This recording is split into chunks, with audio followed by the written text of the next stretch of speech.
And this game was actually given to me by Super Scarab 120. And well, I've said it to you, but I say to everyone that I'm most grateful for this gift, so thank you very much again. So now I will be extremely surprised if Super Scarab is still watching, still with us here at the channel. But if you're here, announce yourself. You deserve some kind of gift. We sort something out. If it weren't for Super Scarab giving us From the Depth long ago, there is like no guarantee I would ever actually even try to get in it. Because honestly, starting out playing From the Depth, well, it was a bumpy ride. Oh my lord, look. I liked my home video. Okay, let's unlike that. Well, this is January 22nd, 2016. That's basically 10 fucking years ago. That's insane. That's insane. Well, obviously we'll just have to post a new little comment here, but that's super cool. Yeah, so that's like the reason why I started to even try and play From the Depth. At this time I was deeply into engineering other types of weapons. I've noticed in retro perspective I have been somewhat obsessed with revolving gun systems in different games. Like I was making these fucking scary like automatic cannon system that was like powered with an actual engine simulator mod and actual gears. Yeah, scary automations we had there. Or like stuff like this little meme gun. it sounds like It's probably the weirdest revolver system one could have imagined. Well, it's special, but yeah, it works. I have been doing weird revolving gun systems for quite some time. It's, yeah, and this I have done in other games as well, like, you know, making warhead machine guns and weird stuff like that in this whole game. So it was pretty obvious, but like when I started to play From the Depth, folk were saying in comments it's like high time you take a look at this game, and obviously everything I could imagine and want to do is of course possible to do in From the Depth. But at this time I was very deep into StarMade. And StarMade, by the way, we don't play anymore, but hopefully one day maybe we can return. It's been stuck in a non-developer developing lock for a good time. That's why. Almost everyone is like literally abandoned that shit. But the thing is that I built the Pandora Haven.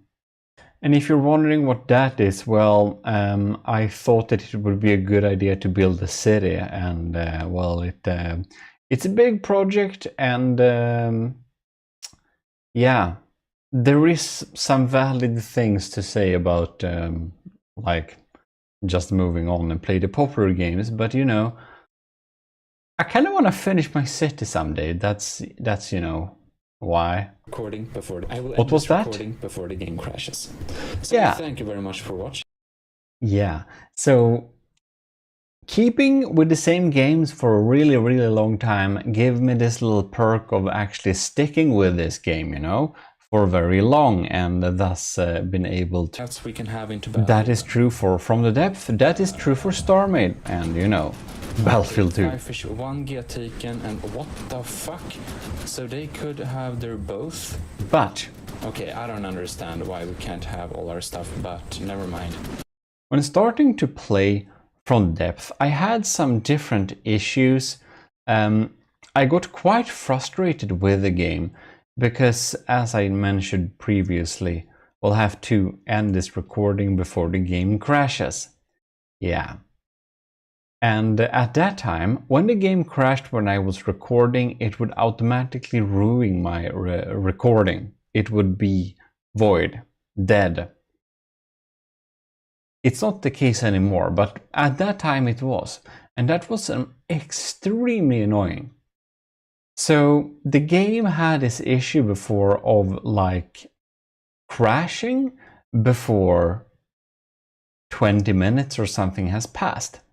So while Scarab and many others were completely right in that From the Depth was a very interesting game, just up my alley, where I could make my fun little weapon systems and all of that stuff, they couldn't know that for some systems at that time, From the Depth had so severe performance issues that it just regularly crashed for a lot of people.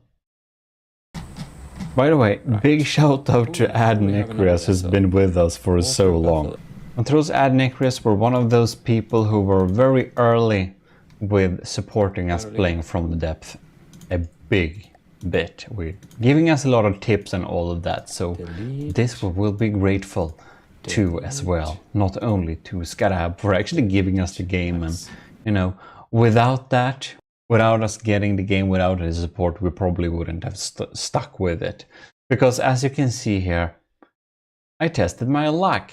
It's very reliable. It will crash in about 20 minutes. Every fucking time. Can you imagine how frustrating this was? It was insane. And well, I'm a little bit uncertain where exactly that was fixed. But this is like 8 years ago, and you can see the beautiful old UI. It's darn old. But in any case, so am I. Yeah, we started playing it early on, but the crashes made me kind of quit or play it extremely rarely. But I don't know what it was, but eventually it got fixed and it didn't crash regularly anymore. And at that point, we started to play From the Depth for real, if you will, like more seriously, just not casually, but you know, actually trying to build complex things. And I started out trying to make some Viking ships and stuff like that. That's how I started building stuff in From the Depth. And then it just escalated.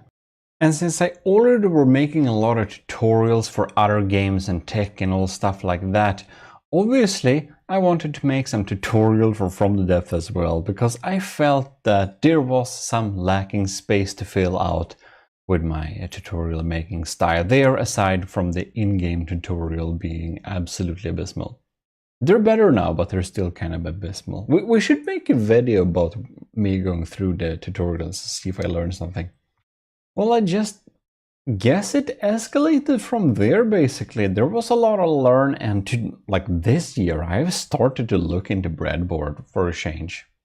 The game keeps me hooked because there is always new things to learn, and it's pretty interesting. And of course, thanks to all of you who are watching and engaging with the channel as well. That's obviously also a really big thing will require.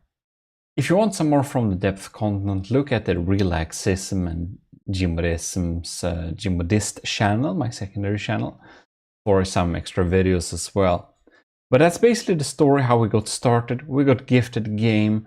A lot of our then subscribers and people in the empire of GMODISM were just being really helpful and positive, and that made it so that we stuck, and eventually I learned enough to make tutorials, and you know, I like to think that I'm getting a little bit better each year at least, but I don't know. That's up to you to say.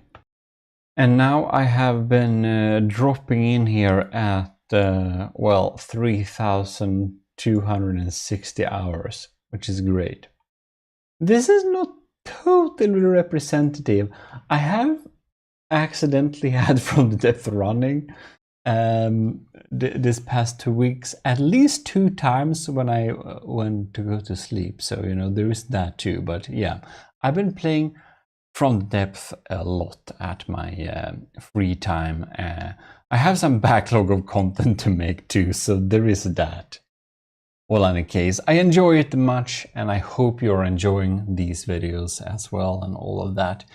If you wanted to know how I got into From the Depth, now you do. Other than that, this is your host Eric, and we are signing out with a paper replica that's, with real me.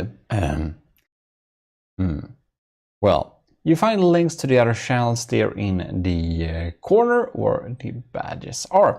If you want to support the channel, you can go to gmodisim.com/support. You can join the Ecclesiarchy, you can join the commissioned officers, or you can join the government. In any case, thanks a lot for watching. This is your host, signing out.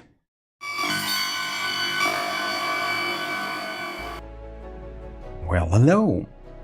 This is your host, Eric. You're watching GMODIST, and I felt I had to tell you a little bit about why most of my series have been a little bit lacking and have been a little bit on a pause for the latest amount of weeks. This is because of the Sword of the Ecclesiarch fleet, which we should look at in this little episode. Here you can see the motto for the Sword of the Ecclesiarch. It's Latin, Igni natura renovatur integra, and it basically means through fires nature is reborn. This is the first vessel which were developed for the Sword of the Ecclesiarch, and it was first a co-build with Graver, who is seeming the project now, but it's actually moving over to holding or helping administrating the thing this is made for. Now it's me. We got the Chaplain General Witch Doctor, and we got the Engineer Robot Stellar helping us build for this little sub-faction. Now this particular build is mostly Graver's work in its shaping, and then I've added many things to it, so that we built. But anyways, we should be looking at the full array. And well, there are some ships to look through here, so I'm not joking around if you think I've been a little bit busy with these things. So that's why we had a little bit low speed of production for the battles, no new tutorials, slow for the builds for Ant Or 2 and the other commissioned officers. Yeah, this is the reason. Sorry about that, but I hope you will enjoy this little fleet. Anyways, so I will showcase the different ships here. We have some adaptations like the Croquette ship here, but made for the Sword of the Ecclesiarch, so we got bigger diff guns on this thing and some missiles as well. The Army of GMODIST Sword of the Ecclesiarch does have its own logo, which is of course accessible on the homepage if that would be a thing, but we got some missiles and some diff guns and stuff like this. Just a little auxiliary build costing just 18,000 materials, so not very expensive. It can better be seen here. We got the Sword of the Ecclesiarch, so we got the AOG gear. We got the motto here, Igni natura renovatur integra, and we got the flame around the sword here. That's our logo. In any case, here we can see the Misericorde class hydrofoil flamer. So Witch Doctor built this little hydrofoil flamer thing, and our Chaplain General Witch Doctor is in effect the deciding function of the Sword of the Ecclesiarch, because this is built for something called the Promethean Directive, and it is basically a tabletop war game like Risk. You know, I talked a little bit about the library before, if you saw that, and it's a little bit like that, but it's actually what library was inspired from, and it's not cancelled because library is cancelled. This has already run a season. It was very popular and very big, so this is like a big undertaking to participate in this. Like, you can't basically participate yourself, and there is a lot of spreadsheets involved, like a lot of spreadsheets. I won't show them to you today, maybe in another episode if you wish to see that, but yeah. This is pretty cheap too, 34,000. Flamethrowers are something we like due to our motto, through fire, the world is reborn. And yeah, Witch Doctor built the bulk of it, and I added some details, some more engines like the end. I really like the engines we added here. It looks like they're part of the design. Added some extra missiles and stuff like that. So basically, someone builds the design and someone else goes through, checks and adds or removes some stuff that may or may not be good here. So that's kind of the little teamwork we're having here for each of the builds, really. This is our cargo plane. I don't think we are going to use it for a while though, because we decided to not have all the technologies that may be needed. But you can see if we remove the mimics here, man, this is like basically mostly cargo units. It is a thick plane full of cargo, like minimal anything. It's like wood actually. And this beautiful little design was built by Graver. I just add a few fixes. I did basically nothing to it. Just boring stuff. But it works. It's pretty fast too. Anyways. So the Promethean Directive, being a tabletop war game, includes a lot of different factions. It's of course too late to join it now. But if you really think this looked like a cool idea, you can join it next year. It will probably be held next year as well, I hope. A lot of participants, and yeah, it's definitely a large undertaking to hold this event. So big thanks to Mizar Luke, who is running all of this on their free time, and to everyone that's helping making it possible as well. We got a lot of ships here. I think we want to start perhaps with checking out like some smaller designs so we can move up in size. We have some land designs as well, which I feel we may need to look a little bit at as well.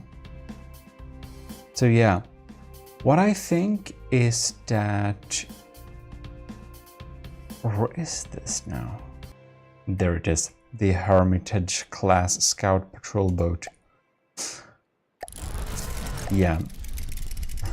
So we got like names like Hermitage, Abbey, Cathedral, types of names for them. So the Ecclesiarchy of GMODISM is, as you may know, what I decided to call YouTube members, which is a little bit funny. So for many of these AIs, you can see we have actually names of people we're supporting. So we have Elevated Dolphin, like there. We got Elevated Matros Halofo. We got some cadets like Austin Well and Lieutenant Rick Brell.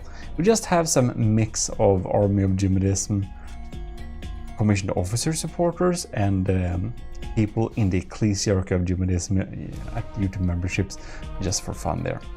Anyways, the Hermitage class is a very tiny boat, just 10,000 in cost. It's probably pretty weak combat-wise, but honestly, this is mostly a scout ship that I built it for. So it's not like really built to be this insane battle boat either. It's really not what it's supposed to do. It is supposed to get in early, like front line. It can deliver some damage with its cram cannons. We do have a small little gun here in the back as well, but that's about it. It will share the position of the enemy and stuff like this, so it will be able to provide some targeting information, and well, in general, it's just built to be sent out there and detect stuff that may or may not want to be hiding from us. It looks nice. So yeah, you will definitely recognize the Medops attack plane, but well, I basically made it almost only missiles. The original one is like much cheaper, so I made the missiles a bit longer and added cool daggers to it and some other deco, and then our chaplain general has set this thing up to be much more evasive. We may need to hold some battles between this and the previous version at the GMODIST channel, so subscribe there if you haven't already. We have some extra content over there. Anyways, it's this is super cool. It's like so cheap, so few blocks, but it's yeah, I like it. I'll just enjoy it. Like these little small daggers, I'm also satisfied that I managed to make them. It's not hard, but I thought it was. Well, in any case, the official story is that thousands of years in the future, the galaxy is under existential threat, and only one organization can save it. The Promethean Directive was established to run war games of an unprecedented scale at the Alderson disk known as the New Cancun, to prepare millions of military and civilian leaders for the wars to come. Yeah, and the out-of-character explanation is a unique multiplayer war diplomacy simulator for the video game From the Depth. And a lot of text. I'm going to tag the Promethean Directive YouTube channel in this video description if you want to go and see what's happening there. I think you can join their Discord and just ghost it as well, I suppose, to have some limited understanding on how it's progressing. Possibly. I don't really know. Other than that, otherwise you could join next year. Yeah. Oh yeah, so the Hermitage class, the scout ship, that is my creation. I think someone may have fixed it a little bit. I'm not sure entirely. This is also my creation. It is the oratory. This is a burner corvette. It's really funny with these turrets because they don't only look like they have engines. Like these guys, they actually have engines. If I can go on these turrets here, there we go, you can see it has an engine. If I remove this, we have less engine power. So they're not really, they have lower priority because they're not very efficient, but yes, each of these flamer turrets are self-sustained. I think I call them Delta Corp, like trash incinerator or something like that. They're not held in high regard. But yeah, so that's the thing. For the Sword of the Ecclesiarch, as a sub-faction of the army of GMODism, we have a little story as well. So basically, in ancient times, the empire of GMODism basically then some kind of historical version of me, the Lord High Admiral and Ecclesiarch Eric of the Army of GMODIST, of course, made a super like secret task force called the Sword of the Ecclesiarch for obvious reasons, which were to perform some very secretive and important missions in the world then to find important information and stuff, and establishing a civilization there on this Alderson disk, aka New Cancun, was obviously a very important aspect, since there are some very secretive and important information to be gathered there. However, when the Sword of the Ecclesiarch were traveling to get there, their version of their Omnius Prime copy, the AI they brought with them, got damaged and were having some weird output. The time went on, and since the Sword of the Ecclesiarch force lost contact with the general empire of GMODISM for a really long time, well, stuff became a little bit weird. Stuff evolved in a little bit of a different direction. The old AI and communication to the Empire of GMODISM unit, which was damaged and was instead starting to be called the Machine God. And well, after a while, some high priests just took over the Sword of the Ecclesiarchy and ran it as their civilization there on the Promethean Directive for a really, really long time, and it's just been left alone.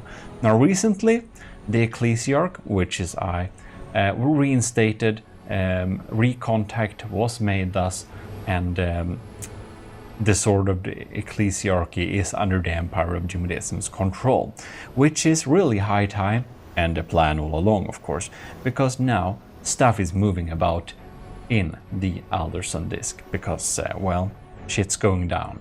And that's why I'm here, and that's why our Chaplain General, Witch Doctor, and our Engineer Robert Stellar were all there to make sure that stuff doesn't go haywire, right? This is the Sky Crusader class air monitor. I believe that Robert Stellar built almost all of this, and then me and Witch Doctor just fixed and added some stuff. I added a lot of diff guns to this thing to make its survivability a little bit better. And I think, yeah, well, we all checked out each other's designs and did something on them, right? Anyways, this will just sit in the sky and output damage. It has a little bit of an evasive problem, so having all of these interceptors, of course, added to the cost a little bit. But it, of course, is worth it to make it survive, but it's not as cheap as we wanted it before. But it looks nice. Yeah. It's not one of our most min-max designs. We have a few of them. Here we have the Sanctuary class frigate. It's pronounced, I think. And this thing is, well, I don't know how good it is in terms of the damage output in comparison to our other designs. I think it's built mainly by Witch Doctor. I'm not sure. Oh, whatever. I'm not really sure. But anyhow, I added some stuff to it. We all did something on it. It's super cool. I added like more defensives and stuff like that. You can see this thing looks super beautiful. It's super nice. Add a little flamer here in the front. Other than that, it's VLMs. We have lots of details, and inside this hole You'll have to appreciate this hole here. It looks super holy. Very nice. Well, we have so many designs. We'll just need to go through them, right?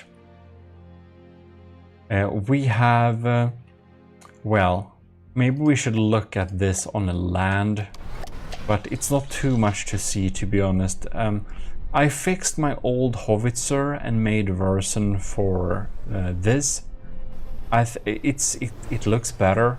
It does. We have some added weaponry and stuff. Oh my god, it's loud. So yeah, we got just a few land units. We can go down with the land units directly here. This is a beautiful tank built by Kevin, but I totally butchered it and made weird things with it, so it doesn't look as cool now. I'll have to show you the proper version later. It looks amazing. This is like a botch job of it, but that's to make it legal as a contestant for our faction, right? But it's nice to have a tank. It's definitely our best tank. We also only have one tank. Alright. Anyways, the previous was the self-propelled gun Lancer 1884 howitzer, and this one was the main battle tank Leon. And we all try to make names that are somehow related to the Sword of the Ecclesiarch theme a little bit there. Now this one is really cool. This is the Bristleback class mortar metal clad airship. And this is Graver's really beautiful design. It is a helium airship, and well, look at this thing.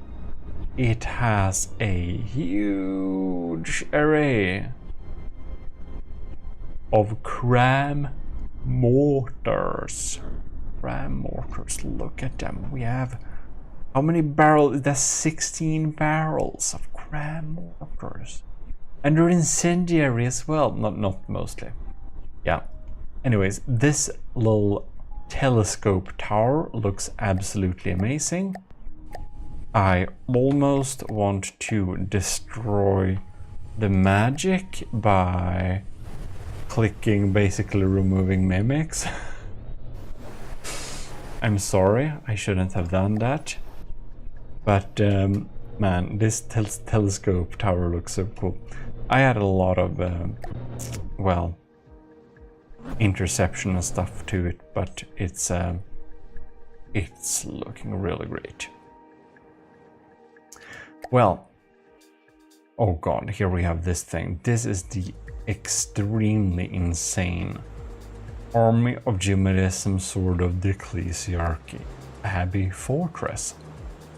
Now, Graver made some really cool cathedral looking designs in the beginning, but our witch doctor has made this insanely beautiful.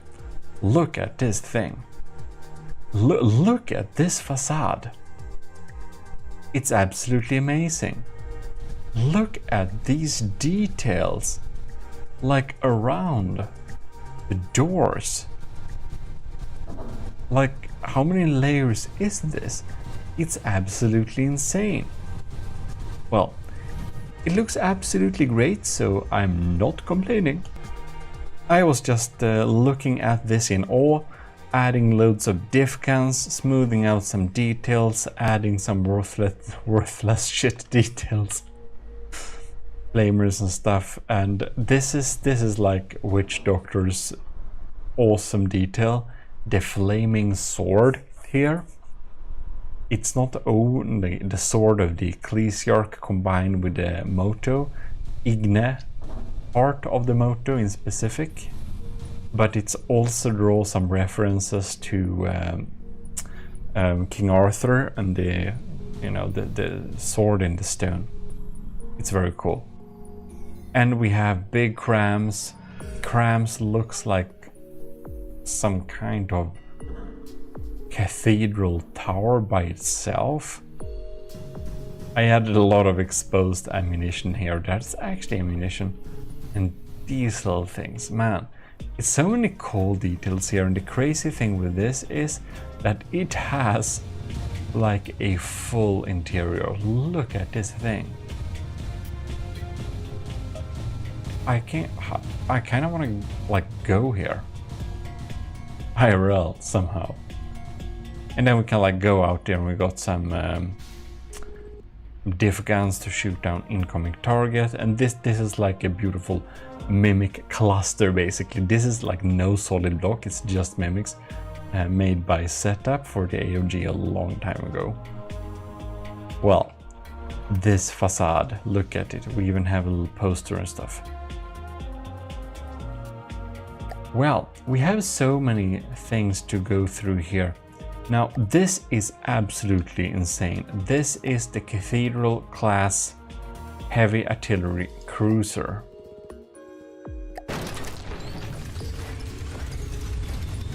Yeah, this is big. So this was, I think mostly like Graver built like all of this, and I added some shit later on, and did some interior armoring, fixing things up, making turrets not die and stuff. But as you can see here, Graver done basically everything on this thing.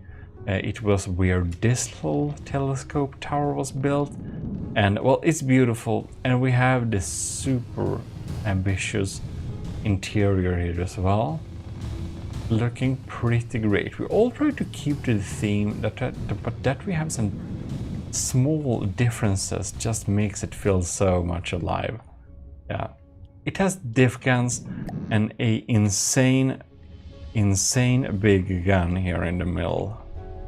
It is, as you can understand, a very scary railgun of 500 millimeters shooting a pen depth AP frag shell with oh no, why do we have 2 emergency ejection defuses? Well, that's wrong. Well, whatever. Why did I not notice that when I fixed it? I'm seriously wondering. Oh no. Well, we did a little crash there. That wasn't intentional. Man, this thing looks evil. So yeah, this is the very scary min-maxed airship. This is really cool. It doesn't only look scary, it's pretty classy cool too. The Igni class absolutely fire nukes anything. It's absolutely insane. I mean, this thing is crazy. Costing $250,000, it is an expensive one-time fix, but a bit of a one-time fix it kind of is, because this thing just gets in close and unloads insane amounts of incendiary shells at pretty slow speeds. Like, man, it just ignites things permanently. This is thus called the AOG ZTMC Igni class incendiary bomber metal class airship. Very cool. Don't mess with that. And Graver made this Terax pattern drill, which is a really cool little concept. We're gonna have a little testing video here, but I just tinkered around and could make a version that almost deal the same amount of damage for about half the cost, just fixing some interior bits. But it is a little bit slower, so we also made a standard drill unit. Not to speak about the land drill unit, which I started on. This is a complete abomination. It needs to be updated. But you can probably guess where it's gonna go. It's gonna go on land. if we're invaded by a land, we can send out that. It's very scary. Alright, so we don't need to look at all of the Renovateur class. No, we don't really need to do that. We're probably gonna forget something anyways. So anyways, here we have the Flying Commandment class Air Monitor.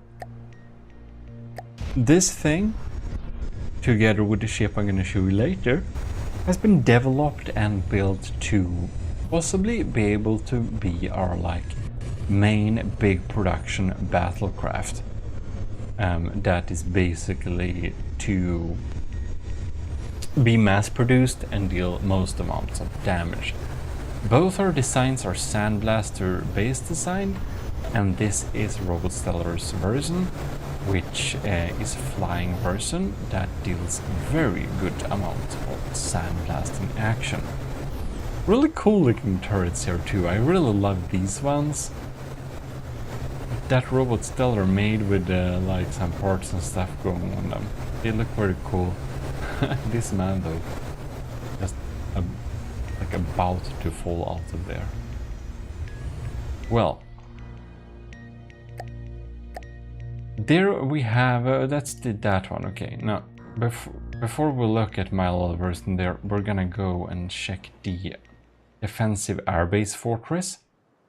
So our Witch Doctor made this insanely cool little main defensive base. It's only costs 177,000, and it does have some flamers, but most notably it has so many TEDx pattern drills that can just be spammed at the enemy to great effect. These drills deal insane damage. We seriously have to have a test video over at the GMODIST channel, so check that out now.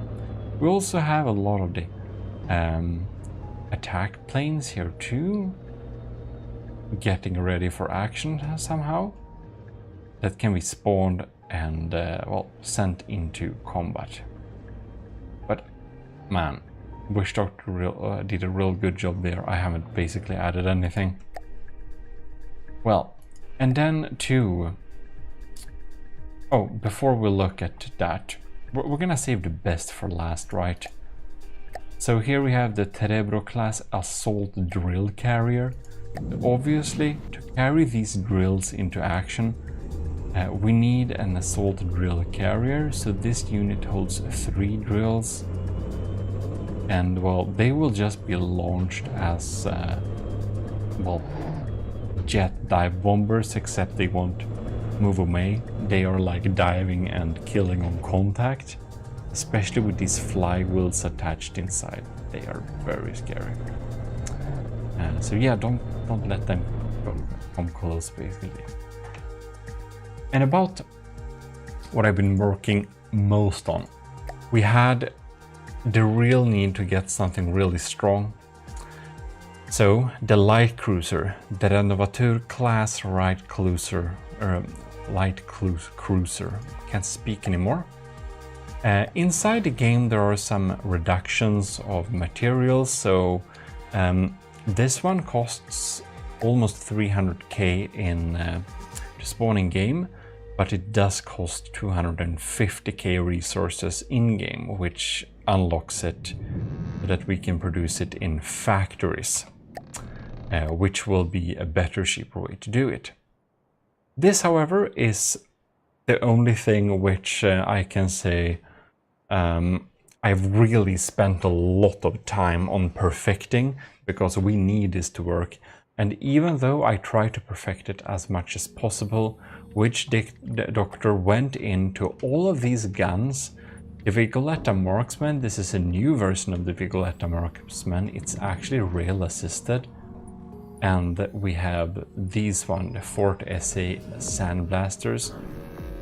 The ammo has been changed on them because they needed more accuracy on longer ranges, so they use Sabofin Fin. And the Vigoletta Marksman is a little bit more how it was before, but still different formulation, faster shells. We have a lot of interceptors going on here, and they are really quick. They are from my intercepting empirical testing videos too, so you can see it. And of course, I made a little sword in the top here. This one, of course, has some interiors as well, as they should have.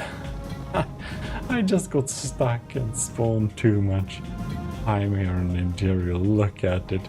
We have like a lexing, a like list of quotes from your GMODIST and sayings and stuff as a book form. We got some cool guns, setups, little ship in a box. I even had the new like ironical poster I'll need to produce and print somehow. Yeah, I guess I just had fun with it. It is a beast though. This thing is a beast. Well, I guess that's basically the Sword of the Ecclesiarch fleet as it looks right now. They do crash into each other even though we set them up not to, but well, what can you do? Did I show you this interiors? Well, you'll see it sometime. But I think it's pretty cool. We're gonna see how this little war game will go for us. But I hope it will be real fun and that we'll want to rejoin as the Sword of the Ecclesiarch to participate multiple times. But yeah, that's also the story behind the Sword of the Ecclesiarch. How did we get? This is interesting. Well, that's basically the story of the Sword of the Ecclesiarch. A little isolated. Oh man, I'm fearing the game will crash if I don't stop doing stuff like this. Anyways, that's the story. Our little task for getting isolated, corrupted computer, which is then the machine god, and the high priests being corrupt. And well, we're trying to clean up this just before shit's gonna happen, to be able to get something out of this mission at last indeed. Well, that's the Sword of the Ecclesiarchy for the army of GMODISM's participation in the Promethean Directive. Link to their YouTube channel in the description. And yeah, subscribe to GMODIST channel too. Well, I'm not in a state of showing myself here, so we'll have to suffice with the paper replica. Well, I hope you enjoyed checking this out, and as said, GMODIST channel you can check out here on the cards on the upper right corner. If you want to support the channel, please consider doing so.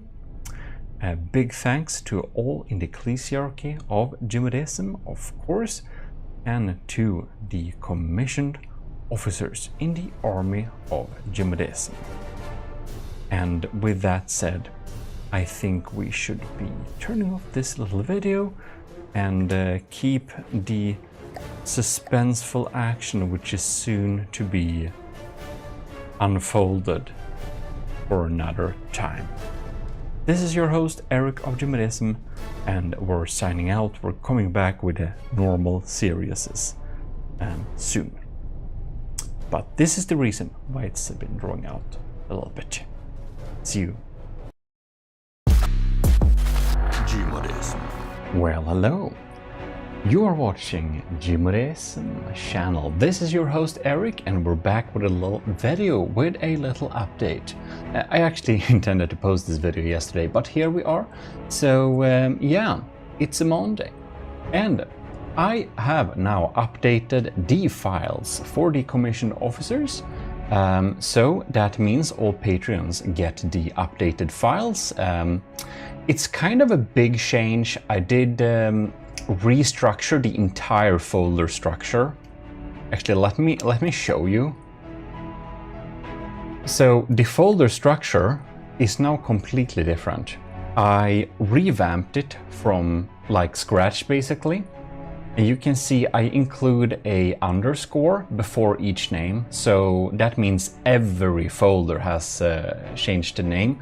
If you're a commissioned officer in the army of GMODISM, I suggest you remove, like re-download all the files, just remove the old files and replace them with the new ones.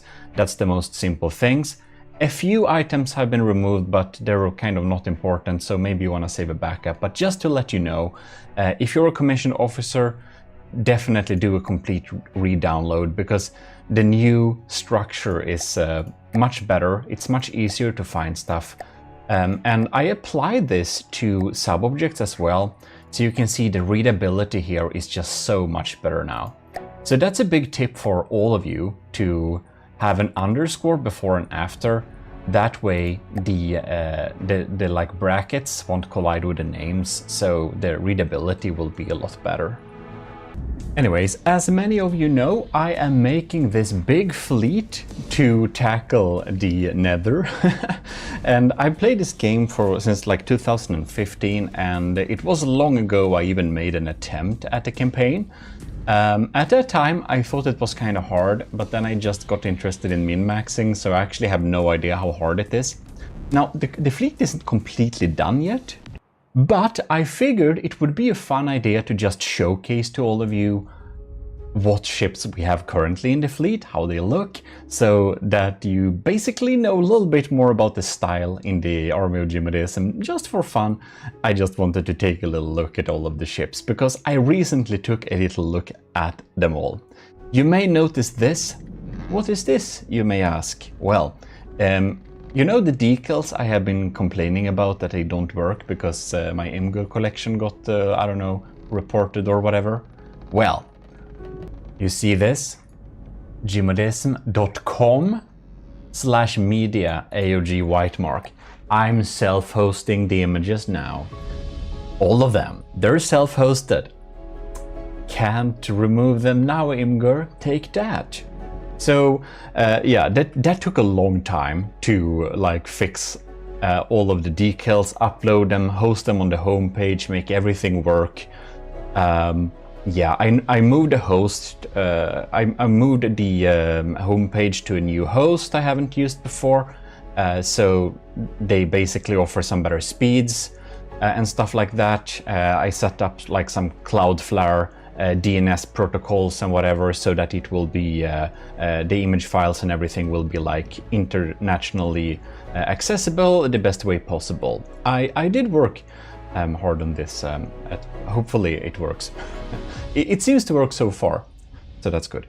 And of course, I have not only updated the Army of GMODISM officers files, I have updated the Steam Workshop files, because you can imagine that this thing, the Gimle, all the images were like replaced with some Imgur this file is missing stuff. So for each and every ship that used the Imgur images, that's basically all of the ships, I had to redo it. I had to repost the images in all of the holo blocks one by one. And you can imagine that took some time. That means that I have updated the existing file on the Steam Workshop page. So if you're subscribed to any of my assets, like the Gimle class or other ships, you need to re-download them. Unfortunately, From the Depths doesn't have a useful Steam integration at all, so if you want to have an updated version of a file on the Steam Workshop, you'll have to just simply re-download it. So anything that you might have subscribed to on the Steam Workshop from me, please re-download it and save over the previous file, and you will get the working image files. Also, some very tiny hidden small fixes that were some small issues on various ships I have been fixed too, but they were kind of, I didn't bother writing them down, so yeah. Re-download stuff, thank you. And that will be quite splendid. And while you're at it, do leave a 5-star rating review on the stuff you have downloaded from me, then I will be very happy. It's fun. Anyways, about that, do like this video as well. That helps a lot, of course, it helps the channel. You may have noticed there have been a little bit low on content lately, and if you're interested about that, I posted some messages on Discord and some video explaining that a little bit as well. So we're back now, is the most important part, so yeah. That's the more important part. So I'm going to continue making the videos. That means, of course, continue on the Yamato project. I'm so sorry we have so much delays in the Yamato refit project, but you know, sometimes stuff happens, and yeah, at least we are continuing on it, so fear not. In any case, I think we should be checking out the gmodism.com homepage. It is not 100% done, I'll need to fix a few things more, but it's basically done enough, so I would like you to check it out. I really try to make it a fun and new type of experience to go to this site. Yeah, I don't know if you will think it's fun. The house you go to home, of course. Sorry about that, return is just backwards. Anyway, so I have a completely different navigation. I built the site using some plugins from scratch, basically, so it has a lot of custom CSS code. Man, I think I may, as I always do, I tend to spend a little too much time on minor details, but hopefully you will notice that. So here we have some like current news and stuff, so that's cool. You can click on Get in Touch. So you can go to like our subreddit here if you want to, and that's in a new tab, yeah. You can even like join our Discord here. You can even like send a contact email, and you can go to our like X page, it's not called Twitter, if you want to have some updates and stuff, because I made it so that my like videos, when I post a video, it gets posted on X as well, so it doesn't matter if it's a Twitch stream, a YouTube video, or if it's from any of my 3 channels, you'll get a notification there, which can be pretty smart. And if you haven't noticed this, the YouTube community page is a good place for making polls and stuff, so I do a lot of polls there, so if you didn't know, you can check it out. And I also listed some official but less used accounts here. Of course, the Steam one is pretty used, but I have other links to my collections there.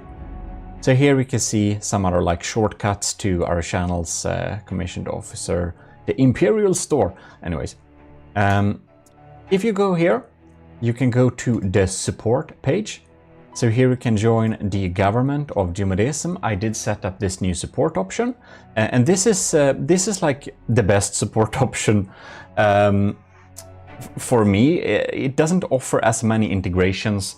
So what this basically gives is if you want some like discounts on our store, and if your most important thing why you want to support the channel is like general support, this is the best option for me, because this one basically takes very little in between money. They don't require many percentages like the other options on YouTube and Army of GMODISM on Patreon does. So that's really cool.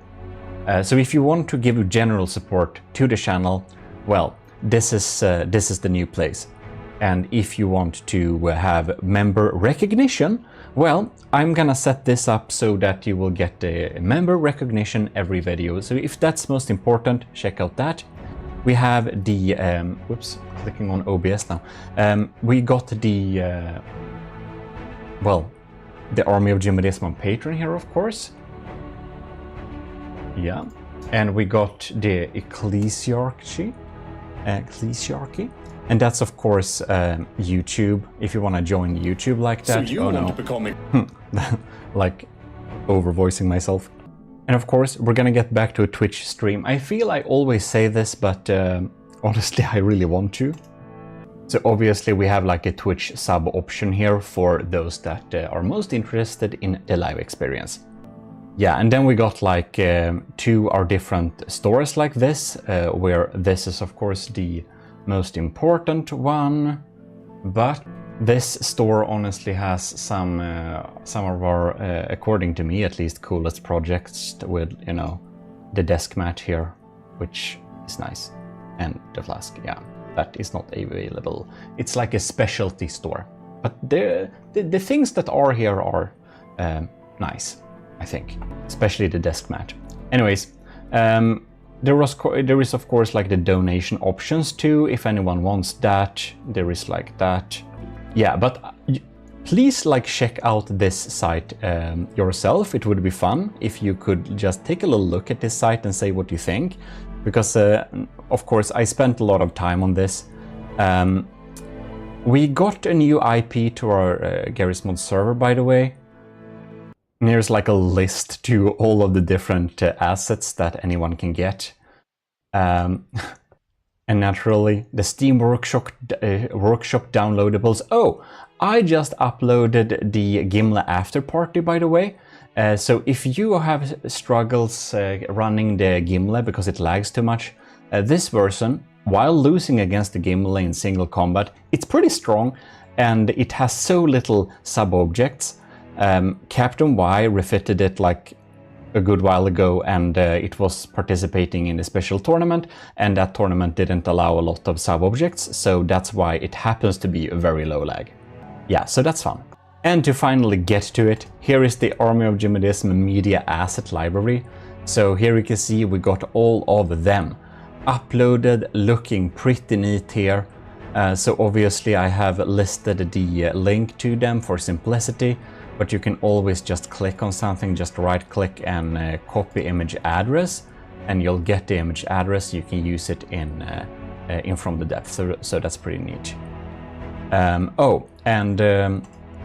We listed our content here on nice little slabs like this, so stuff like that. But please check out the homepage and tell me what you think about it. I would like to have some feedback before I consider it done. Yeah, okay, so I didn't mean for this video to be like a showcase of my homepage, like that much.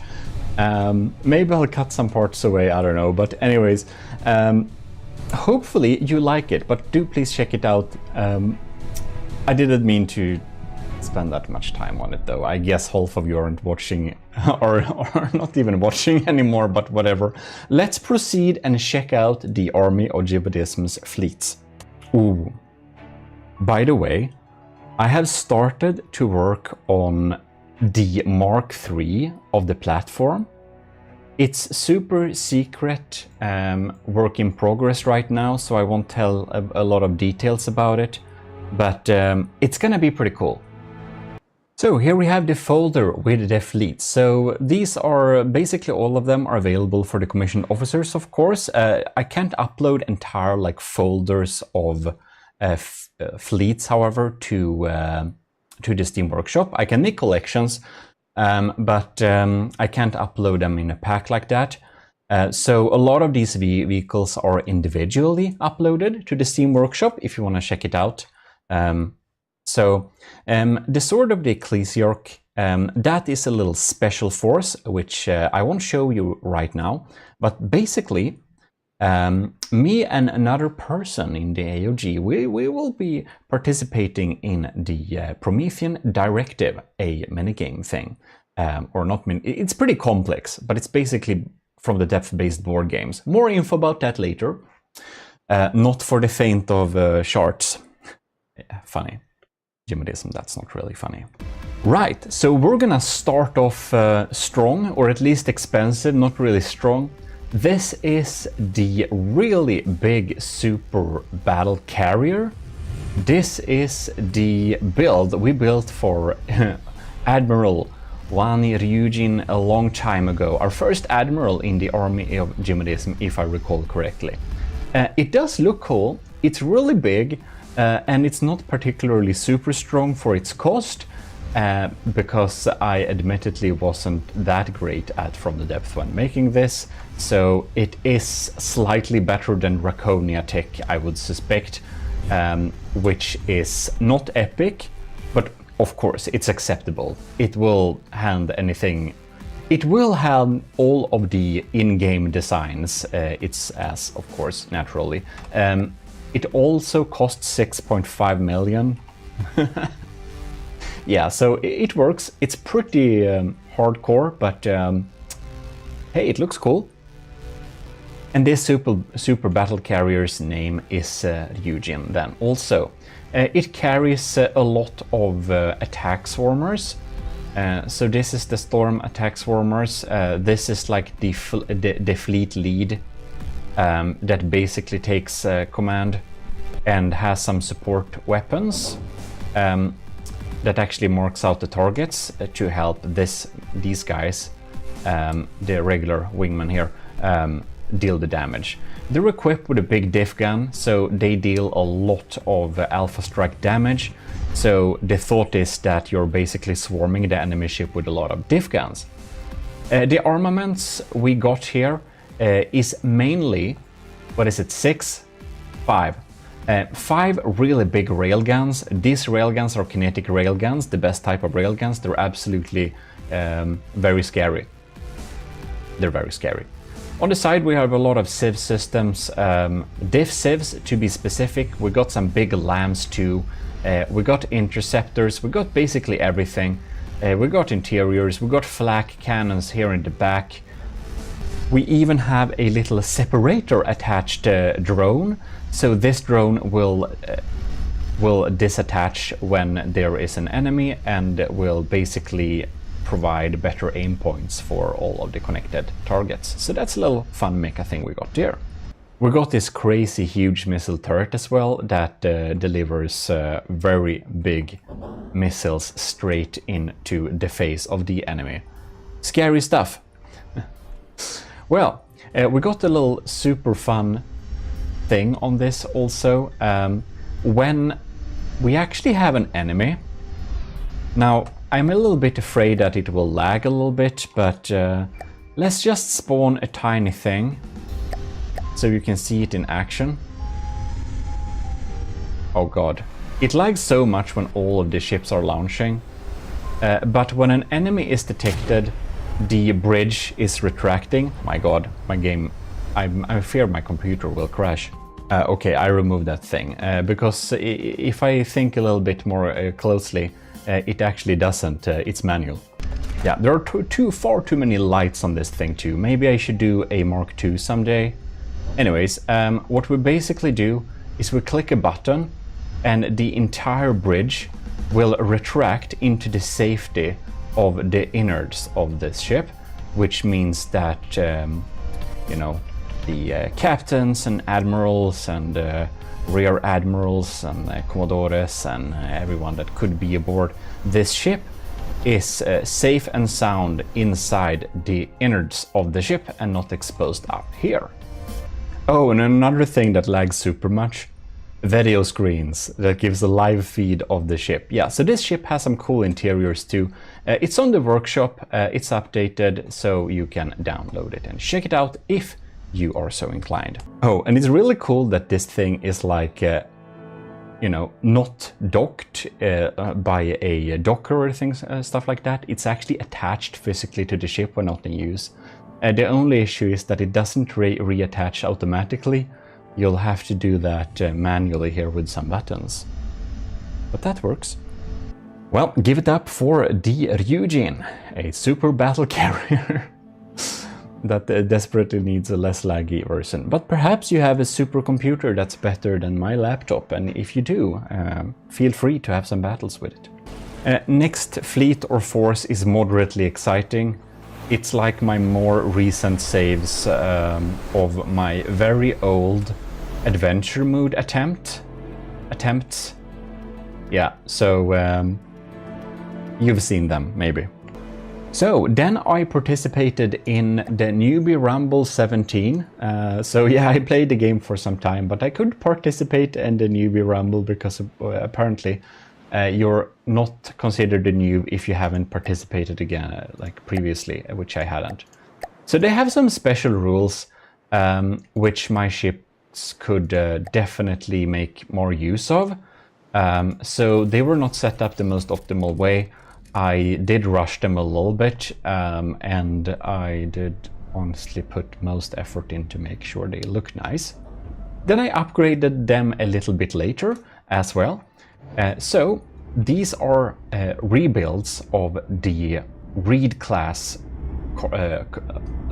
light cargo cruiser. Well, they didn't make it that far in the tournament. They had some issues and stuff. Yeah, they spent... Yeah. I think EMP was banned in the tourney, but they are still EMP proof and stuff like that. I upgraded them a little bit afterwards, however. So I kind of like these rebuilds. I think they are... I actually don't know if this is better than the original Reed class. I probably need to check that. Yeah. In any case, this is the Reed light cruiser. So it's the Mark II of the Reed, and it's then a light cruiser. Then we have a rebuild of the Mark II light cruiser, which is of course a carrier. So this is the Reed carrier. It's significantly cheaper. So this is 112,000, and this is 73,000. It offers much lighter armaments. It has a cram cannon that has timed fuse, so it's like a cram cannon, 180 degrees, I think it was. And then we have the adapted, because it wasn't legal, but my quick adaptation slash fix of this beautiful bomber, which you see from the trial season 1. And so nobody forgets, it is built by Jono, Matros second class Jono. Submitted this design, and it was one of the better designs. So that's why it's earned a spot in the Army of GMODISM fleet, and now we have it on top of here mounted. This is an adapted version, however, because we needed to make it, well, abide by their tournament rules. Yeah, and these are not exactly the ships that participated in the newbie Rumble. Good to know. But just slightly fixed, upgraded version of those, so. I'm actually a little bit curious. So I spawned the Reed class Mark I. This is a cargo light cruiser. So it actually also doubles as a cargo and mining ship. So it has like miners, so it will passively pick up materials when it's not in combat. And it's a little bit updated, so it has some neat interceptors and stuff like that. Yeah. So I actually don't know which one of them is better. The Mark II does have a rotating decoy that will confuse missile and missiles, mostly, that are radar guided or heat guided. And will also confuse lasers if they target the hot blocks onto this instead. They will not deal a lot of damage to the ship itself. Ooh! The Mark I Reed class is a bit more powerful. I think, if I recall correctly, the upgraded or fixed version or for the tournament doesn't have shields or stuff like that, because I think it was banned or something. Not 100. Well, I had to change some stuff to make it weaker anyways, that I know, so I'm not surprised by the results. Then we have the Holy Metropolis Protector fleet. These are insanely large, the S. Davidos. Here we have the after-party version of the Gimle, which you can check out on Workshop too. The S. Davidos is also updated on the Workshop. Oh no, I spawned it in as lightning hoods. Well, in any case, just to check out a little bit quickly, we have Captain Y made this super funny thing where they kind of clean up this messy party. And other than that, it looks very similar, but a lot of the turrets, like this one, is actually not a real turret because it's very low on sub-objects and stuff. Well, so this is like the lag-friendly Gimle. This thing is my thickest battleship to date. This is the S. Davidos Mega Super Titan battleship, basically. It's a super battleship apparently, and it looks like crap. I know, it's only made to be somewhat effective, and then I hastily tried to deco it a little bit. Yeah, but it's really strong, and I'm not sure, but I don't think it has ever lost against anything that has a higher cost per that has equivalent cost. I don't think it has ever lost against anything that has equivalent cost.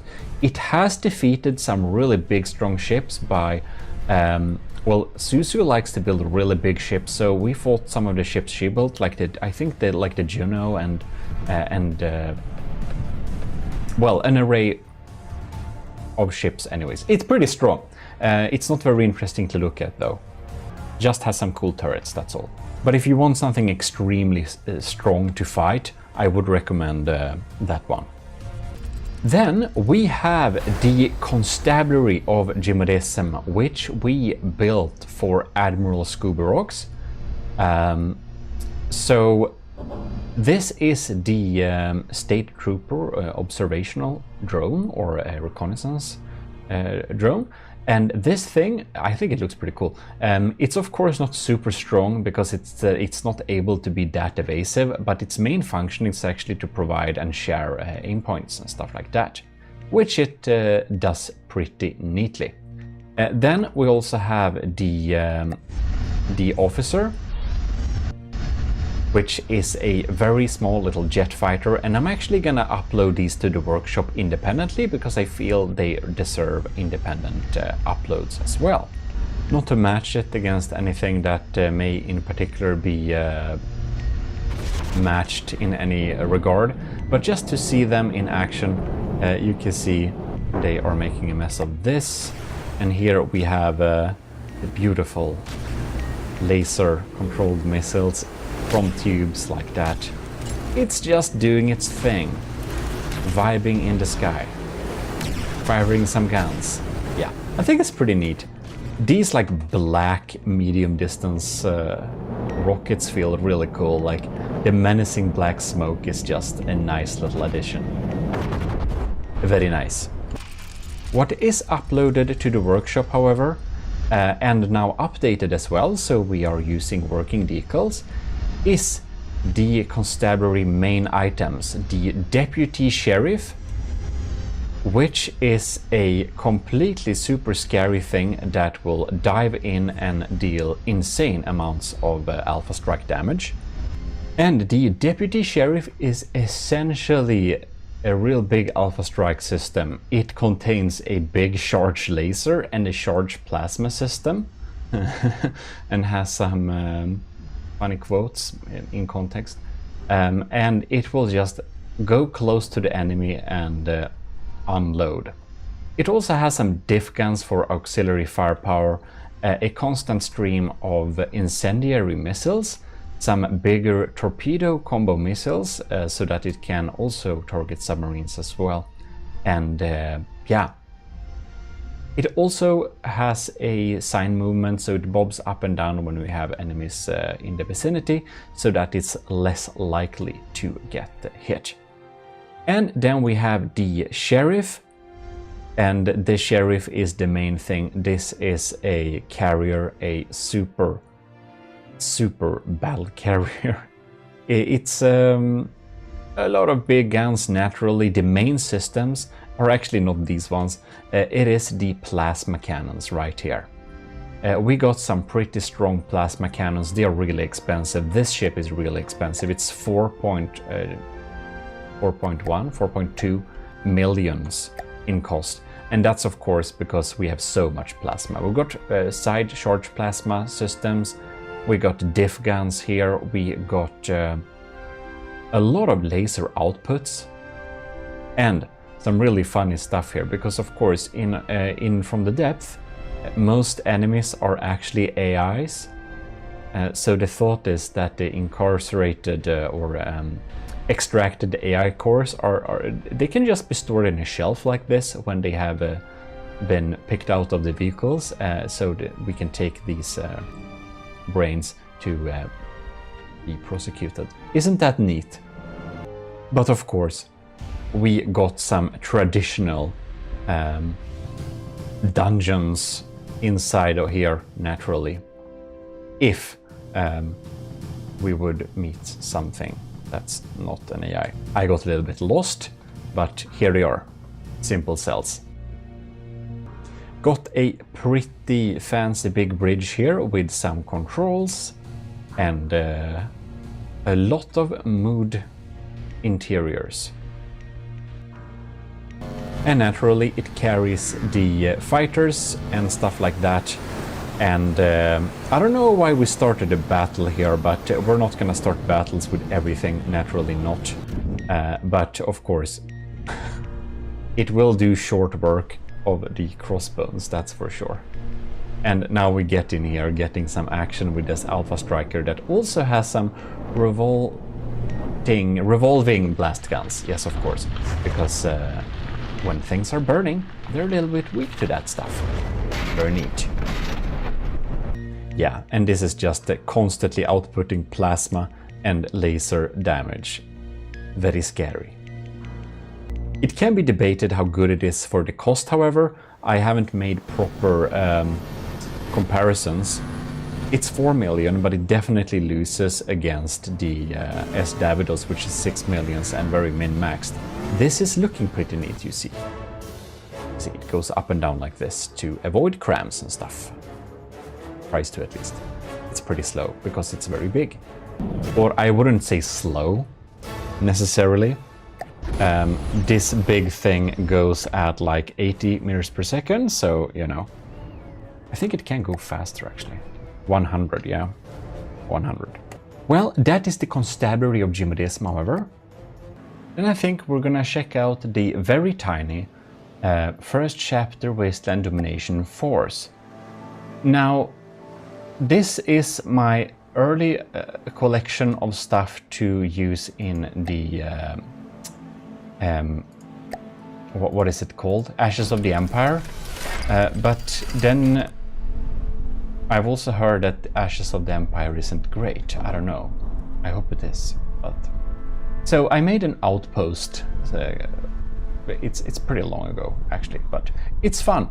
It's an outpost. It's a small little station. It looks cool. It's neat. It's an outpost for the Wasteland campaign. It has a cram cannon as well. I don't have a lot of vehicles for it. I did make a howitzer, so we got a howitzer here, a cram howitzer. Very cute.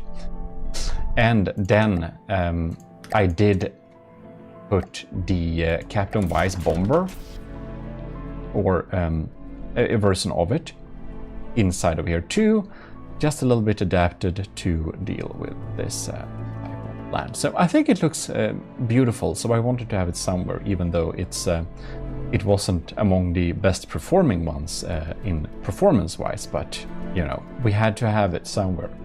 So yeah, that's the tiny first chapter of Wasteland Domination Field. Of course, he be thinking it's loud. Now, then we have the 5th chapter, Intergalactic Industrial Expedition Force. This is a readaptation, cook-up of a lot of previous designs to put together some type of participation. It actually ended up with a lot of forces, but whatever, for the library. So the Great Library is or should I say was, I don't know, a basically like a easier version of the Promethean Directive. However, it is, well, I guess the people that are running it don't have as much experience as the ones that are holding the Promethean Directive. So it's a little bit understaffed and the rules are a little bit work in progress. So I don't know, the Discord seems pretty dead. I don't think it's... I hope it will continue, since I did put together this, but it's been dead for some time now, so we'll see if the Great Library come back. But we got the forces for it as well. So I think that holo shields or like projector shields were banned. So basically all my designs that are submitted to it have the shields removed, so they're weaker in that regard. Some designs are actually better.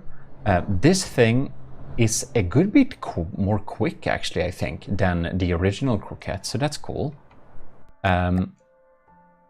We have some adaptations, so for the Fylke challenge, Setup/Elord, maker of the Turtle Lord, made this beautiful little version of the Fylke, and I just had to take some interiors and stuff like that and upgrade the looks of this. Among a lot of interior assets Setup also made, actually, but I made it look a little bit more neat, so threw that in there. In the Great Library, I got that perk. I got the fun perk, which makes it super cheap for me to spawn ships that are built by wood, 40% or more, which basically had me look deep in the folders. So we have another Fylke participant, which is Olissa's Fylke version, which is pretty neat too. And we even got, let's see here. Okay, we don't have any more of them. We have one work in progress one. But anyways, we got a little upgraded version of the submarine. We got the Flygfisk Patrol Diver going strong there. So it's basically like shieldless designs of the previous ones. We got the carrier here, the Reed Class Mark IV. And the Reed Class Mark IV, that's basically a little bit cheaper version of the Mark III with no shields and stuff like that, so it's actually less good. But you know, we have to name them properly. Let's go there. Now this one gotten into the water, unfortunately, so I guess we'll need to help it out because I spawned it there. But we have the Flygfisk. No, this is the balloonfish, I'm so sorry. This is the Explorer Mark IV. So this is a little bit upgraded, actually. This is much better than the previous one. It even has a little propeller. It not only relies on sails, it has missiles, so it's much more heavily armed. And it's, well, a little surveillance balloon, which probably should be put in the main fleet for the Nether campaign as well. We got the upgraded version of our Type A fighter. So it's a big wooden fighter that has gotten a facelift, you could say, with some nice decorations and, well, adhering to the rules. I also took one of our best fighters in the Trials Season 1. By the way, Trials Season 2 is coming soon. It's gonna be a real simple challenge, more about that later.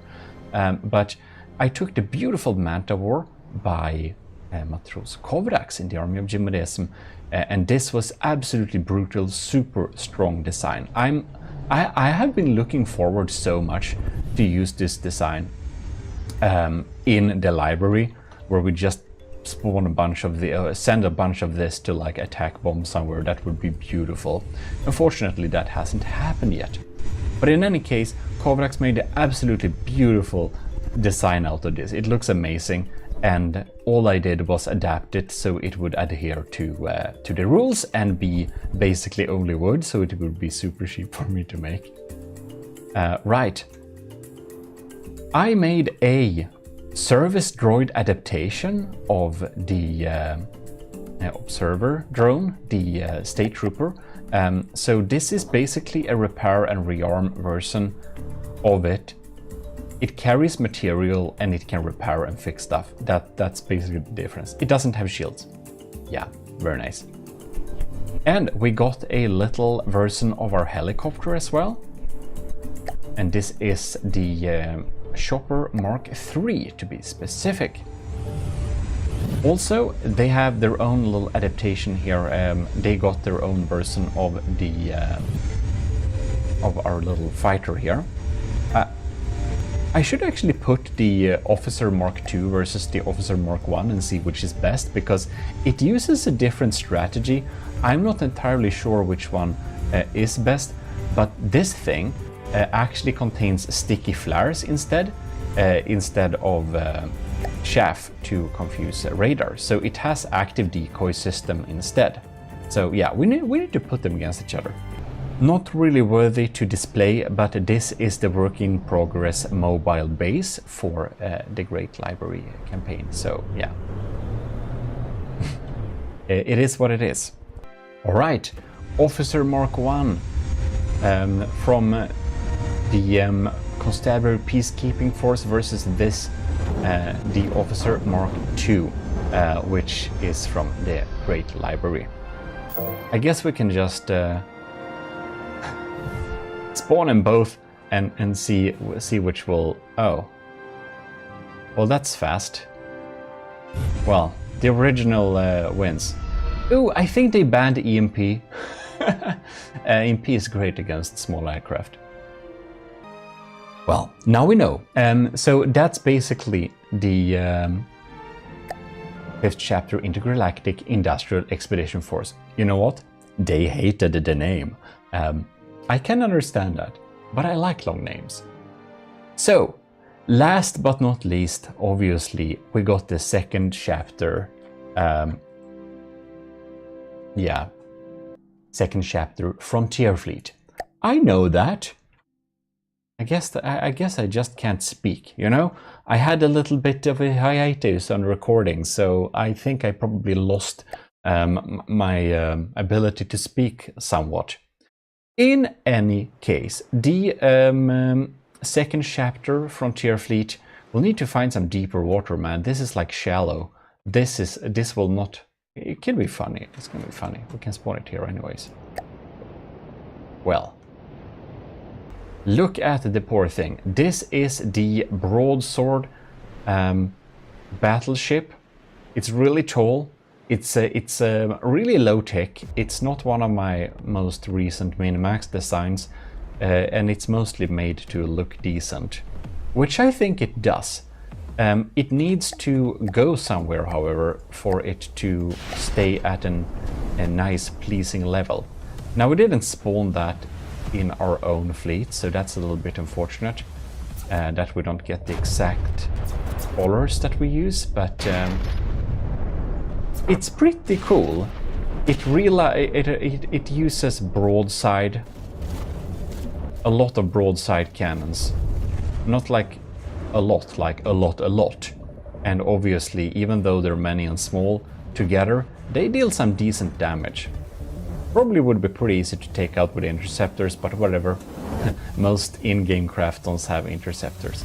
And yes, this thing is bad, but yeah, it will actually work decently enough against many of the in-game designs, so that's nice. Then we have the Aerobics Mark 2. Mark 1 is deleted. This is a jet fighter that is pretty good, to be honest. It moves so janky, it's really hard to hit. It usually wins against many of similarly priced Steel Strider designs, and definitely works against the Deepwater Guard. Now, I'm not super happy with the design of it anymore, because I kind of upgraded or changed my style at least. You may think this is cooler, I don't know. It's up to you. But it's pretty... it works. Then we have the funny Filke class destroyer from the Filke battles, which is a super funny design because this thing will actually jump up and down when incoming fire is coming there. Compared to many of the participants in this little mini challenge, it's of course really bad. A lot of you GMODists out there, you are so much better on building stuff than me, and I'm happy for that, because then we have really cool challenges we can make with cool designs you submit that are just so much better than whatever I put out there. Yeah, so the Filke was a wooden boat, and the challenge was basically make it decent, and people did. We got two versions of the chopper, the Mark II, which is anti-naval, and Mark I, which is anti-air. Different configurations, they're very similar, but they basically have different setups. The anti-naval version here, obviously, has torpedoes, and the anti-air doesn't, you know. It has anti-missile missiles. And no, anti-aircraft missiles, AA missiles. Oh, and one of our good old battle participants, the Draconia. My first battleship that were made to be half decent. It's half laggy, that it is. half decent, can be discussed, but it holds up. It holds up. Naturally, it will obviously deal with all of the in-game crafts that I tested it on. Maybe some new have came that are better, but it obviously delivers great result against the in-game stuff. It's described as a killer baby seal for obvious reasons. It is equipped with a not so good APS, some really scary laser systems, and some really funny like interiors. It's like a mini city on top of it. A little bit inspired by Philip Reeve. I think his worlds are super cool. If you don't know who Philip Reeve is, Google Mortal Engines. Yeah. To spice things up, we're gonna spawn a paddle gun. Because paddle gun is funny. Well, in any case, we're gonna continue to spawn in some stuff here. Oh, this will be unfair. Well, whatever. I made, for fun, I just thought, why not make the broadsword fly? So I did. I made it fly. And it does. This is the broadsword air battleship. I think it looks pretty neat, actually. I'm very happy with the looks of this thing. As it's a naval variant, it's not great by any means, but it does what it's supposed to do, which is look pretty neat. And I'm particularly happy with like having onboard engines like this that are just there to look neat. Yeah, I think it's nice. I think paddle gun died, unfortunately. Well, we have the crossbones in the background instead. I'm guessing crossbones will do short work against the air battleship. And while we're at that, we're going to continue to show the second chapter from Chairfleet. These are missiles for another submission you'll see in a moment. Balloonfish Mark III.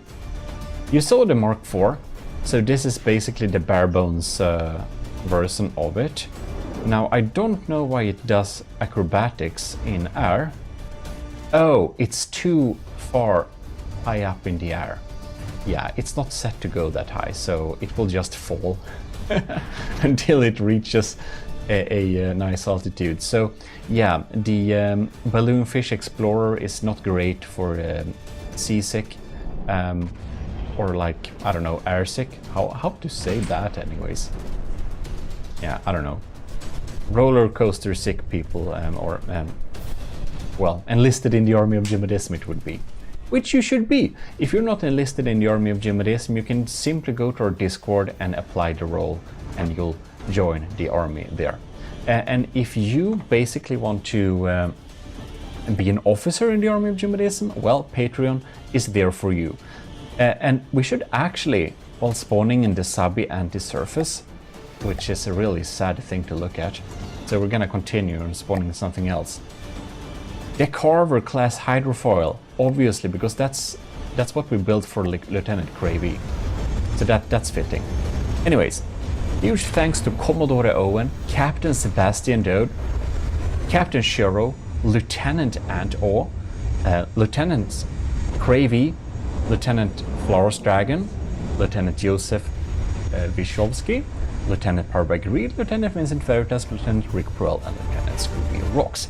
Thanks a lot for your continued support. It really helps me a lot, because the income from our supporters, be it the commissioned officers in the army of GMODISM, or if you're watching this video as a YouTube member, you're in the ECCLESIARCHY, all of you that are helping, and of course the government of GMODISM that nobody joined yet, so that's you know, but it helps a lot because it keeps the continual like expenses the channel has to pay up.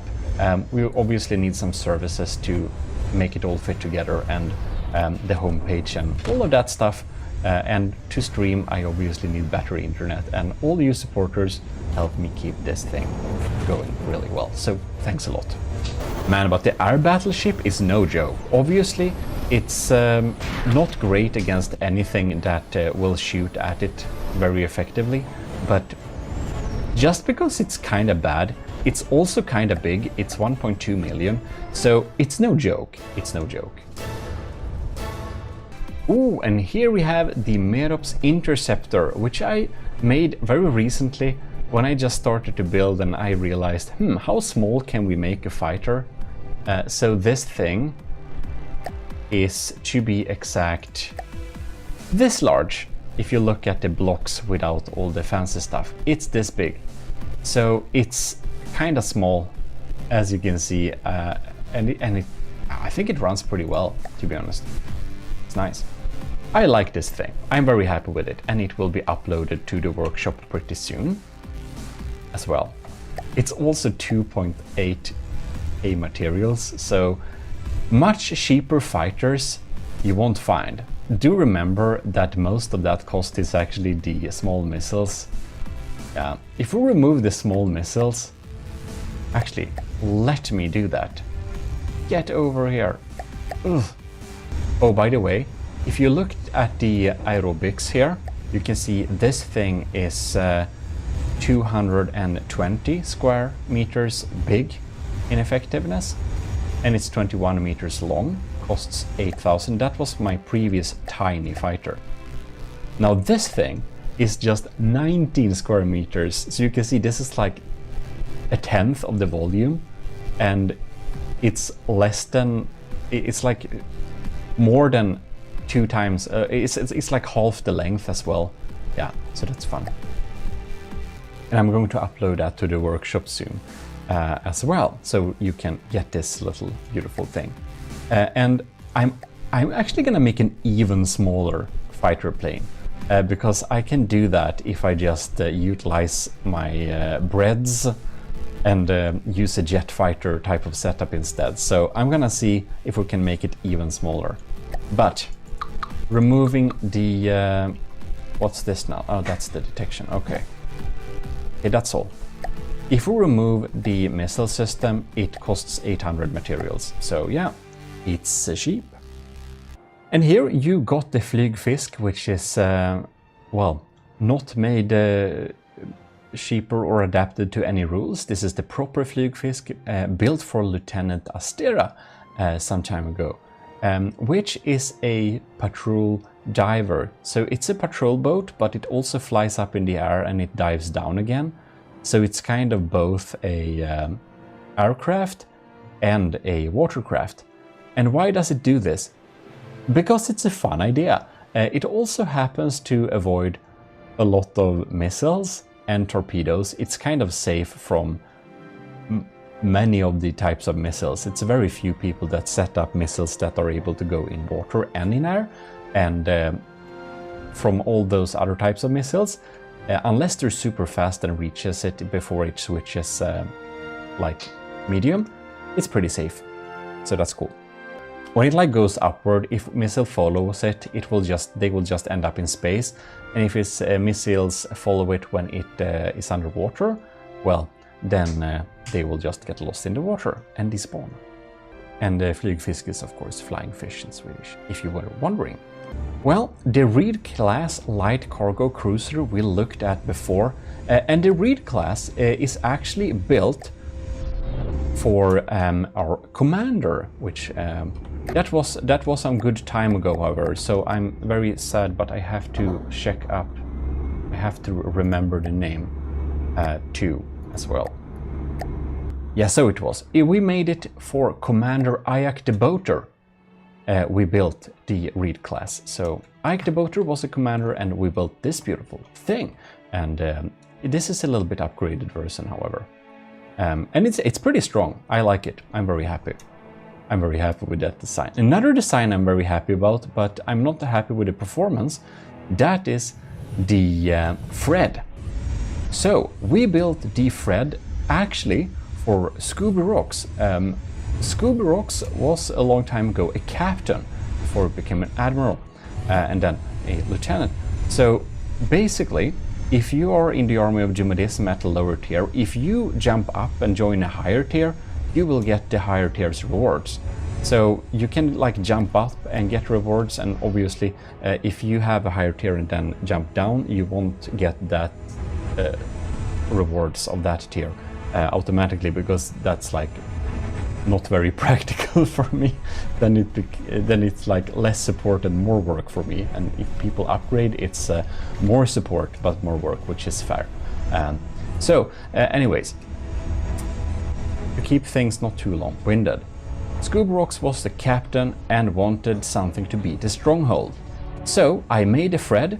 The Fred has a very cool setup with a lot of engines underwater. It's so adapted to take on the stronghold specifically.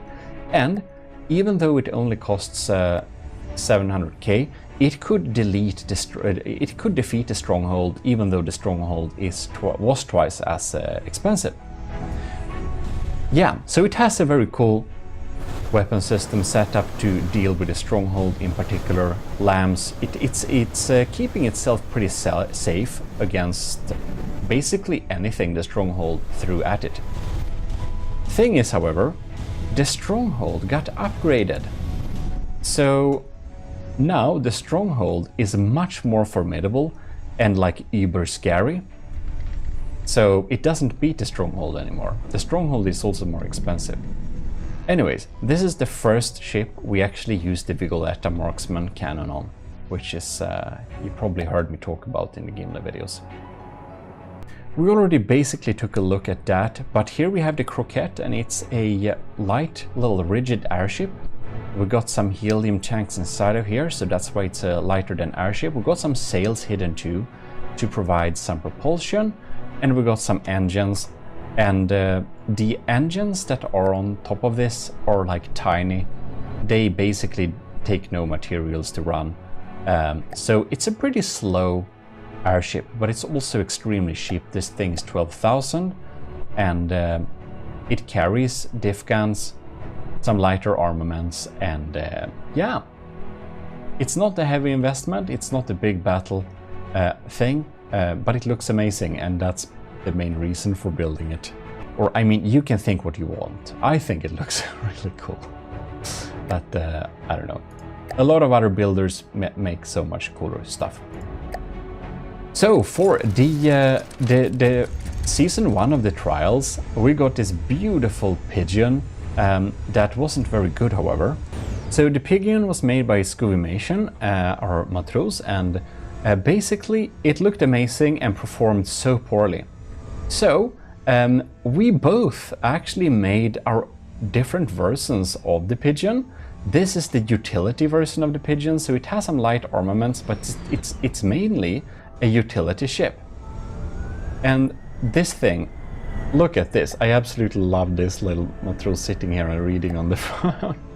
Yeah, some fun Easter eggs, a utility ship. And then I made my version of the pigeon, which is the barbecue pigeon. This is a combat airship that uses a lot of flamers. It's not even cheap, and it burns hard. Yeah, so both of these actually will be uploaded to Steam Workshop as well. I already made some art to display them there by my new template. Oh, and this is the aesthetical winner of the Slabman challenge. So the Slabman was a really bad ship, and I wanted it to be upgraded. So, Setup, aka E-Lord, that made the Turtle Lord, made this beautiful Stridsjacht, and it's absolutely amazing. I even made it into a desk mat, which anyone can get if they want to, by a blueprint style. But in any case, or I didn't do it, Kevin did it, so thank him very much, because that was amazing. It looks awesome. Anyways, this is a 1 million ship that's looking really great. It didn't win the combat, but it did win a lot of, it did win the aesthetical part of the competition.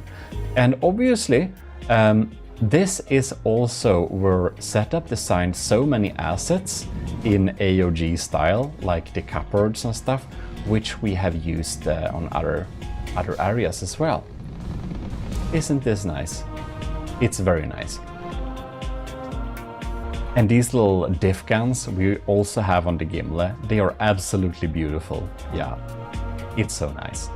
I hope Setup will do some more cool stuff From the Depth in the future. I think it's taking a little break.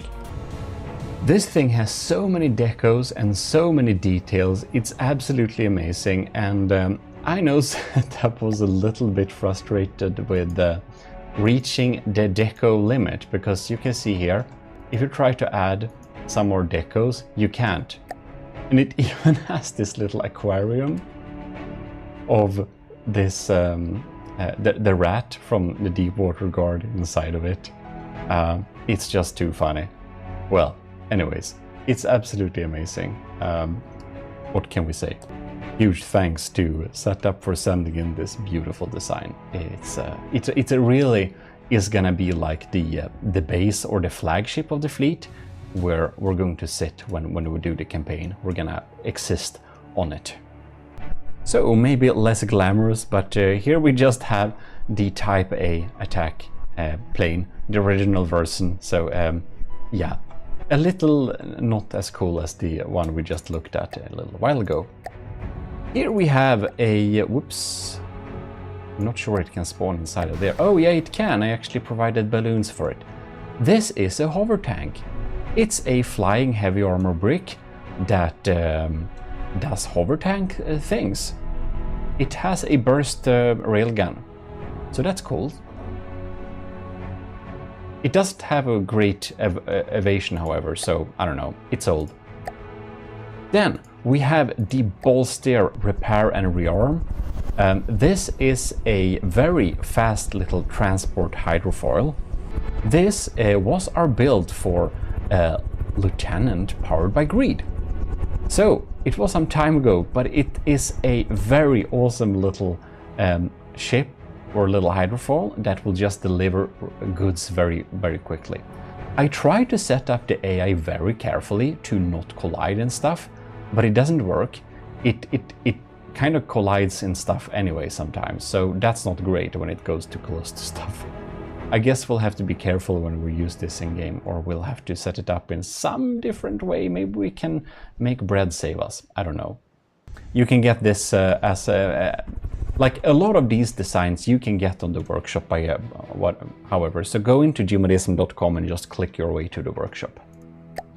Here we got the Lytepost, the Raider Outpost made by Captain Y, because he wanted to make something for the army of GMODIST at a time. So it's a beautiful little station that basically, I never thought you could do this, but it basically uses a big like snooper, or what is it called? What are these called? Antennas. The strategic antennas. So they're just placed with like one block down, down, down, down, down, and they just naturally make this beautiful shape. So that was absolutely super smart of Captain Y to make there. Yeah, it looks amazing. It's a, well, Raider Outpost to remove fog of war. So that's the only structure we have right now officially. And here is another thing that Captain Y wanted to construct for the AOG, which is the beautiful big transport system. This is the almost 200k head mod class, which is a hydrofoil with a big like tunnel with propellers in the middle that holds, like, how much does it hold? I don't remember. 7 million materials. Yeah, this thing can basically on its own carry materials to build, what is it? 3 Gimli class? Yeah, it's pretty big. Anyways, it's pretty cool because it even spawns missiles, torpedo or cruising missiles basically, that contains nuclear weapons if any enemy is coming there. So that's a bit fun. Then we have the Siege Minuteman. So this is made by powered by greed actually for the Slabman challenge, and this was the winner of the performance part, I believe it was. So this is quite decent in performance. It's a cram version, And it does look so much better than the Slabman. It looked terrible, the Slabman. Yeah, it did. The Reed class Mark III we already looked at, and lastly on the list is obviously the Gimli class. You can see a little picture. That's from when I measured the Gimli. So that's a bit fun. It is 1, 2, 3, 4, 5 Marauders long roundabout. Well, I think you've seen the Gimli class before, and we did take a little look at it previously as well. But that is our fleets and forces. Well, and there we basically have it. We checked through all of our fleets and forces in the Army of GMODISM right now. So now you know what forces the Army of GMODISM has, and a lot more is in the making. Maybe I should go through my ongoing projects folder if you want to. I don't know. In any case, we just spawned 2 crossbones to keep it a little bit interesting here while we end this little video. And do check out their homepage so that I know what you think about it, and tell me if there are any improvements to be made, or, well, frankly, what do you think about it? I didn't get inspiration for the design's navigation or anything like that. I just basically made it all up. So it would be interesting to see or hear what people think about it. Or think. In any case, huge thanks for watching, and do stay tuned. If you would like to like this video and maybe even share it somewhere, I will be very happy. And big thanks to all of you that are supporting the channel right now. Well, the government, maybe right now we have someone there. The ECCLESIARCHY, Twitch subs on there, and as commissioned officers. In any case, this is your host, Eric of GMODISM, and I'm signing out. Thanks for watching. That's our fleet.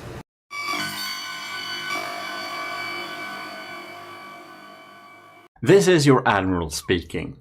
Today we're gonna have a little info video thing for all the commissioned officers in the Army of GMODISM and those who might want to become that as well.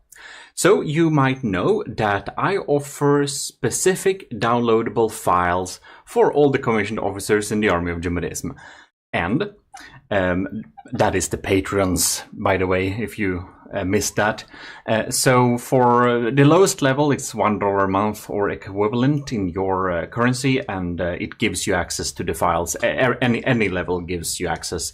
And I update the file around monthly-ish. I try to up them monthly-ish, but I basically essentially update them whenever I have new stuff in any of the games the files contain. Now, the biggest game on the channel right now is From the Depth, so that's probably what most people care about, and the most reason the files are updated right now.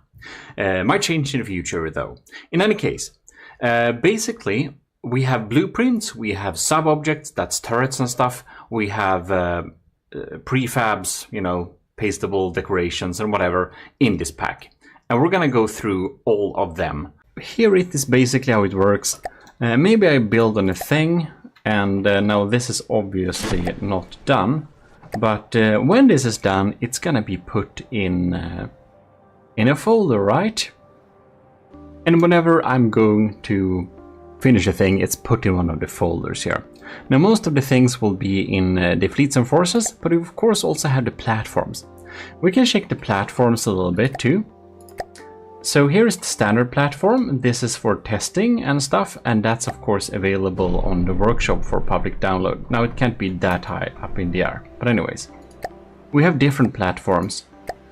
We have a civs testing platform, which is a little bit rudimentary setup here, just testing some different shells. Some of the platforms are actually my personal tests. So here we have, for example, the 3x armor switcher test, and in this thing one can select the different buttons G, H and J, and then fire a shell on each of them to then determine the penetrative capability of that particular shell at that particular gauge. Pretty nice, isn't it? Right. Then we got, here we have the proper APS tester. That's of course for testing really big APS guns. Yeah. And here we have the battleship armor simulator. So this is just the thickest armor you could imagine. And it has one of these. So we can make this an enemy, which means that we can target this with a weapon on another platform and shoot at it. So if we, for example, load in, I don't know, some test. Now, that's not gonna work very well, is it? But here we have the cram test. And this cram test tests cram cannons. Makes a lot of sense. And by the way, when you test cram and APS, you can reload them instantly by going into the Q menu. Very nice. We also, of course, got laser test. So here we can connect up different modules and explore how different lasers work and how they burn. So the only thing we do here is we just we attach them in whatever pattern, change them up. This is just some example ones. And then we have a weird laser which is both continuous and then pulsing. Pretty neat. Now we spawn this too high up in the air. But we do have a missile testing platform too. So we can test some missiles. Now this is of course testing kinetic missiles mostly and charge head missiles. Well, you can test other missiles as well, but it's most useful to perform tests with kinetic missiles and shape charge missiles, because that can be a little bit difficult otherwise. And you just connect them up by a block here. Very simple like this. And yeah. We of course need to have a plasma test as well. So here we can have different connecting canals. We can connect up like this. And yeah, we got some different lenses to switch in between too. I need to stop spawning things too high up in the air. And I made them go super slow so you can really see the effects of the plasma here.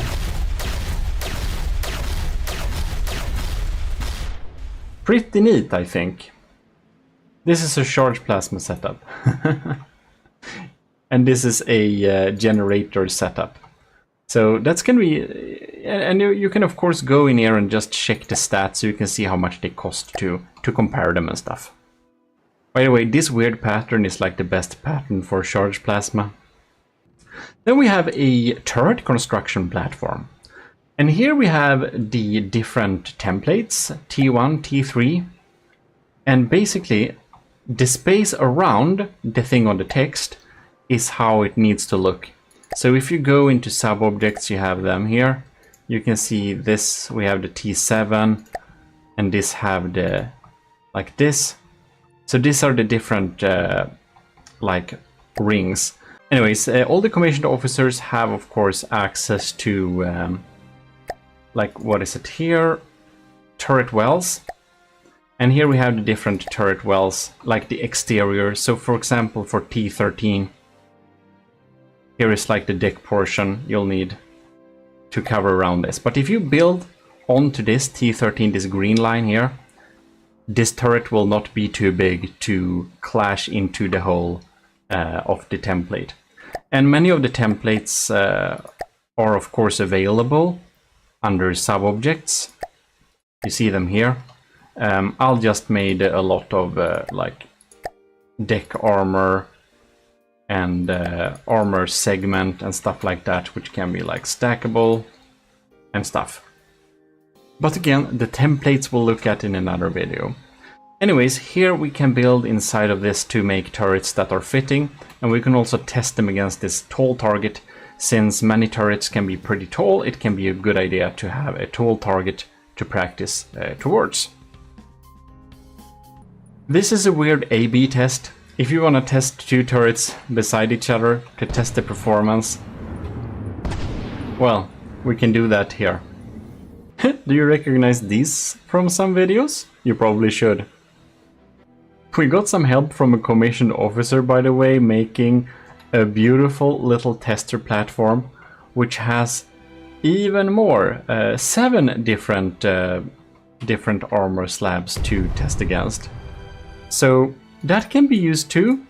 Very nice indeed. Thanks for that addition. By the way, I click T to fire from all of the platforms. I think it says in the setting on the original platform, anyways, near the... Anyways, you just click the T as in Thor, and you'll fire. Very nice. Then we have this thing, GI Structural Platform. GI, by the way, is GMODIST Industries. Anyways, here is a structural platform which can be spawned down close to the spawn. Yeah, here we are. It's kind of built for the deepness of the spawn. So it's above water, close to the spawn. If you just plonk this down, you will have a platform that has no materials and no engine. This can be useful if you want to build engines, see how much they require, how much they take, because the other platforms are of course taking some energy each second, and they are also producing a lot with the steam engines. This is like a clean slate to test engines and stuff without bobbing about on a raft, which is horrible. And we're adding new platforms whenever they come up, of course. Anyways, most of the things are in Army of GMODISM, Fleets and Forces. Perhaps we will not be going through each design in detail today. That will take a little too long time. Anyways, first chapter, Wasteland Domination Force, is of course the in construction force to tackle the Ashes of the Empire is the plan. Now, I don't know the volume restrictions. This is a design submitted before by MIA Captain Y, and I imagine it will have a place there. Now, I don't know the volume restrictions, so we'll see. The biggest one is the second chapter, Frontier Fleet, of course. We have so many designs here, like the Pigeon Utility by Scuvimation and my Barbecue Bomber Pigeon version here. Pretty nice. And here you can see we even have this thing for Lieutenant Asteria, the Patrol Diver. So this is really funny, or actually I think Lieutenant Asteria may be demoted, or perhaps MIA.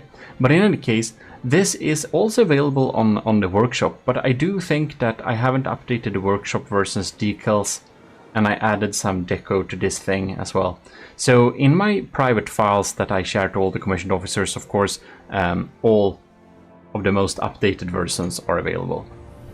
This is a Patrol Flygfisk Diver. It flies and then dives. Very cool. We have so many things here. We have my only attack submarine so far, which is not deleted. It's not very good. It's okay though. For the cost, it's pretty good. And the flying battleship broadsword class air battleship, of course. Splendid power of the Army of GMODISM. Definitely a worthy companion on the Army of GMODISM second chapter Frontier Fleet. Anyways, remember the Filke challenge? Well, here is my improved Filke. I've improved it a couple of times after doing a video about it, I think. It's a destroyer. It's pretty nice. Oh, and here we have this thing, which is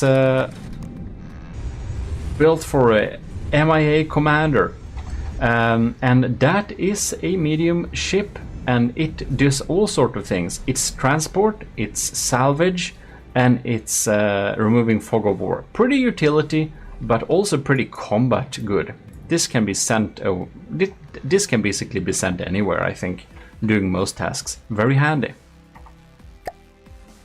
And one thing, our lieutenant powered by greed won a previous the Slabman challenge. Was in one of the winning positions there with the AOG Minuteman. I've updated the decals on this thing, and this thing is an absolutely brutal hydrofoil. Very nice indeed. Oh, and here we have a battle cruiser. The Fred battle cruiser is built specifically to deal with the stronghold from the Onyx Watch. So even though the Fred Battlecruiser only costs 700k, it can deal with the stronghold thanks to its strong defenses. And oh no, we're gonna have a collision, aren't we? No? Good. Well, in any case, now I feel things are going to lag a little bit. We have a little too many huge things in the air by now. Here we have the other winner of the Slabman Challenge, the Stridsjacht. And the Gimle is part of the second chapter Frontier Fleet, as well as the old Draconia and of course the original broadsword. Here we have the Type A attack plane. It's weird because it's A-Type A, and that's because A denotes an attack plane. So yeah, that's the class. That's our naming conventions. And this thing of... I actually recently, just a few days ago, updated the decorations on. So it's looking all dandy. Damn, that's an unfortunate collision. Ironic too. This is the repair and rearm vessel built for Lieutenant powered by greed. So this thing is a good fast cargo transfer and also repair craft. Unfortunately, we spawned it so it just ran into the enemy and just rammed it. Not the enemy, ourselves, and rammed it. Well, we're gonna clean up. Well, you get the point. Here is the entire fleet. It's not completely done yet. We need to add a few more designs to make the second chapter Frontier Fleet complete. That rhymes. But all of them are here and are keep them updated, and when you download them from the post as a commissioned officer, you get the latest ones there, right? Here is the constabulary. You recently seen a lot of the constabulary, I believe, and I'm pretty happy with the constabulary, especially with the the officer. This is, yes, the officer is a very good jet fighter. I'm happy with it. Look here, we spawned 2 officers and a state trooper to keep the locking on and keep track of the enemy pretty well. It does its air aerobics and then moves forwards, deals some good damage. Anyways, ironically, that got killed real fast.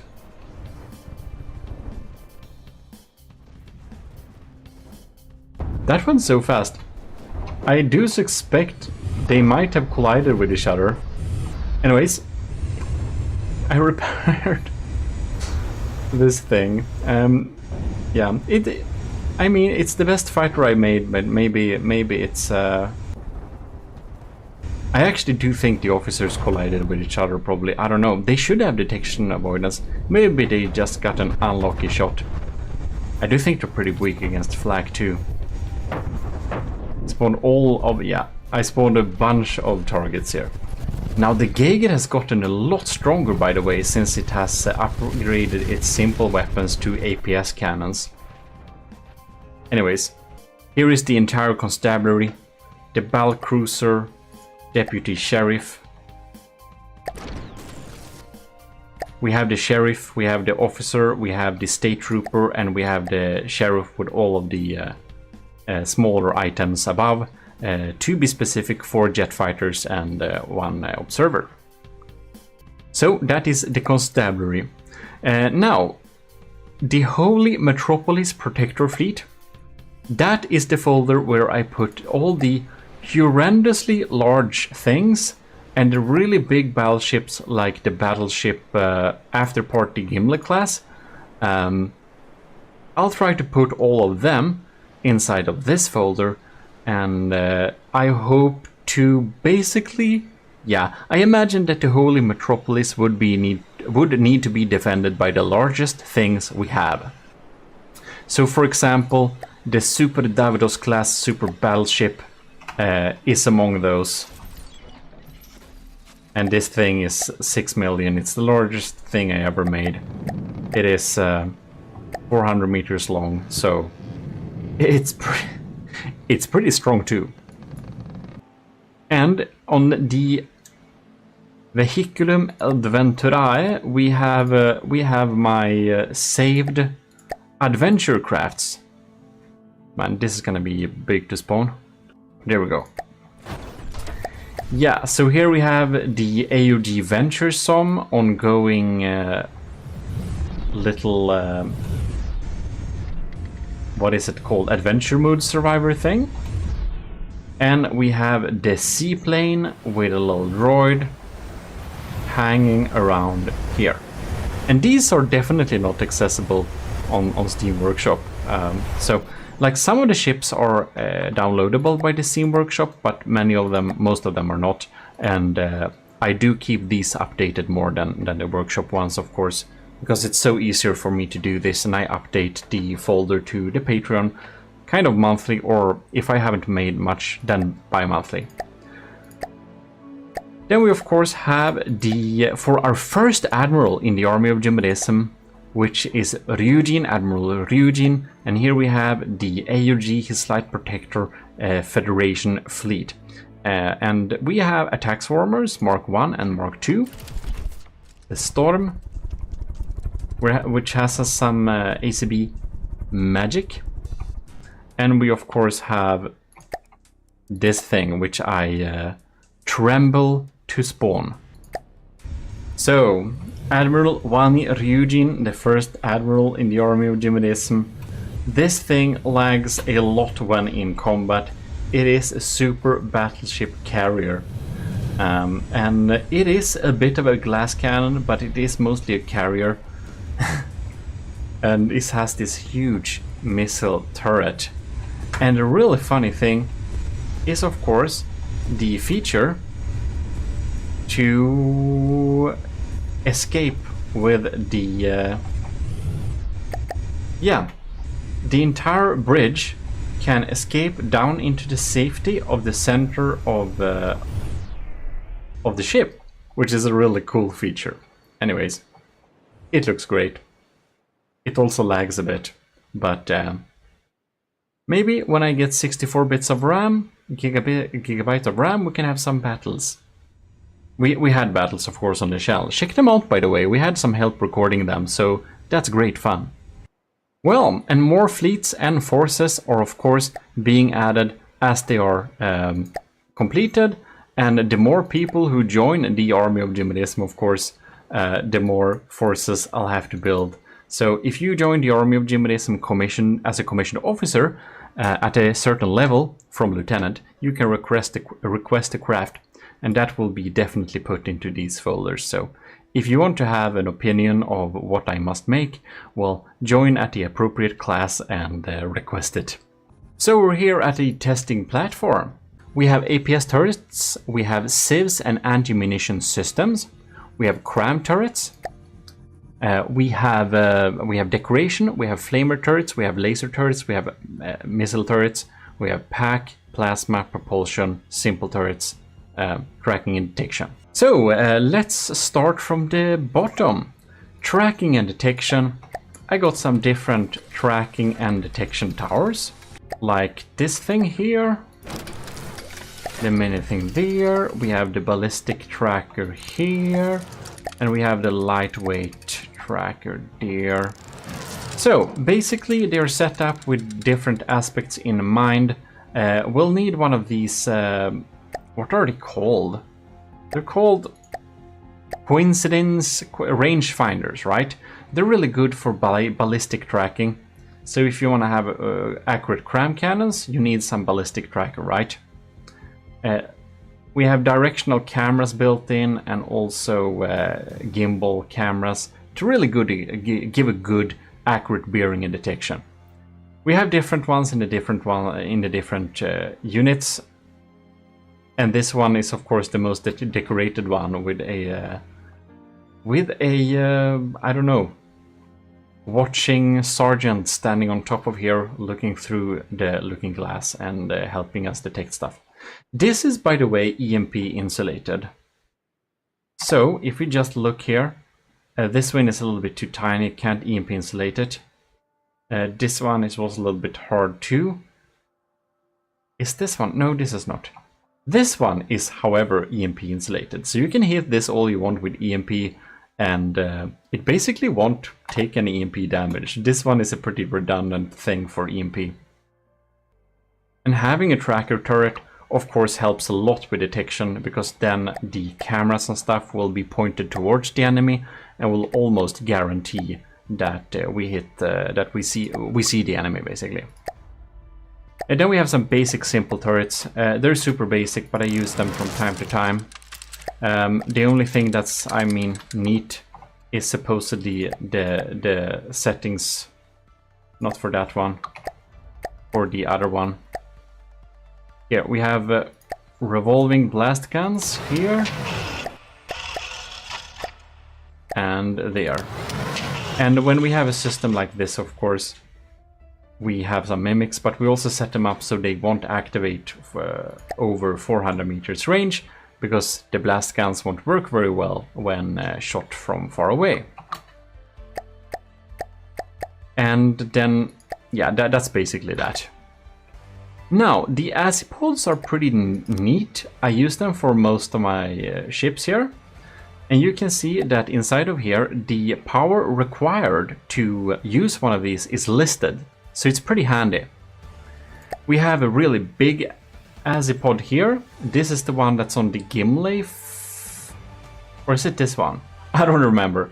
Anyways, the azipods are really good at providing maneuverability and propulsion. Here we have some of these that are not steam, and a tiny one for smaller boats. We do have a paddle wheel as well. This is used on the S. Davidos, so that can provide a lot of thrust actually, but of course it requires enormous amounts of engine power if you want to use them spinning fast. Then we also have a vertical azipod. Now that gets stuck here, and that's of course supposed to be used like this, and it can be placed on, let's place it here actually. Well, we'll have to put it one block outward. Oh well, never mind. It doesn't need that. It's just that it's a fortress, so it won't spin. Anyways, this can be controlled using ACBs, and I have a prefab with ACBs to control them, so that they will pitch forward when you go forwards and pitch backward when you go backwards. We can have some more details about that, but it's basically an azipod for aircraft, right? You can set them up however you want. It's just an azipod. Moving on, we have plasma turrets. So, we got the Belinus, of course, big one. And we have a Belinus Light, and that's because it's alloy. Has a bit longer rods like that. It's not more accurate or anything like that. It's just to prevent it shooting itself as often. And then we have the plasma scattergun. This is a shotgun plasma. We can actually fire them here. The Belinuses are pretty insane. Now the scattergun, this thing, I don't know if it will fire, but whatever. It is indeed a charge plasma system, as you can see here. So that thing takes like forever to reload, but it also deals a lot of damage, right? Well, moving on, we have another charge plasma system. This is used for the. This is also used on the Sheriff, and this is the bomb. It is bomb but plasma. It fires a huge slug. We can check here. It fires a huge slug of 64 projectiles in a... you might imagine it's a shotgun, right? But it really isn't. It fires one big purple charge that deals enormous damage for the size of this thing. It's super slow reload though, and I filled it with some batteries since we require batteries to fire plasma, right? And it's of course supposed to be mounted on the sides of ships and airships or anything else that needs a broadside. It's a broadside cannon, but it can of course be front mounted. The Dominus X, the plasma scattergun. That's a good name, I forgot that. Here we have the Primus Plasma, and this is actually primarily a Civs cannon. That depends a little bit how you set up these weapon controllers. So if the weapon controller is set up to prioritize over the Civs controller, then it will foremost, I can't talk today, then it would mostly shoot at the enemy and then sometimes at projectiles. And right now it's set up to shoot at projectiles if there are any, otherwise shoot at the enemy. This is a continuous plasma system, so it just shoots streams all the time. It feels like a light sheep gun, but then you realize that it costs 50,000. Anyways. Here we have the Streaks Plasma Mark 1, and this is like 3 tiny shots of plasma. Very cute, but very handy. So it has some pretty built-in redundancy, right? And 17,000 materials is pretty cheap for plasma, and it provides some continuous damage towards some targets. Moving on, we have the pack turrets, and I actually only have one pack turret. I'm not a huge pack fan. I'm not the best pack builder either, but this shoots 3 different shots.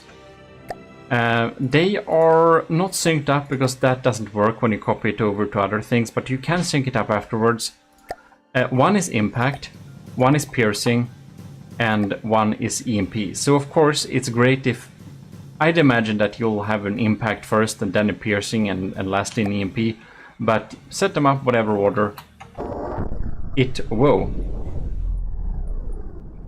Wonder what happened there. But this is of course how it should be. Just a nice plasma blast like this. Then we have some crazy missile turrets actually. We have the Mallet deck launcher. We have this thing, which is the over-under pneumatic deck launcher. We have the Matchbox anti-air incendiary deck launcher. And there we have 2 smoke teasers. They're a little bit boring. But anyways, this shoots miniature matchboxes. Like, isn't that so fun? If we just pause it here, you can see they are like they are like matchsticks, but missiles, and they are looking like they're on fire too. And they are of course incendiary, meant to shoot at incoming. Yeah. This is a pneumatic system, so this only fires using air pressure. It has no fuel, and it deals kinetic and heat damage. And then we have the, I don't know, did the mullet fire? No, I think the mullet can't fire since it has a closed thing here. But this is like a really big kinetic missile that deals huge damage. Very fun. Then we have the laser turrets. The laser turrets are not having anything on them really. They are just to be connected up to a bigger laser system. They are of course redundant, EMP insulated. We have the classical version here you see on the Gimle, and then you have an aerodynamic version which you'll see on the Sheriff. So and they have some specific settings inside of them to help them target the right targets on the LVC, local weapon controller. You can check it out a little bit more in detail if you want to, but it's pretty simple. The thing with laser turrets is of course, well, watch my laser tutorial, but you'll need to direct a beam of laser energy, you know, into it using the laser transceivers. Basically just under this turret block in the middle. It will go upward like this, and we can connect a laser storage to that beam. Next out we have our flamer turrets. We have the pretty big bad Icarus system, which is a 3 flame nozzle system. It's really big, does a lot of damage. And we have something more sensible, like the AA burner, and then the high performance burner class B here, which are makes more sense installed on the Pigeon, for example. They all deal a lot of flame damage, obviously. But personally, I think the Icarus is very fun, but it's 100k for a flamer, so that's pretty insane. The thing is that this has only fuel, and this has a mix, so it has higher intensity and some oxidizer, which you can't have on a system like this. But this is more bang for the buck if you compare the performance. This is just insane and fun. Then we have some pretty fun stuff. This was actually submitted by Nilden. So Nilden is a matros in the army of GMODISM. And this is actually an energy generating setup, but it's on a sub-object, so we can have all those beautiful details. And yeah, doesn't it look amazing? It's like gears and stuff spinning around, so it's super advanced. And inspired from that, I wanted to build a V10 engine, also on a spin block, of course, to make it have this angle. And this is basically a, well, it's a steam engine. That is a V10. So that's why I wanted to put them in this angle, so we could actually have the V movement going on there. Pretty neat, I think. Brassy and nice. I want to have this on a car or something. It's really fun. You can have energy generation on sub-objects. Now, cram turrets I built a lot, so we won't look through all of them in too much detail. But, whoops, we'll have some different ones here on the smaller one. So, for example, the Lead Cast Brass one, we have the 1650mm there. We have the Crusher, which is a previous turret for the Gimlet. This is real big. It uses hollow point. We have the Detonator Mark II, and the Detonator Mark III, which is going to be put on a future and more updated, upgraded version of the Gimlet. We got the Dragon's Claw here. We have so many ones. The Holy Power is the largest one. It's an incendiary cram turret. It's insane. Stealth Dagger you've seen before. It's a little bit stealthy. Many, of course, these you have seen before. We even have a cram mortar here on the gimlets. We have the pipe organ, and we have the Type A's in different configurations here. Different classes and configurations here. So let's see here. This is a little bit more accurate. That's a nice one. That's on the Filke. Yeah. And we have GMODISM Industries flak cram. This is a new one actually, and it's made to shoot down airplanes. Very nice. Maybe not so new. Maybe it's not new, but we have the Delta Corp Type 9 Airburst AA cram, and this thing shoots a layer of shrapnel in front of the enemy aircrafts. So yeah, it's an airburst cram. I don't see if we'll see it detonate. Probably not. Anyways, it's laser targeted, of course. So a while ago we streamed with Rorsten and this cram cannon, which is called, what is it called? Arkem Quad. I was pretty impressed with this thing when we streamed with Rorsten, so maybe the type of design will get stolen and put on some future Deepwater Guard build. It's pretty nice. It's also flak based. I think it's laser targeted too. Now the civs and anti-munition system, we have a lot of different ones here. We have, for example, the Vigoletta Precision kinetic civs. That's a new, that's actually a new system. And we have the Exacto, also kinetic civs. Here we have my older kinetic sieves, which is much more expensive, but works pretty well. That's also on the Gimle. Here we have the Type I flak. So it's a flak system, but it's not super good. Let's see here. This one is a better flak cannon in that case. It's on the Eugen actually. Here we have cram sieves. So this is actually a cram cannon that is set up as a sieves cannon, will detonate in the air with a big explosion, and does actually reliably take out many things. It doesn't deal enough damage to take up Doom Cram, but it's really good to clean up missiles. So that's nice. Here we have the Type A's, and these are my very nice little anti-missile and cram turrets. They're pretty accurate. Since they aim towards the target, they're really good. Here we have the Orion Combined Speedex. It's very good at shooting incoming crams and missiles. Expensive though.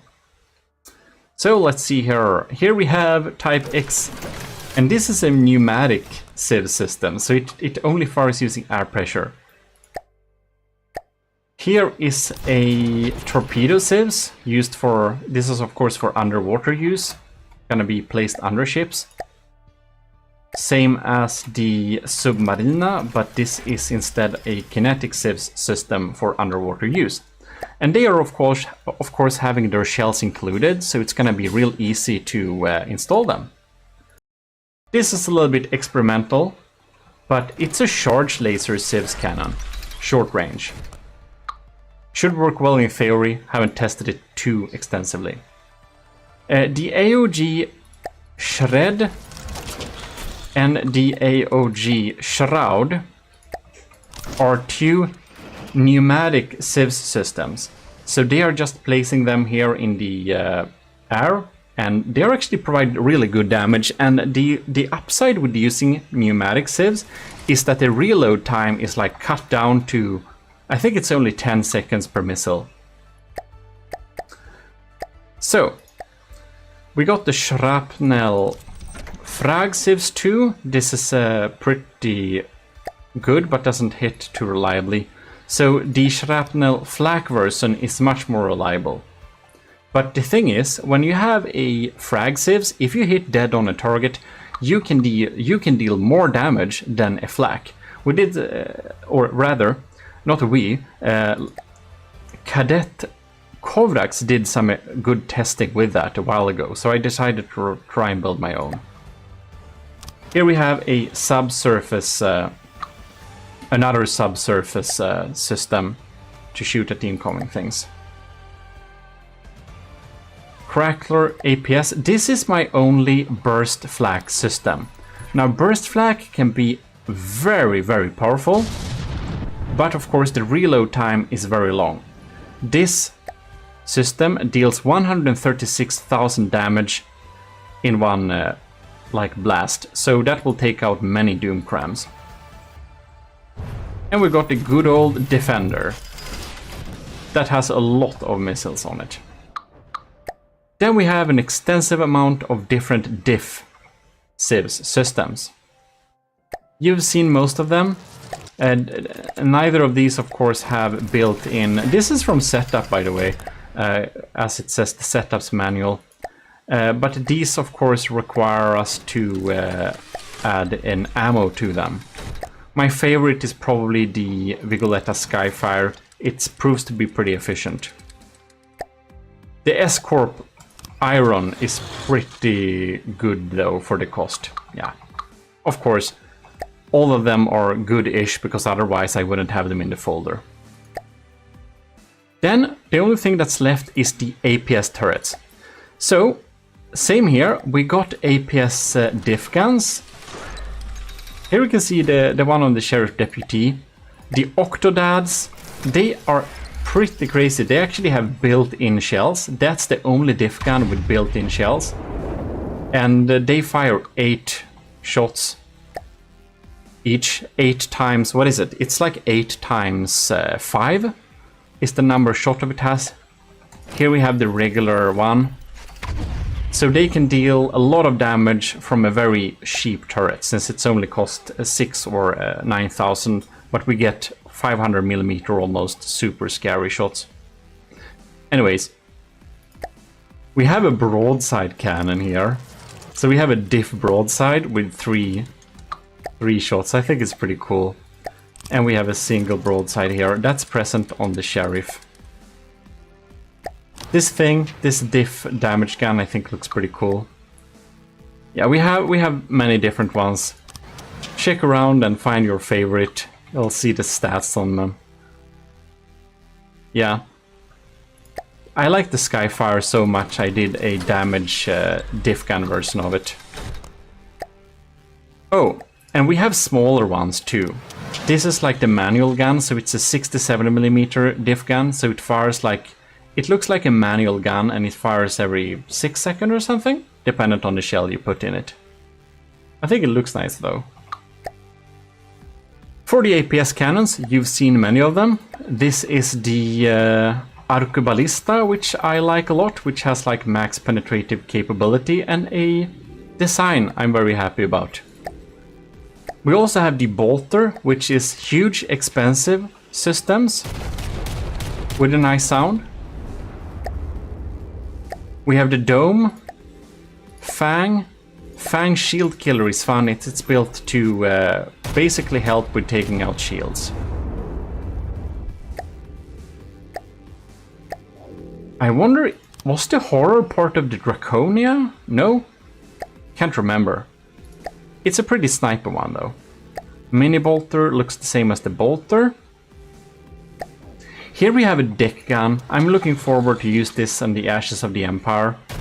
And even though this is like a tiny deck gun, it actually has ammo built into it.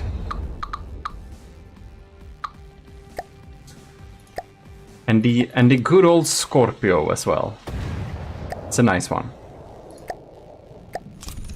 Oh, and here we have the shrapnel laser, but this one is dealing damage instead of shooting at incoming projectiles.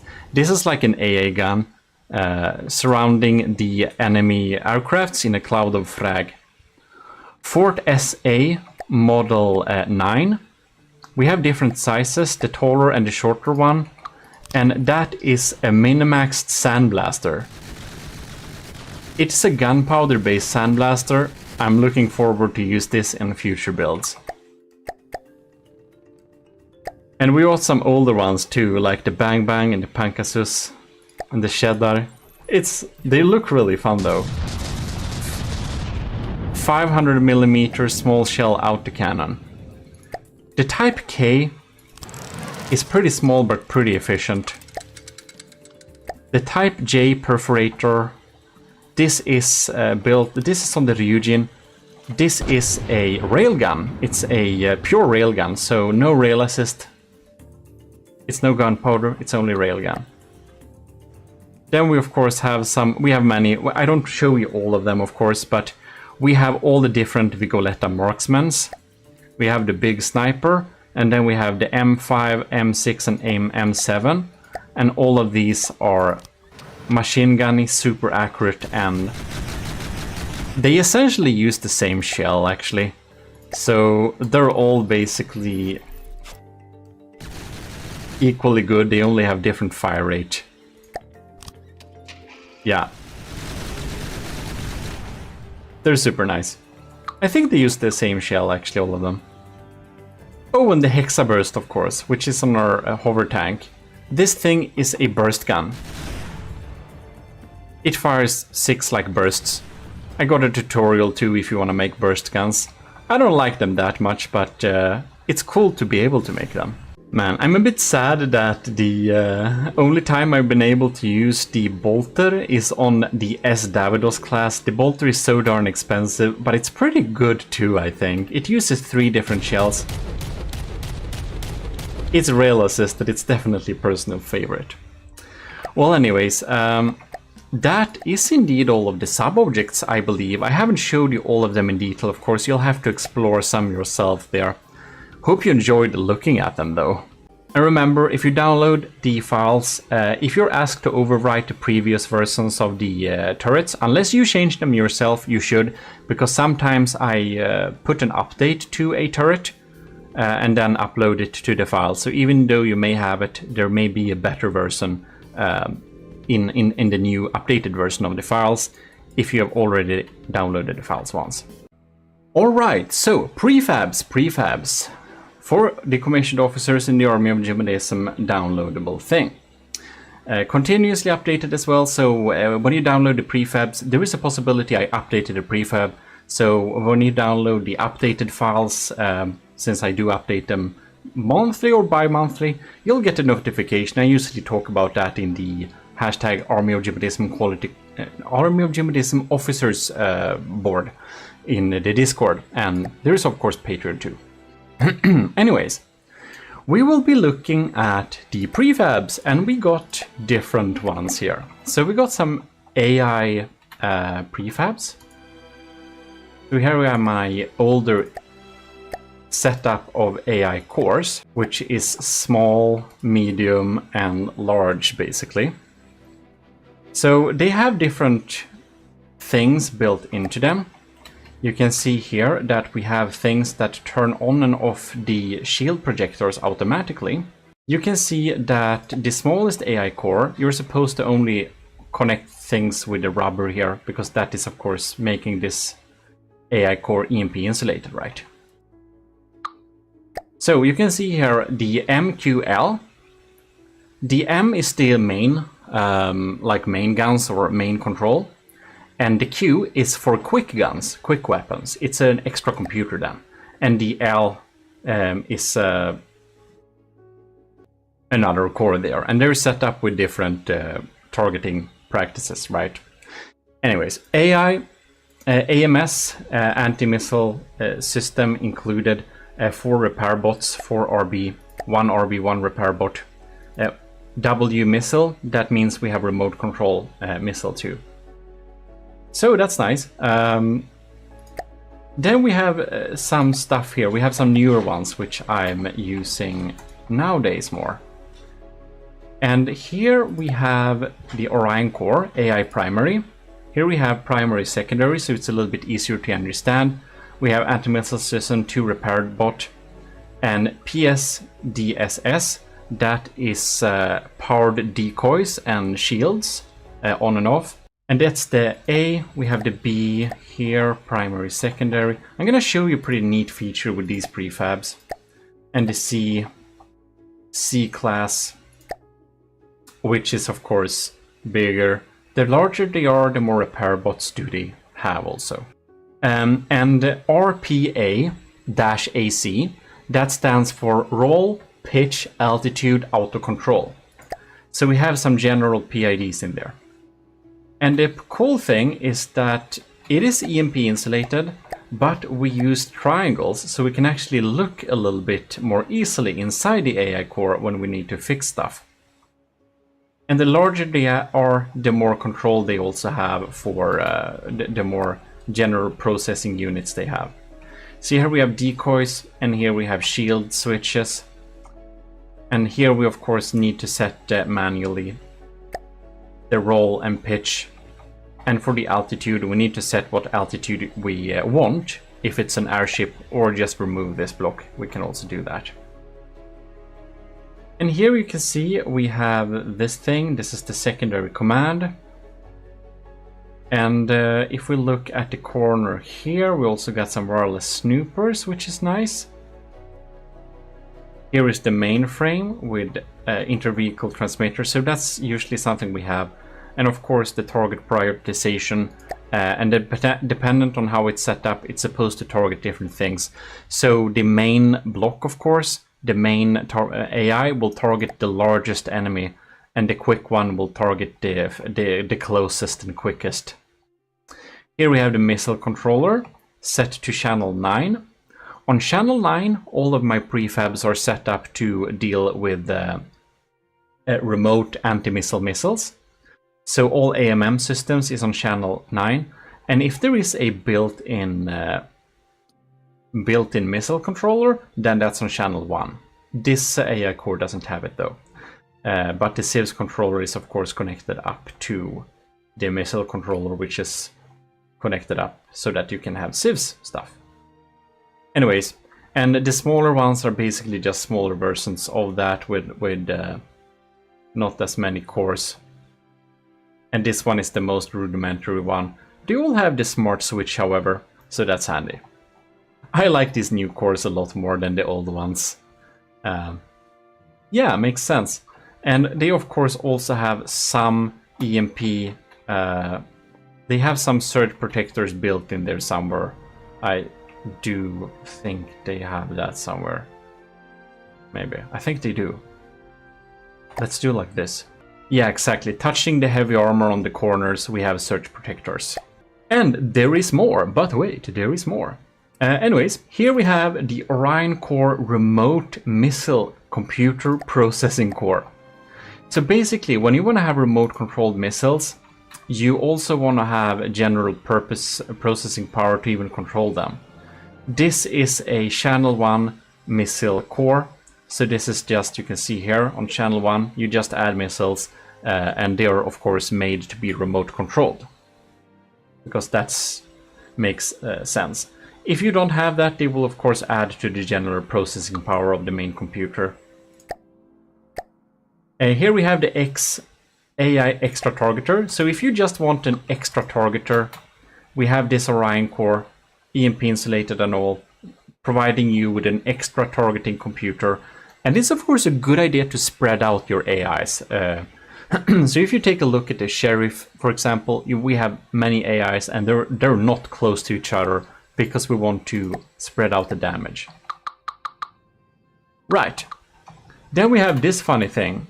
This is a pulsar thing. So here we can see some light fittings. If we have an enemy somewhere, this will switch between colors. It's basically, you know, police siren. You can make this be any color. And you don't need to be that close, of course. Just place them as close as possible. You'll see inside of here they're set up to 8 meters, but you can increase that. But if you go in here, by the way, and set this thing to not 8 meters, but like max, you will control all of the lights on your entire ship. And that might not be what you intend to do. And if you want to have alternating lights like that are reversed, you'll of course just switch the color on this and this inside the settings. Yeah, that's pretty rudimentary. That's of course also built for the constabulary. Now, here we have the block systems 40k ECM jammer. If you want your enemy to not shoot at you and be very accurate, here we have an ECM jammer. And they'll basically, when there is an enemy, they will just max these out. And you can remove one of the ECM jammers and they will of course only take 20,000 power. And ECM jammers makes missiles and like crams and whatever shot at you less accurate. Here we have a big off switch. So if you have a ship that has all sorts of weird shit activated, like smoke, lights, whatever decoration, causing a lot of lag, you'll just, and hologram projectors too, you can put it there and you just turn off all of it. You can save the vehicle and they will be permanently disabled. So you don't need to do any, yeah, it's just simplifying life. When I have rules that you can't have stuff and people break them, I just slap that one down and we're good to go. Here we have a carrier dock spawner. So this contains everything you need. This is basically, put this on a ship and you have a carrier. Here we have the tractor beam. You can select the ship you want here. Here we have the sub-vehicle spawner. Select the same if you wanted to spawn with the craft next time. We have repair units. So if there is an enemy within anything, it will set the beam distance to 30 instead of 7. And you can change this so it sits in a good resting position. And then it will basically make it go up in the air a bit. And then after a little while it will release the vehicle. And when there is no enemy, it will recall them. And it's of course EMP insulated too. Very handy. Here we have the Block Systems Limited Liability Company. I like to put companies behind stuff. a processor, computer processor CPU. So this is a cute little data center. Yeah, it's a processing cores, EMP insulated, in a very cool little data center machine green thing. Here we have the shield projector decoy smart switch. So this is of course what is included in the AI course. If you want to have your own AI, you can just plonk this down and you have the shields and decoys automatically enabled and disabled if there is an enemy. Here we have the other thing included, roll, pitch, altitude, auto control. Using this with PIDs is a good idea because if you do that, you can control the ship manually without it falling out of the sky, without messing out the roll, without messing out pitch. This is like a must-have if you want to control an airplane by yourself. Here we have, otherwise it will be like a bad World War I type of experience where if you don't hold dearly onto the joystick, you'll crash and burn instantly. Anyways, here we have a thruster jaw director. So if we have a thruster, like a thruster, right?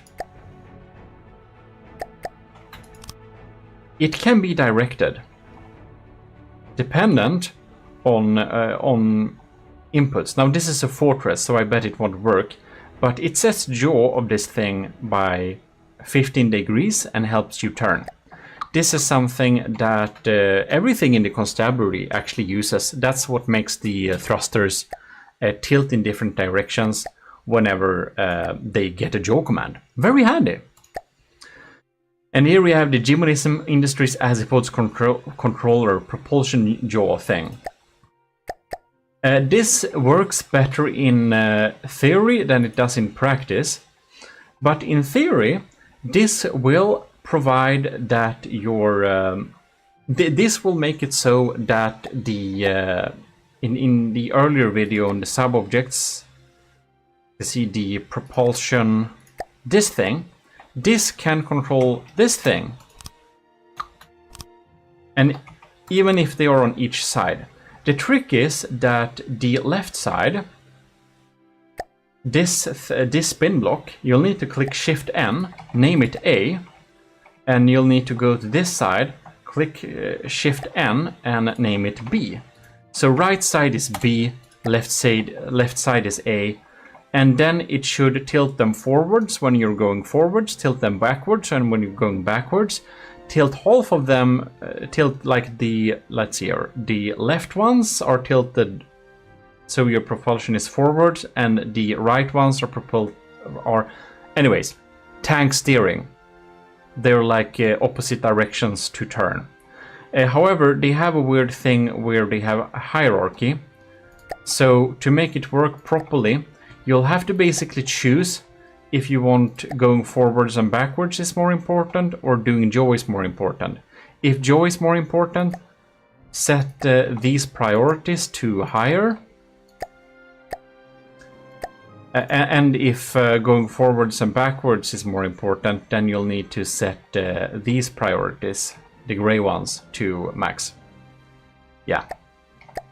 Hope it helps someone. I should learn breadboard, I know, but this works pretty well for the pigeon.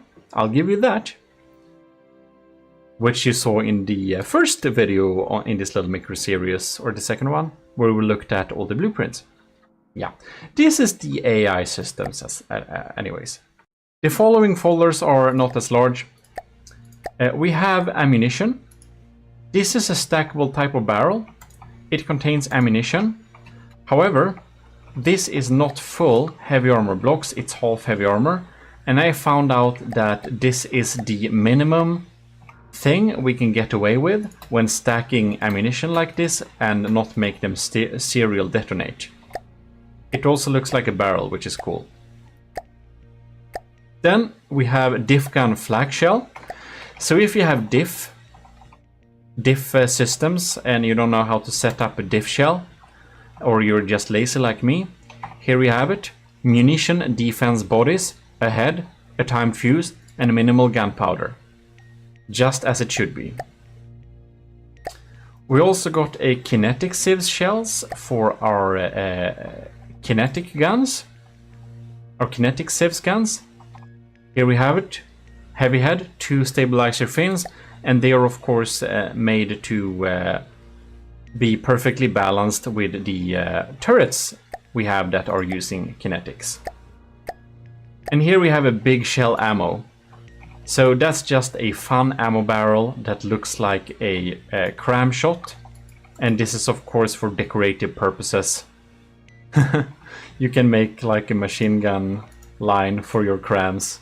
I don't know, it's cool. Now, here we have some armor slabs. So I thought up some different armor slabs basically. And I'm in the process of updating these a little bit. But anyways, here we have some heavy armor stagger like this for some kind of middle layer. Here we have maxed out kinetic absorbing armor. And they are S12 because they are 12 wide and they are 8 high. So they're like 2 stacked box high. Here we have the heavy naval hull, which was the original hull for the Super Davidos. And I also made diagonal variants. But this is for a lighter one actually. Anyways. Light naval hull. Class A is the most expensive. Class B is kind of the middleman. And Class C is like the cheapest one. So here we can see we have like minimal air gap. All you can get a pretty decent armor like this. Just plonking it down, and I'm about to update them or add new variants, so keep that in mind. Here we have naval hull armor class B. This is the original armor for the Gimli actually. So yeah, people think this was thin, but you know, this is pretty good too. We have an integrated spall liner here. With a thinner armor type.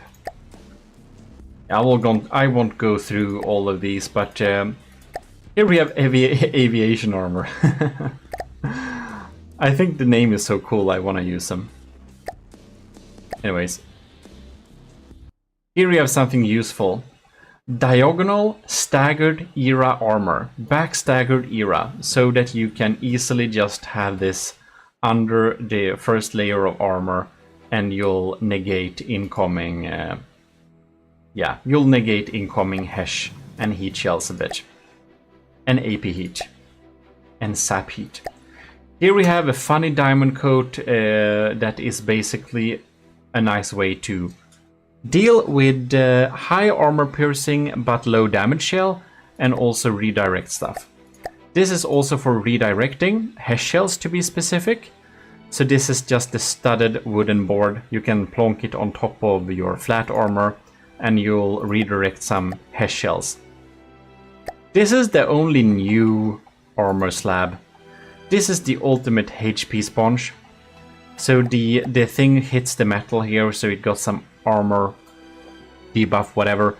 Then we have wood and stone. So we have some float and we, most importantly, have sheep health points. This armor slab is only meant to be internal armor, and it's a HP sponge, so it's not supposed to be on the surface, it has no air gap, right? Next out, we have cram systems. Now, we do have some pretty funny cram systems that may not be too much up to date, because they are not 3D crams, but this is basically a cram broadside cannon. The broadsword uses these.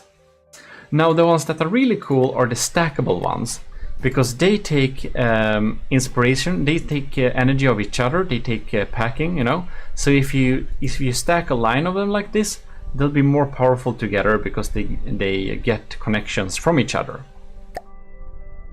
And we have this one is stackable too here. Yeah. Stackable broadside cram cannons, if you ever wanted that.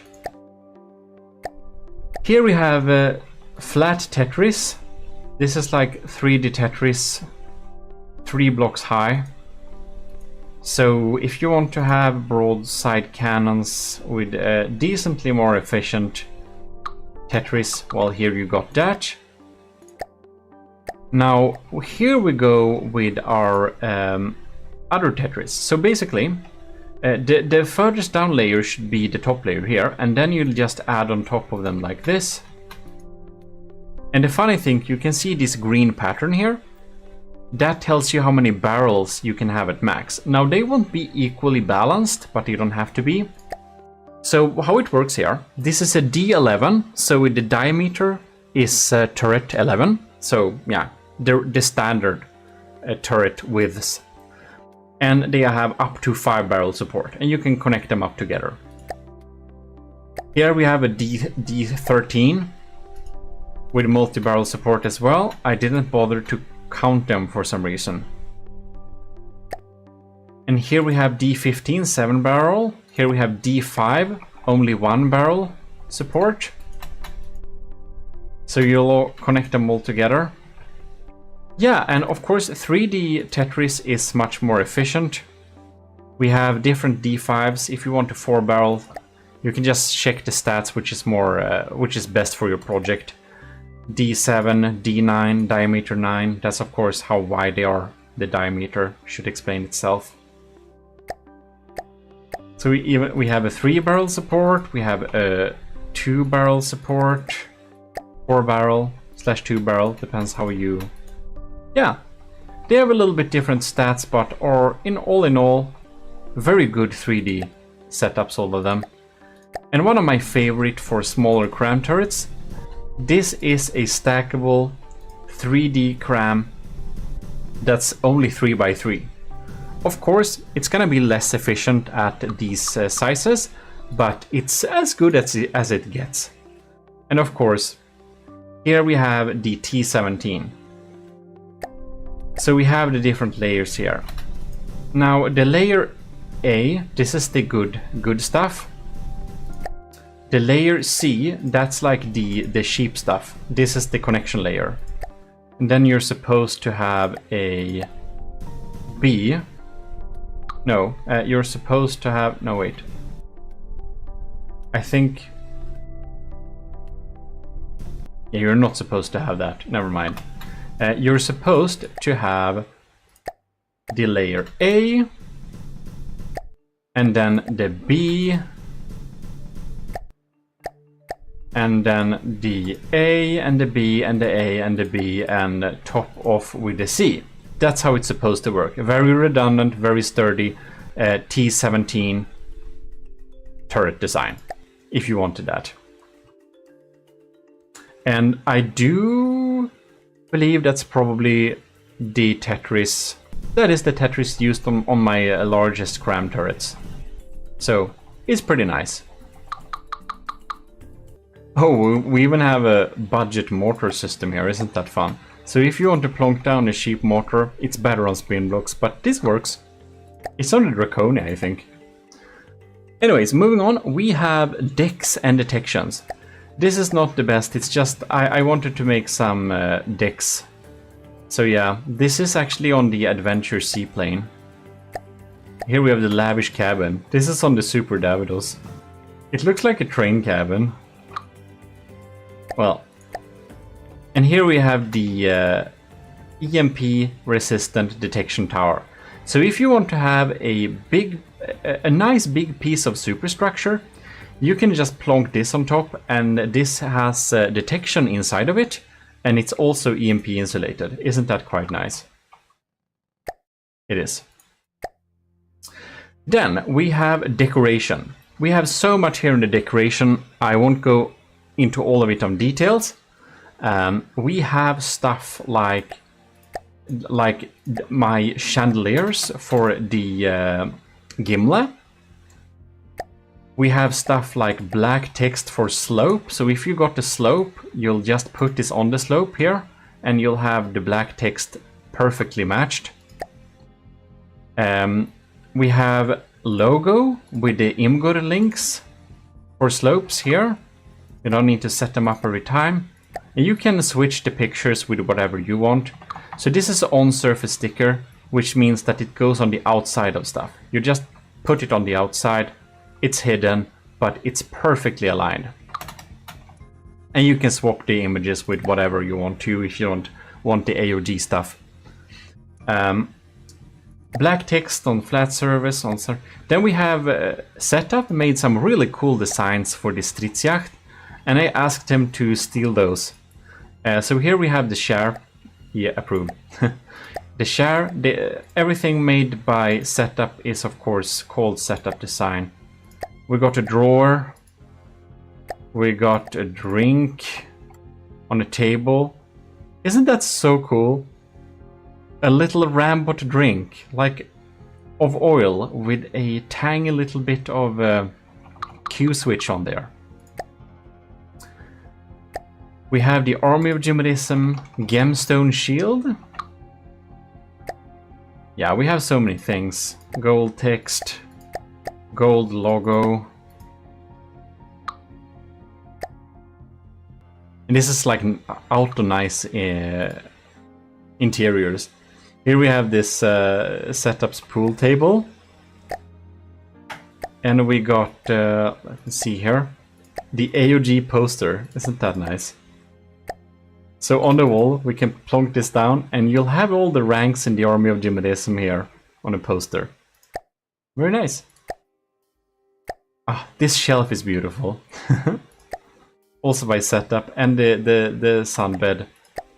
Here I have today's lunch, which is a proud design of mine. Eating with wooden logs. Rambot food.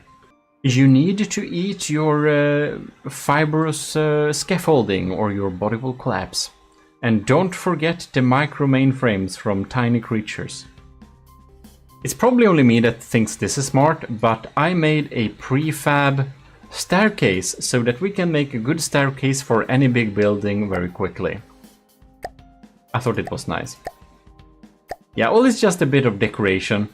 It's so cool, and it's so nice that once that we could borrow from Setup too, because Setup is just such an amazing interior things designer, as we can see on the Stridsjacht. Anyways, moving on. Engines and power. Here we have all sorts of stuff. Here we had like propellers that are stationary if you want to paste them on stuff. We have a battery pack. So this is basically a big piece of battery and some engines inside of a big, nice EMP insulated box. We have a gas recycler module. So this thing can actually be connected up on the green port, and in the red port it will output the gases again. So if you have gases on your engines, you put them into this green pipe, and then they will be reused by this engine, and your entire build will be much more efficient. Very handy, the gas recycler. We have the Slim Jim Eco Plus, which is super handy because it doesn't require an exhaust and can be put in random spaces. It's still decently efficient, and it provides 1000 power. Here we have the trash bin gas recycler, and that's the same as the previous one, but it's a double setup, so for larger builds. The El Variable mini engine uses 3 different engines with different priorities in a setup like this. It's kind of small, but you know, 1000 power in that space is pretty good. We have a 3-stage fuel engine here, which been around for a while, but it's still pretty good.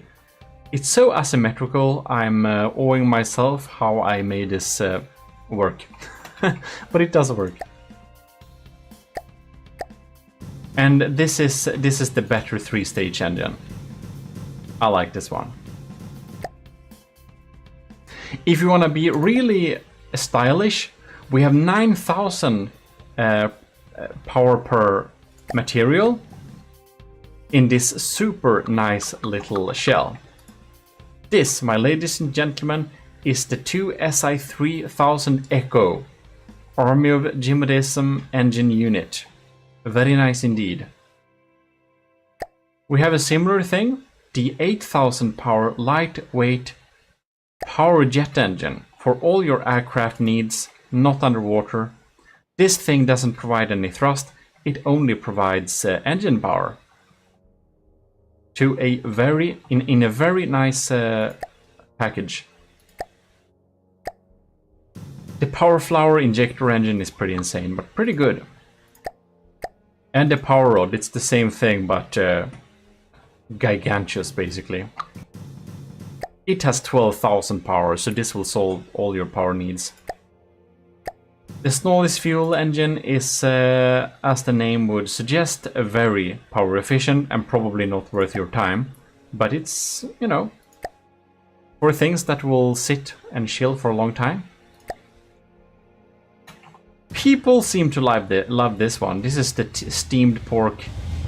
It's a nice little slab providing a lot of power actually. 23,000 power to be exact.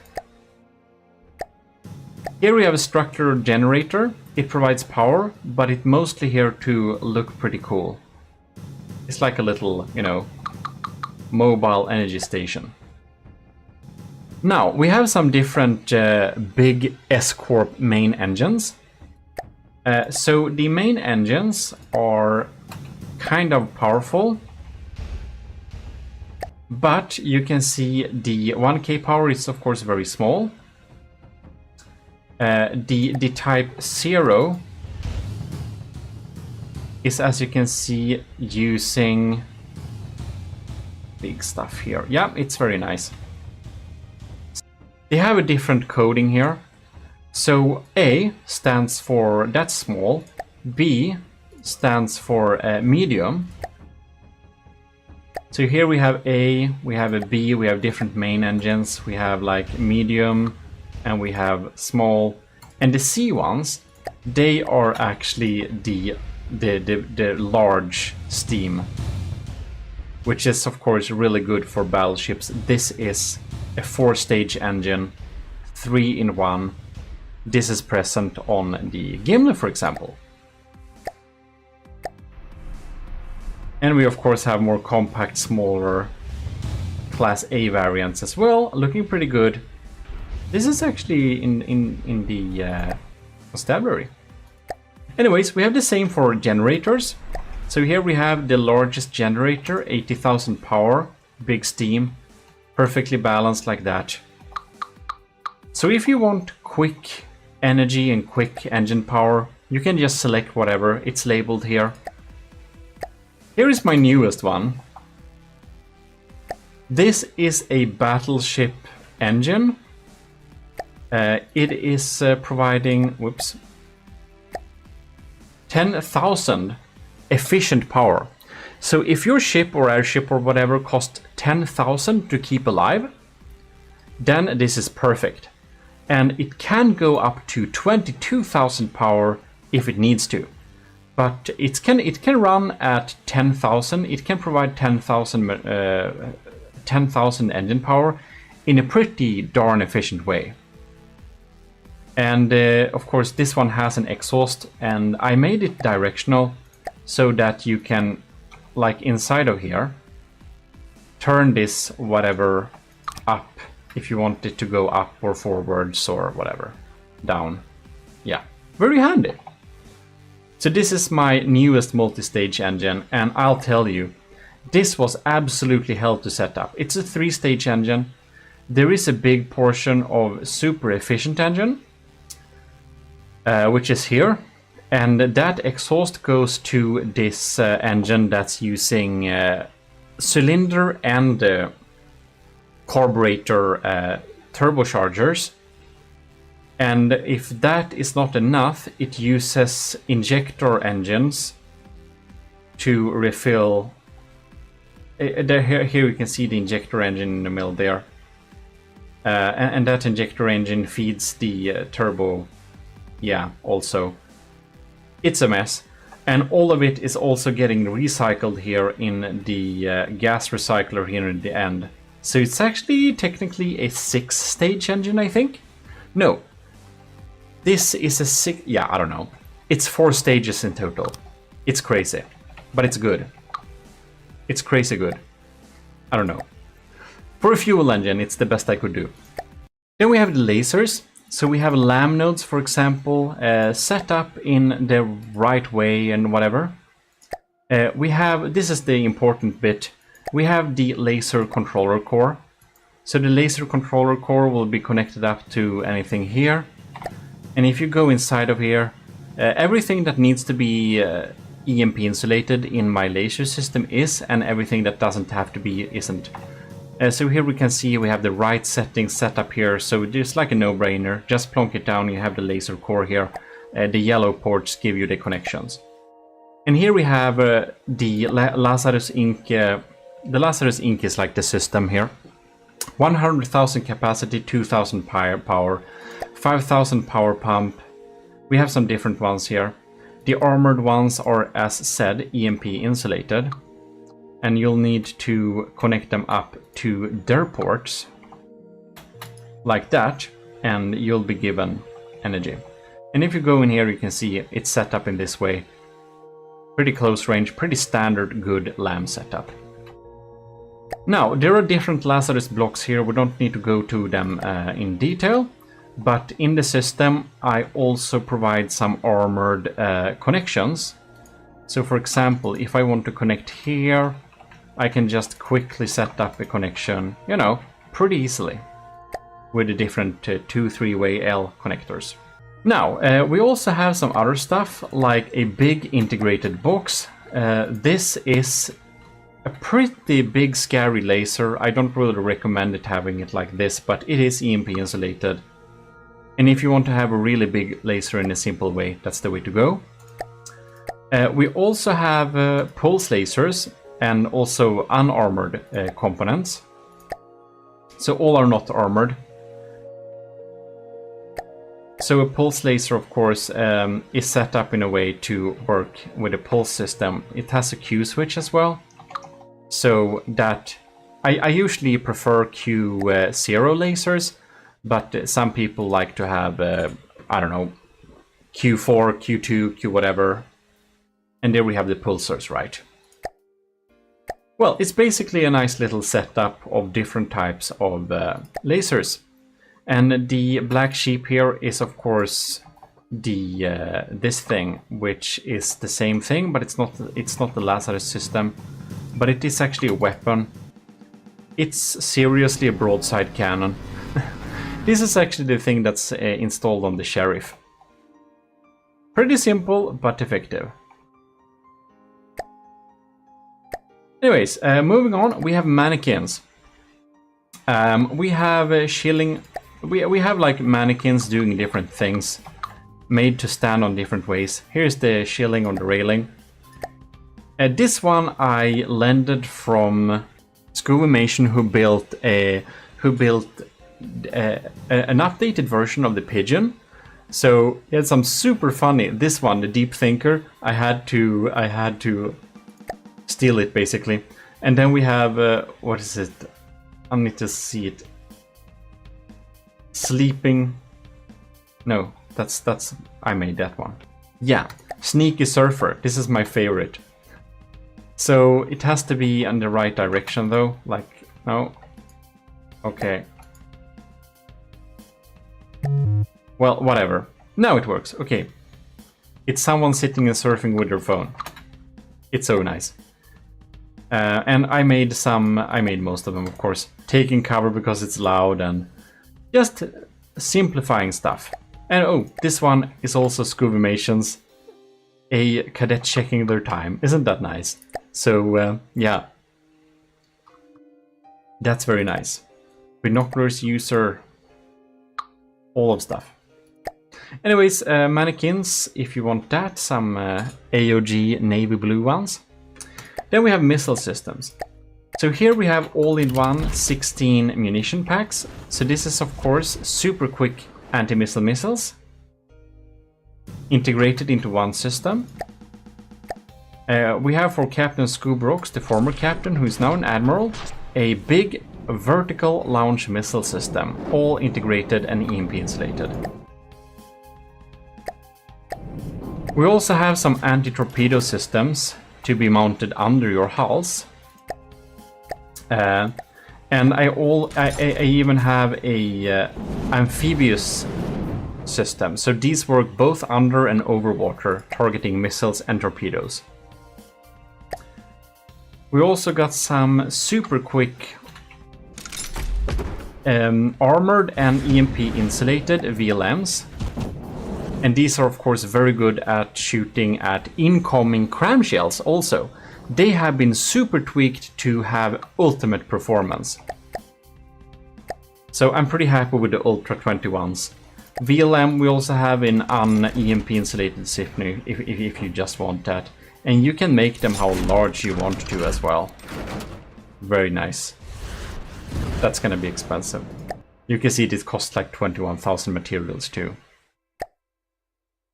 Here we have the Deruta KK AOG Metropolis class huge vertical launch missile system.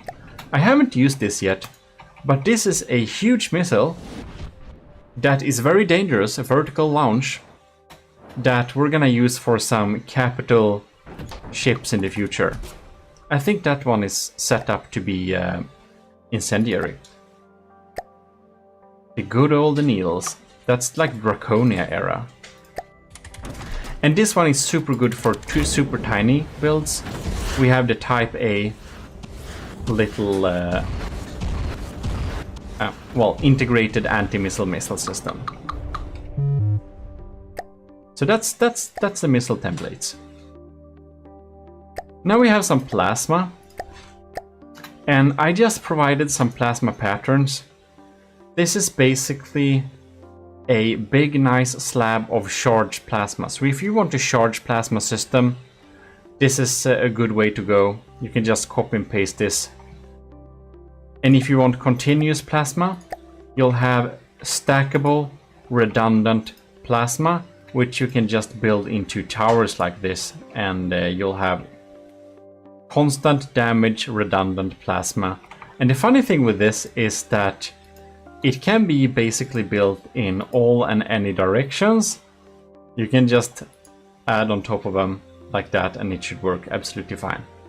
Also got some integrated power, since we require a lot of battery power for plasma builds. It can be smart to be having it integrated there.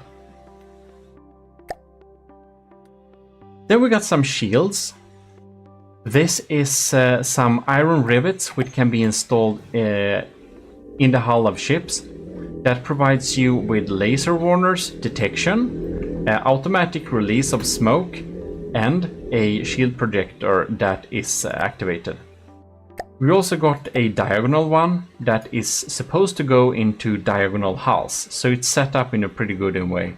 And of course it's also EMP insulated. So the BIR is the black iron rivet system, different versions of that, and we have one under the waterline as well that doesn't have that doesn't need things that don't, you know, we don't need smoke there really, and we don't need laser warners or munition warners because they don't work underwater. Right, then we also have ring shields. This is a gigacube of ring shields to improve that. And we have a slice too, an EMP insulated slice, which we can add onto stuff to make it more safe. This blue little rod here symbolizes if this thing breaks, where will the enemy beam go? So don't place anything important in front of this blue little exhaust port, because if this breaks, there is the exit beam. And as you know, with the ring shields, the exit beams are pretty scary stuff. And if you want maximum distance between the shields, well, then you need a way to measure that, right? So I made a way to measure that. That's the measuring sticks. And if you're having diagonal ones, well, you can see this little thing that here is where the shield projector goes. That means that the next shield projector goes here. So it's like a smart network to set up shields in the optimal way, so you don't need to measure. Right, then the last thing we have, that's the turret wells. It's pretty straightforward. we have deck holes. So in the deck, for example, we have a hole for this turret. And then if we have wood, metal, alloy, then we have a compact turret segment. So if we want to have a compact turret, we have heavy armor in the front, we have metal and stone in the back. So we basically face the heavy armor side to where the scary stuff are. Then we have the standard turret armor, which is heavier but also much more safe. And they get stacked down like this, and of course it's the same thing. The sides are covered with heavy armor and the back is stone. So it's really important to have protected turret wells, and this makes it very easy. And that is available for T11, T13, T15, T17, T3. Like even T3. And the standard one for T3. Yeah, T5, T7, T9. Basically all the common ones. Yeah. And these are my two old turret wells, but the newer ones are preferable. Wow, that was really something. That's a lot of prefabs, and that's all the prefabs. So now we did all the now I have made all the three parts. We have the constructibles, we have the turrets, we have the prefabs, and with the knowledge on how to install them, you should probably join the commissioned officers and get a head start of getting efficient systems into this game, if that is something you don't want. Or if you just want to support the channel, of course, it helps a lot. Huge thank to all the current commissioned officers. Anyways, that's all my prefabs I have right now. I'm adding new all the time, and they will be in the updated files as usual. And there we have it. Here we have the prefabs. Also, if the prefabs and anything looks weird on your system, it's probably because you haven't set up the Army of GMODIST color scheme as a secondary color scheme. I highly recommend that you do that. You can have several fleet colors and you can switch between them. And you only need to set them up one time and you got them forever, so that you can see all of the Army of GMODIST stuff in its full glory, which I think is pretty dandy. Check out my other channels here, the GMODIST channel, the GMODISM channel, and the Relaxism channel. On the GMODIST channel, if that's up and running right now, you should have some 24/7 entertainment. Basically, full, like 24/7 combat entertainment. I put together so many hours, like, is it 100 hours? I don't know. Anyways, it just goes in a loop with fun combat stuff. On the Relaxism, you find some cool, relaxing videos. I actually got it from the depth-themed one there. Anyways, see you next time. Thanks a lot for watching. This is your host, Eric, your Admiral, signing out.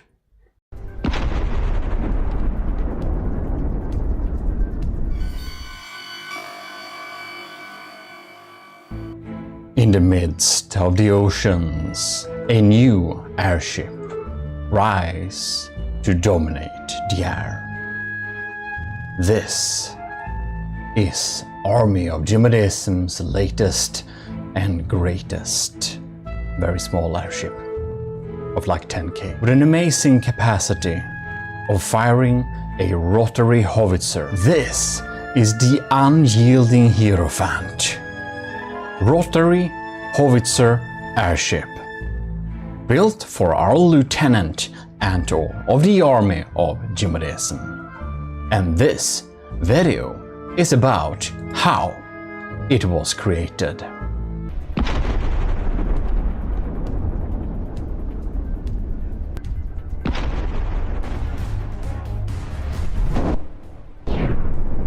But what warrants this, and why is there an Army of GMODISM's second chapter frontier fleet? What happened with the first chapter fleet? And like this thing, it's like from 8 years ago. It's like very old. God damn it, have I been playing this game for like 10 years? So next time you beat yourself up over that you're not good at the game despite playing it for 3 months already. Yeah. Anyways, the first chapter frontier fleet was absolutely decimated. Not a single blueprint remains. And that's because it was poorly built, with bad strat, and like, yeah, ill-prepared. So that's why we're constructing the second chapter Frontier Fleet to come back and dominate Nether. Like, for example, when scary parachuters jump down on our airships and causing big death. This was literally a big threat for the first chapter Frontier Fleet, because, well, obviously I didn't know how to play the game. Now, some 10 years later, I basically know how to play the game-ish, or starting to learn. So, now we have that ability. And what we basically are doing here is that we have started building a little airship. If you're new to the channel, those that support me over at Patreon are commissioned officers in the army of GMODIST, and after some time of supporting, I'll get going and create a project for them as, well, basically size parted up dependent on the rank. This time it is Lieutenant Antol's turn. Also big thanks to our other commissioned officers as well: Captain Awesome Pupper, Shiro, Commanders Ben Wilkie and Delphin, and our lieutenants other than Anto, which is Ali Rudolph, Cravey, Flores Dagan, Josef Ishowski, Owen Parbag Reed, Vincent Veritas, Rick Prell, Scooby Rocks, and all the cadets. In our contact with Lieutenant Anto, we got some instruction on how to do it. Our Anto likes black point bits and doesn't like plasma, for example. I have started to do a little smart thing. I have like a template vehicle where I have saved all the colors on. I'll upload them to the workshop later too. If you want to build something AOG style, you can get the colors, or if you just want to use the colors your way, you can do it, of course. The fleet colors you'll need to set up elsewhere, however, but whatever. If you download the style board, you can actually like disattach a thing from it, and that basically gives you basically this, but in another way. Anyway, this is the like first iteration. We just created the well, shape, or quickly going over and basically making a little outline looking like cast iron a little bit, a style I do like. Now it is a lot of like black point bits. I really try to incorporate this somehow, and I think we are starting to get an interesting shape here, which is, of course, I saved this down. The idea is to have the gun and the cockpit on top of the airship right now. So with the like black point bits part, there is a little lore section I came up with that I'll be returning back to. I'm also having our little instructions here hovering like this, so that it's gonna be very easy to, well, basically see and reference this while we're building it. And also on YouTube, I don't remember by whom right now, but it was like a really old video of someone building a rotary cram cannon. That was a really cool idea. I never built a rotary cram cannon, and Anto thought that the rotary cram cannon would be pretty cool. But due to the size limitations of a small crafts, which we built for lieutenants, I realized that a small cram cannon of this size will be so incredibly weak, especially if it's going to be rotary.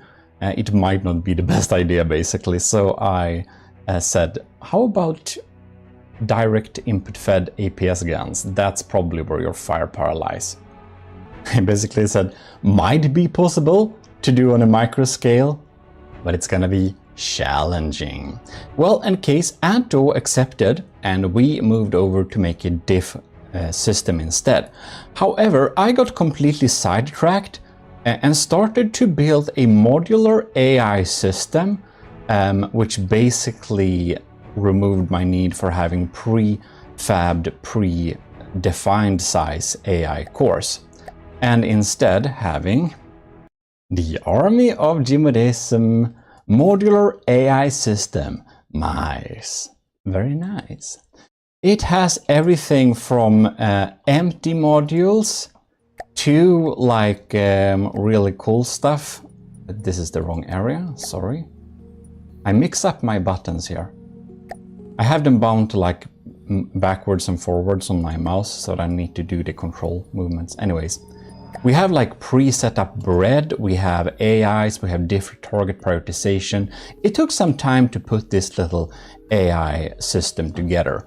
We have like 2 predefined sizes for the AIs. Now I'm here again, I should just swap the locations. But it is a 223 small craft core, which this one is using. And we also have a X3 aero core. And the smart thing with this is of course that it can easily be placed in the fuselage of a plane. That's the reason. Any case, this took some time, and these will be in the next update to the commissioned officers downloadable files, where you can get all these prefabs. Simply put them in your folder. Yeah, there are instructions. If you're a commissioned officer, you probably know this. Anyways, move on. You'd imagine, but I spent so long time building on this that I saved different iterations of it. Due to making up thrust vectoring pre-set up for like stuff and having decoy switches and stuff that I previously used with ACB, as well as built-in missile controllers for remote, comparing it to my previous core, making sure that everything is set up nicely and works, and yeah, you can imagine this took some time. We set up different target prioritization setups, so we can preset them up dependent on what we want to... I'm just clicking the wrong buttons, what's wrong with me? So basically, if you want to have targeting different types of stuff, like if you're having lasers and sandblasters, or if you're having a fly swatter AA system, if you have snipers, if you have ballistics, I preset up the targeting cards like how I use them, in order to save me some time and everyone who wanna use them. Anyways, next iteration. I don't remember if this is another version of the AI systems. Well, fortunately, I have started to build on the airship again. The AI system is saved down. So I started constructing this gun, having the AI system in place, EMP insulated, and all as all good ships should be. I had to offset the firing pieces of the APSs a little bit in order to fit 4 barrels. They'll have 3 inputs each, which basically means that they have a potential maximum shot of 4 per cannon, which is... because it's 1 inside of here, so that makes it... Oh wait, there is an extra one too. So it's like 4 times 4. Oh, that's 15. That's 15 shots in total, because in the middle I ended up adding an extra input. Anyways, they are put in a very weird way, and I could get the gauge to be 348 millimeters. Works pretty good, I would think. Very crammed, very crammed. Now the ship has a little bit of an issue. You know, it basically flips around like this. And did you know that there is actually an unpowered way to stabilize things? And it's not only involving these. These are just there for show, actually. They're mostly decorative. If this would be useful, yeah, we can make some use of them, but it's not the main way. So what we basically have done here is we have stabilized this thing with helium. And that's like a passive way to float in air. You can use helium pumps. And I made a video of this on the GMODIST channel already. I think maybe you have seen it. If not, go check it out a little bit briefly. It is, however, stabilized using setups in a smart way of the helium pumps, so that it has different compartments and basically stabilize. It's a little finicky way to set it up, but as said, the GMODIST channel has the tutorial or showcase of that. So if you haven't seen that already, go to the GMODIST channel. Link will be on the end screen. Anyways, next iteration. Because the gun isn't working, I think. Now this bread is empty, like a blank piece of paper. That must be the most unimaginably boring parable you could come up with, Eric. What the hell? When you spawn in iteration number 7, it does this. Yay, it revolves. That means we have started to work on the breadboard here. Now, we actually have a full video also on the GMODIST channel of this breadboard and like how it was set up. But as you can see here, what it basically does is that it fires a shell, then it turns around and, well, I think we're out of ammo to be honest, but that's what it does. Iteration number 8 have the incredibly, well, interesting name Guns Work, added more ammo, fixed the bread a little bit and started on the decoing of them. And I'm actually using the steam shafts, yes, to have this nice little texture on the guns. I haven't used it for guns before, I think. I don't know how I did not do that, but they look nice. And it's like you can deco over guns if you don't know that. Anyways, I kind of almost never use the light block, but in this we had to use light blocks to connect the different spin blocks in order for it to like move in an acceptable way. Something like that. And it turns and it should line up for the next shot. It's pretty neat. It needs some more deco, and even though I added like a good bit of actual lead to the base, it's still just refusing to stay up straight to counter that recoil. Obviously there is a good bit of recoil here, but yeah. A little bit shortly, it takes the fire, puts it through an equation, like spins it 90 degrees and switches system to make all guns but one even be able to fire. And it kind of does that. So, good times, you know? With iteration number 9, we have started to become a little bit, well, heavy, shall we say. And I think perhaps the previous version actually wasn't neatly set up in terms of the placement of the spin blocks. But here it's kind of how it works. This is the, like this one, and then we have a elevation going here. And this obviously can't sit on a thing that rotates. So inside of here, now you can't see it because light, or you can see it if you look very carefully. But as you can see here, it's a light block. Light block provide connection points while being ethereal. Can be damaged though, so not a smart way to use regularly. And yeah, we place it here to be able to basically host this spin block up here, which holds all of these barrels, guns, yeah, ammo intakes, all that stuff. Neat. Well, that's just my opinion, but I built it, so that makes sense. Yeah, so it didn't really turn out to be a reasonable way to stabilize this thing. When we had it on a like gun on top, it was so darn top heavy, it would require like so much weight at the base of it that it wouldn't really fly anymore, as you saw in the previous version. So I removed the counterweights because we don't want that stuff and just placed the gun underneath instead. Much better idea. It can also handle recoil a lot better now. Of course it like tilts and stuff, but it doesn't do barrel rolls. So like that's an improvement. We have also started to design the cockpit, and you may have missed that or something, but basically since I use all the same colors each time, I made up some lore for them. It's crazy.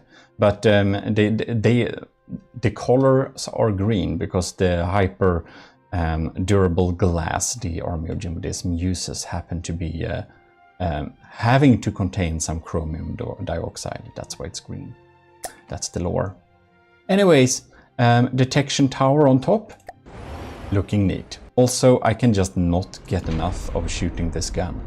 And yes, we will be making this gun with even more barrels, as you have suggested on the original video about the rotating APS howitzer on the GMODIST channel. For iteration number 11, we have really not done anything, have we? Maybe we sorted out the cockpit and set up the AI maneuvers. Yeah, I think that was it. I should write down when I save them down what I've done too. That would be smart. Big note to self moment like the rest of my videos. You know, at least I'm aware of my incredible ability to ramble forever. I don't know, by the way, do you think this like little part of the video start with like narration and all that jazz was like interesting or just a regular cringe? Please tell me in the comments. And if you don't want to do that, comment for the algorithm. Also, this is definitely going to be a bit useful. The end system costs 12,000, so like that's okay. And it does deal some decent damage. And during this development of the project, I also made a lot of prefabs. Like, I made this to a prefab as well. This little pod to the side, which we can just slap on like future airship. It has a built-in engine, so it kind of looks decent. And it has a built-in propeller. They're not connected, of course, because that's not how From the Depth works. It's a weird game. It was hard to EMP insulated detection, but you always need to have some part of detection that's EMP insulated, otherwise you may turn out blind in a fight. Because some people, like me, bring intentionally like EMP blind, like detection blinding missiles. If you have radar missiles to spread out, then you can like blind detection using that with EMP. Anyways, not to go on tangents forever, I've set up this little metal frame around it to make it look nice. That's basically that. And now we come to iteration number 13, this is. And I added spikes and some decos. It's starting to look quite nice. Yeah. What the? I feel that the jump may have been a little bit too steep between these two. I think I just forgot to save them. But yeah, what's happened is that we set up some like blades here in the back to help with stabilization, jaw and stuff like that. We added spikes, and you remember that little parachute guy before? Otherwise I put it on screen, and so the lore is basically that if we have spikes on our airship, like black point bits makes sense to add there, because the spikes will prevent parachuters from getting onto our airship. Galactic brain moment. Yeah. So when I was sitting with version 12, I saw the ammo barrel, and I got some really bad ideas. And I made something, well, sidetracking as usual, which I decided to call a Lazy Matros Forbidden Pleasure set. And no, it's not as bad as you think. I just, you know, thought, what should you not do with an ammo barrel? Well, you shouldn't have a lighter on it with an ashtray. You shouldn't use it for smoking. So, yeah. I don't know, I think it's funny. So inside the cabin we have an actual ammo barrel or cockpit where we have like cigarettes and an ashtray. Yeah, bad humor. I don't know, maybe I'll get demonetized next year for this, I don't know. Anyways, hopefully not. This is really starting to close in on the finished setup. We added an auxiliary AA gun, and yeah, it's starting to look neat. But of course we need redundancy, and we always have to over-engineer everything a little bit. So naturally we should have the new trails, we should have auxiliary backup detection, and switch between also having radar and camera. Yeah, but we want it all. I feel this airship could probably have been a lot cheaper, but it isn't. Swapping out some logos, adding more spikes, adding more details like the red and green lights for, well, port and starboard respectively. Yeah, setting it all up, talking with Ant-O and having some like neat interiors. Of course we need to have that. And this is so close for the last iteration, so we'll just spawn it. And there it is. Some Latin quotes with the inspirational words. We have an AMS system looking like small darts. We have set up the AI so that it will do decent combat performance, get as close so it hits, but also not getting hit too much. We have designed the APS shells in a smart little way. So the first round that comes out of this system happens to be a disruptor conduit. It will basically bring the enemy shields to 0% and deal internal EMP damage. The next shell popping in here will be the party mix we developed before but an upgraded version. Armor piercing, high explosive frag with a little bit of incendiary trails. And the last shell, or the mix-in shell, the last shell is actually the APP, that's armor piercing party mix, will be an armor piercing heat shell. So, whoops, it basically just secondary heat penetrates, then releases a heat. Can kill some designs in one stroke. So obviously this is meant to provide fire support to battles even later in game. Now I did take some tips from Imp, one of our builders that has submitted a lot of Gimli battleships, and due to this cannon having a tendency to miss sometimes and the recoil is getting out of hand, it needs to be really accurate, especially the first shot. So we actually changed the detection components inside of here so that the averaging times are longer than usual. This means it will be really bad against fast targets, but it will have a much better chance at shooting stationary, slow targets. Well, we do have to do some exploration here. You can see we have the nice little area here. We can then go out and down very carefully. And of course up here to the AA gun, and yeah, of course, it's a tiny design. It's actually probably a bit large to be very small, but yeah. It's an airship. Blimps take space. Also, I felt before it was a little bit naked here in the back, so I added these like rings here for some reinforcements. Okay, we no longer require your service, thank you. Like the bot being discardable is, yeah, it just introduces a lot of problematic lore details, I feel like. Especially with that image portraying a person inside the Rambot. Well, the time has cometh to test it against a target. Namely, the very stationary, not very scary Marauder, because that is the benchmark of all good things. No, the airship isn't this slow. I'm running it at slow motion. Because I'm hoping the first shell will hit. Oh, I think it's getting ready to fire. The firing computer has its like first seconds locked, so it cannot fire, and that's because the detection need to gather detailed detection before any gun are allowed to fire. And I'm hoping to use that on a future update of the Gimli class in order to hopefully get rid of that little issue that makes my cram cannons miss the first volley.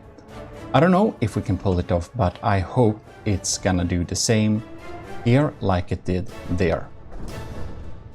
Glad we have those fuses, at least we did some damage.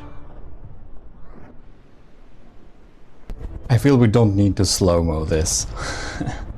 Let's just see what damage we can deal with the first volley. And it turns around and goes to the next input. Now the issue is that when the first round of volleys have been completed, well, we kinda have this little problem called recoil, you know?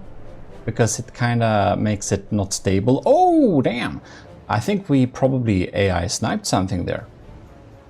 Or we just got lucky. Anyways, very nice work of the Unyielding Hierophant class, which is on the workshop right now as you're watching this video, so remember to go there and upvote it for the Empire of GMODISM.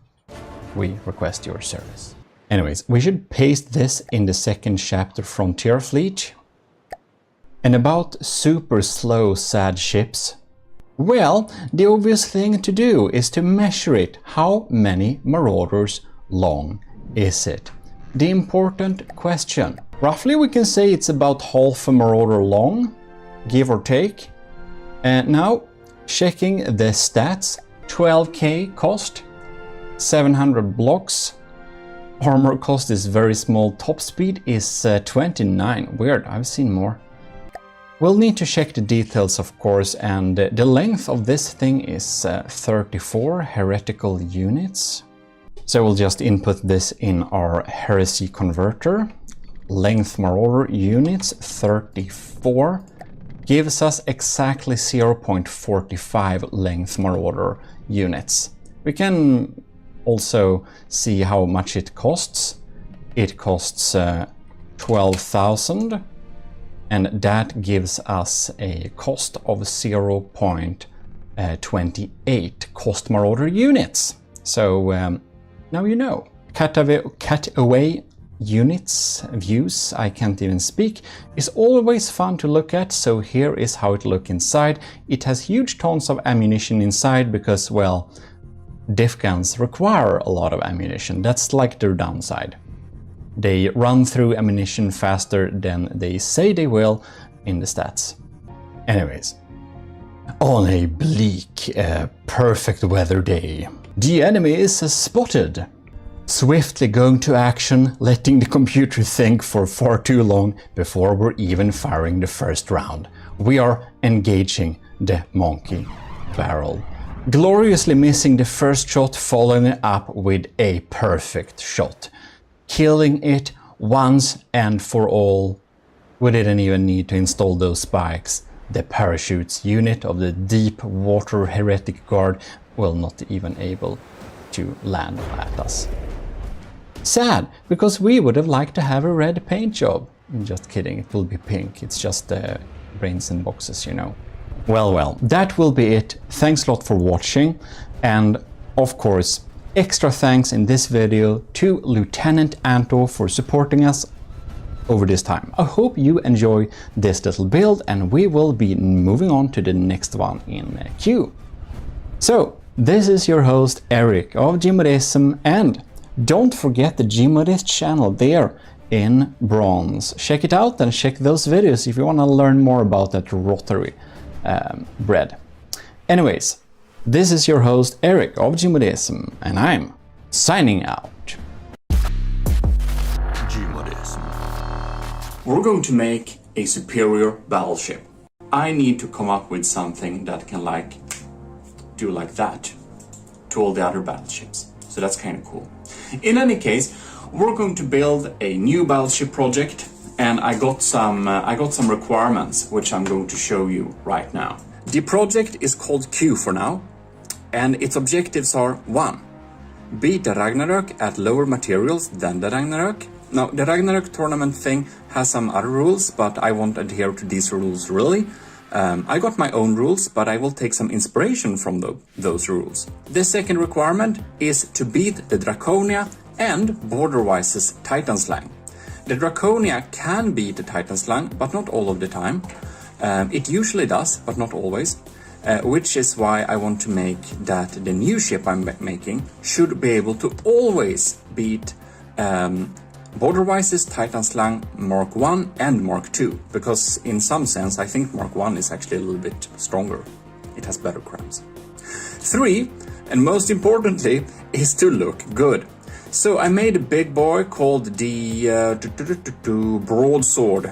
You've seen that. It looks pretty cool, and I like that aesthetic a little bit. I did that a little bit for the Fred Battlecruiser for Captain Scoobrocks, but I did a little bit of that aesthetic, but I want a big ship with aesthetic. So the Ragnarok is like 2.2 million, so that's where we're aiming at, basically, under 2.2 million. I learned a lot of new things since I made the Draconia, so I think I will be able to do a better ship than the Drac. So here we have the ship I'm trying to make. I want a little flat, thinner front like this, and I want this like cast iron style here. And then it's gonna be a pretty thick ship, like this. It's gonna have a lot of empty space. And I want a normal back there, and I want turrets stacked in different levels. We're probably gonna go with some main weapons of Cram, and we're gonna have some auxiliary sniper cannons. Then I'm gonna make a pretty high superstructure. I don't know exactly how I'm gonna design this, we'll see as we go. But this superstructure will be very important to get that broadsword look. I can insert a little picture of the broadsword here so you can see what I'm talking about. Alright, so here we are, literally in from the depth. Right, so we should begin with construction, and the first iteration I will show you is this beast. So I'm trying to do a really cost-saving maneuver here. I really want to only have like armor where it matters and just skip it where it doesn't matter. So, since it's very uncommon with submarines that go underneath you and shoot upwards, I kind of feel like I don't want to spend too much on armoring it too much from below, except the turrets. We're gonna have some pretty light armor where it doesn't matter, so we're actually gonna have a pretty thin bottom ship. Alright, so we have some weapons on here too. And this is my never used before except in some other videos perhaps, but it's pretty new.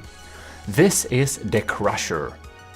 So if we go to sub-objects mode, Cram turrets. By the way, all my Patreons can access all of my turrets and prefabs if you want to have them. That's the way. $1 a month. Right, so here we have it. This is the Crusher. And it is a turret 17. I might release some turrets to the public sometime. However, but I don't know which of them. I have so many. In any case, this is the Crusher. It costs 171,000 materials. It is what you would say a complete tank of lambs. Like each of the, like this shell here, it has 143,000 health, and the mill have 130,000, and this one the same. And you can see they are 15 seconds, 18 seconds. They come pretty frequently, so they are big shots. And these are, of course, hollow point. So these will crumple and crush most armor types bit by bit. There is nothing that can defend you against this except deflecting the shots. So that's what I wanted to have, because I do know that the Ragnarok 2.0 has some extremely formidable civs and LAM system. Like the budget for those is unusually high. That thing has better civs and LAMs, or a more expensive better civs and LAMs than most ships of that price range, I'd say. So I really need something to get through, and I am pretty certain that these boys will get through. It's a pure hardener, and it has a hollow point thing somewhere. Here, these are actually the stoners. So these are the crushers, and these are the stoner class B mortar turret. And I'm thinking to have 6 of these mortars, because if anything doesn't confuse lambs as much as mortars, I don't know what does, because this is also a hollow point, by the way. They will go through, deal a lot of damage to the deck, really remove that deck armor, because most people use very thin deck armor. And they will occupy the lamps, which will make it so that our crams can probably get through. Well, that's the first iteration. For my second iteration, I have added the... these are completely crazy. These are my mini bolters. And we looked a little bit about them on them at adventure mode. It's 125 millimeter. They're pretty crazy. I don't know if I have a fire control computer somewhere. In that case, I think we should add one and check them out a little bit. Just check the sound of them, because I love the sound of them. Okay. Listen. Isn't that beautiful? And here we have the regular bolter. As I said, we looked at them a little bit in adventure mode, and like this thing fires pretty quickly. It has a RPM of, well, 2000, and this thing has an RPM of close to 200. So they're pretty fast firing, shoots a pretty good party mix. I can show you this. I'm sure all of you don't watch my adventure mode. So this is squash head and super cavitation, so we can shoot underwater line. This is armor piercing secondary heat, also super cav. And then we have a visible tracer with a skimmer tip, so it bounces. It doesn't hit things underwater, it only hits things above. It kind of bounces off and hits the superstructure, and that's EMP to deal some AP EMP type of damage, because the skimmer tip also has some AP capabilities. So you can see armor pierce modifier 1.4. So basically it's made to disable detection. This thing is a completely, it's a little bit of a different thing. I'm not sure, I think it might have 3 shells. I spent a long time designing these turrets actually, like a really long time. So the distance between the first iteration and the second is kind of long, because I spent so much time developing these turrets. Yeah, I know you already saw them in adventure mode, but this is basically where I made them, I believe, for this project here. So it's an armor piercing heat for this one. So it's a small one, or 125 millimeters, not super small. We have a hash, and then we have a disruptor conduit and EMP. So that's a little bit different, and that's because this thing shoots so fast we can weaken shields with it. And if we weaken shields, we can get through with our crams. Ain't that smart? Right, so that's what we've been doing there. We added some basic power, like these are really efficient, my little custom jet engines there. We added this little tower thing here just to kind of get a sense of where the superstructure will be. As I said before, I want to have a pretty high superstructure. And I believe that this thing actually, oh yeah, I just spammed propellers here, so it actually floats. And I did say that I wanted to not have water pumps, because water pumps just lag too much. So we're gonna skip that. Yeah. Just to test, I'm actually gonna spawn the Ragnarök, and we're gonna see if our weapons get through. So this is the first official test, and see if we can get through the civs. I'm gonna turn on God mode for this thing, because of course it doesn't have any armor. And by the way, I started to use asymmetrical armor for turrets, so all my new turrets have all the armor in the front of the turret and no armor in the back, because it's so rare that the turret faces the wrong direction. So I think that's a trade-off that's worth it. Of course, from time to time a drone will be behind you and try to shoot, but man, we do have armored turret wells as well, so you know, you gotta spend your materials wisely. And that's kind of the main thought behind this entire project. I'm trying to spend my materials so wisely that I just don't use like armor in a place that it's not needed. So hopefully it will pay off. And man, oh my god, how embarrassing it will be if this build doesn't defeat neither the Ragnarök nor the Draconia or the Titan Slang. That would be a complete failure, but you will see later on if it does that. By the way, a little update, it's up to 1.6 million, so it's starting to be expensive. I don't know how we will solve this budget, by the way, but whatever. It's Robas meal time. Here is the Ragnarök. And I wanna pause this because I wanna, god damn it, it escaped. This bar is so funny. Here it is. I hope you're hungry. Anyways. Right, so this will be kind of interesting. Oh, look at that. Many of the shots get sniped by lambs. It's so fast. You know what? I think we should turn down time a little bit. We're gonna see. Alright, so here comes the first Quran barrage. And this is like, these have loads of health, man. It's so much health. It's completely insane how much health I put in these. Ah, look at that. Look at that. Of course, this is just empty air, but it's a pretty fail-safe method. Oh yes, 2 of the barrels completely gone. It's like, of course, they will be able to shoot still, but I'm thinking this is a pretty good strategy. Here we got some shots bouncing as well. And there a new cram barrage is coming in. Ah, you can see they are actually getting through. That's so nice. That's so nice, because most crams won't get through the Ragnarok. It's very good at killing cram shells. Of course, hollow point damage ain't the best, but it's something. Yeah, I think we can use big crusher crams to do this. And you might wonder why we have several barrels. Well, that's basically because if one of these shots hits our cram turrets in the right spaces, they will be completely disabled. So I thought it's a good trade-off to have several firing pieces. Even though the individual health of that shell will be lower, it's high enough that it will get through when it is a hollow point, and it adds so much redundancy with adding multiple barrels.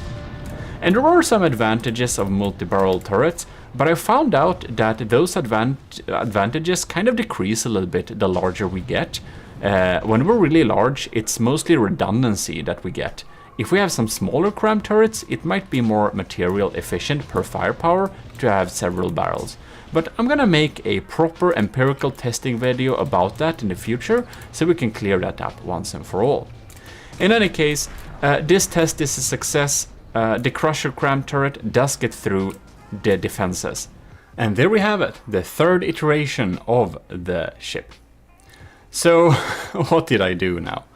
Well, I basically spawned everything I got that I think could fit on this system, just to see around how much this would cost. And the really bad news is that this cost 2.1 million. And as you kinda can imagine, I can't make a armor scheme that will work for this. Like, if I make an armor scheme that is gonna cover up this thing, like, after all, it's how large is this thing? It's 341 meters long. If I'm gonna make an armor scheme that would protect it, I think I will reach somewhere around 100,000 if I only use wood, like one layer. And that's of course not acceptable, we can't do that. But anyways, we'll go through a little bit and see what we got for types of weapon systems. So, here we have my Arquebalista Invictus. It is a sniper cannon that you also see in adventure mode that penetrates really deeply. And that's meant to poke holes under the waterline of enemy ships and make them sink. And that's one of the methods I thought to use to combat Waterwise's Titan Slangs and the Draconia. No, not the Draconia, that's floating. I meant, of course, the Ragnarök. I think I might want to combat them ships by having a sniper cannon that shoots holes under waterline so that they sink. And that's a good method. And this is a pretty nice 480 millimeters. These shells travel at almost 2,000 meters per second, and they are sabots. You will not stop them very easily, and they shoot a shot every 10 seconds. I'm pretty happy about this design. I am. I spent some time doing it. Here we also have a nice little like auxiliary turret, 49 millimeters, almost 400 RPM. More like, yeah, something like that. And it shoots HESH shells really to annoy and detonate any eventual era armor scheme that you might have. Here we also have the larger version of the 60-70mm Vigoletta system. This is the Vigoletta Mark 5, I think. This is the Vigoletta Mark 4, it's smaller. And this is of course a really nice thing shooting. I don't think it's even rail assisted. I think it's pure gunpowder. But it shoots some really dangerous shells, and they are actually sabot frag, really weird combo, but I did tests and they work better. Here we have my new Octodad diff gun. They are 479mm, just to make them a little bit smaller than 500 so we can save on the blocks a little bit. And well, that's a diff gun. It's the optimal diff setup. It's super nice, deals a lot of damage. Smaller diff cannon, what do we have here? Here is, this was used on the Slabman. If you've seen the Slabman challenge, it's there. It's also featuring on the Battle Cruiser for Captain Scoober Oxen. Here we have a stealth dagger.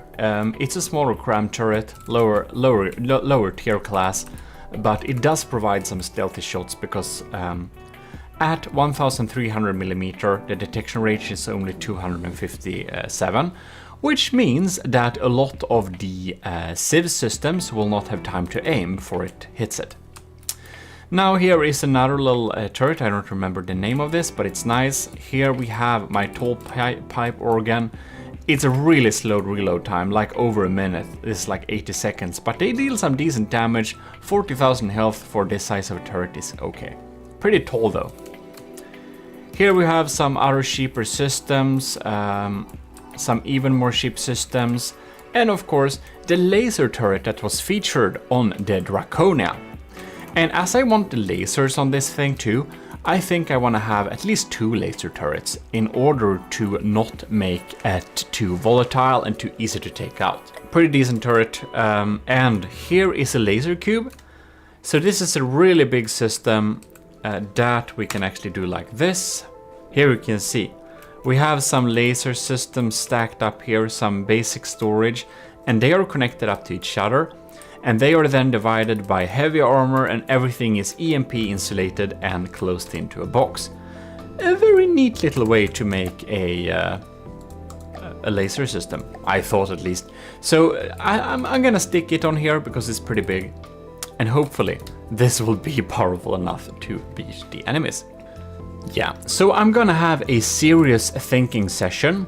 And I'm gonna take some decisions on what of these turrets we're actually going to feature on the ship. Now, there is a small chance we'll have to let go of the mini bolter because this is a really expensive turret. I think it's over 300,000 in material cost. And while it's very cool, it's probably not that good. It's a little bit too much eggs in one basket with one firing piece if we got taken out. A little too much of our firepower is taken out, so yeah, it might be a little bit scary. We might remove that. We'll have to think a little bit on which of these turrets we will use. What we do know, however, is that our cram systems, the mortars over there, and of course our main turrets here, they are able to get through the Ragnarök without anything else really. They're really hard to deal with. We also got a name for the ship, and it's probably gonna be Gimli, or that's Icelandic, or the Swedish Gimle. So basically, since it's going to beat the Ragnarök, and it's one of the big reasons why we do this ship, we need this only thing that survives Ragnarök. Well, Gimle is the golden hole with the golden gemstones where all the worthy people survive Ragnarök. So, of course, we can't win Ragnarök. That's an impossible battle to win, but we can at least survive it. So that's why we call this ship Gimle. Beautiful. Okay, so what are we gonna have? I wanna have a big laser and some really insanely strong lamp system. I'm thinking to actually connect up my laser and the lamp system so there's power, same source. I want some kind of Hesh spammer, like 300 millimeters or something like that. I have some specific number to get specific sounds. If you want to know how to get specific APS sounds from different guns, check out my tutorial about that. Then I want to use my bolter turrets. They're really big. You saw them in the Venture mood. AP heat, heats about solid, AP frag, EMP, some mixed there. I want some hollow point crams to really tank and completely make it so that the enemy CVs and lasers will not even like be able to take them out, like really high health point hollow point cram. I want a tiny missile laser system that just targets the enemy ship and just confuses their smoke so they get very confused. Alright, here we have the ship thing. So it's gonna be a right-sider, so I want to have most of the armor on the right side of the ship. Then I want to have some laser lamps and sieve deck around, some turrets. I want to have them on deck too, like small things sticking up. I want 2 big cram turrets in the front, 2 big cram turrets in the back, and a couple of APS in the middle here. Then we want engines here, engines there, engines there. So we have engines in different positions, and one of these engines should be able to keep this thing floating. Because one thing I noticed, and that's that water pumps cause so much lag, like block count isn't even a thing. I can have like 100k blocks at ships battling each other with not having serious lag, as long as there is no water pumps. Water pumps really eat up my CPU and make it stutter, and I just hate that. So to not make my system lag, I'm going to not have any water pumps. And if I will take some submissions of challengers that will challenge this ship, one of the requirements will be having no water pumps. Like, rules will come later if we do it, I can promise that, so keep tuned for that. But if we do it, no water pumps allowed. In any case, that's the outline. This is subject to change. We might not even do that at all, but that's a little idea that we're going to get building from. So let's go. And there we are. You might be wondering a little bit here, has anything even been added? I think you'll see. So we started to build on a hull. It looks like this. And when I spawned these turrets here and looking at the design we just saw, I felt like my current ship design was a little bit too elongated and thin, and I wanted a thicker design. So I have constructed this little board. I am very aware of that we basically have no armor from underneath it. So that is a choice I made, to have very little armor where I don't think it's needed. And this makes us extremely susceptible to torpedoes coming from below. This ship, we're going to try and make it pretty fast, so we're actually just going to ignore torpedoes completely, because you can always counter a ship with something, and torpedoes is something that we choose to not focus our resources on.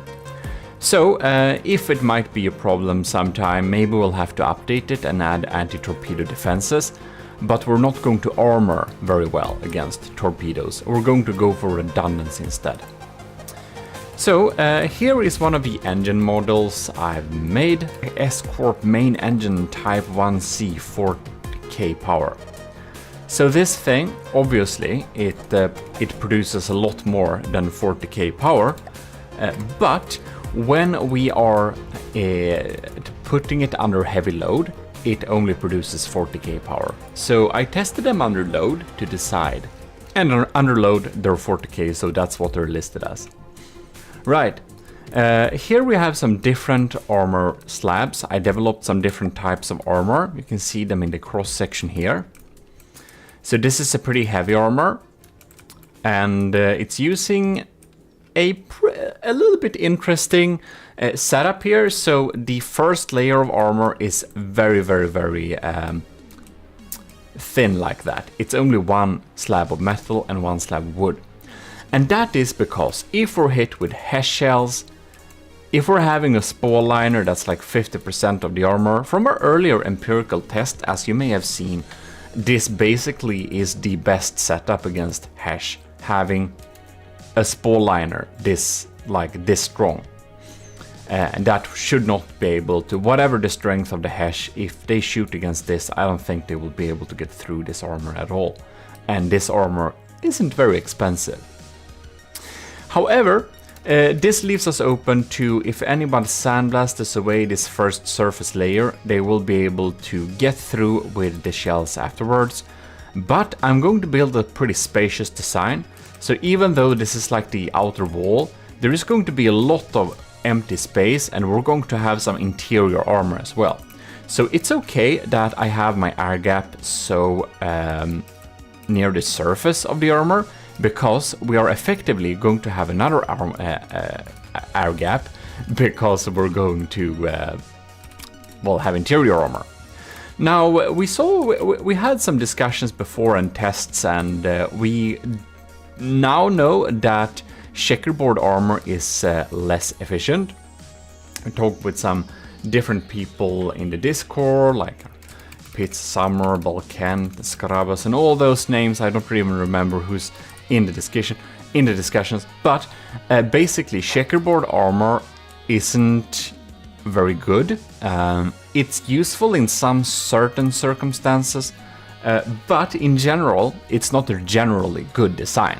So the Draconia had it, and it is a-okay, but it's not the best, because high explosive has gotten a little buff. So when a high explosive shell detonates in a enclosed space, it has a damage buff, so it deals more damage. And when we have a checkerboard armor, if the wood gets blown away very easily, an explosion can get into that empty space and effectively deal more damage to the blocks around it. And that's the theory around it. It seems to be correct, but we're going to do an empirical testing video about checkerboard armor, because it indeed seems that it's better to just do like this, for example. So we can kind of put them in slabs like this instead. Should be better than having them, than having them like that. Because we want 2 layers of metal stacked on top of each other, because then we can get the armor stacking bonus. In any case, I'm thinking what armor scheme I'm going to use here. This is the heavy armor. You can see it has actually 2 built-in air gaps, and that's of course not needed. It's just that it has the equivalent of 1 block of heavy armor, but it's ported up like this, so if a shot hits this thing and destroys it, we still have a surface that the shot can get deflected on. For example, for armor-piercing heat shells. Pretty scary stuff. Well, in any case, that's basically that. This is the heavy layer, this is the standard layer, and this is my super heavy layer with like 4-meter beams of heavy armor. And I think this is a little bit too heavy to have on this design. I'm going to go more for redundancy than heavy armor. Well, anyways, this is the shape of the ship, and the other side of the armor is already set up here. It's gonna be a right-sider, so I only expect some stray missiles and stray stuff to come in from this direction. So it's using a pretty thin and light armor here. So this is the 5th iteration of the ship, and the fifth iteration basically cost 3 million, because we now have started to build the turret placement. So as you could have seen from my little outline, I wanted 2 big cram cannons, but I'm thinking maybe we'll go with 3 big cram cannons. And this is the crusher cram we looked at before, which will go through the Ragnarok's lambs and most other systems, civ systems, like as well. But these are some high health points, boys. Here we also have the Arcaballista Invictus, the 480mm sabot sniper cannon that's designed to shoot underwater parts on ships to really make them sink, which is one of the other strategies we'll use to tackle the Ragnarok. And I decided that it is better to have this shooting at a low angle. I can't have it here in the middle as I thought before, because I want to shoot under the waterline. And if I'm shooting under the waterline, like if I'm up here and shooting down, you can see if I'm shooting under, I might do like no damage.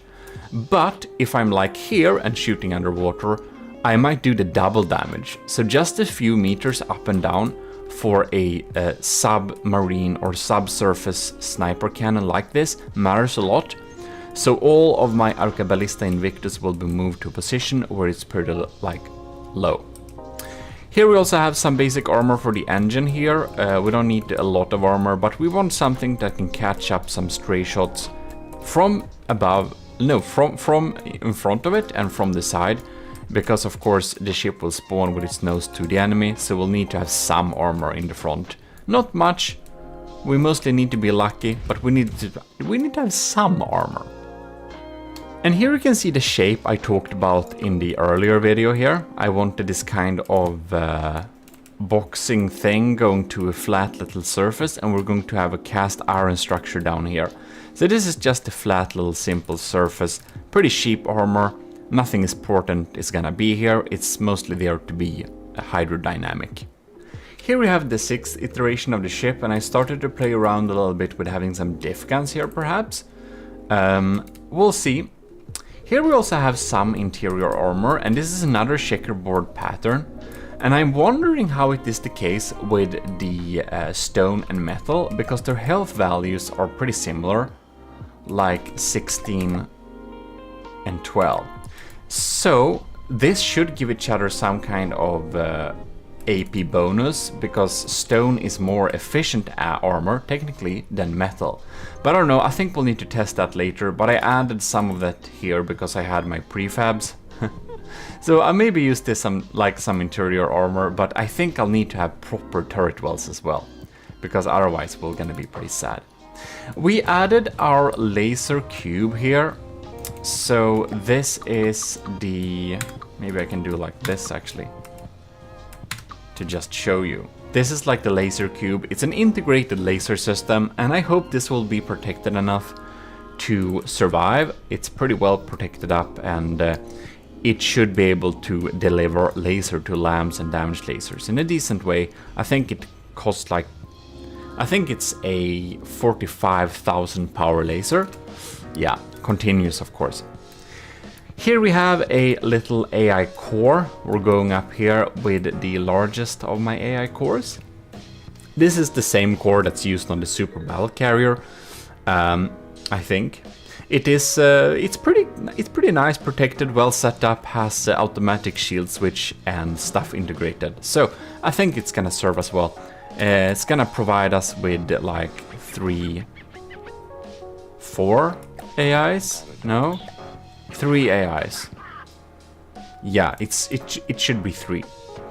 Here I also added my S-Corp's 80k power generators, because of course the Arcaballista Invictus uses a lot of power to shoot those railgun shells. It's like a mixed system, but we need some decent power.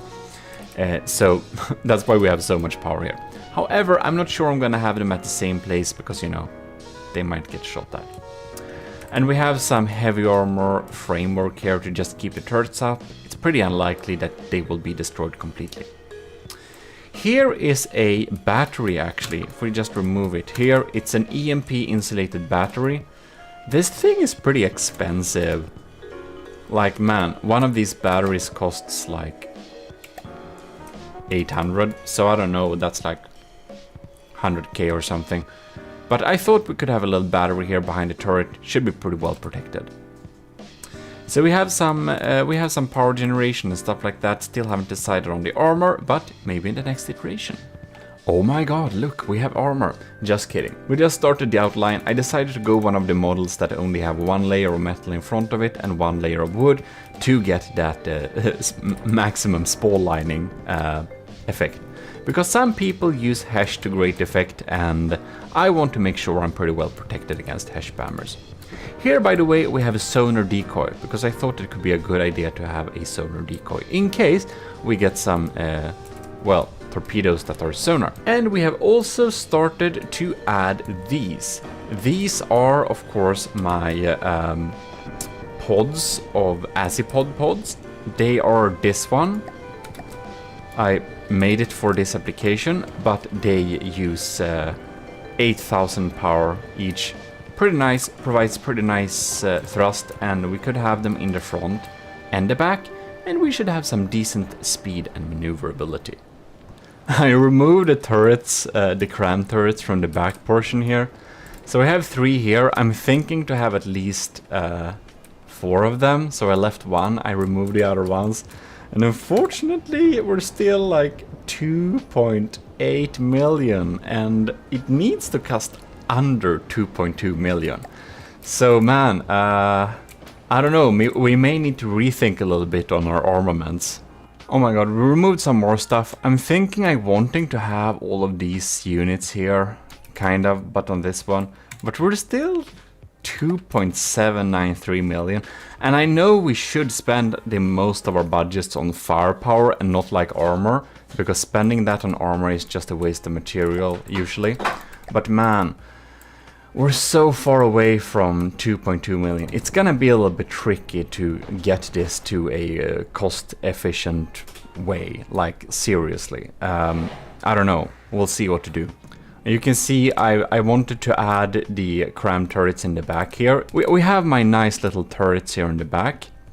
And I added another one of these arquebalistas down here, just because I really want to make sure we have good redundancy. So we can have like 2 in the front. Yeah, I added another one in the front if I forgot to say that. So we have 1 here and 1 here.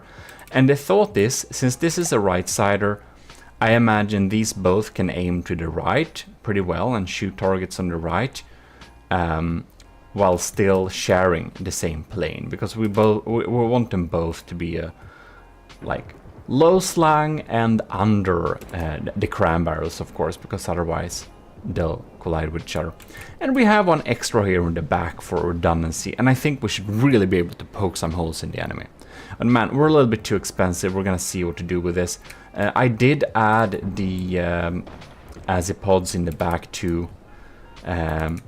Our little vertical propulsion system, just to make us steer and everything like that. So by now we should actually be able to like steer this thing. You can see we can turn. I can like go, like of course this is mainly dead weight, but we can go forwards and turn around and all sorts of cool stuff. Isn't that nice? Well, the time has come to test the armor scheme, but I just thought a little bit with my armor switcher here. I thought it was a little bit annoying that we kind of are in the like wrong direction all the time. So I'm kind of thinking like, what if, I think I have a fix, like what if we have a spin block here? Oh man, that's upside down. If I have this upside correct, well, like that. Now we can build on this plane. And now we should be able to get it back here. And I think you're gonna see in a short little second what I'm going to mean here. So if I just placed this here, like that, perfect. And I'll just go to this block, select another one that's a little bit shorter. Oh my god. Oh, so now I can build on this, and I don't have to be tilted. And I can use my GHJ.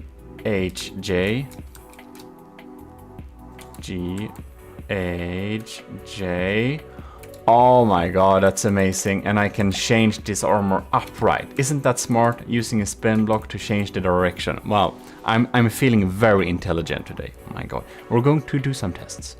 I have worked together the different armor schemes a little bit before here. And by the way, they are all, you can see there, available for all the commissioned officers in the Army of GMODIST. So I just want to give a huge thanks to our channel supporters, the commanding officers, Admiral Super Dave, Stellar Lieutenant C2, Ayak the Boater, Commander Ayak the Boater, Commander Eugene, Lieutenant Asteria, powered by Greed, Tyler Russ, and Vincent Veritas. Thanks a lot for supporting the channel. It really helps us out to make more videos and stuff. In any case, here we have the standard level hull armor here.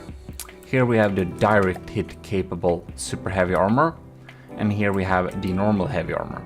This one costs 4,000, so I made them cover the same surface. They're different. They are differently thick, but they cover different surfaces.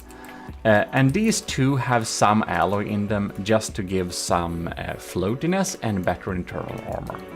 In any case, this one has a cost of 4,269. This one has a cost of 6,336. And this one has a cost of 1,944. So we're going to test their effectiveness, and we're gonna do a cost-benefit analysis and see which of them should be the main armor. First out, we're gonna test regular armor piercing, which is of course the most normal type of shell tip you will meet. We have a lot of AP frag, APHE. So let us do the direct hit capable. Did not go through, only did some damage there, okay. And this, by the way, is like 200mm shells, so this could be a sandblaster thing almost. So it's good if we can survive some sandblasting, I think. Now we have the heavy armor here. It destroyed one heavy armor block. Alright. And then we get the thinnest armor here. Bam! It didn't get through! That's nice. Okay, so it did destroy this, of course. We don't have any air gap left here. But it didn't get through. Well, okay, so they're all safe from sandblasting. We're gonna try Sabot. I actually expect this to be able to shoot through all the armors. If we're gonna do a Sabot, let's do what I have. 480mm. I think it should be able to penetrate all of these armors. But let's just test. And something like this, I will not try to defend against, because I don't think we can. Oh, okay. And what about the heaviest of the heavy armors? Ah, melts right through. Okay. Sabots, we can protect against Sabots, like not in a reasonable fashion, because of course ERA doesn't defend against them either. So I think when it comes to Sabots like the Arquebalista Invictus, we'll just have to understand that they will go through, and we'll need redundancy for this reason. And of course, we can spot protect some areas like the AI that we just cannot lose, but in general, we can't defend against that. Alright, now we're going to test 400mm heat shells. So it's 400mm, it's heat, and we're gonna test them against the armor types. Oh! Awesome! It didn't go through this one. And do remember, like, this armor costs 1,944. And this one costs basically like more than 3 times as much. And this one, it costs the double of this one. So that's why I thought it was remarkable. I thought they might be able to get through, but that's cool to know. And then we're gonna do the next one. And they shouldn't get through, of course. No, just destroyed one layer. We should be able to fire a couple of more of them before we get through, yeah. We're gonna go back to this one actually. Fire another one. Yeah, it gets through on the other one. And let's try this one, the heaviest armor.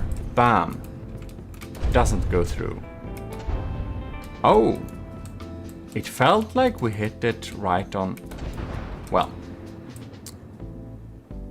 So against big heat shells, they all protect for one shot, but I don't know, we should have an armor that can protect against a like major shot from one point, but I don't think we can design it in order to take several shots on the same spot, because we're of course not gonna overspend on armor. So let's do the same with Hesh. Alright. Bam! That deals some heavy damage. So we're 400mm again, but it just spreads out there. Bam! And the second shot gets through. It only protects against one one hash there. This one. These are a little bit tough. Whoa. Oh my god, this one also just protected against like 2 blasts there. Wait, that's the wrong shell. Excuse me, we forgot to do one of these. Okay. 1, 2, didn't go through. 3, man. And the 4th one. Okay, okay. Well, that's good to know. How about our middle armor here? 1, 2. Can zoom in here. 3, 4. Okay, weird. And this is just double the expense. Oh, and of course, the heaviest armor. 1, 2, 3. What? Also 4. You know what? It's really... I did already think this from the beginning. Because when we designed this, I did some small tests and I found out that this armor scheme was pretty efficient. But man, I didn't expect them to take equally much, even though this is like smaller. That's a little bit crazy. That is a little bit crazy. But of course, the damage done to this part is a little bit less. It's less spread out. But seriously, they protected kind of equally well. This is definitely a current favorite. We're gonna do a hollow point shell. Let's see, our AP is 38. That should be enough. And I think we're going to max out the gauge on this thing. And we're gonna see what types of damage we do here. So, first armor. Bam! Ooh, very much through on 2 shots. That's some serious damage. And the middle armor. 1, 2, 3, 4. Much better, much better. Oh, and we go with this thick one. 1, 2, 3. Also 4. This armor isn't as strong as I thought it would be, honestly. Let's do some AP frag. This is pretty normal. Maybe not at like 500 millimeters, but probably like 450 or something like that. It's a strong shell. So, let's try out AP frag. Bam! Ooh! Got through! I need to see that again.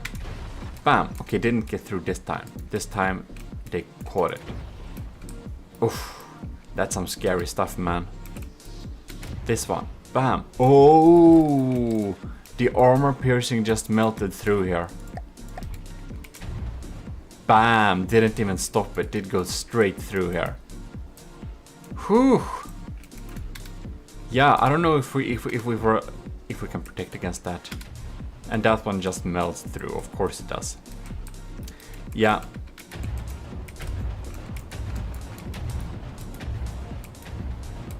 Cool sound. I don't remember what I labeled that sound, but I have a video about that.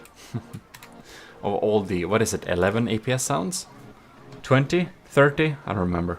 I should say, however, that these are some pretty like strong shells. There is a lot of explosive. There is a lot of chemical load in these. They are of course only set up for testing, but a lot of people don't use as big shells as we're using here. A lot of people are using smaller shells. But I've set up an armor-piercing secondary shape charge, so a secondary heat. We're gonna see what types of damage that deals. Melts right through. Can begin with this one.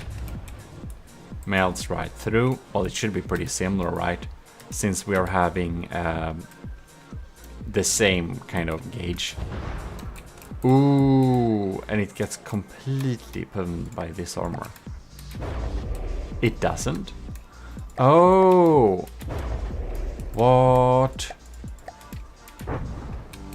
Does it perhaps exactly hit the spot here so it actually detonates the shaped charge and bypasses the air gap? That's a little bit scary. Do we actually need a like physical air gap to prevent this? I think we may do. Like, since it's a wedge, it's hitting straight on. I wonder if we can use this to our advantage by having just a total heat spammer, an AP heat spammer in very low gauge, and we could get some lucky shots to go through even the best armors. We're gonna try some sand/gravel blaster here. So we're going to go with the first armor here, and we're basically set up a, well, it's a sabot shell.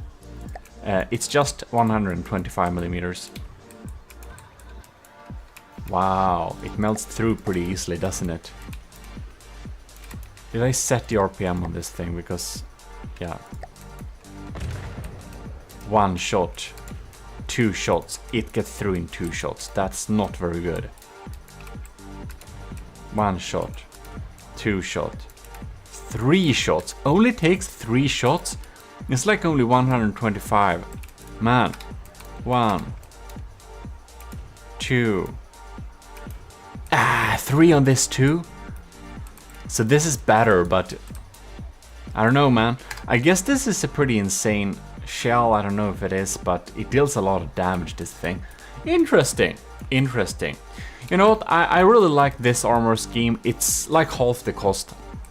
I feel we're gonna use this armor scheme, and we're gonna use this one on some spots where we want some heavier protection. And I think we're just gonna skip the direct hull capable one, direct hit capable one, because it really isn't. And I'm going to build on the 10th iteration, which will be the next one, because the last one was the 9th. And I'm gonna be back. The Gimli battleship, 10th iteration, here it is, ladies and gentlemen. I have built a lot on the armor here, as you can see. We have also started to outline some structures here. So I did go with the cheaper of the options, naturally, because it was almost as good as the other ones, but cost half as much. And this one, I put a little section here with the more expensive armor, just because I think I'll just need to protect this laser core a little bit. I just need to make sure it's not damaged, and we're having it out here a little bit, since the enemy can be in an angle like this, or an angle like that. It's not gonna be straight broadside, most likely. And then, since I don't want to lose the Arqueballista Invictus, I did put some heavy armor here too, because a shot could theoretically go and kill both of the turrets in one shot, which would be very sad. So I did add some front-facing armor to this turret too, so it wouldn't get damaged early on. And yeah, that's basically what we added here. We added that type of armor, and I started to add some shapes and general outlines of the structure. I'm going to have the same type of armor there, with just 1 layer of metal and 1 layer of wood like that. And we of course kept our thinner, lighter armor on the side here. Just 1 layer, 1 little spall liner there, and just like this. Very basic stuff, because it, of course, in the best of worlds, won't even get shot 1 time, so we shouldn't spend too much on it. Yeah, but hopefully this will be a better armor and a much better armor scheme on than the Draconia. Since wood is technically the best armor in the game, since it has the most amounts of health points if we measure it with armor. I think it has the most amounts of health points times armor class than any of the other materials. So wood is actually pretty good. But it's not good to have it too much on the surface, and the Draconia had that problem, because then you can get your health points pretty quickly burnt away by a big laser. So it's kind of good to have at least 1 layer of hard shell in front of it. Of course, we're gonna use a lot of heavy armor, and that is for the turrets.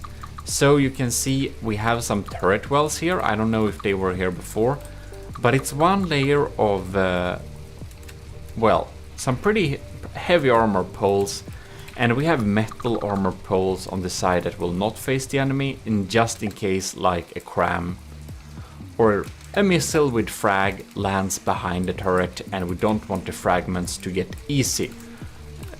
We don't want to make the fragments go and do damage to the interior of the turret too easily, basically, as you might understand. So that's what we added there, but this is the 10th iteration, and we're going to think a little bit about how we're going to develop it more. But our largest issue right now is that we are a little bit too expensive. We kept this turret here and we're still, like you can see, 202 million, almost 3 million, and that's of course too much. We moved around some stuff there. I decided to have the materials under the turrets here, so they should have some decent protection. But yeah, it's pretty expensive there. Now this is the 11th iteration. Just did some minor changes, removed some turrets and stuff. Well, this is the 12th iteration of the ship and the last one for this episode. As you can see, we have started to outline some beautiful shapes around the turrets here, make it look pretty cool. I'm really looking forward on shaping and designing this ship to look super awesome. But now we are finally getting rid of that extra section. So, of course, I won't be able to keep all those turrets. We're gonna see what we can afford or not. But now we're only costing 1.7 million. Yay! We have some basic armor in the back here. We got what we set up to do. And I'm thinking we are developing some nice shapes on this thing. But we are going to get back onto building this ship next time. This is the 12th iteration of the ship, but well, I think we have been looking at the armor long enough, and hopefully it will perform as well on the battlefield as it performs in my small tests. And we are building a super battleship in From the Depth. If you haven't subscribed already, you should definitely do so. This is the last thing we looked at, and well, I've started to add some lasers and stuff like that, and the armor is added, and I might update this armor later on. We'll see. I'll need to do some more conclusive tests, but it has come to my knowledge that wedges have some very specific uses, but that beam slopes might be better. But this armor is completely adapted for this type of kinetic damage in this stage, and I'm not sure which one I will use. But anyways, we're gonna move on to the next iteration. And this iteration is obviously a saved file, and if I'm gonna be truthful here, I'm not actually really sure what has changed onto this iteration. Any case, here we have my AI compartment. So it's the same as the other one, and I have a side compartment here. Because you know what? I needed some extra stuff here. So this automated control block sets the decoys to 0, and this one sets the shields to 0 when there is no enemy around. And of course right now we don't have very many shields, but whatever. Then we also have a little setup that uses general PIDs to control roll pitch and altitude. And I have found out that unfortunately the general purpose PIDs, I think they're a little bit better and a little bit more reliable than the AI itself for ships, because it just feels like these general purpose PIDs, they're just deliver a little bit more results. I don't know. It might just be me, but that's how I set it up. And as you can see here, I don't know if these are new, but I added large 7-meter propeller. We have a 5-meter there, and of course these are using a lot of power to keep afloat, because do remember, we are not going to use water pumps on this build. Now, I have decided, yes, I will accept some submissions to battle this beast, whenever it is done. But I will give you the rules and outline for that next episode. In this episode, we will not go through that because I'll need to think a little bit on a few details first. Well, this is apparently different, and this is version 13, and maybe I was superstitious and didn't want to stay too long at version 13, so we're gonna move on to version 14. To defend against certain targets, we need a pretty good LAM system. And I have started to build some LAM nodes that go through the entire ship like this, connecting up to different spaces. So I have the LAM nodes on both sides. This will be a right sider, so we will only have like actual LAM nodes on like the right side of the ship.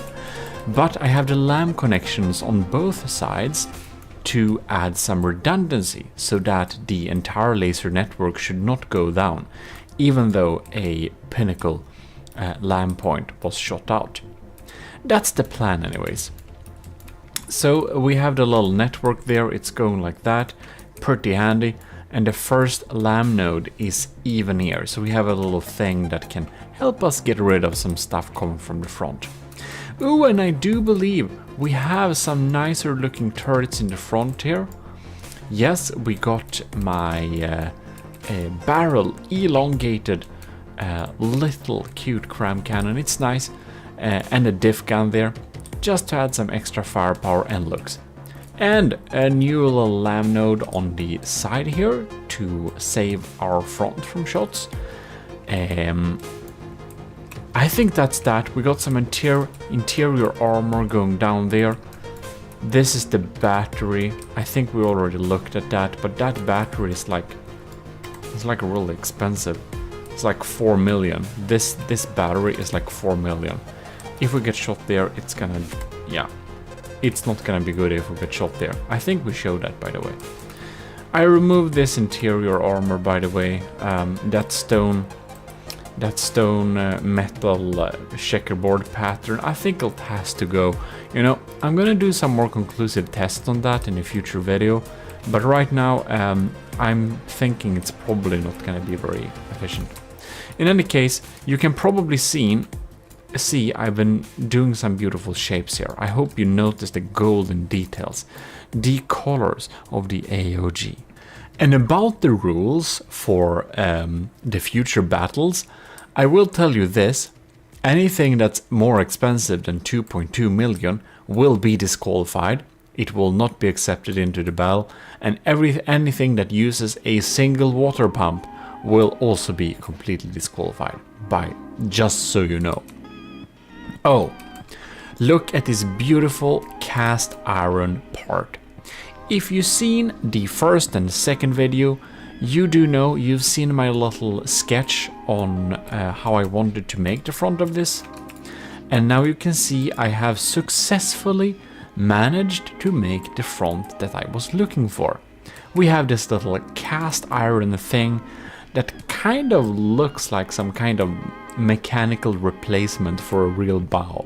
I don't know why, I just wanted to have this detail, and now we have it, so I'm happy. This, I'm gonna show you this. This is a little template I built. And you might say you shouldn't have the things, the shields so close to the surface with only one layer of heavy armor protecting them. Maybe not. But they're completely EMP insulated. So, no matter how much EMP someone uses, this shield layer, you can see I need to show you this. I think this is pretty amazing, by the way. So let's see here, shields. And then we have shield distance measuring stick. Look, I have actually made like measuring sticks so that I can measure the distance in between where I should place my shields. And I even did this thing. I did a diagonal measuring stick so I can know where to place the shields in relative to a like slope which we'll have on the ship. I'm pretty happy about that. Yeah, and all my files are accessible to all the commissioned officers in the army of GMODISM, starting from $1 a month. If you also want to support the channel, that's something you'll get back. In any case, this is my ammo barrels. I'm very happy about this design here, because you can see it is actually not a complete layer of heavy armor, because I have found out that a cubic, how much cubics is this? 1, 2, 3, 4, 5, 6, 7, 8. 8 cubic meters of ammo can be stopped by some heavy armor, but we don't need full blocks. We can use half blocks like that and have some distance, and distance is a great way to make them not chain react. And we only need heavy armor on the side here. We don't need heavy armor on the sides, because they won't chain react like this far in between.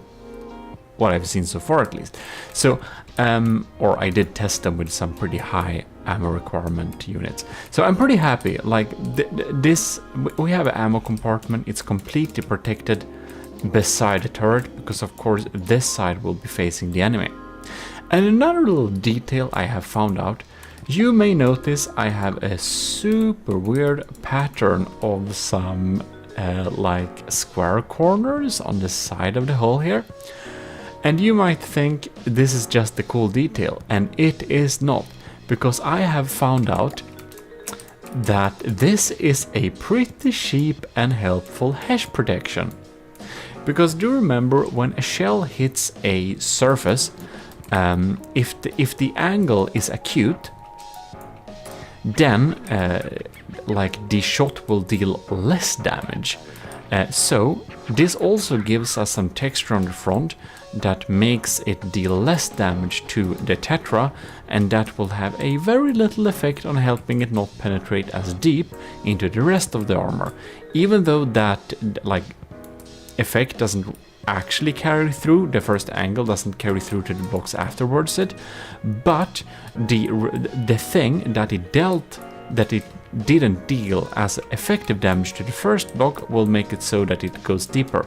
So even though this is just a square corner, if it's like hit at a really acute angle, like the effective health of this block will be much higher, so it will help. But the real reason I put this here is actually against HESH, because HESH, the direction of the HESH spalls is decided on what angle the HESH shell hit the armor. So if I have a HESH shell hitting this armor flat here, the HESH spallings will go straight in and deal a lot of damage to all of these beautiful wedges, and some will even get through into the armor. But if the HESH shells hit the angle here, it will actually direct its way down here, and it will deal more damage to the surface of the armor and not so much damage deeper into the armor. So having these weird angles in the surface, according to my small tests, makes it so that HESH is a little less scary. And since the Tetras are so cheap, I thought that was really cool. Just a fun little thing. Oh, and I added the tall pipe organs. These turrets are completely insane. They're 200mm, reloads once every 80 seconds. I think their firepower per volume, now these are multi-barrel turrets, but I think their combined firepower per volume is actually pretty awesome. It's just the caveat that they shoot every 80 seconds. Not great, but you know, each of these shots, they're kind of 40,000-ish, all of them. So it's a lot of health in all of these shots. They pack a punch. I'll give them that. They pack a punch. And they happen to be the perfect size to fit here beside the turrets here. So I think they look pretty cool there. I think we should have them there, and I think they might help dealing some damage, even though I'm not sure they will get through the Ragnarok's defenses. But alas, the Ragnarok is not the only ship we will need to beat. Because I heard that we want to beat the Turtle Lord, but Setup/E-Lord made another ship that unfortunately beats the Turtle Lord, which is called the Rhino, which I pitched against the Draconia, and now I need to make sure this ship beats that too. I don't know, this is gonna be crazy. We need to beat so many ships.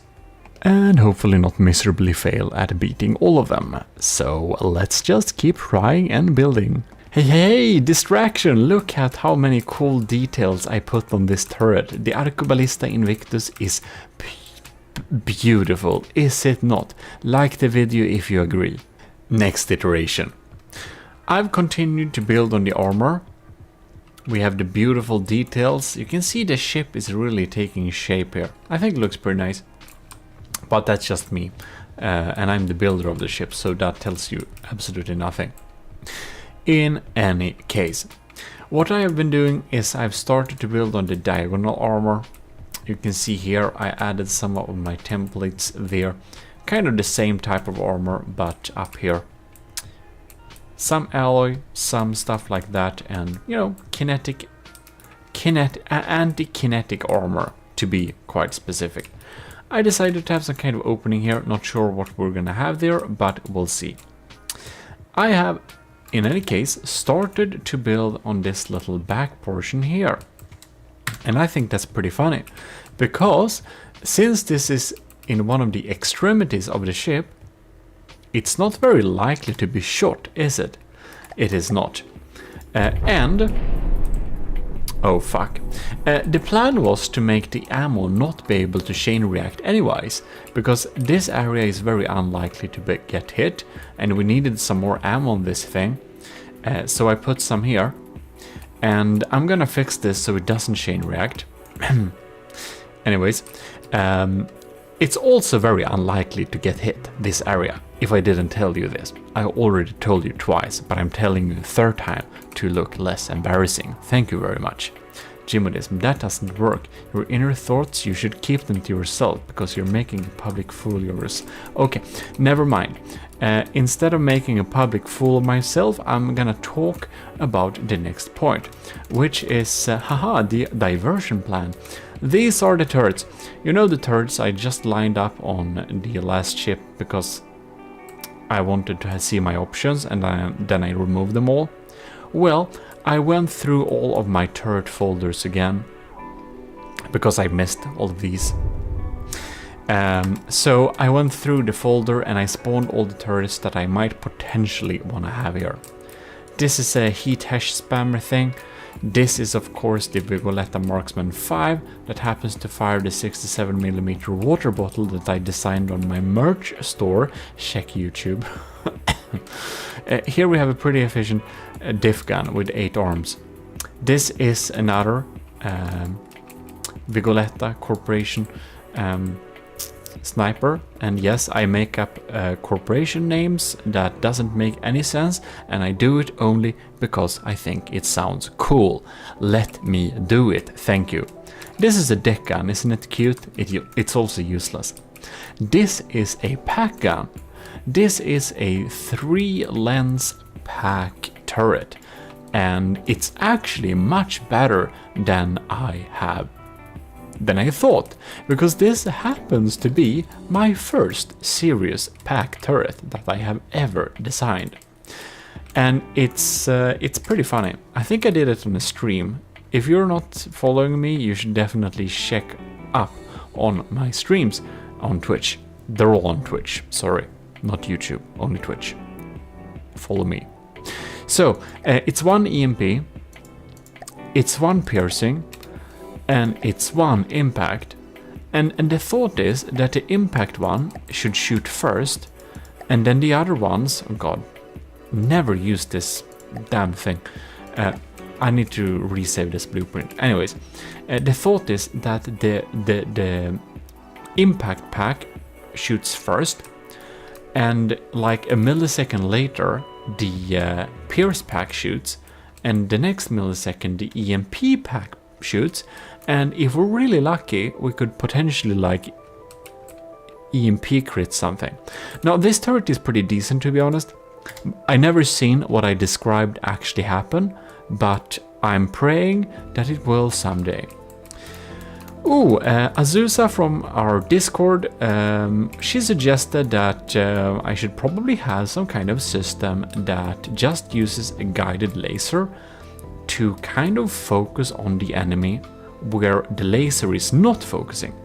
So this thing focuses on the enemy where the laser is not, so that the enemy will always disperse all its like steam materials all the time, and not only where the actual damage laser should, because most people's like smoke dispenser system actually gives out some smoke when we shoot or when we point a missile guidance laser on it. This is just a like kinetic missile, just because I thought that the Ragnarok has so good civs and I again want the ship to beat it, so I thought that I should probably use some systems that just don't die. More cramps, you've seen this before in earlier videos. More cramps, you may have seen this too. This is the Stoner Cram Mortar, which you've seen before, will be used on it somehow. And this is the Bolter, which I hope I will be able to use, but I have started to get some doubts, because this boy isn't also extremely cool. Only, it's also very expensive and probably not worth it, but it sounds cool. Instead of worrying about what turrets, I want to use this is the next iteration. And I have continued to perfect some beautiful details and shaping of the hull. And this area we don't expect to receive much fire from here. So we have really thin armor here. And when I'm saying really thin armor, oh boy, I mean it. Because I have made the armor thinner on this side. So it's one layer of metal, one layer of wood, empty space, some alloy and some wood for floatiness. So I made this thing a lot thinner just because I wanted to save materials. No reason to have a darn spall catcher. Why do I need a spall catcher if we're not even gonna have heat missiles and heat shells and whatnot coming from this direction? So I just removed it. Saved some materials. Ain't I smart? Thank you, I am. I'm just kidding. We have some armor adding here, I don't know. We're gonna see what we're gonna do with the inside, but I'm starting to understand that the inside will be an empty void. Look, you know my Hesh reasoning before? I made the same thing with heavy armor to hopefully not make the laser die so fast. Well, I guess that's probably that, isn't it? Is it like, is there anything more to this iteration? I think there maybe not. But look how cleverly I have hidden these 3-meter propellers. Isn't it beautiful? I just feel that this ship, in its current state, would probably be pretty shredded by like super cavitation sandblasters. Anyways, no, scratch that. I'm not giving you any ideas on how to beat this thing. Shh. Oh, and this is the next iteration. Isn't that fantastic? Which is iteration 18. So, as you can see here in iteration 18, I forgot to cover the beautiful little donut, the golden donut on top of the white here. I'm very conflicted about this. But you can see we have a nice thick deck armor layer consisting of 1 meter of wood. Amazing. I think 16th century shipbuilders would be quite impressed with 1 meter of wood as armor. So let's just move on. But I think it looks pretty cool, and I started to add the golden details in terms of alloy here. So I have kind of decided that we're gonna have all the gold in alloy specifically, because I just found out that alloy gold looks much better than metal gold, doesn't it? Or I did find out that a little bit earlier, but as you can see, we have started to add these beautiful decoration, staircases and all that. And isn't this cast iron detail like little, I don't know, rännsten in English? Help me someone. And I even added some beautiful metal blocks like this to make it look smooth and everything. Applause, applause, thank you very much. Yeah, well, I guess that's kind of that for this. What did I do? Yeah, but in all honesty, we're gonna do some pretty thin deck armor, because honestly, who uses mortars? Well, I am, but not very many do use mortars. The Turtle Lord is, but other than that, nobody uses mortars. So I don't think I'll need to worry about them too much. So thus, according to my own planning and outline and reasoning, which you should probably look at in the first and second episode if you haven't watched that already, is that I should not armor where armored does not need to be. Doesn't this look pretty cool? I think it does. In any case, that's it for this iteration. I don't know why this is a lot cheaper, because I don't remember exactly what I removed, but if I haven't said this already, the laser has finally gotten a proper placement. One of the lasers will be placed here. It's off center, if you didn't notice that, because I wanted to be a little bit asymmetrical, and it's encased in a little heavy armor sleeve, and it's standing on a little heavy armor sleeve itself, so it should be pretty sturdy. We're gonna add another one, by the way. Welcome to iteration 19. Observe the glory of the Gimli super battleship. Well, it's not done, of course, but as you can see, I have continued to shape the outline of the hull structure here. We have really thin armor on this side, very thin armor, thinner armor on this side. We have a beautiful wooden little support structure on the inside, and we have thick armor on this side, which I know you all in comments have been complaining about is too thin anyways, but I don't care, because I want to spend my materials on loads of firepower, because my personal belief is that the bigger gun wins. But we shall see. I might spectacularly lose, of course.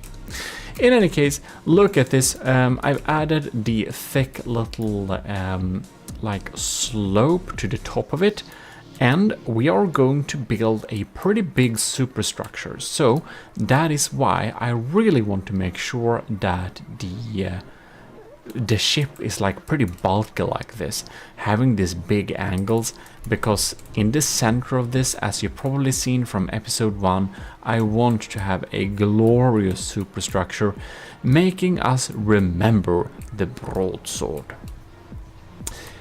Also, a beautiful little golden encasement for the laser turret there, and stuff like that.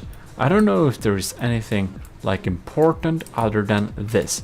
This is my new little blueprint thing, which encases a laser warner, a munition detector thing, and within that system here we have a completely EMP insulated smoke dispenser and a shield, so they can't be killed by the EMP. They're completely surrounded and embedded inside of here. So I thought that was pretty smart to have there. So it's basically the same as this, but it's with detection for both smoke and projectiles, and very, very handy. I'm thinking I should have some guns like here and there and there and there, but we shall see exactly how they will look like. In any case, this side is of course empty and boring. I think we should probably have a lot of text there. Well, in any case, let's move on. Look at these beautiful cast iron details below the water. I just love mixing stuff like this, making stuff looks like other materials. Like we have actual like brass, gilded brass, and we have like cast iron, and we have painted steel plates. I don't know, just my imagination. But this is the iteration 20, and again I did some detail fix whatever Not exactly sure what changed from version 9. Oh, yes, there it is. So, I have finally decided what to do with one of the outputs. This, my ladies and gentlemen, is a laser. So, since the Draconia had the problem where the laser died, we're gonna have a laser turret here, but we're also gonna have a laser turret here later. But on top of that, we are going to have a hull fixed extra laser output mounted onto the side of the turret, completely EMP insulated and everything. Isn't that quite beautiful? This little arm connects up with heavy armor and has insulated pads with rubber, connects it up to the laser system, and will be able to completely fry enemies as long as we can maneuver and keep them at the right side. So we have an extra laser output. Isn't that very, very smart? I think it is, because the Draconia died every time its laser died, but when its laser didn't die, the Draconia didn't die. And now we're going to look at the last iteration for this episode, but before that I just want to thank the seagulls for keeping me company. Oh, and you for watching the video and liking it, of course. Also subscribe if you haven't. In any case, I'm just kidding. Thanks a lot for watching, like seriously. Special thanks to the commissioned officers in the army of GMODIST, of course. Special extra thanks to all of you, which is Admiral Super Dave, Captain Y, both new big supporter. Isn't this kind of amazing? Our largest supporters of the channel did join the commissioned officers pretty close to each other, like in terms of time, so I think that's pretty cool.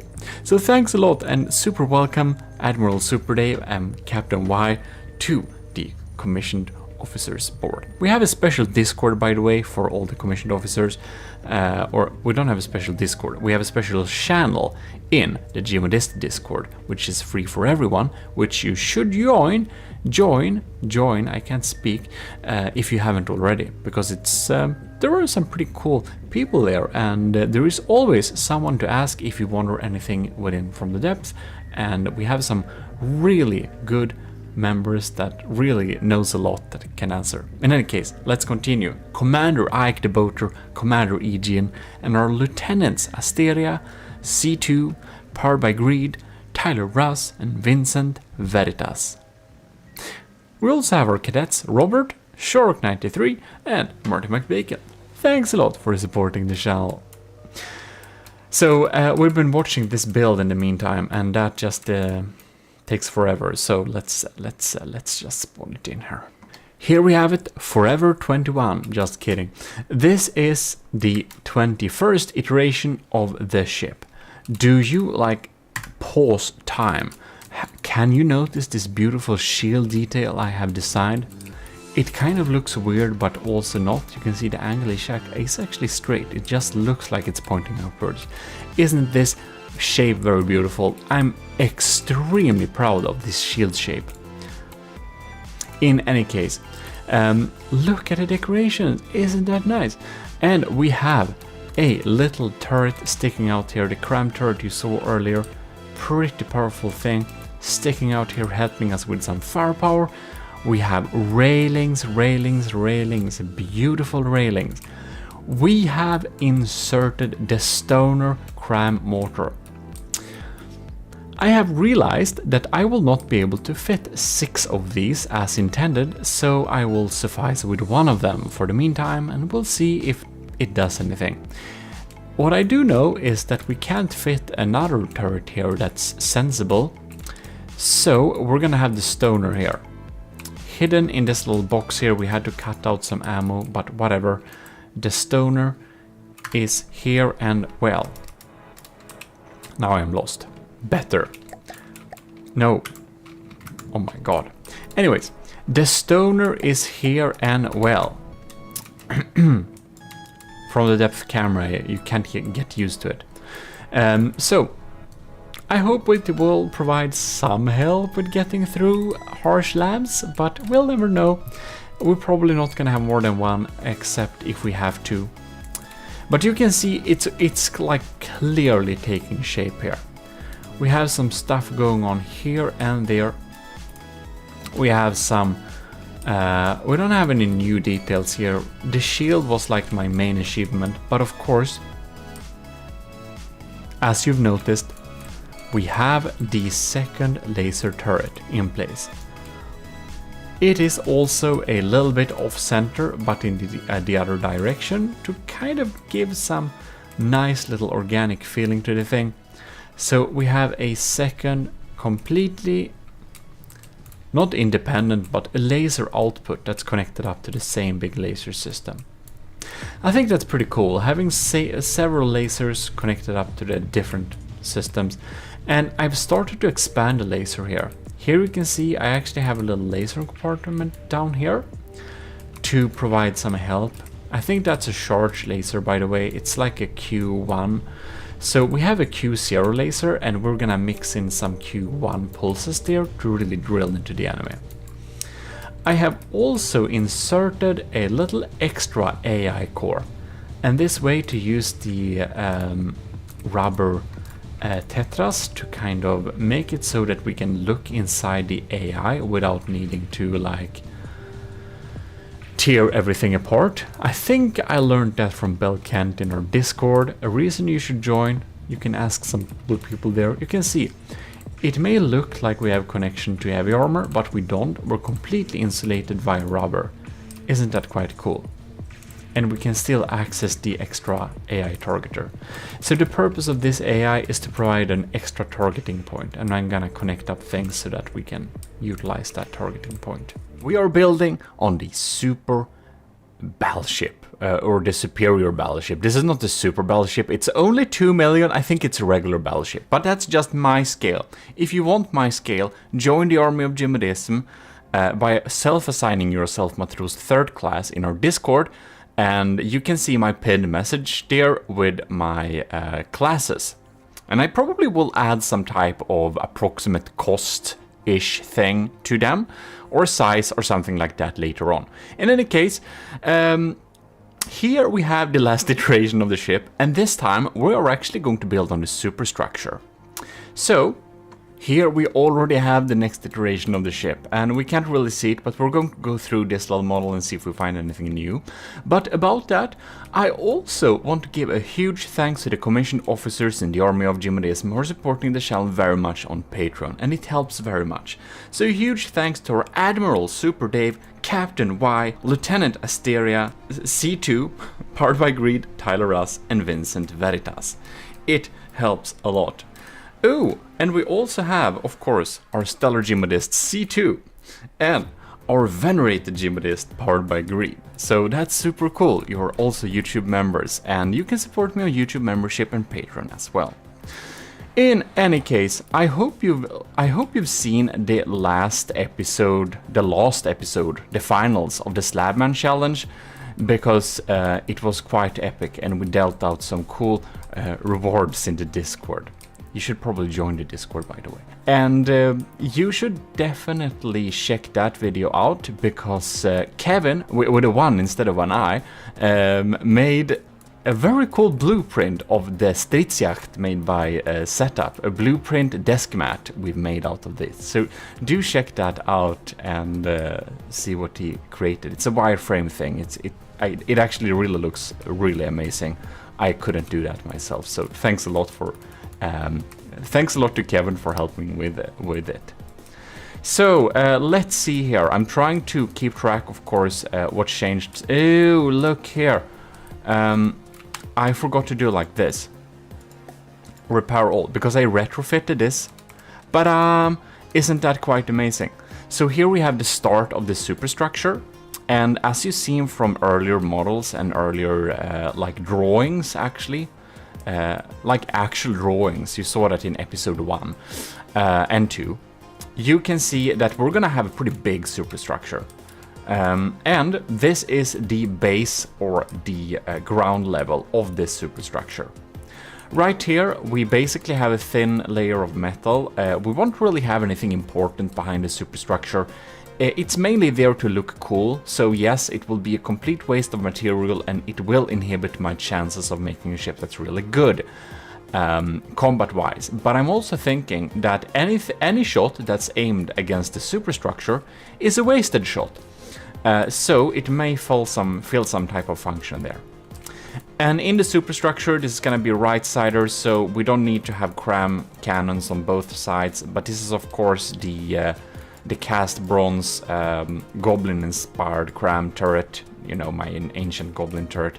But a new model, the cast bronze thing, elite millimeters, very funny.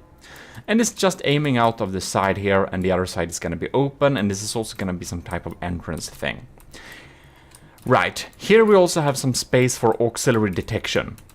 So nothing fancy, just some holes there so we can have some extra detection, because of course we want to make sure that we don't lose all our detection, and we don't need it for this side for obvious reasons.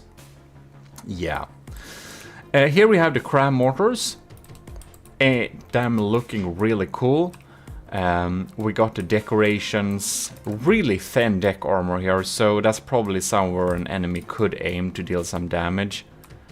It's like, is it like one layer of wood? Why is it 2 layers of wood here? Oh, because I have an... Yes, this is a really cool thing if you want to make things that look cool, and that's have like small elevation differences on surfaces. I find that helps very much. We have the laser output here, so of course we have one laser here, and we have one laser here. We've also connected up a LAM system onto the superstructure. So right now this is a only 120 meter range engaging LAM system. We have 3 nodes here and 5 nodes here. And we're of course having the nodes there and in front, but we're not gonna go overboard with the amount of nodes, because our laser, remember, it's connected up to the same system. The LAMs and the damage lasers are connected up to the same system. Some of it is spread out here. We have some extra ones there, a Q1 laser, and we have the main Q0 laser down here. Then we got the output going out to the side to deal some damage, and we have some auxiliary cram cannons right here, mainly to look cool. I don't think they'll get through to the Ragnarok at all, actually. Here, or many other ships for that matter. And we got another cram. This is a little bit more meaty. I believe in that a lot more.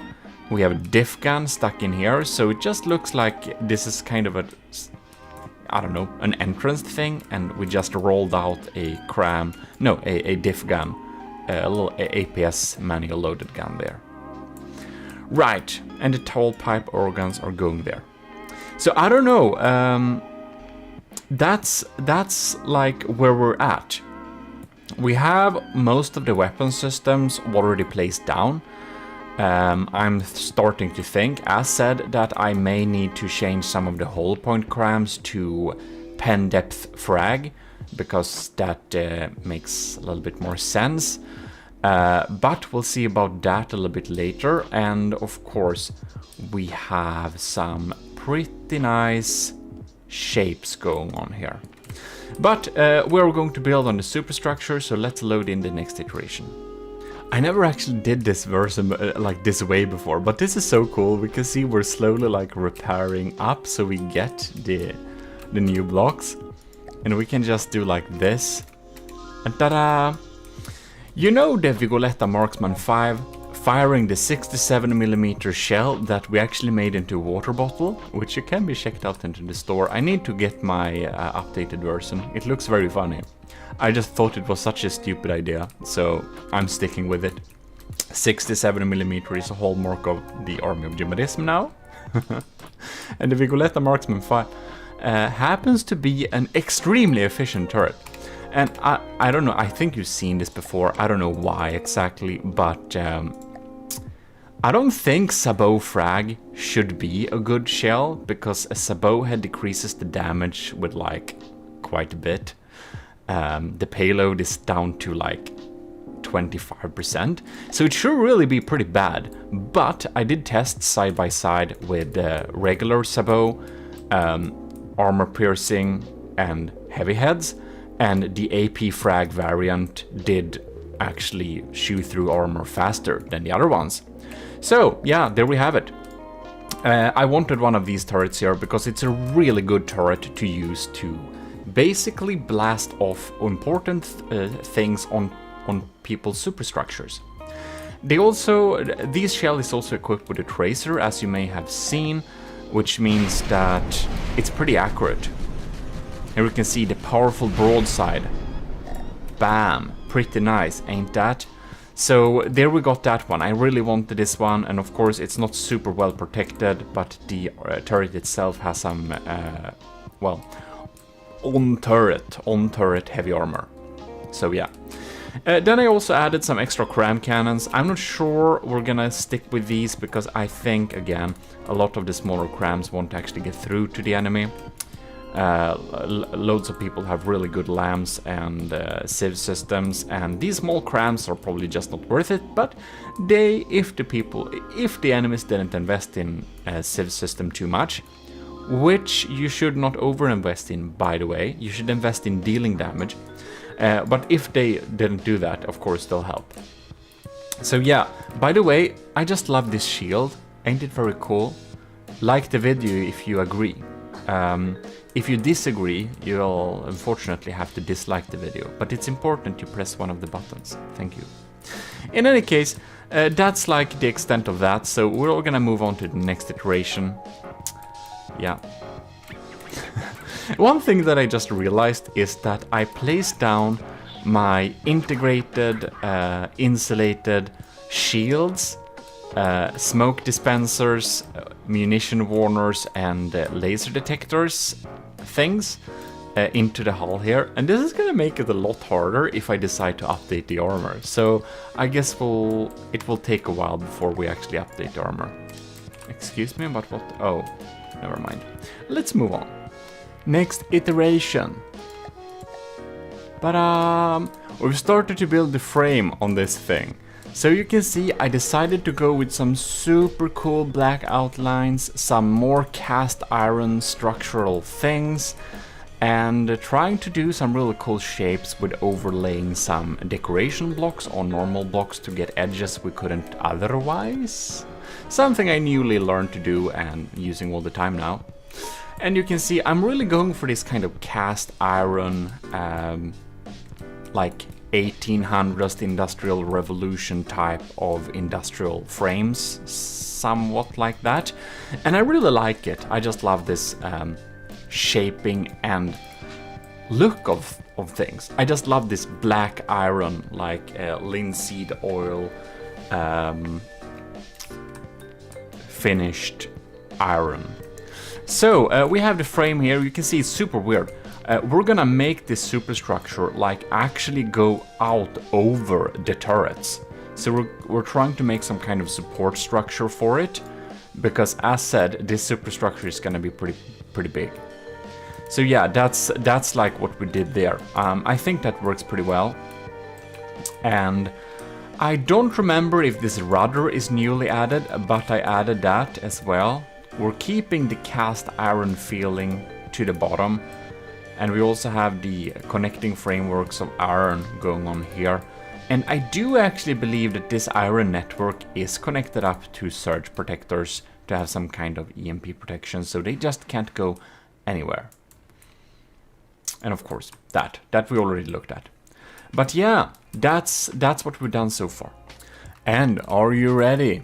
I think you are. Okay, bam! Isn't that amazing? Look at that. I know I teased like this picture to the patrons and the YouTube members a little bit before, but now you all can see it. Wow. So, I don't know if you think wow, but I do. I'm really happy with this superstructure because you might remember the name of the ship is gonna be Gimle. Let's dive into the story of what Gimle is. Again, it is a golden hole where the righteous people will survive the Ragnarök, okay? So it's apparently a golden and gemstone roofed hall. And I think this is a good beginning of a great feast hall, because that's exactly what it's going to be. The thought behind the Gimli is that this ship is so great and so strong that we can afford to have a really big deck of feasting soldiers in the army of GMODISM and officers that just sit as this at this extremely long table with my newly designed chandeliers, because of course we want to have chandeliers, don't we? Yes, we do. And they're just sitting at this really great table having this amazing feast while the Gimli wins every battle, especially the Ragnarok, so it, you know, will survive the Ragnarok, since, you know, that's the purpose of this golden hall.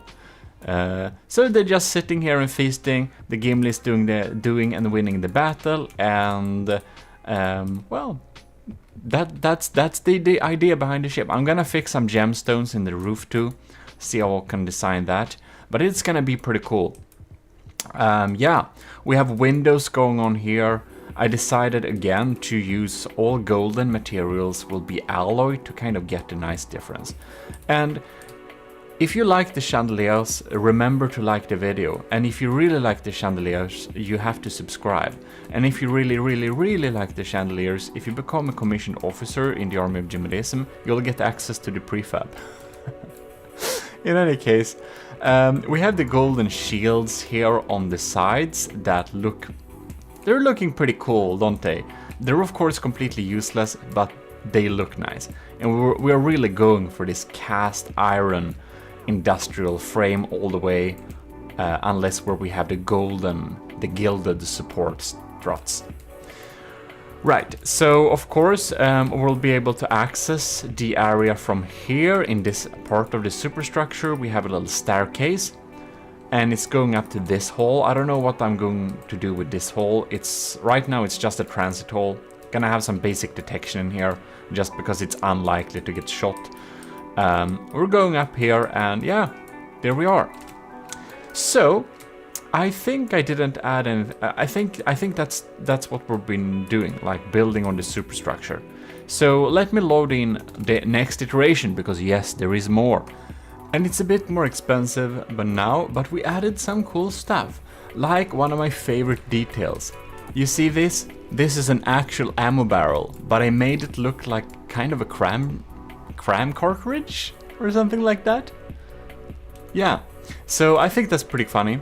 It's like a round of big gun, and it's an actual ammo barrel. This will blow up, but it looks cool. I like that prefab. So in any case, I built a cram artillery piece for Ashes of the Empire we're gonna use sometime. If you've seen that, you've seen it in stream on Twitch, so sub there. Yes, that would be nice, but follow there is probably what you want to do. So in any case, what has been going on here? Well, we've been developing some details. We have some diff guns going on there, if I didn't show that last time. Like, honestly, I wonder why this is such a small difference from the last one. In any case, we started to add some cannons here. I think we should have some Age of Sail cannons to just have the right feeling. I have a couple of them there too. And yeah, let's move on to the next iteration. By the way, we found a place to put some decoys. So here we have a little radar decoy. That we can kind of revert some missiles, because if they're aiming here, and if like the missile doesn't have what is it, APN or prediction guidance, it will go straight towards the ship like this, and it will like try to turn when it comes close, and then it's gonna miss. Very nice. The next iteration, and we're missing a big chunk here. Why are we missing a big chunk here? Well, that you will see in ta-da! We have smokestacks. Isn't that quite amazing? So we added these smokestacks here just for like aesthetical reasons, of course. They're producing smoke, and we get that broadside look. And that's known as the big boy when I was building it like last year. You've probably seen some videos about it if you stayed tuned for a long time. And if you did, thanks a lot for being with me so long. And hope you enjoy it. So these are some smokestacks. We have some ventilation and fire extinguishers and stuff that we can deal with them if they cause any trouble. But other than that, they're just really cool looking smokestacks that is of course putting up all the cold smoke from the steam engines somehow. Yeah, it's magic. But in any case, we can see that the superstructure has grown quite a bit. That's probably the main thing we should be looking at, not the smokestacks. Look at this. Here we have the captain's steering hut thing. And you may think that this is a really bad place to sit because you're absolutely not very well protected. And you are right. So you should probably have a captain here. And since we only have one captain right now in the army of GMODIST, I'm afraid that's you, Captain Y. You're gonna sit up here. Congratulations, you are being tasked with a very important and honorable mission. However, we are gonna invest in good, decent labs and okay anti-missile systems and some civs cannon, hopefully. Yes, indeed. You don't need to worry at all, Captain Y. You're very welcome. Be honored in this seat. And I don't know, Admiral Super Dave, I recommend you kind of hide down here somewhere. Probably a good idea. In any case, so that's like where the captain sits, very beautiful. And we have some control pads because I thought that maybe if we want to turn off like the smoke and we just want to make it not lag at all, I imagined we could also put a switch that turns off all the lights. Because I have some cool lights here, we can see there, and of course the chandeliers, they have light as well. And I've understood that light causes some lag, so that's why I want to have a global on and off switch for all lights and all smoke to kind of boost some FPS. Yeah, a lot has happened in this iteration. So let's, where to even begin? Right, so here we have some cool decorations. This is of course where you would board the ship. We have some rubber pads there so that you don't, accidentally damage the dock. So you can just walk on top here. You can kind of tie up the land gang or whatever it's called. We have a little anchor too, really small one, but probably just to anchor some basic things. And you can walk in here and get access to the ship. So we're of course gonna have some type of walkway. We're not gonna have full interiors, but we are going to have interiors. Some basic ones so that you can access it at least. Right, we got them there and we have actually exchanged some turrets here. I thought that the cram turrets in here was kind of a little bit wasted. So I updated them to the 8-meter tight Tetris Vigoletta sniper cannons instead. And this is a pretty good sniper cannon. It is a sabot sniper only, sabot head, dealing some penetrative damage.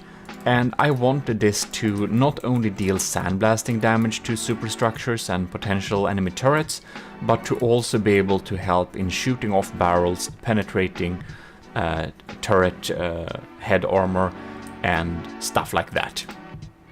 So yeah, then of course we have some additional things up here. I made it accessible using ladders. Not the most glamorous, but it works. And then up here we have a new pack turret. This is the tri-pack turret, which was spawned beside the ship before, and I finally found a place for it. This is, if you remember, a pack, piercing, and EMP turret, and I think I removed the synchronization, so they shoot all at once. No, they are not. God damn it. They are going to shoot all at once. And hopefully they'll hit in approximately the same spot, which would be nice. We also got some surface era here. It's actually mostly for the looks, but also to not make one armor-piercing HE shell kill us if it hits right. Yeah. Which I should cover the entire area with the era, but it doesn't look cool. And I realized that my objective was to make a ship that's really good and works really well, but I'm starting to build a ship that just looks really cool, and I just have to pray that it actually works and it's actually efficient too. Here we have my anti-cram cannons. This is flak. These are flak cannons that shoot flak shells to the enemy. Yeah. I think so, or this is maybe damage. No, this is flak cannons. We have a little detection turret here. This is completely EMP insulated, so if anyone like it, you'll have to shoot really well to get rid of it. EMP won't help you here. It's pretty insulated, and it has some basic nice detection. We have a 90-degree radar, laser tracker, camera tracker, 2 camera trackers. It has a lot of detection. I don't know, it has too much. But yeah, and up top we also have more decoys. We have some cool wires that are connecting the superstructure to the main area. And I wanted this just to look cool. I realize I haven't been very good at using these imaginary wires before, but they just look so darn cool. I just have to learn to start using them, and this is one of my first examples of doing that. Right, and up top here we have the idea that Azusa suggested in our Discord, and that was that we should have some kind of teasing system. So this is a laser targeter. It will target another part than the laser is targeting, just to tease the smoke, to dispense there too. Because if we dispense the smoke at all the places at once, the enemy's eventual LAM systems will also be handicapped. And if it doesn't get handicapped, well, then at least we are making the enemy use more materials than they would have done otherwise. So we're gonna switch up this teaser to a system that teases fast, and of course it's made to tease the lambs, so this is just a thumper head. It's a kinetic missile, just so that it doesn't get shot down by the enemy's anti-munition systems too fast. Alright, this is the next iteration of the ship. This is the 28th iteration that I've saved. And here we can see I added this super cool pattern on the shields. Doesn't this look super cool? So I added new colors. Instead of using the gold, I started to use a brass, and I made a bronze and a like silvery aluminium surface type look here, so that we can really have these shields that really looks up like some kind of weapon shields. If you're a commissioned officer, you may choose one of these shields as your own specific hallmark. Describe them in the comments which one is yours. In any case, that's what I added there. I think that looks super cool. We have, again, as I said, I wanted to have some basic detection in here. So we have some EMP insulated detection here that goes all the way around. Very handy. This episode we have really been focusing on the superstructure. A lot inside the ship hasn't, of course, happened. It hasn't happened much here. Some minor armor upgrades to internal armor, but nothing hardcore. Just some basic connection struts here and there. And oh, look, by the way, sorry, I just realized that I need to we'll need to do like this. Ta-da! Repair all. All right. So we have some small changes in here, yeah. As I said, internal armor upgrades. So because these engines were a little bit too exposed before, I added some basic internal armor. Just some beam slopes with some alloy and wood backing them up. Basic splitter protection, basically. But I think it's gonna help a lot, or actually I know it helps a lot, because we had an incident before where the crossbones, of all things, shredded some internal engines during some basic testing, and that wasn't really fun, so I thought that, god damn it, I have to have some internal protection against frags, so there we have that. And of course, we are also looking at a nice walkway system inside of here. So you can see how it's all accessible like this. And yeah, I think that's like the extent of the internal upgrades as for right now. Other than that, we have just focused on making this thing beautiful. And why I didn't show you this last iteration, this has been fixed. We added an anchor here. I thought that this isn't, of course, an entryway. This is actually the exit hole where they cast out the anchor, the proper anchor. So it sits there. We have some rubber padding so it doesn't damage the side, and railings and stuff like that. So I kind of imagine that the anchor chain is inside of there and they just put it out of there, and they also have a little cannon that they can take out. So yeah, that is the gimlet so far. We've been using some more wires to connect things up, make it look a little bit more sturdy. Do you remember how we in last episode actually went over budget? Well, let me present to you the fix. We're just going to check this side out here. You see this armor here? 2 layers of materials and alloy and more wood. Isn't this a little bit too thick? Maybe we're wasting materials having a lot of armor here. Hint, hint. Ta-da! Let me present to you the new armor on the left side that won't be taking any fire if we're lucky. Look at this. I think this looks so cool. I don't know about you, but to get the same feeling as we got with the shields up here. And have you chosen your shields, commissioned officer? Remembered that you can choose your shield? In any case, we can see here that I've used the same colors, kinda-ish.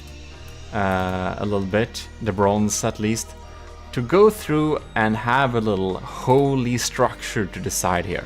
I think it looks pretty cool, and it actually saves a lot of materials. Now we are 2.158, so we still have some materials to play around with. And this armor is of course very thin.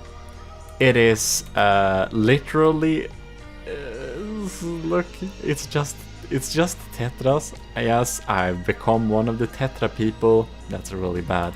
We have some of them for connection. Otherwise, we just have like 1 layer of alloy.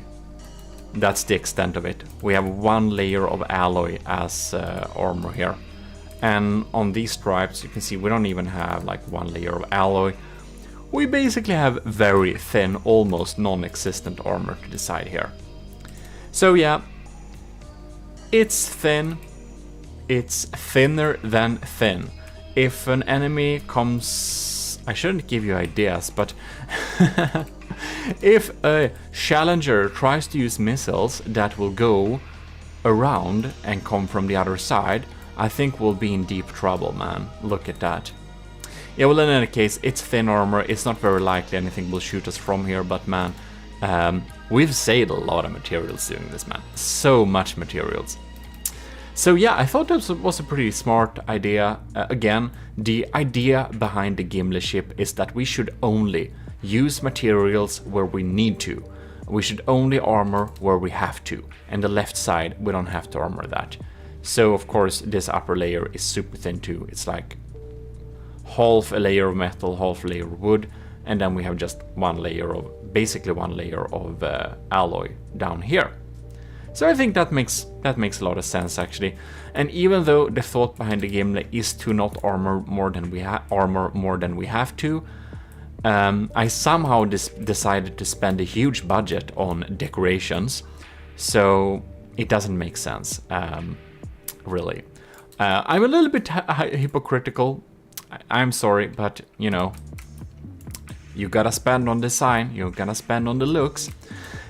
Otherwise, you know, no one will remember a sad-looking battleship that is good.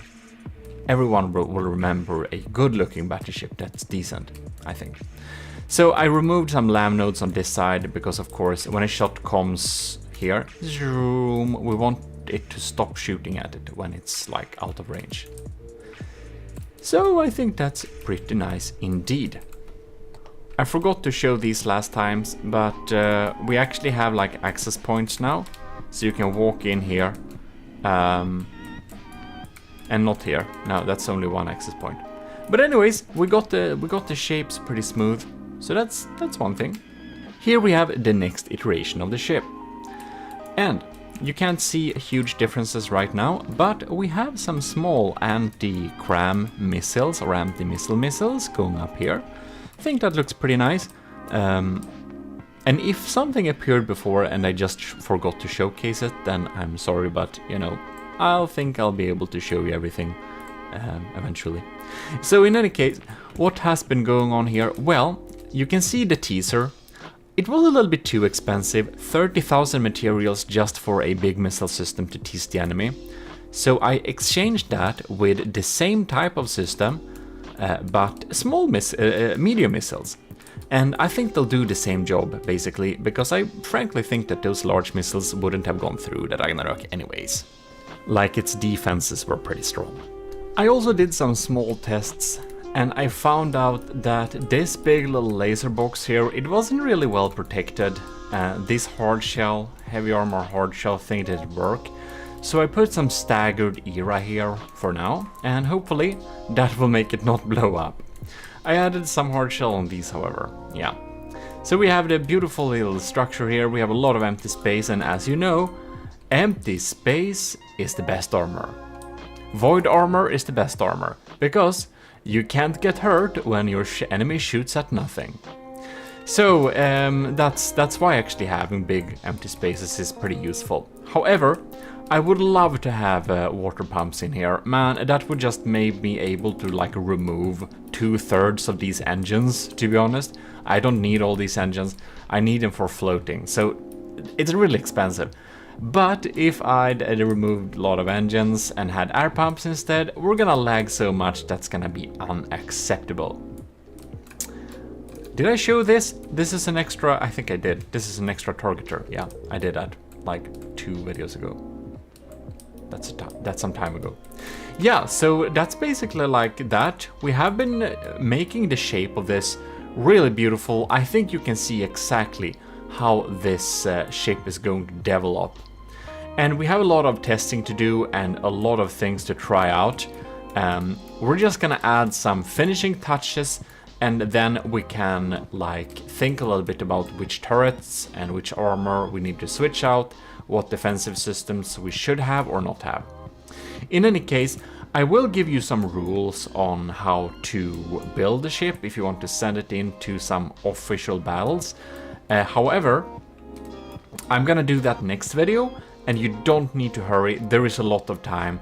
We have a long list of ships that are already existing, like the Turtle Lord, the Ragnarok, and like 5 others that we're gonna do battle videos with. So we're looking at 1 to 2 like extra month of time after this ship is finally done, which is probably a couple of weeks away anyways. So yeah, you don't need to worry, you don't need to hurry. I'm gonna give you a little set of rules to abide by if you wanna send in the ship to battle this. In any case, let's move on to the next iteration. And have you seen all my beautiful golden details and lining here? Isn't this quite beautiful? I think I did a pretty good job. Like, this is a small detail, but I just think that small detail, that golden trim, just adds so much. Or the golden inlays between the iron and the wood. Maybe it's just me. Let's move on. What happened here? We're now 2,045,000. Yeah, we decreased the cost a lot on this. Why did we do that? Well, turns out the pipe organs, I did pitch this a little bit against the Meg, you know, for testing, and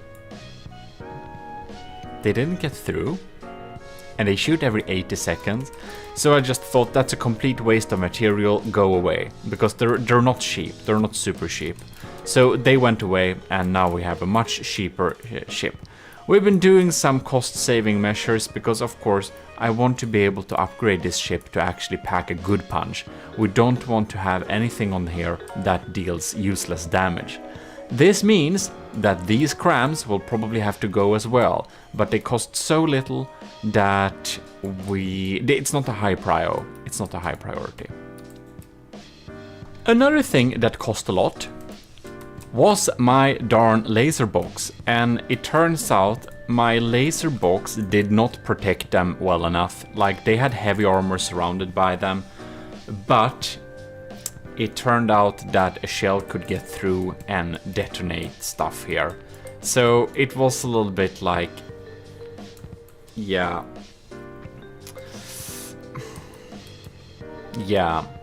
when just testing it a little bit briefly, shell penetrated, exploded the laser box. Like one really good shot destroyed almost the entire laser system. So I realized that that just has to go. We can't waste heavy armor or something like that. So I'm going to find another way to use this laser system, maybe put it somewhere else, probably spread it out to make us have some efficient laser protection. We also added some internal armor to protect these beautiful things, our turbines, because they could also get destroyed by a stray frag. Not very nice at all. So that has been fixed. And this has made our budget so much cheaper. What we also have been adding is adding some cool stuff in the superstructure. Staircases up here. So we can walk with staircases up here. So we can, where is it? Climb up here. So we can walk into here. And look, here we have an auxiliary little engine to provide some extra engine power if we have to. It also provides a heat spot, so heat aiming things might aim up here, which is, if they're accurate, ain't gonna do us much damage. And we have a little tiny electric engine and just some cozy-ish interiors. Then we can climb up here to this layer where we have nothing useful except some smoke dispensers. And a beautiful little room. Like, isn't this so cozy? I think this room is pretty cozy, I don't know why. And then we can climb up to the bridge, of course. Very nice. While we should discuss important matters, we of course need to do more important things, which is more decorations. So, we have the name, Army of GMODIST Gimle, right here. Very beautiful. We have added some cool quotes and stuff. So here we have Army of GMODIST standing. Here we have, like, why not? Let's just stick some Latin on this thing. Here we have Acta non verba. So this is a ship of action, not talking. No negotiations here. And of course, Army of GMODIST Invictus. Very beautiful, which means undefeatable, which you probably know by now. Our golden logo, very beautiful. Again, we have I came, I saw, I conquered. Oh god damn it, isn't this ship too much? Yeah, it is. We have a beautiful decal. We got the black flag mark of the Army of GMODIST right here, super beautiful. Yeah, and that's like we have spread out these type of. We have it on this one too. We have these decorations here and there, and here we have the white mark on the Army of GMODIST, which is the same file that's on my shirt actually. Pretty funny. AOG Invictus right here and here. So you can see we have been decorating this thing, and here too. Isn't that beautiful? When this ship comes, it's like, who's there? And they're like, oh shit. Or maybe not. That depends on how strong the enemy is. We don't know, we'll kind of win. Yeah, but we decorated this, it's really important. And of course we have the Army of GMODIST flag, which is hopelessly dark all the time. I don't know, like, it's impossible to light it up. It's stupid. I don't know why. From the depth, can you like update this darn texture to not be so dark all the time?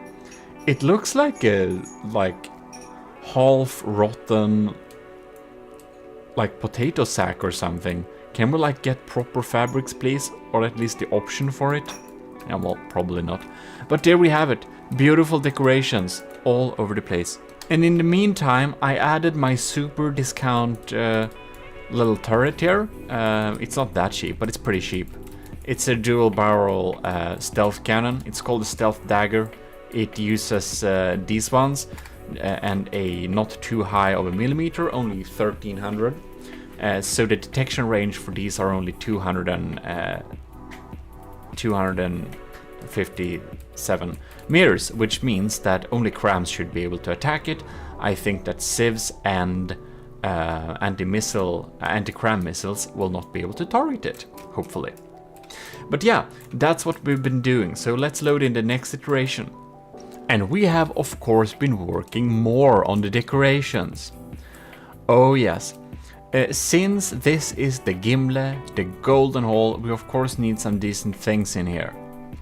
So I started to prepare the feast. Look at this. I made a little dish thing where we can eat a tiny little AI core with a small brain inside. Very tasty. So it's some kind of sushi for machine people with chopsticks and everything. We have surge protectors to you know, absorb those dangerous electric surges you may got nearby your Rambot, and some struts if you need some more support in your life. Any case, other than that, I outright stole. He's okay with it, by the way, I asked him. But I outright stole the beautiful drink that Setup has designed for the absolutely stunning Stridsjagd refit of the Slabman. And if you haven't seen that, you absolutely have to check out the Slabman Challenge playlist. It's so cool. But he basically made this awesome little drink that's what was onto the ship. As you can see, it's like some kind of gray machine fluid, perfect for Rambots. So I added that all over the place here. We have some extra AI routines and stuff like that. We got some ammo pieces, fuel, you name it. Everyone's taste can be met on this table. Even some spicy chaff thing. I think this is kind of like spun sugar for machines. In any case, this terminal is also Setup's design. I thought it was really neat and really small, so I did make a copy of that myself, and he's okay with anyone using it. So I've taken some of his designs for that, as well as he made this beautiful shelf with some drinks, and I did take that one too. It's a really beautiful little design. Just this is like 2 blocks of wood actually, but a lot of decorations just add so much to this. And a little drawer, also by Setup from the Stridsjagd. Yeah, so I really like those interior pieces he designed for the Stridsjagd. So again, I saved some of them to use at the Gimle too. Which is pretty nice, I think. Really cool designs there. And here too, I made a little table so we can have a co-pilot thing. Oh, here's the small chandelier, by the way, which of course we need up there, if I forgot to show that before. Inside of here, we also took some other designs, these again, and Setup also made a pool table, so we added a beautiful little pool table that he made for for the Stridsjagd. And I guess that the fine ladies and gentlemen dining at the Gimle should be able to go down here and play some pool, don't you think? I think so. Yeah. Nice decorations indeed, and we still have the cannons going on there, but I made them gold because that fits better. And of course, if you want to relax, we got Setup's relaxing areas. The little reclining sun chairs with a drink and a parasol. Very nice indeed. So yeah, we're really making this have a luxury cruise touch to it, because that makes a lot of sense, doesn't it? A warship with a luxury ship cruise. That's how bold the Gimle is. I guess we're gonna eat that up pretty much, but that's our that's what we're going for. The army of GMODIST is nothing but pretentious and blown out of proportion, so it fits. GMODIST, stop giving away your inner strategies. Other than things in the looks department, we have upgraded some interior armor here. We have also been having some places where to have lasers. The laser box was simply too dangerous. I removed all the lasers from here. We can't stack them close to each other anyways. I don't know, maybe we'll have something else in here, because now this structure is pretty, like, it's pretty connected to the rest of it. We do have some pumps here. I think we have the laser core in here. No, we only have some small pumps in here, yeah. And that's the extent of it. Otherwise, it's an empty area. Just some extra auxiliary pumps and connection points. That's 8. And instead, I've spawned my beautiful little prefabs of insulated and armored laser pumps like this. Isn't this pretty nice? And we have some cool angles, so they won't get hurt by frags too easily, I hope. Like this one in the back, but more protected. Yeah, so there we have it. We have some of the lasers spread out. Right now the lasers is a little bit less strong than it was before, but that is going to be fixed. We have finally started to make this little walkway. So we have this little basic interior feeling. We added a little laser here, not very well protected, but we couldn't fit it. We added some lasers on the side vertically here, not EMP protected at all, but they are just behind the turret, so they will not be getting too easily damaged, because this turret is of course pretty well protected with heavy armor and angles.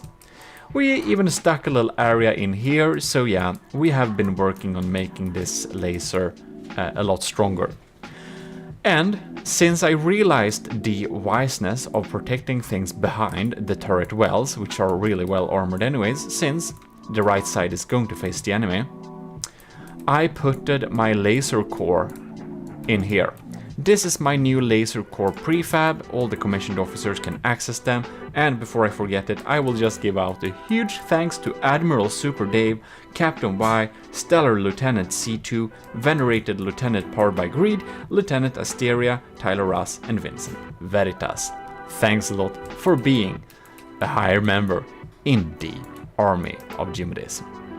So in any case, let's move on here. We got some basic splitter protection and stuff like that going on there. I removed some of the battery because it was just a little too much. Because if you haven't noticed that, batteries are really expensive, man.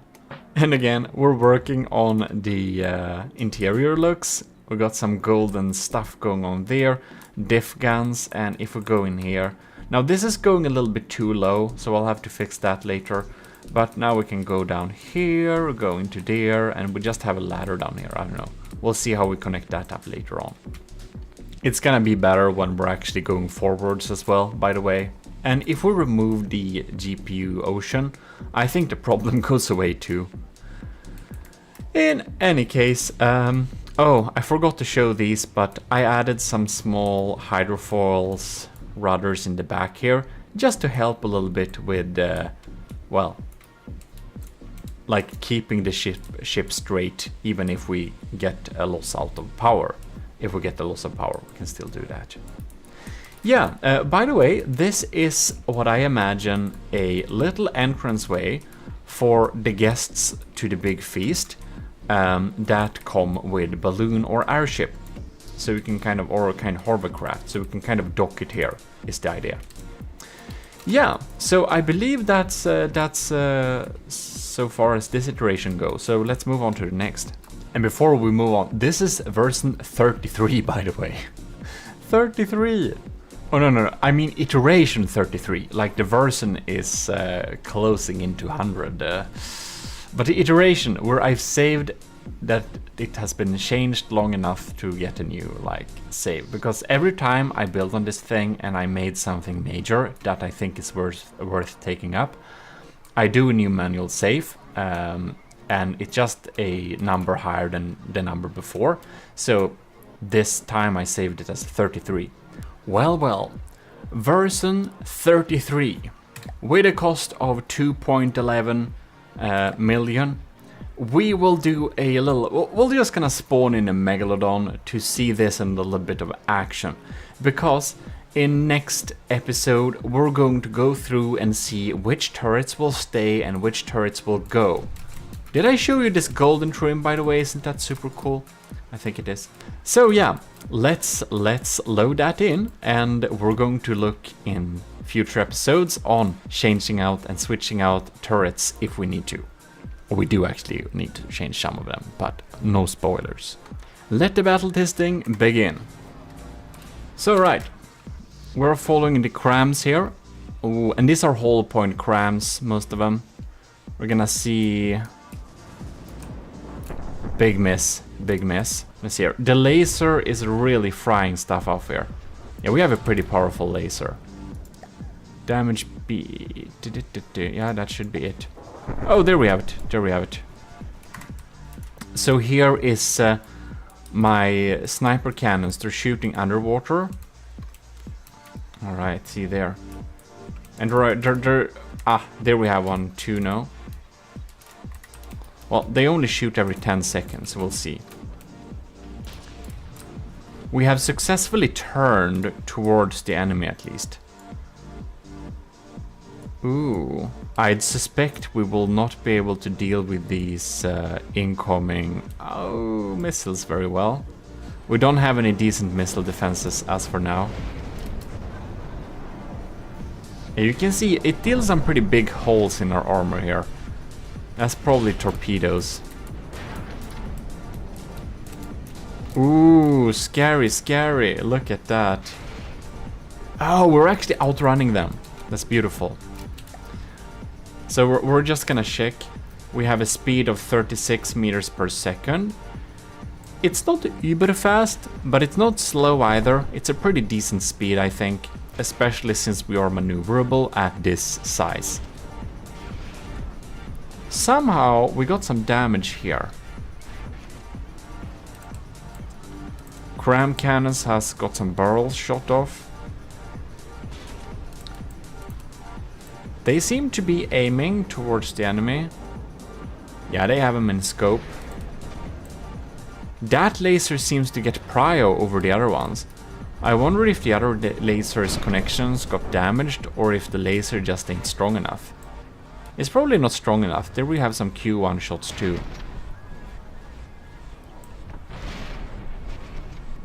We have engine power still. So before we had a little bit of a problems with the engine power running out, I know.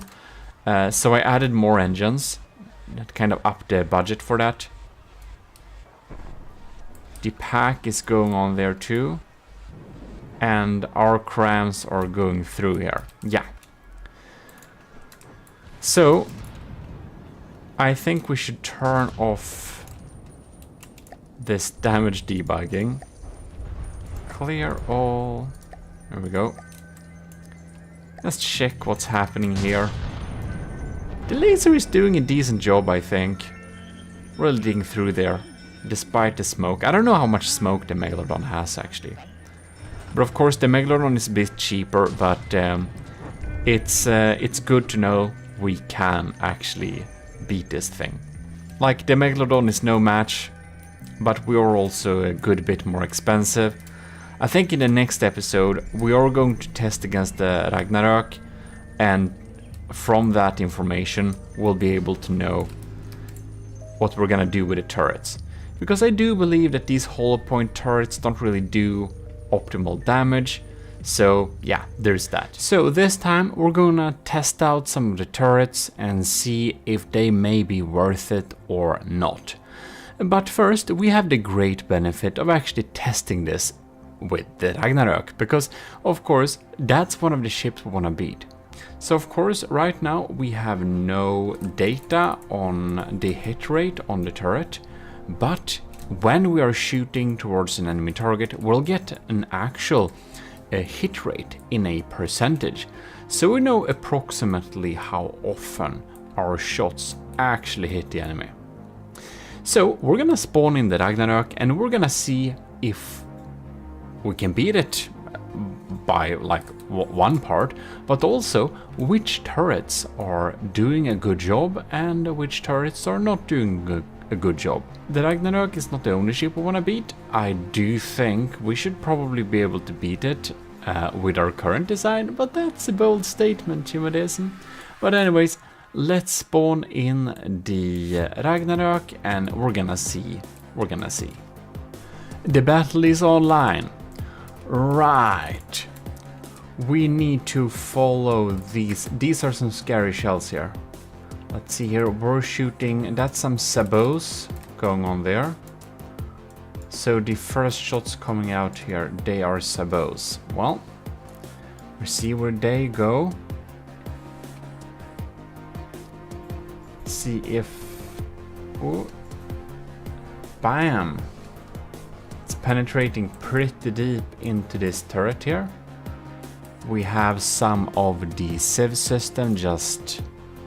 They're just bursting through. I never realized the... Let's see here, that's the kinetic sieves, isn't it? Yep, sabots, isn't it? I didn't realize the kinetic sieves was a like burst gun. That's like an inaccurate cloud.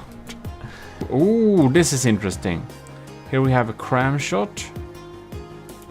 I think we can go up to full speed actually. And I think we're gonna do damage debug. We got the pack coming in there. Ah, that's beautiful. Okay, so here we see my under subsurface sabots. Oh, beautiful. This is exactly why I designed them. I want them to be able to shoot into the engine compartment here.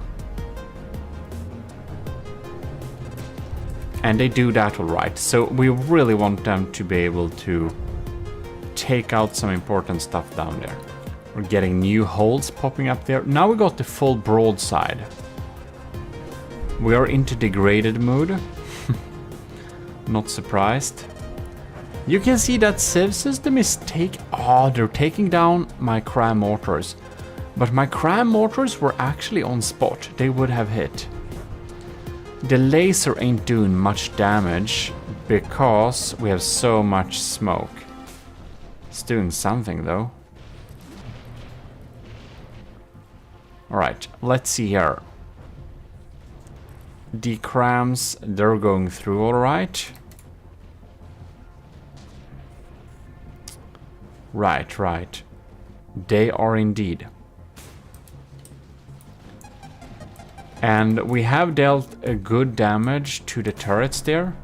The pack is still alive, so we have some pretty good health on the pack, it seems.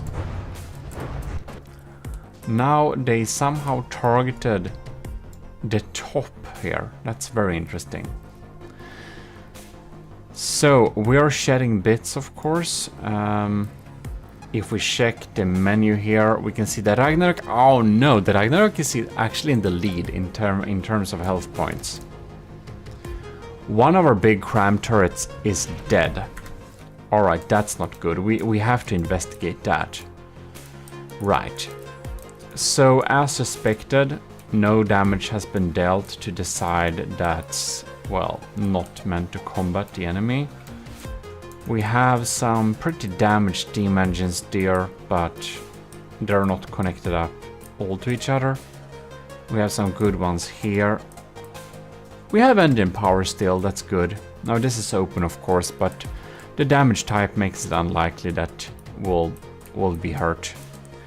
Alright, this laser compartment is hurt. This one too, but not dead. Oh, this is dead. Yeah, okay, damn it. Seems that maybe I'll need to protect my lasers more. Right now we can see that the thing that did the damage was that the damage was dealt to the turret block itself. So that's a very nice and lucky hit. That we'll have to anticipate, of course. The shields are doing a good job, it seems. Most of the shields are online. We have the heavy armor beam slope band there. Are we having yeah, we got good battery power. Let me check here. Our engine power is going down. Let's fly with these for a little second. See what's going on here. And they're 200 mil, so I guess they'll be detected pretty soon. They are not shooting slower, if I remember. Bam. Yeah, it gets... Oh, bam. That one is actually... Kill that cram one. So, our penetrating stuff is definitely shooting through here. But I think we should clear that away now. So, some of the turrets are pretty hurt. But just straight off the bat, it kind of feels like these cram cannons, the hollow point ones, they have a lot of health, and that's good and all, but they just lack that really heavy cram type of damage that we just absolutely love. That cram type of damage is just pretty beautiful. It can make the enemy's ship explode from within with having an armor-piercing frag model. I think we'll need some of those shots. So that's definitely something we'll have to look at. And of course, they're not toothless. They have a tiny bit of EMP2, but the other type of damage we can deal with crams are just so much more. And we have them divided up in 3 barrels, and that adds a certain type of redundancy, but it also makes that the total shell health of the shell itself is lower, which means that more of them got shot out. If it was only 1 barrel, I think we could get away with having a lot more chemical in there. The stats are as this, 88 to 88 percentages. So it's pretty even now. Okay, well that's at least more hopeful. Laser, it's doing its best to fry, and oh, this turret already looks pretty sad, man. I wonder why. And we'll also need to fine-tune the AI targeting and stuff like that, because right now it's... I think we'll need to focus the laser longer at each spot, especially with the smoke, to really make sure that we dig through, drill through rather, burn through a deeper hole. Yeah, seems that those crams ain't getting really through, are they? I think the levels we get from the turrets in terms of stats, we could actually probably check them right now. I think the levels we get here is the number of shots that actually were hit. So that means if the enemy took it out with lambs, it's not showing up on the list. Here we can see this deep cannon, this penetrating thing, hits 78% of each shot. I think that's pretty good. Oh, wow. 100%? Damn. It has hit every shot. That's interesting. Cram cannon here. So how much is getting through here? 42%, 45%, 63%. Man. So even though we have so much... Yeah. That's interesting. Oh, by the way, for these ones, the health was a little bit decreased. I added some high explosive and frag, and I added the frag in a really sharp spread, I believe. Or is it? No? What is this? This is so weird. This is so... This is weird. Okay, they are a little bit mixed. It doesn't work. So the health is a little bit too low. We'll have to test these out, see how much damage they actually do. I thought I may have mixed it up with another iteration there, but they are not getting through a lot of the time, or they're not accurate enough. And how about these small ones here? Well, here we have 11%, 22%. 0%, man. Okay. Okay, that's bad. This one, 12%, 37%. Well, these cram cannons here, they probably need to be switched out. They're not doing much, are they? This one here, 1 shot fired. Not even hit. How are we doing down here then? This one is 0%. Yeah, okay, this one has to go. It doesn't do anything. It just doesn't get through the lambs. And this one here then. Alright, what are we doing on this? 41%? 56%. I think we're aiming these at above the superstructure, so I guess some of them can miss, but they should deal some pretty decent damage. Our favorite Vigoletta, 85%. Wow, that's amazing. Okay, that's a stayer. That's a stay turret. How are we doing at the stern cannons here? Now we're missing one. 35%, 42%. Yeah, well, we're tanking some health points with having loads of shells in the air, but man, they're not getting through. 69. Nice. Oh man, we have sync on these. That's bad. Okay. We need to make sure we remove the sync. I think the cram system has, in any case, done some decent job at distracting the Ragnarok's Civs cannons, because when they are turning to point upwards, and oh look, we won the bell. Okay, that's amazing. Well, we are stronger than the Ragnarok, but I feel that our cram cannons are a little bit lackluster, and we didn't win as fast as we should have. Well, that's good news, at least. That's good news. But I do feel that some of the stuff here is a little bit lackluster. These cram cannons are just not really packing it, if you know what I mean. That's a bad joke, GMODISM. Packing, come on. Anyways, this damage doesn't say much. I wonder why this one is prioritized.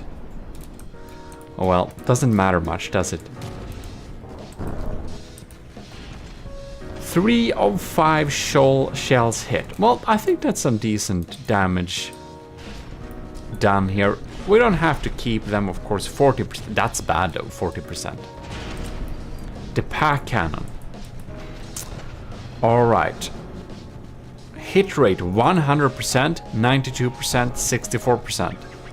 I think that's good, man. I think that's good. Okay, good. And our pack cannon is still alive. We lost engine power, by the way, but whatever. 40%, 60%. Yeah, well, that's diff guns. I'm not really sure we need them. I'm not sure they actually do much in terms of winning the battle for us. Do these have a hit rate? Shouldn't they? Maybe they just don't reach. How about you? Nope. Well done. 5%. Oh, okay. They're not reaching the target very often, are they? I'm not sure even this is a worthwhile, cost to spend on teasing the smoke. I think in Ragnarok in particular, I think it just always dispenses its smoke. Well, I think we'll need to find some options to these turrets, so we're going to dive into looking at turrets. I have worked a little bit on our cram turrets, and I have found a solution I think works pretty well. So this is the Crusher, and I have updated it to suit our needs a little bit better. This is a new turret which will be added to the ship. This is the Detonator, and it is a 1970mm cannon, and it's a single barrel, chemical, big cram. This is one of the more classical crams that a lot of people are using in big tournament battles. And since I found that having multiple barrels makes it so that each shell has lower health, which makes it more likely to get taken out by the lambs in the end. And I'm hoping that when having a big one here, you can see that the shell health is almost 180,000. And I think that's gonna be pretty hard to kill. These shell health I've added and changed a little bit. So its shell health is now kind of in the 140,000 as we had before.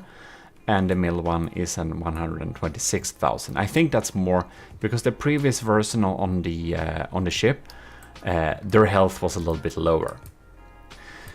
So in any case, let us show what are these type of cannons now. This one, which we have here, the detonator. No, this is the this is the crusher. The crusher is still a hollow point system. So we have hollow point here. And the previous version we just saw on the cannon, I don't remember if it was hollow point or not, but the original one was hollow point. And then it got changed for some reason. So these are hollow point systems, yeah. And they're loaded out in a little interesting way. I added them to have frag. And as I said, I set the angle to 1 degree. And I got a little bit confused before if I already did this or not, and I didn't, and it sucked. And this means, from the future, I can tell you that this works a little bit better. I think, at least. Sometimes it's hard to know. But I set it at an angle of 1 degree, and of course this makes the frags super weak, but this is a hollow point. And the shell will detonate at the armor surface. So I'm really setting this up to work a little bit as a shaped charge with max pen. So it just penetrates as deep as possible with this 1 degree angle. We also have a tiny bit of EMP to deal some slight EMP surface damage. And the other ones, they are set up in a similar way. A little bit of EMP, a little bit of frag, and frag 1 degree, of course, and EMP there. So yeah, and the EMP they are dealing, it's 2000 damage, so if we hit near a detection component, we should be able to take it out.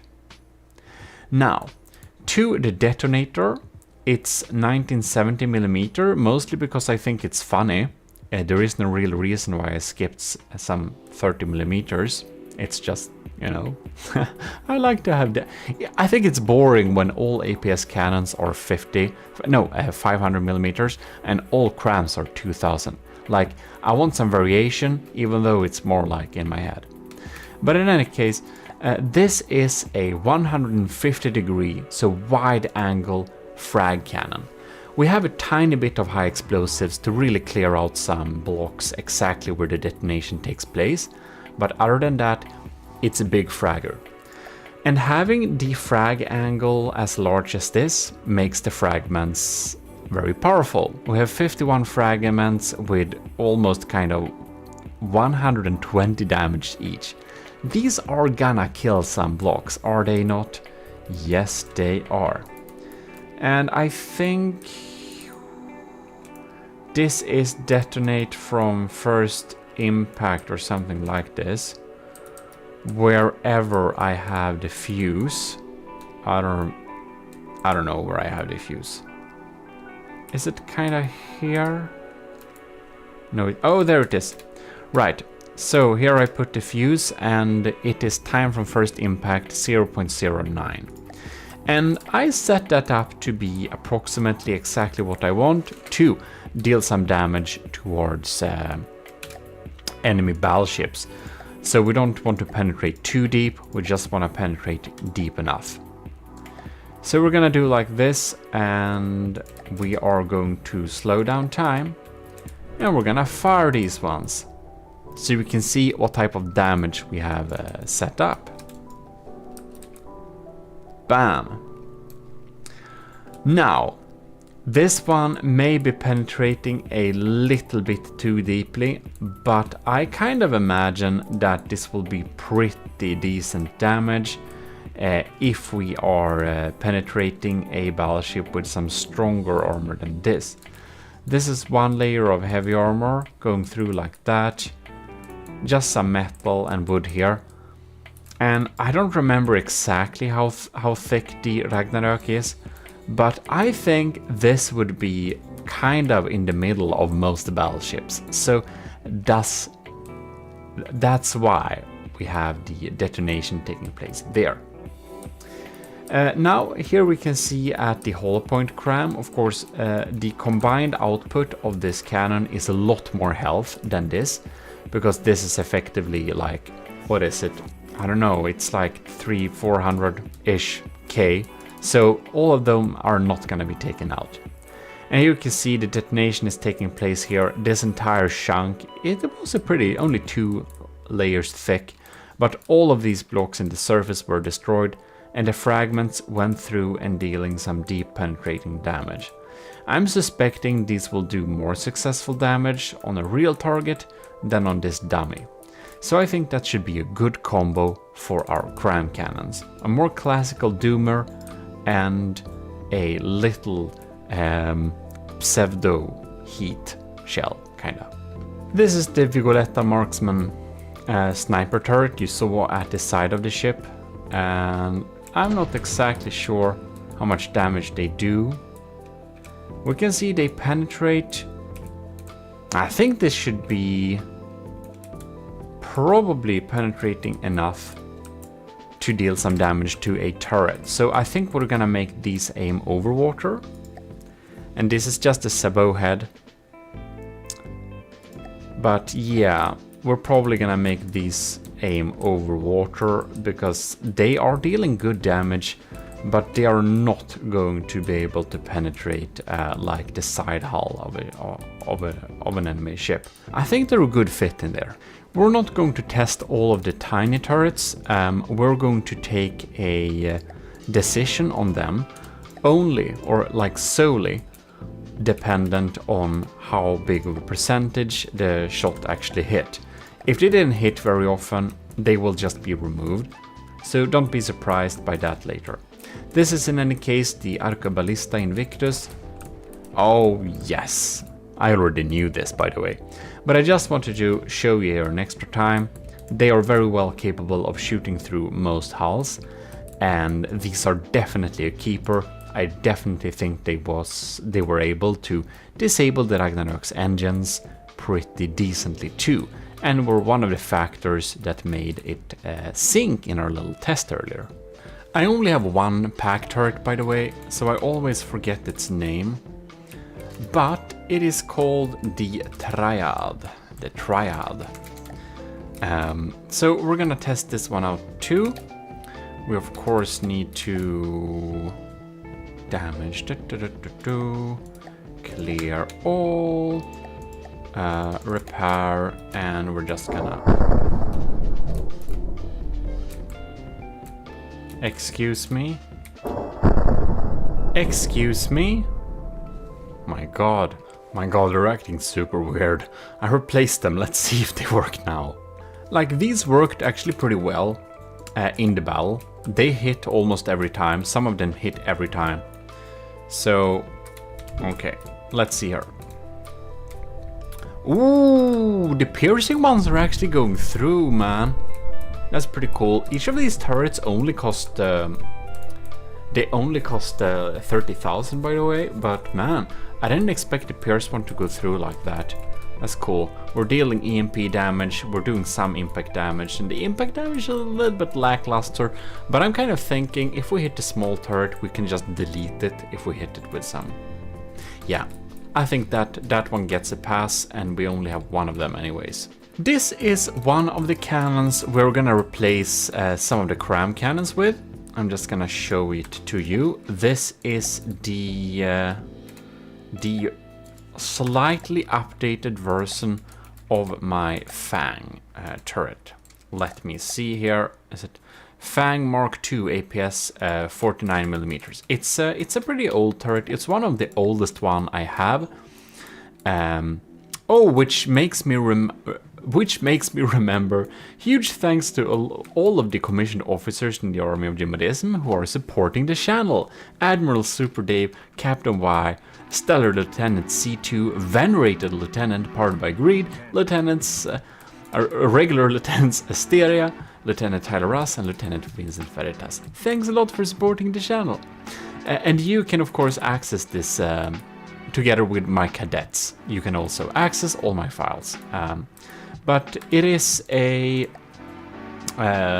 sabot head mixed with a charged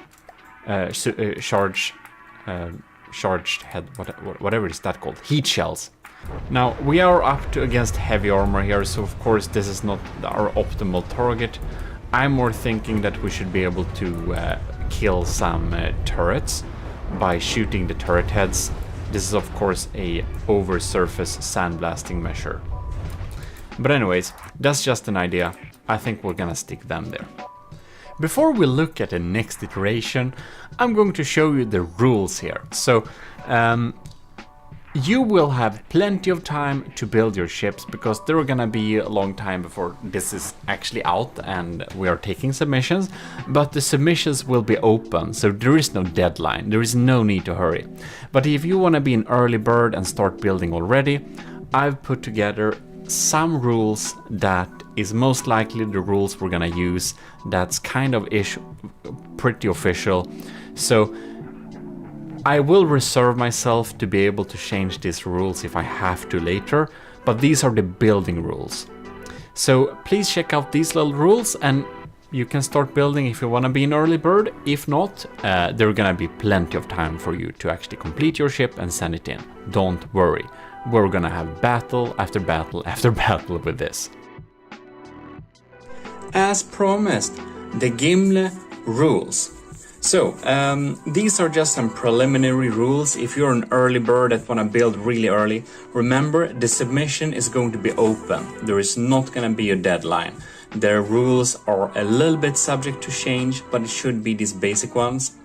No cheese is the first rule. That means like no spin clipping, no internal propellers, no weird stuff like that. No cheese at all, like no big blocks of tetras to do aim point spoofing and stuff like that.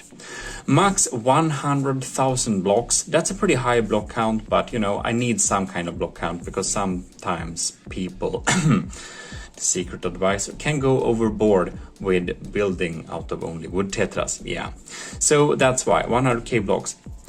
No extreme missile spam. So you can't have like several hundred missiles in the air at the same time. It just lags too much. Of course you can have big blocks of interceptors, but not like huge blocks of interceptors. And a little hint is don't use small, use medium. Small is not bad, but almost mainly rely on medium. They're also more efficient, by the way. Oh, and then we have no water pumps and no helium pumps. So no water pump or helium pumps whatsoever. Not a single one on your entire construct. It's bad.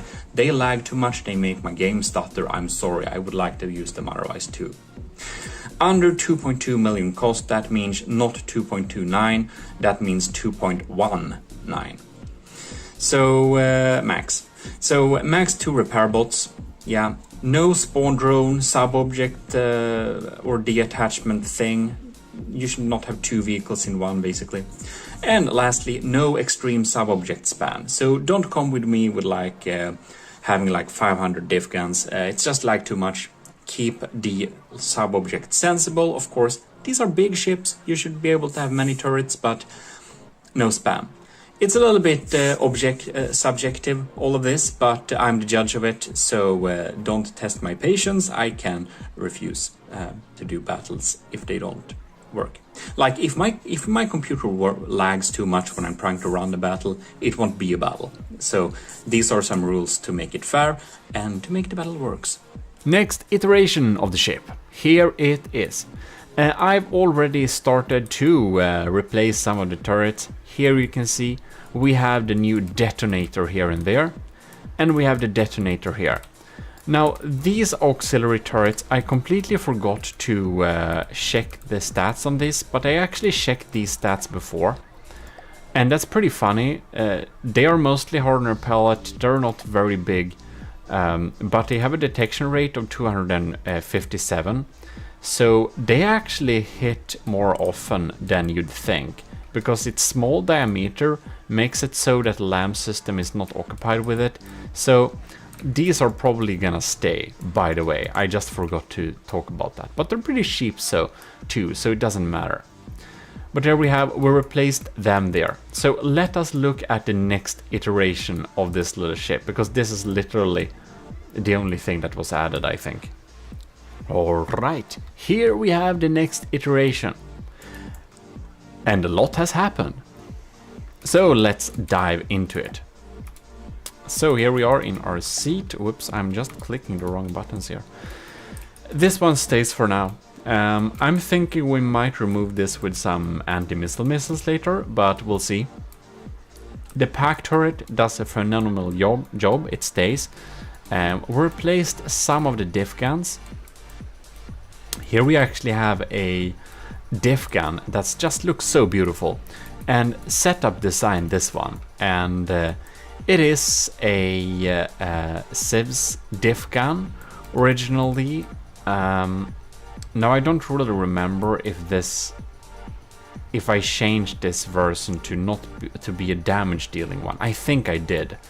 In any case, that stays there.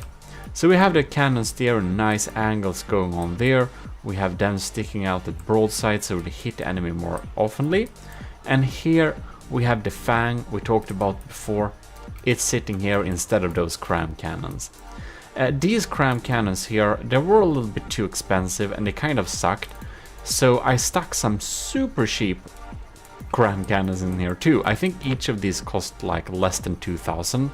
And they are only kinetic, and they are mostly here to look cool, to be honest. But since they have a small diameter, I think that they, like them, will not be very much prioritized. So I don't think they will be shot down too often.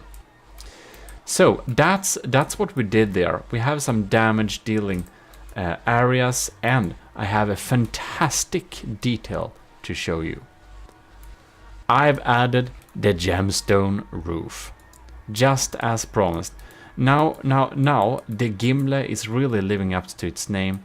It's a golden hall with the roof covered in gemstones, and a very safe and nice place to be, thanks to the military powers it yields.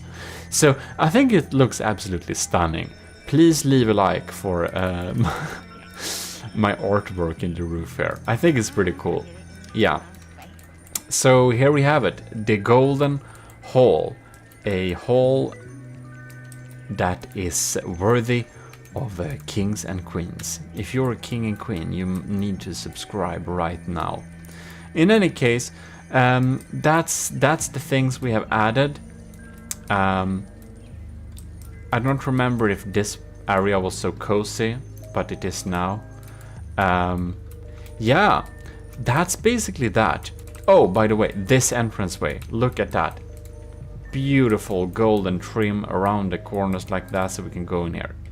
Yeah, we needed something like that. So, what we're going to do is we're going to test this against the Setups Turtle Lord, because I want to see how it survives a beast like that. We don't really have much in terms of anti-munition systems, so it's going to be very interesting. Beautiful Lagfest Turtle Lord, let's go. Alright, this is just absolutely terrifying, oh my god. So the laser is lasing, but oh, okay. I don't want to wait for this to be so scary. We're gonna speed up time to normal again. Ha. Alright.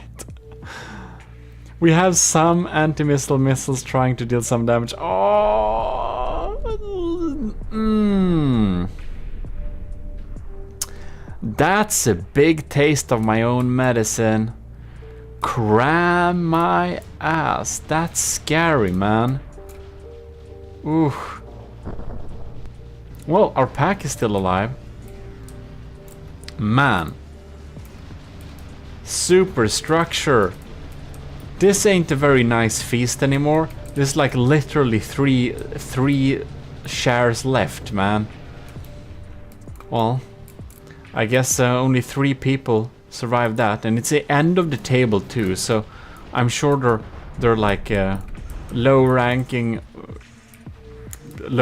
soldiers in the army of GMODIST. So we may have some commanders that died this blast. Oh my god. KIA. Very sad. Any case, the next episode is gonna be about Civ systems. If you could have guessed that. Oh, here we got more of my own medicine. Cram mortars. How is the stats, by the way? Ooh, I'm only 1% behind. That's pretty cool. Yeah, but I think that these diff guns, they of course deal damage, but I'm not sure they deal enough damage to the enemy to actually be useful. If we'd compare that to actually making us not die from these very scary blasts of cram. We're still in pretty good health, but man, ooh, you can see that that's just clouds of fragmentations. Our big superstructure does help us getting not too many shots at us with those diffs, but man, we're feeling pretty sad. We'll need to pause here just to see. Oh man, do you see how low we're going? We have engine power and stuff left, but man, these are some big holes. Sad turrets, sad lasers. Wow. Yeah, well, that deals some damage, that's for sure. Azipods are going on there too. Yeah, I'm not too worried about the bottom of the ship. I'm more worried about those cram detonations. I really think we're still going towards losing. Oh wow, they shot at his superstructure. That's so lucky for me. How are my crams doing? Turtle Lord doesn't use any civs of any kind. Poor turtle. Meat red inside. Yeah, and we're doing with crams, of course, but it's really looking. Oh man, we're down to 88%. Yeah, we're definitely gonna invest in some civ systems. Oh, and this, we exposed that.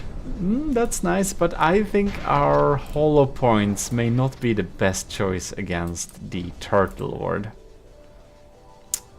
Nah, not the best choice at all. I think we're slowly going towards losing this battle. That's what makes most sense. All the crowns are online too. We don't have anything to put against those. Ooh, that's a bad day for Captain. Captain Y, are you okay? I don't think Captain Y is okay. Well, he is okay actually, but oh, poor Captain. It's just his seat disappeared. And Captain Y is of course a commissioned officer in the army of GMODIST, so it's a real person. That's why we're worried. I'm sure he's hiding somewhere in the bow of the ship. That's the bow. The other thing is the stern. Yeah, we're losing this one. We need to invest in some good civ systems, no question about it. I'm gonna think a little bit on what type of mix of lambs, what type of mix of civs missiles, what type of mix of civs cannons we actually want. There goes the laser turret. And see what we can come up with. Because right now, I don't know, the lambs, I don't think they're delivering. In our Discord, Belkant even suggested we should just get rid of the lambs altogether and focus all of it to deal damage. But you can see the lambs is doing something in the front here. They are taking down the mortars that are popping down there, and those are a bit scary. They really are. It's me, not Mario. It's GMODIST back again from the other long country which you don't know the name of because you always mix it up with Switzerland. post my country's real name in comments if you're smart. Anyways, we're back with building a battleship, and we're using the beautiful Rambot costume because you have told me that the droid costume is heretical. So I myself cramped into this space and it's very cozy. Anyways, this time we're gonna talk about Civ systems, so I thought we should be looking at a couple of different designs I have been experimenting with. Right, so when we're trying to develop some kind of Civs, close-in weapon systems, we need to have a good mix of different systems. Now, these are 3 different ones. This is an old medium one. I updated it a little bit, but it's pretty efficient. However, I do not want to have too many sub-objects, so I think this might be a little bit too small. Then we have this really big design. This is kind of expensive, but it has loads of missiles and should deal pretty good damage. And then we have a pneumatic system actually, and this is proven to be pretty efficient. And if you haven't watched that, you should probably watch my empirical testing about pneumatic Civ systems, because we can make a medium missile that has a much smaller reload time. So this is like 14 seconds each, and this is 10 seconds each. So of course they have limited range, but I think it may be actually be worth it. So we might use some missile systems, and then we might also use some kinetic type system. This is original a flak Civs cannon, and I want flak to be able to deal with crams coming in for the Turtle Lord. But then we have a kinetic Civ system here. This one I've been pretty happy with in the future. No, in the past. It is the kinetic 49mm Civs, costs 11,000. I'm pretty happy with that. And then we have this combined system I made recently, and I think this is pretty cool. I like this one a lot. But it's a kinetic, a flak system, and a missile system combined. But I'm wondering if this will be too many sub-objects. You may recognize this from Adventure Mode, by the way, which you should check out otherwise. Let's just spawn in something for the eyes to see. Here the crams come in. You can see they actually take some of them out. It's pretty cool. So, what I'm looking for is to deal all sorts of different types of damage. You can see that's pretty beautiful. We can blow up stuff there. We got the kinetic system popping in there, and the anti-missile missiles seem to be doing a pretty good job. The pneumatic Civs can be a little bit hard to see because they're kind of not... They're a little bit hard to spot by the simple fact that, well, they don't show any thruster plume when they're fired. But again, they reload fast, so I think a pneumatic system could only be complementary. But I'm thinking to use some diff Civ system to tackle crams in particular. So we'll see a little bit. I think we're going to skip small flak like this one, because small flak will just not be able to deal the type of damage we're looking for. Here we have a couple of flak diff guns. So these are diff Civ scan, and I'm particularly happy about the Vigoletta Skyfire dual system. I think it looks pretty cool. I added some decorations, of course, and it has well, 8 shots in total, and then it's gonna be a long reload. And then we have the S-Corp smaller little system that's even cheaper, a lot cheaper. And then we have the little design we have gotten / lent / taken with his permission from Setup, which was present on the Stridsjakt. So, oh god, now they kind of blow up a little bit too close, but they are supposed to do their job. If we just reload, you can see that they actually blow up the shells coming in there. Bam, you can see that. That's pretty amazing. And since the Turtle Lord is firing swarms of crams like this, I think we need a couple of these flak diff guns to clear up the sky a little bit. and maybe we can make the lambs deal with the rest. That's the strategy in any case. I am thinking to combine it a little bit with some missile systems, medium missile system, because we want to keep the small missiles low to be able to like not have too many missiles in the air, because that will lag. That was one of the problems with the Draconia. It just kind of lagged too much when we had too many things in the air at once. It was a little bit crazy with all those VLM small missiles. The needles, they were called. Well, in any case, I'm going to test and look at different missile designs, and we'll see what we can come up with. Right, so after some testing and some, well, building, but previously I have found some missile systems that I think excel a little bit more than the others for this application. Now these pneumatics, we're actually having a pneumatic system here, and it's getting in a little bit later on. It's really only getting activated if the enemy is a little bit too close, if the shots are a little bit too close, so they may be wasted, but again, these are loaded each and every time the enemy shells come towards us. And this is the crossbones. We are facing Turtle Lord and other designs, which are just so much more dangerous, but you can really see they clean up the sky, and even though these are tiny pneumatic shells just firing out two more, like, they're so simple, it's like they're so basic, but you can see they really make a little cloud that just appears in the air here, and whenever there are target crams close by, they will detonate into this cloud and really clear up a lot of those shells, and they will basically be in the vicinity each time a cram shot is fired. It's a very few cram shells that reload faster than every 10 seconds. So I really like them, and I also just like the idea of having a pneumatic sieve system. So you can see 3 of them are good to clean up the rest that comes in too close. Then we have this beautiful system. It's a high cost, high risk system. These are the Speedex, and they are using short range thrusters. They're going at like full force, they're going really fast, they're having some things that help them launch. We have turning thrusters, fuel tank interceptors. They're just built for speed. They actually don't have any pneumatic systems attached to them, do they? No, they don't. They can't fit that. But they are fast enough anyways, and they have this beautiful thing of really getting out some shells or really getting out some shrapnel into the air long before anything else is there.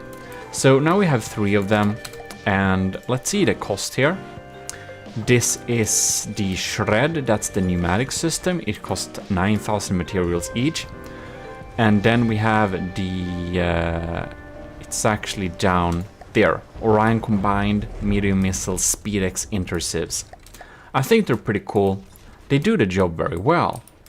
And to combine with that, we have these beauties, which I have in an earlier testing video fine-tuned for hours to make these missiles have the most chance of actually getting onto a trajectory that will blow up and do some damage to cram shells. So this is a vertical launch system, a VLM sieve system, but they are medium, but they are still pretty maneuverable. You can see they are actually having time to go into a trajectory and deal damage to those cram shells, and I think that's pretty cool, because a lot of the VLM sieves missiles don't do the job against crams, so it was really hard to set this up. And if you want some tips on that, you can check the earlier video, but a little bit quickly. They're coordinated, they have a high APN guidance, they have turning thrusters and no fins, and a variable thruster. And the crucial component here is the start delay of exactly 0.4 seconds and a pretty nice, well, yeah, they're balanced like that. So I think we try to integrate these systems onto our battleship together with some kinetic sieves. We got the basic lambs, and And we're going to use that together with some flak divs, probably a lot of flak divs, to deal some good damage. And I just want to give out a huge thanks to all of you who are in the Discord and keeping it alive. It's super fun, and if you're not there already, you should join. Also join the Army of GMODISM, because we're gonna have a challenge that requires that you're a member of the Army of GMODISM. And you can just self-assign yourself a Matros 3rd class, and you're in the army. And of course, you can also become a commissioned officer via Patreon, and that will support me very much too. From $1 a month and up. And about that, huge thanks to our commissioned officers, most notably Admiral Super Dave, Captain Y, Stellar Lieutenant C2, Venerated Lieutenant powered by Greed, Lieutenant Asteria, Lieutenant powered by Greed, Lieutenant Vincent Veritas, and Lieutenant Tyler Russ. I said powered by Greed 2 times, I just realized. But, well, thanks a lot. So here it is. This is the updated version, and here you can see I've chose to install a Vigoletta dual barrel Skyfire flak diff gun back here. So we have 8 shots of protection there. Onto this side here, I don't know if I mentioned this, but the cram turret that was installed here was so bad. It was so bad I just had to remove it. And we replaced it with a, well, a diff gun, dealing damage, very basic. It's just a shaped charge.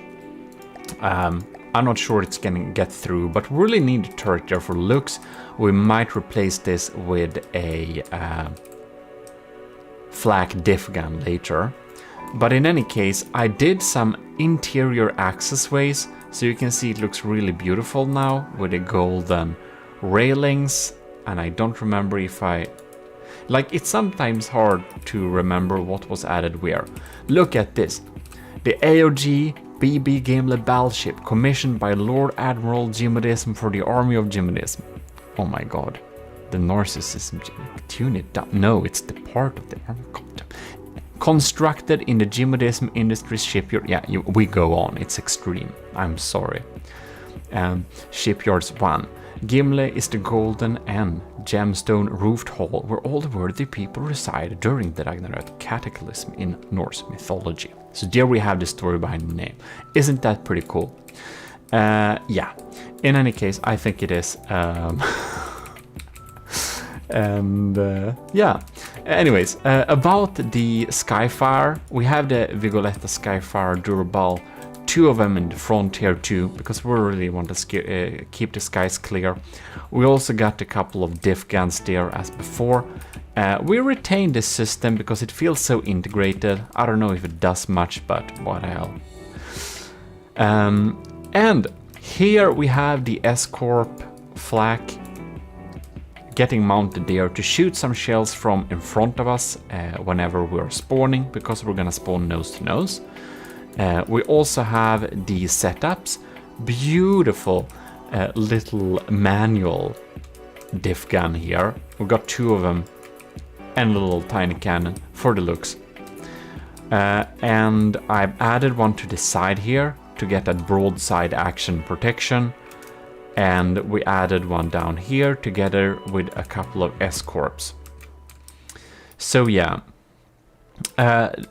Now that's the extent of it. I think I'll need to add some of the... I think I need to add some missiles too that really keep us covered. But we'll see about that a little bit later. We're just gonna do some basic testing, of course. Gemstone covered hall. We also updated the decorations inside of here. We just loaded in a little bit of a stronghold just to see how we're dealing with this little cram barrage here. So the cram barrage of the stronghold is not the scariest thing in the world, but if you don't know how to protect yourself against cram barrages like this, Civs diff, they can be pretty scary, especially if you don't have any lamps or anything. Bam, there you can see, isn't that quite beautiful? Now it would have missed, but We got some style points, don't you think? Alright, so we'll access the intakes here. We can see this is, I think it's 500 millimeter. Unless it's not, but if it's 500, we have a flak damage of 30,000. So that's why you need a lot of hardeners, by the way, so that you can make sure... Oh, it's 450. Yeah, well, in any case, that puts our damage of this flak shell to 26,000. But on this particular turret, and the flak radius is 64 meters, so if we shoot at the center of the cluster, we can probably get rid of it, so that's pretty cool. But yeah, that's why we put a lot of hardener pellets, and why we have some hull points on this middle turret here, just to deal some extra damage against the incoming targets. Now, I don't really want to protect against torpedoes and stuff like that, because that feels a little bit boring, but we might need to do that. We can see we're still at 100%, we're protecting pretty well against those cram barrages, since we do have the nice radius of the flak. But keep in mind that most of our flak guns only have, what is it? It's 5 shots. So I don't know how much how long it takes to reload. Oh my god, we don't have any defense against these torpedoes, man. Ugh. Okay, yeah, I don't want to have torpedo defenses because torpedoes are better to outrun, and we're pushing like 40 meters per second. But you can see they're doing big holes in our armor here. Now, we don't have anything important at that part of the armor really, but man, it's a little bit annoying. It would be nice to maybe have some missile to just slow them down at least. You can see we can outrun some of them, but not all of them. Darn, and this missile actually hit... Yeah, that missile actually hit us in the side there. That killed the turret, so it did damage. We might need to have some anti-missile missiles for sure. But in any case, about diff guns, the normal ones have 5 shots, 1 in the barrel and 4 in the ammo inputs. And if they have a reload time, the enemy's cram cannons of say 25 seconds, we do have more than 2 minutes of being safe from their damage, basically. If we have like 1, yeah. If that makes any sense. So, I think that it's pretty worth it, and for the Vigoletta Skyfire, now they fire at once, but they have 9 shots in total, 8 from... No, they have 10 shots in total, of course. What am I saying? So, that should deal a lot of damage and really clear up. You can see they fire in succession, bang, bang, and of course the turtle already is set up, so its cram cannons are much more scary and we need a lot more damage to deal with them. I really think we're gonna replace this teaser up here with something a little bit more scary. What? We got a torpedo that got the damage to the other side. But because it's so much empty space, it didn't kill anything critical. That's pretty funny. Well, in any case, we're gonna add some more systems and check the next iteration.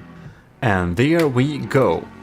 I went to go with the SpeedX on top here, so we should have some nice cover there.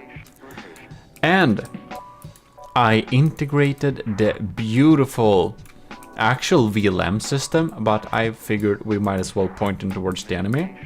So we have a little VLM system integrated here, and caution tape so you don't stand in front of them. There's the decoy, and we have a couple of diff civs there too now, so we need to spread them out because some of them could get shot out. I noticed when I tested that a little bit too off screen. Now, if we have to, we could change this to diff civs, by the way. That's an easy fix if we need to. And other than that, I think that's like the most of it. But I do think I actually updated the share during this thing, so you can see I made a beautifully designed custom share for Captain Y sitting in the commanding position, steering the ship. A little bit more scary position to sit at, but, you know, we can't put the Admiral at a dangerous place like this, so I think the Admiral would probably sit here and just chill. Or, if he's smart, maybe not here, maybe like, I don't know. There is no good places to stay, really. Oh, I know. Maybe we can make a little share for Admiral Super Dave in the compartment. I think that would be great. Yeah, well, in any case, we have done that. Did I add something in the inside? That's something I'll need to check. It's like I'm building all over this ship, so sometimes it's hard to remember if I fixed something. I upgraded the laser but sticking some more units somewhere. I do know that. Question is exactly where. That's more of a mystery. However, I did notice that there were a few problems, like some of the diff guns at my offline testing were actually blowing up shells a little bit too close to our structure, so we did damage to our own blocks. So yeah, we're gonna move to the next iteration because I already know what's wrong with this, and that is some diff flags are killing us, literally shooting off blocks. Not good at all, and the safety distance I set for them apparently doesn't matter. I don't know why. I think it's just that the failsafe margin can't be wide enough or something. I don't know. It just doesn't work, the placement of some of the turrets. So, the placement here, with my offline testings, I noted that this exact placement was pretty rarely getting shot at, because I think it's like in the outer edge and there is pretty low risk that anything shoots here. So I removed the diff flag and replaced it with another one of the SpeedX systems because they're pretty nice. And I did remove the diff gun up here because it was too good of a placement for a diff gun, because again, this placement also didn't got shot very often. So inside of here, I could fit a little nicer shield and nicer interiors. Look at this now. I think it looks a little bit more glorious. And I even added a sleeping matros of the army of GMODIST there. Maybe it's you, who knows? Maybe it's one of you. And we also have a little symbolical docking station here. Now this won't come with a drone, but I figured if this is gonna be a land gang for like airships, we should absolutely have a docking station so we can make it possible. Well, in any case, that's not really what we're talking about. We are talking about Civ scans. This kinetic Civ scan was a good complement to combat big incoming missiles and also crams, so I figured 11,000, let's stick it in here because I like it. Yeah. Somehow I removed the green light because the red light is... Did I mix this up? Please tell me in comments if my placement of the lights are correct. I think that I think that this side of the ship, which is not starboard, port. I think port is red and starboard is green. The green disappeared, but whatever. Yeah, so that has happened. Now, there has been some slight changes too. We added some extra boosted interior armor because some stray frags were just ripping up stuff. And we finally put the armor on the AI compartment so it's safe. Admiral Super Dave, do you want to share inside the AI compartment? Tell me. Admiral Dave, do you want a little hut that you can stay in? A little admiral's hut at this particular space? Because I realized I don't have anything to use this space for. If you want that, please tell me in the comments or in Discord. I think it would be funny. But in any case, we added some basic interior armor there. And yeah, I think that's the extent of it. However, there is a few more problems that we need to tackle. And it turns out that these flag guns actually shoot each other sometimes. I did remove the diff gun that was dealing damage there because it was just getting in the way. And I just have these 2 flak guns, but it seems that these 2 flak guns blow up each other half of the time. So I'm unfortunately will have to remove like this one. Then we are still having a little bit of trouble with this cannon. It sometimes blows us up. So yeah, I'm gonna do some more testing and do some slight updates. But good news, we are finally having the pneumatic system on a serious battleship. So here we have it, the pneumatic little, I can't remember the darn name on my own. This is the shred. Yes, the shred system has been installed. Is that not quite beautiful? It is, very nice. And there is another issue we have. We are over budget. We're 2.208 materials. And that's like 10k at least over budget. Because I don't want to be cheesing my way to like the finish line. I want to have a decent end cost. So we're a bit over budget. We'll need to fix that. Let me present to you the discounted fixed version of the previous iteration. There it is.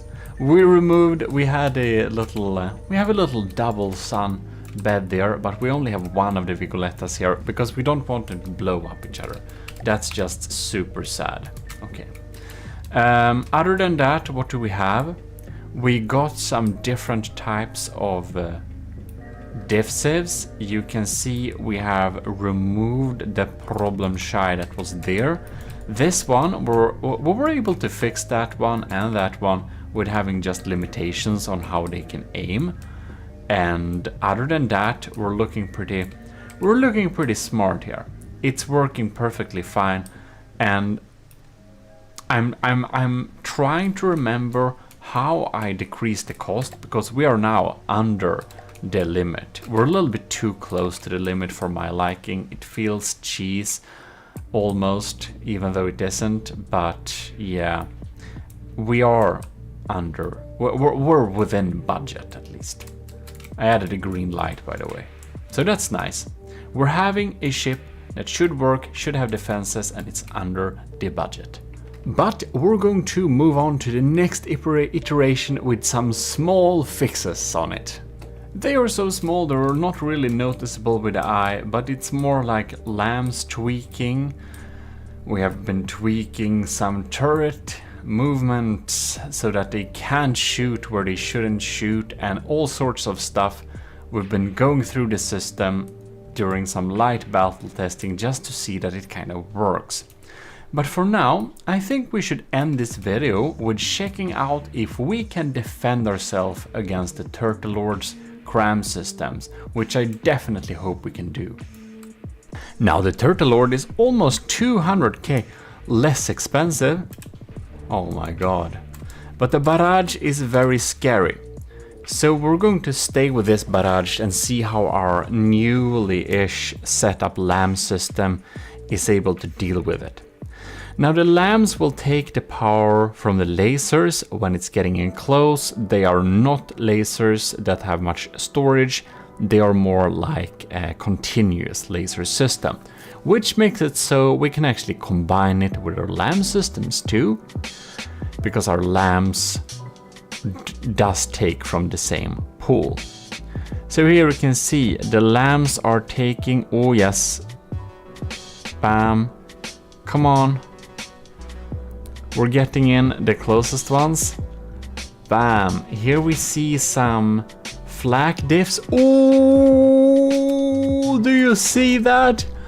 Bam! What the cloud, man. That's so scary. I'm very glad we got rid of that. You can see some Civs missiles popping in here in slow motion, trying to take on these very strong cram shells there.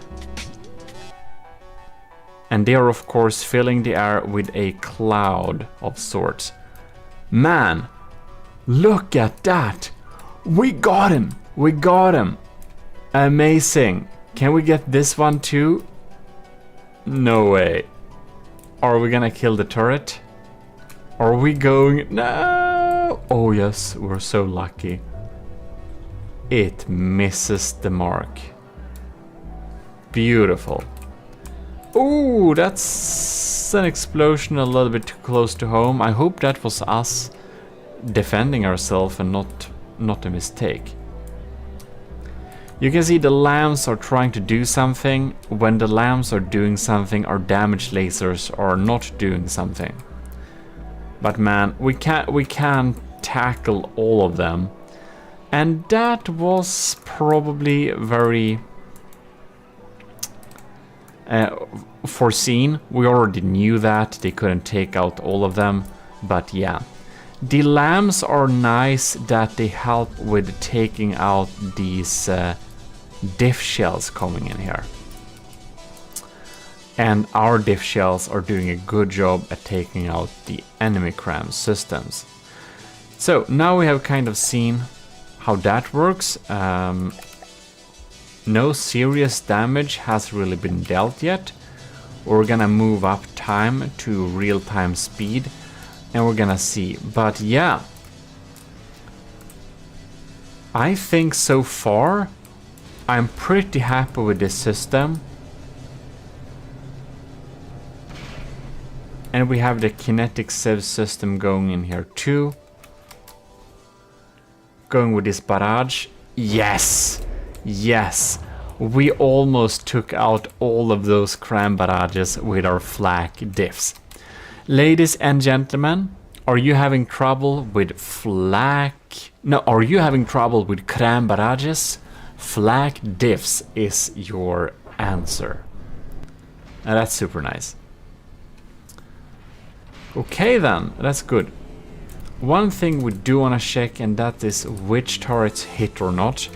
We'll need to do some fine-tuning and stuff like that, but I'm thinking this ship is starting to be a formidable opponent. It's not quite done yet. I do want to have a proper battle testing video. And we are within budget still, but we're really closing on the limit. What I'm going to need to try, I want to try if my cram cannons are worth it or not, or if I should use other cram cannons, or if I should use maybe only detonators and skip my triple barrel crushers. We're gonna see about that. But in any case, I think we'll be coming back next time. Ooh, our lambs are doing a nice job keeping out those mortars. The stats are pretty even, but we are in the lead, but we also have a material lead. And one thing I also want to try, that's probably to see if I can get the cost of this ship down to under 2 million. And that could be really cool, because then we could battle the Turtle Horde on equal footing. And I wonder, we don't have any air pumps. That takes a lot of materials to keep afloat, but the air pumps lag. Here we are, we're building on the Gimle Super Battleship, and it is quite big. This is the 41st iteration, so it is one update newer than how we saw it last time where we added the sieves systems. So I will be completely honest that it's only like 2,000 materials more expensive, and I'm not 100% sure what I added. I think it may have been this auxiliary diff guns at the side to protect against, maybe. Or it's not, I don't actually know, but it's a kind of small change, so it doesn't matter too much. If in case you have forgotten, I think we should do a little quick sweep on how this build looks like right now. Here we have the cockpit, we have the sleeping matros, and we have a lot of potential people in the army of GMODISM who is trying to claim that role, I think. In any case, here we have the middle deck, nothing going on here. We go down, here we have the other deck, we have some tiny extra energy generation, probably not worth it, but I think it looks cool. We have the anti-missile system thing there, and we have the way where we can walk down into the big hall. In case you missed some episode, here we have a docker to dock airships so that we can walk on board. We have the lunch of the day together with all sorts of goodies that bots might enjoy, and a lost thing. Some beautiful assets we lent from Setup for his Stridsjagd design, and the little pool table area. We go down here, we have like an empty area with more drinks yet again. And remember, this is a golden feast hall that's supposed to, well, you're supposed to await Ragnarök from there, kind of. Now these connections, they look kind of weird. Why did I add them? I'm not sure if I completely, whatever. It looks pretty cool. We have the Vigoletta Marksman, we have the Arquebalista, we got all sorts of cool turrets going on here. So yeah, and if we look inside this portion here, we still have a very empty big shell of a ship. If we go here, we of course don't use any water pumps because that lags too much, but I think you already know that. And I think my speed mode for going around is a little bit too quick. It's really twitching like that. I'm not sure if you like that or not. Like the video if you like it. Also like the video if you don't like it. More engines and some stuff like that. We have a tiny engine power problem, so that might need to be solved in the future. Or we need to cut down on the LAM a little bit. We shall indeed see. Now here we have this armor here, and I think this armor has a little too high block count, and it's probably not really delivering.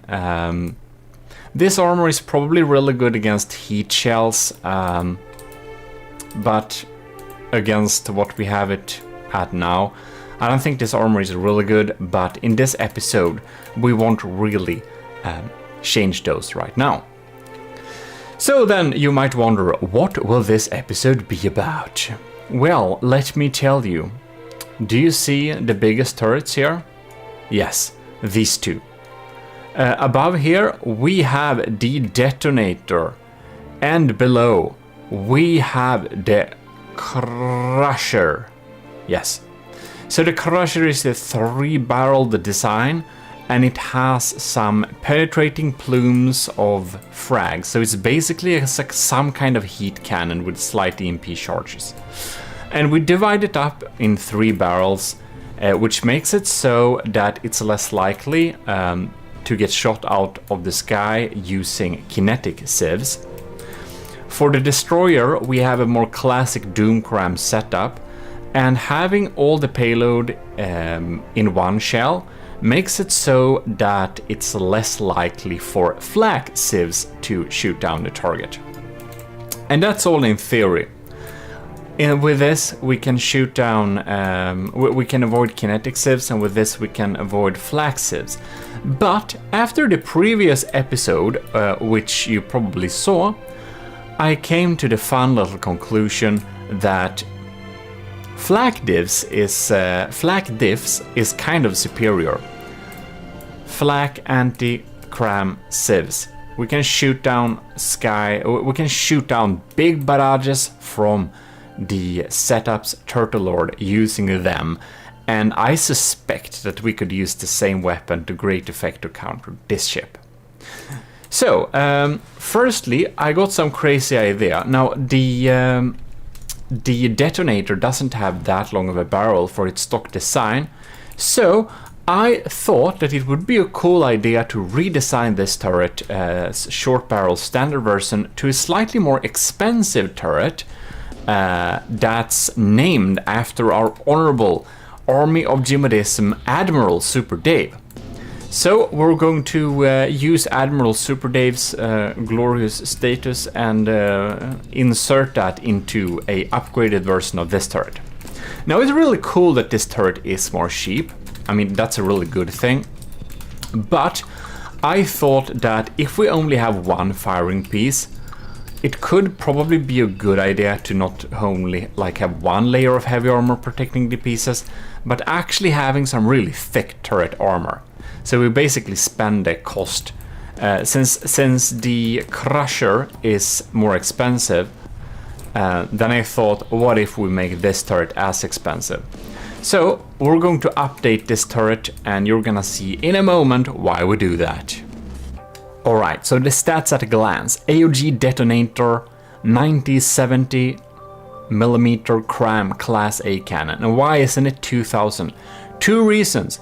Because I think that if it's a little bit smaller than the other ones, the enemy LAM system will not target the detonator, and they will instead target other cram cannons, which are not as high payload carrying. That's my thought.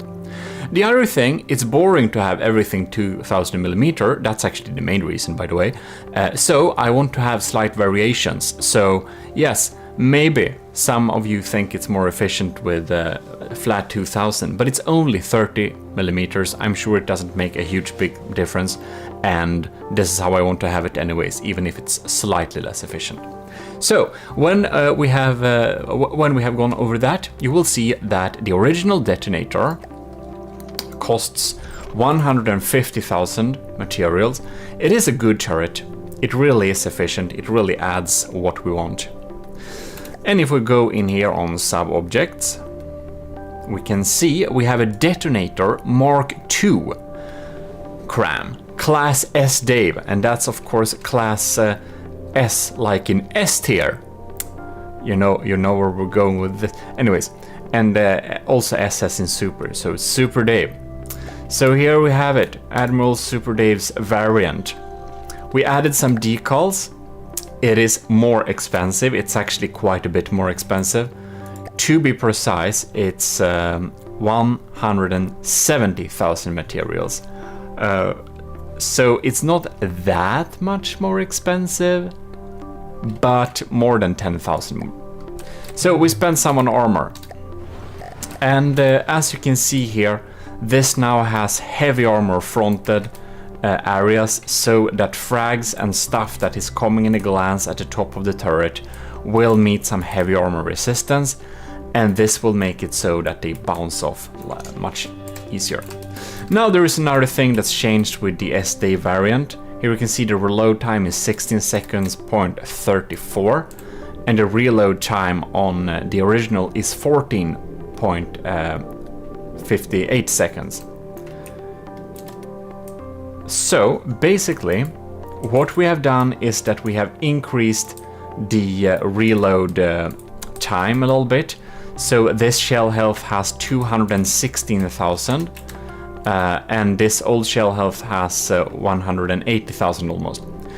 So it's a little bit more sturdy in terms like that, because I thought that we really can't afford that the enemy shoots down the shell, so we're gonna make it slower, more expensive, and we did that by adding some more compactors at some free places.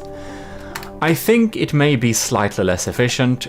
We can easily check that because it's a single barrel cannon and it's easy to check stuff like that on these. But if we see here, where is it? Material cost, material per firepower, 506. And this one's material per firepower is 535. Okay, cool. It's actually more efficient, never mind. It shoots less often, but only slightly. They're still pretty... This is pretty fast to be this gauge, actually. A lot of people will recommend you having slower reload times. But since this is a capital ship, we really want to deal the max amount of damage we can in the earliest minute of the battle. So I think it's personally worth it for me to have a faster reload speed, because in case the first shell misses and it has like 40-second reload speed like some people recommend you to have, I think that would be a catastrophe. So it's less than 20 seconds, so we can shug out 2 shells, and I hope it will not be too easy to actually shoot down this shell. Anyways, so that's an upgrade, and you might think we're pretty close to the material limit on cost. How are you gonna be able to support this? Well, you'll see in a moment. Anyways, this has, let's see here, what do we have? We have pellets, Horner, HE, frag, mostly frag, 12 EMP. This one has some more EMP, some less explosives, the same amount of frag. Yeah, so it's basically a similar loadout actually. And thanks to the longer barrel, the base inaccuracy is a little bit smaller. I think we should do like this. We should go into, oh, what is it? Delete, no, insert, no, home, end it is. And we're gonna cut off left, right. Where is he? Can have this little cutting thing here. You can see this also has a little shield projector in here. It's just turned off. This one is turned on, but I kept it there, of course. It has more heavy armor in front of it. It's of course a little bit EMP susceptible, as you probably know. But I really wanted the armor there, so I didn't think it was, here it is. I didn't, like 60% susceptible, yeah. I didn't think it was worth it to use one of these spaces there. Instead, I think we have some hidden surge protectors there. But you can see, here we have some lighter heavy armor going on here. We of course have some serious heavy armor, but we don't have the thick stuff. Alright, I was just gone for like 5 minutes and you didn't notice, but whatever. Right, where were we? So, it has much thicker armor here, right? And one thing I really wanted to add, you can see this thing is kind of a little bit susceptible to hash spam in the wrong area. So if it gets shot here, bionk, the hash shells might get in here and deal some damage. It doesn't really have a lot of those angles to deal with the hash. It has it from above, because I would think that a hash spammer would come mostly from above, but that's a small weakness. So for the upgraded version, I made an little air pocket everywhere that's like heavy armor. And we had to have heavy armor versus heavy armor here just because we want to have enough armor, right? So I think this investment might be worthwhile. And now you might wonder, what are we like up to doing here? Well then, I will tell you. We're gonna do like this. We're gonna take our very nice little ship, and we're going to fit it. One of them we're going to fit with 2 AOG detonator 1970mm Mark II cram Class S Dave. Class S Dave. Yes. And the other one we're gonna fit with these. The crushers.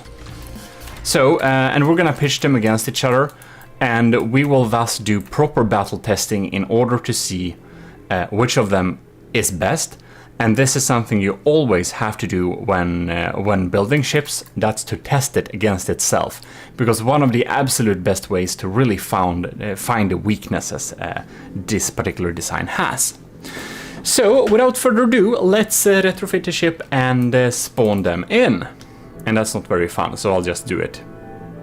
Alright, Team 1 is Q41 Super Dave.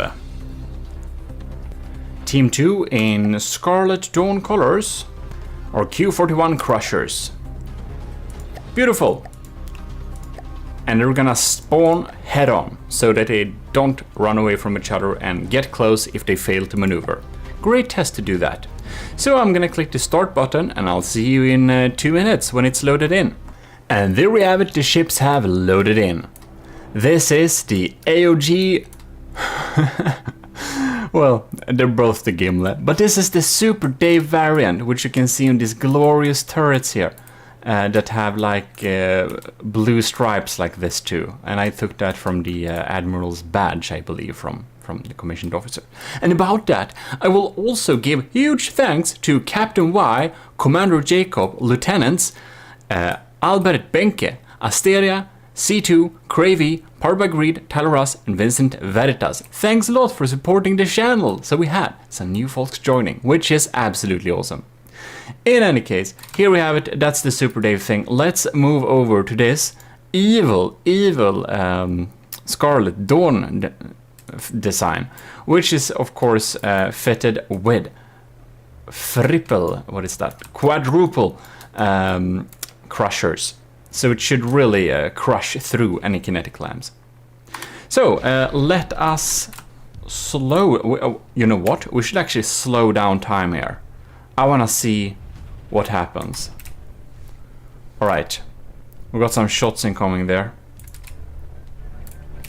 This is gonna be completely off, isn't it?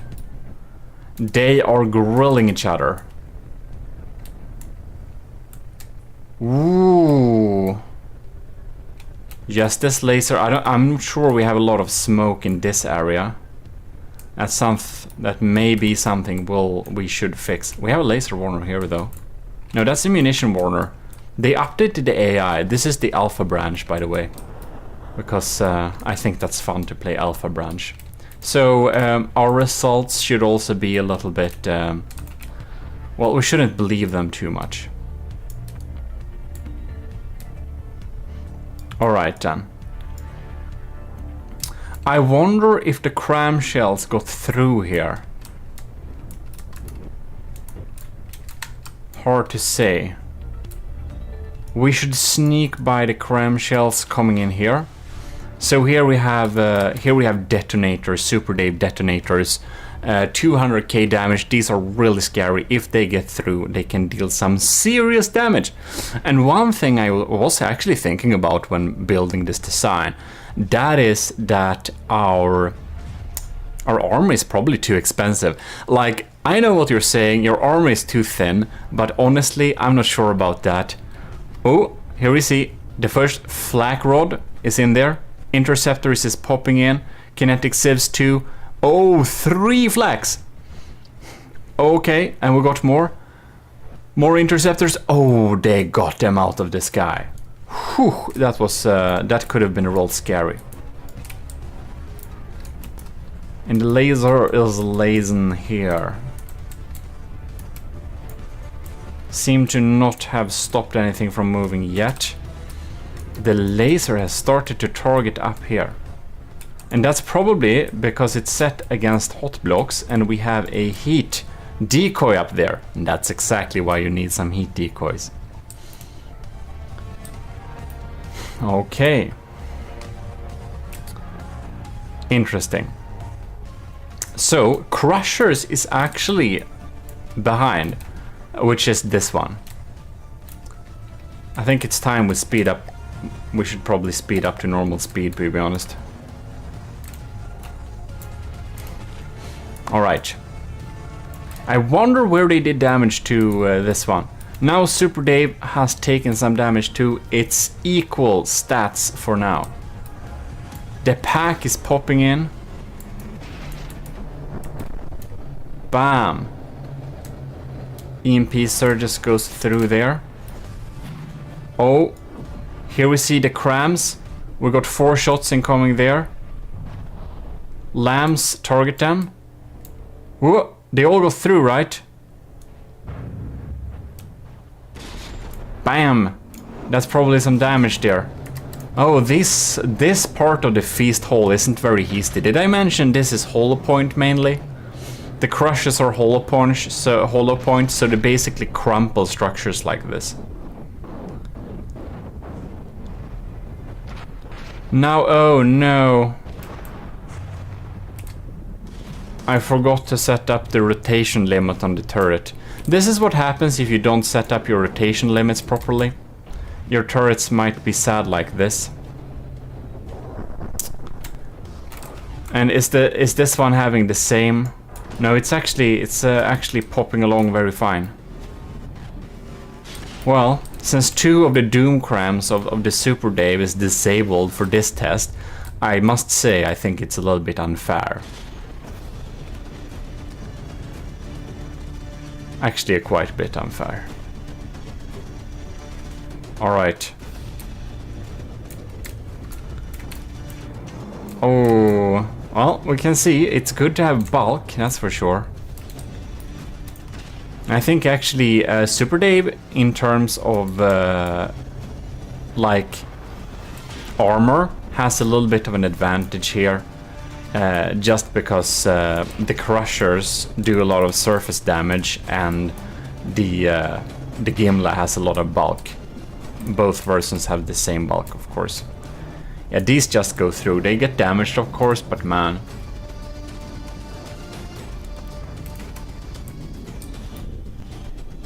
Alright. And there we have, we got popping along there. Here we can see a few of the barrels there on the crushers are damaged.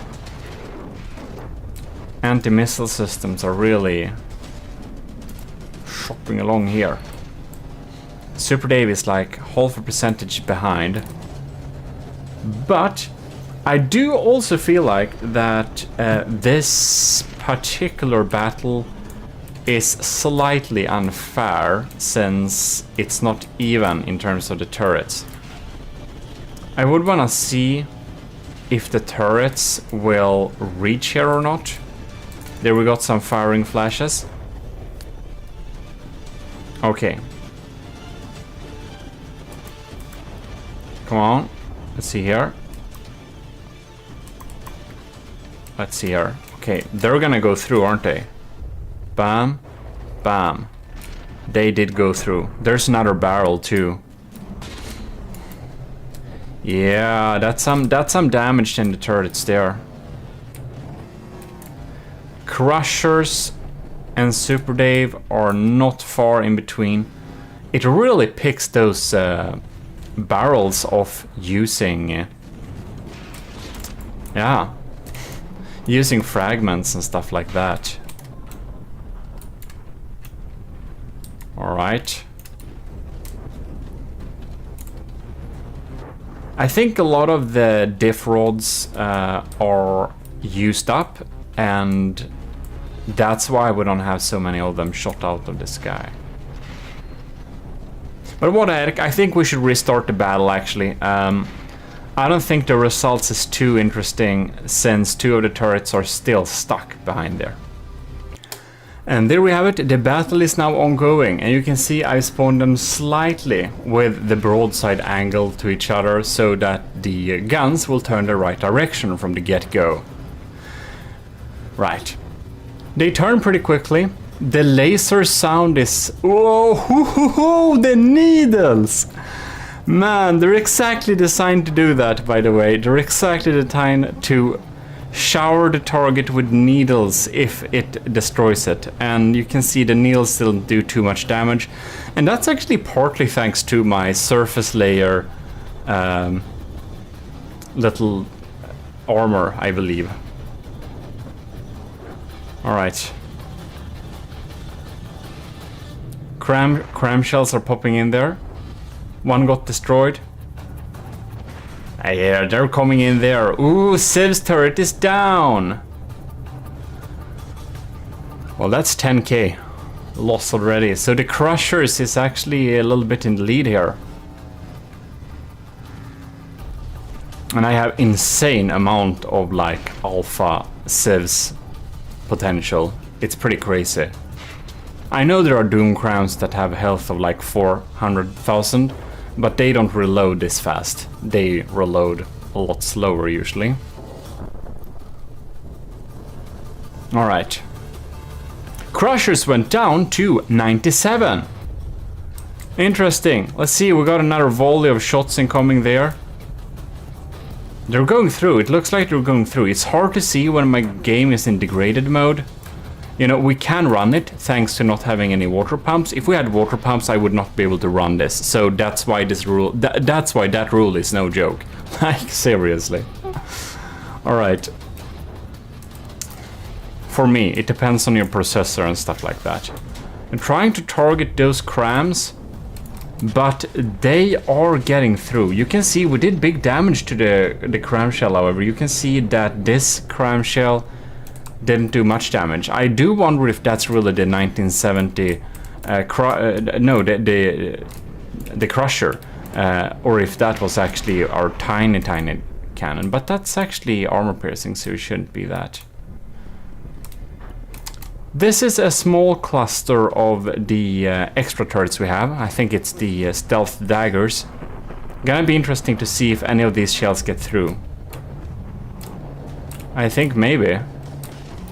I think it was this gun that actually we went with to the Scarlet Dawn painted ship, the Crusher one. Alright, so, oh my god, the Crusher's version, this version, is down to 93%, and Super Dave is up to 97. It's very interesting. So when it had... Now this one has their cannons turned the wrong way. What's going on, man? Alright, minus... Okay, we set them with a, like, 30-degree angle. Come on now. The battle is ongoing. We're gonna follow this diff shot and see if it got sniped. It did actually get sniped. Okay, cool. Alright. Here we have the needles coming in here. I think I overestimate the power that my needles actually deal to the target when they land. Because this ain't much, man. This ain't much, man. Isn't that lovely? Our laser wastes time shooting on this tiny little heat, like, warm block up there. Whoa. This is interesting. What happened with the lasers? Oh, nothing. Oops. Here we got another volley of shots incoming. They got deleted, actually. I wonder if that was the small cannons. Probably was. The stealth daggers. Which are the ones you see in the center of screen right now. That, however, was not those. That's some proper stuff. Okay. Lambs popping in there.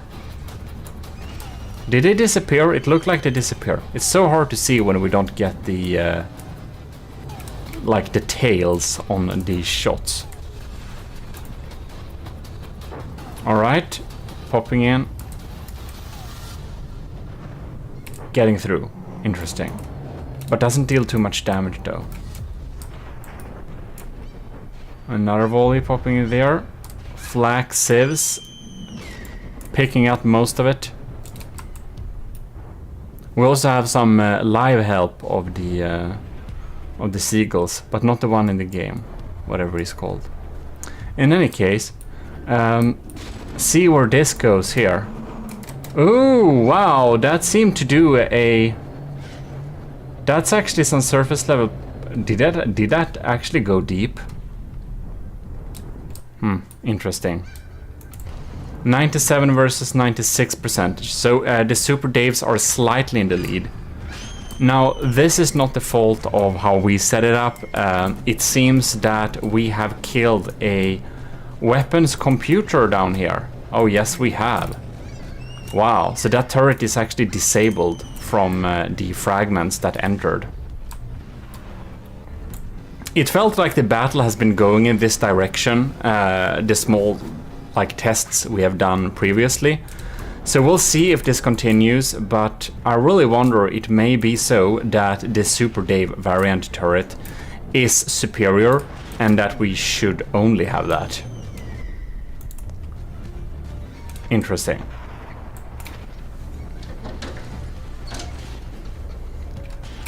Do we get any shots coming in from here too? We got a couple of them. We're gonna follow through here, see what they are gonna do. Lambs took him out, and oh, the other one got bounced. Interesting. But Crushers are really taking more damage quickly. It seems that the fragments from the Super Dave variant, from the detonator variant, just is more efficient in taking out important components. And I must say, I do feel I have a really high budget that's put onto shooting at onto shooting at incoming cram shells. So I'm really wondering if this like actually will pay off or not. Because it is expensive to have this anti-cram system thing. And of course both of the ship have the same system. Now we're gonna see, will these get through? Do we have any diff guns shot left? Wow! They all got deleted. 2 minutes in. That's impressive, I think. 2 minutes in. This one also has the kinetic sieves left. And this beefed up turret seems to be more resilient than the crushers for sure. They do have quite a bit of more. They have quite a bit more armor on them too, of course, so that makes sense. Wow, that glanced off here. Alright.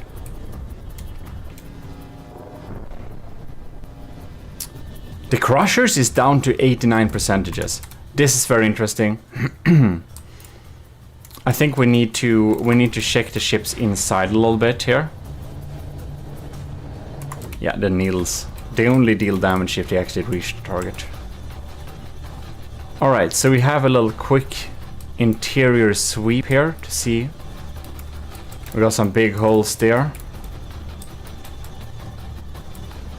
But you can see it hasn't reached through to damage any of the important components, so I bet the Super Day variant has so much more healthy lambs. While the crushers are down to 89%. And here we are. So what's happened here? We got a lot more of surface damage. I do think that the frags that has been able to penetrate has made, oh yes, they've dealt so much internal damage. The lamb nodes, that's not the lamb nodes, the lamb racks, packs, tubes, they're a little bit sad. Some of the energy generation damaged here. None of the turrets are actually intact from those shards. And even the engines have taken good bit beating too, so I do think that either the lambs are just damaged or the engines are damaged so that they can power the lambs. Interesting. Oh, bam! Did you see that? Holy crap! Well, that's just the pricken över it, as we say. It's the dot over the I. If that's something you can say in English, I don't know. In any case, wow, very interesting.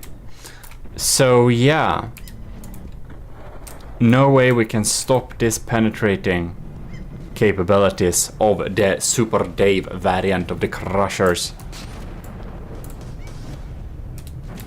Here we have the stoners, however. You can see how much, since this is like alloy tetras mostly, they just remove a chunk so big. That's really funny. They have the same, by the way. We only switch the cram systems. Well, this makes it very apparent that the crushers, they're not really doing the heavy lifting. And since we have 4 Super Dave detonator turrets, we don't need to have crushers as cover. Because as said, they have 3 shots in them, and that would make it more likely for enemy civs to aim at clusters, which would be them, which would let the others through. But since the detonators are so strong in themselves, we don't really need to spend materials on that. And the higher health of the shots from the detonators makes it so that all of them are not shot out. And it seems that Super Dave's variant there is able to shoot out more of the cram shells that are coming in. But look at this design, it's not giving up. It is losing, but it's not giving up. Ooh, that was a nasty hit, man. Wow. I'm pretty happy with my detonators, especially the Super Day variant. They're extra good, but also extra expensive. Alright. Let's fly with some crushers here and see if they get through now. This Super Day variant is still at 94%. Oh, and the lambs took one and the diff rod took the other. Bam, that's teamwork, man. Alright, that settles it. The crushers are officially a worse turret compared to the Super Day variant for big battles like this. I do suspect that the crushers will deliver much better results when fitted on a ship that's shooting on smaller ships, because then we could basically crumple those small ships with one blast, whereas the fragments could possibly miss, but that's just some speculations. Probably the Super Day variant is just better all around, to be quite honest. Well, Doom Crams. Single barrel Doom Crams are a class of their own, and multi-barrel has some advantages in terms of materials per firepower, but it seems to be only for smaller designs. When we come up to the really big Doom Cram or larger crams in general with 3D Tetris and all that, it seems that a single barrel one is better. But we're gonna do a empirical testing video about that later for sure. By the way, I have upgraded these automatic turrets here. So now they actually fire not only this beautiful little shell, which is this a heat or is this a hash now? God, I can't remember. This is hash. Anyways, they also fire disruptor conduits, because I thought that having a constant fire of disruptor conduits may help the crams to get through better. But both ships have them, so it shouldn't matter for this particular test. Yeah. But very interesting indeed that we got such results. And really bad luck for this turret to get taken out early on, but it has gone in this direction a long time, so I don't expect any other outcome. Well, in any case, I think we're gonna look at some future things that we're gonna work on in some future iterations. 42 is the answer, and this is version 154. Yay! Of the Q or Gimle project. And as you can see, both the Super Day and Crushers variant were actually over budget, and now I have removed some stuff to make it not be over budget anymore, which is good. And here we have it, the awesome AOG Gimle Super Battleship. Not at all dramatic. Anyways, so what have we done? We made it fit the budget. So I had to remove some stuff. I wouldn't say it's junk, but I have to remove some stuff. I have made this AMS system a little bit smaller here. I did remove the pneumatic sieve system because it turns out it is really good at shooting at cram shells if they come in at the right angle. And they're really bad at shooting at like missiles and stuff, so it had to go because it was too expensive. Replaced it with a simple S-Corp little diff gun here to shoot at incoming cram shells instead, or missiles. Right, so that's actually the main things that has been saving some materials.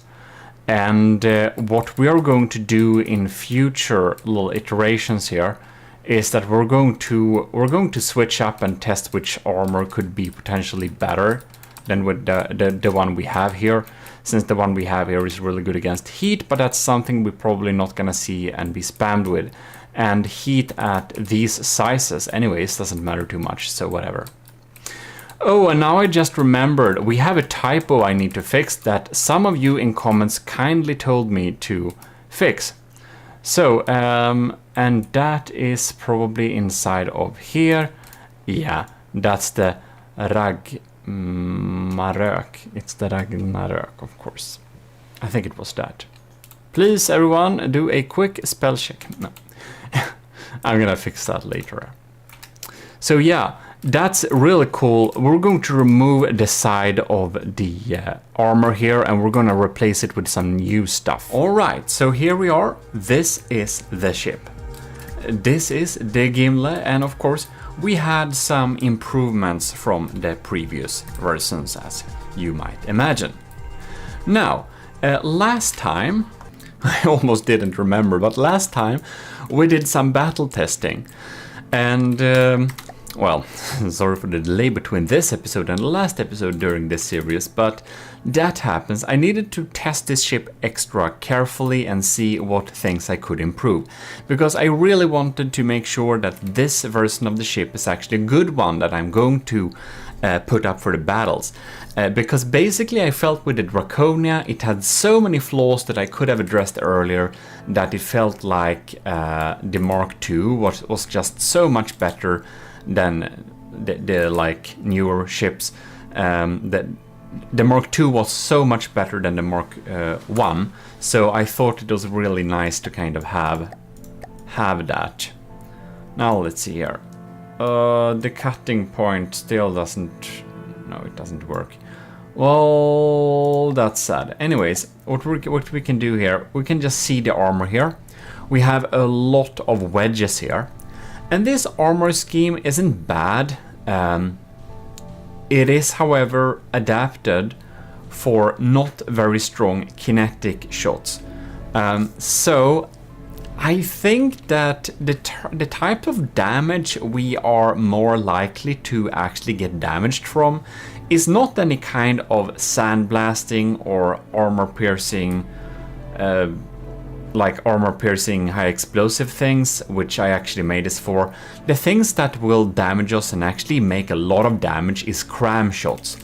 And this is not helping a slight bit with cram shots, and thus it is providing a lot of unnecessary materials spent for this armor. So what I have deemed is this armor to be ineffective, too expensive. And I know a lot of you have said that, GMODIST, come on, you're building a big ship, you should actually have thicker armor. And you know what? I'm not listening to you. So, we are starting to strip away the armor here. You can see that here are the wedges. There is just so many blocks here, and most of these blocks ain't doing jack shit, to be quite honest. It doesn't make sense. We also have some sections of heavy armor, wedge armor here, to really back some important components behind of it. But I am thinking this is a waste of material. So yes, maybe it's good for some ships to have thicker armor, but when we are facing crams, come on mate, you can't armor against that. Whatever you do, the cram shot, the doom cram shot will get through. So we are opting for redundancy, which was the plan with this ship from the beginning.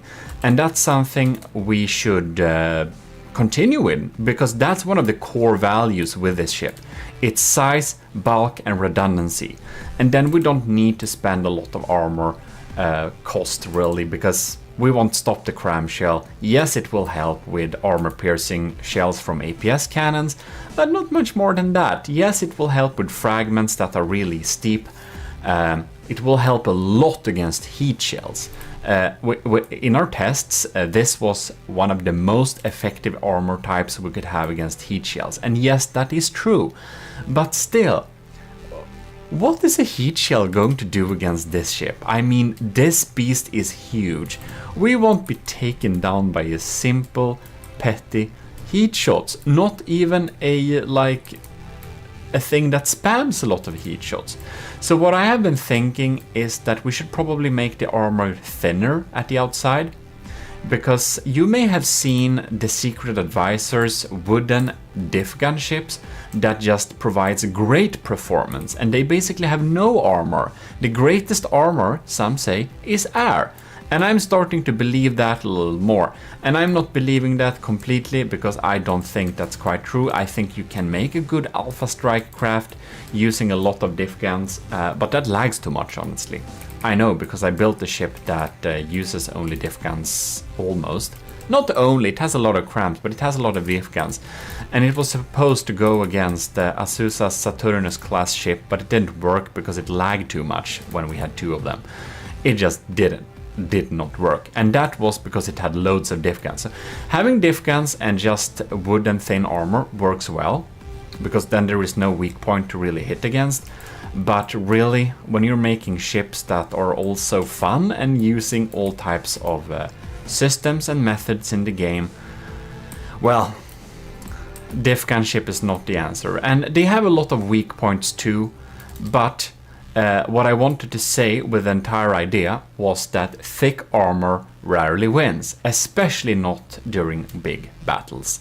So yeah, that's my reasoning behind not listening to your thoughts about making the armor a lot thicker than it already is. And of course, this is a one-sider if you didn't remember it. Like, this side is literally like alloy tetras and metal blocks, tetras and full blocks, and a mix of them. It's just really thin. And as promised, here you can see I'm actually removing the entire side of armor. The armor slab I developed for this project is removed, and we have moved the cost of this ship to a flat 2 million. So yeah, the armor wasn't super expensive, but I will remember it was a little bit too expensive with the armor after the battle testing session, so it had to be discounted for anyways. What I'm going to do is I'm going to actually use some of my armoring budget to armor parts that were damaged during the battle test. So for example, these laser tubes here, they have some slight armor, but they were actually easily damaged, which made our LAM and laser damage laser system go down easily. So these are going to get some armor. These areas here also need some buff. And of course, nothing can get through to the AI core. So I think we're gonna have some more ERA on top of that. Someone also suggested that I should have ERA armor inside the side of this ship. And I'm gonna see if I can have one layer of staggered ERA in this craft without breaking the block limit of 100,000.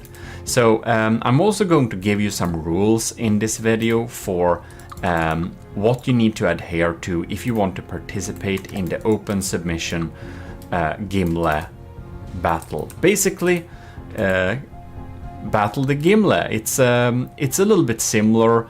You know, Brenzo remade the Ragnarök ship, and that was super cool. And he had a Kill the Ragnarök tournament. Now, probably won't do a real tournament. I most likely would just do a Kill the Gimle. But if we have some particularly nice ships we really like, we might pitch them against each other anyways, because that can be quite fun. So yeah, there we have it. We're going to move on to the next iteration. I will also say that some of the rules, I've been slightly inspired by Brenzo's rules, like the altitude. You can't build a submarine, basically, and you can't build an airship that flies too high, but I'm gonna give you the rules at the end of this video, so you know exactly what to adhere to for the open submission. And there is no deadline, it's an open submission, and that's also one of the reasons why there is not a real, like, proper tournament. So yeah, it's like that. But anyways, let's move on to the next iteration. Alright, so this is a weird little session here.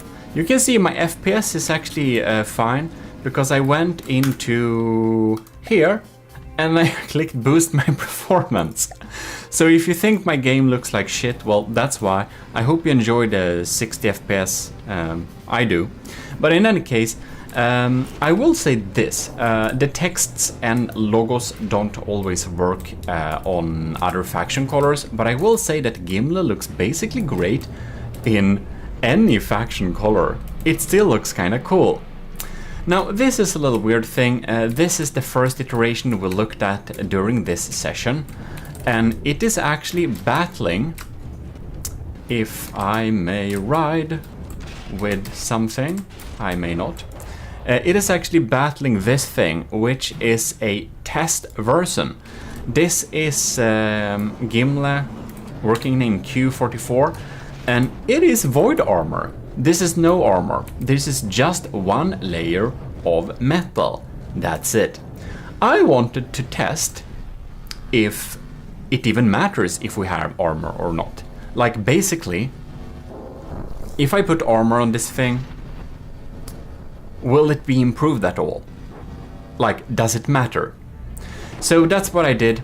I added just one layer of metal, nothing inside of here, nothing fancy, just 1 meter of regular metal, not backed by anything, just to compare how it does battle with the original design. So this ship has a cost, it's basically like 2 million, of course, very cheap. So this is battling against itself, and I already ran this test. I'm not going to make you watch these tests. You don't know how many battles I've tried the Gimli with itself with. Like, I did different iterations of the ship and I put them against each other so that I can like compare which version of the Gimli is the better.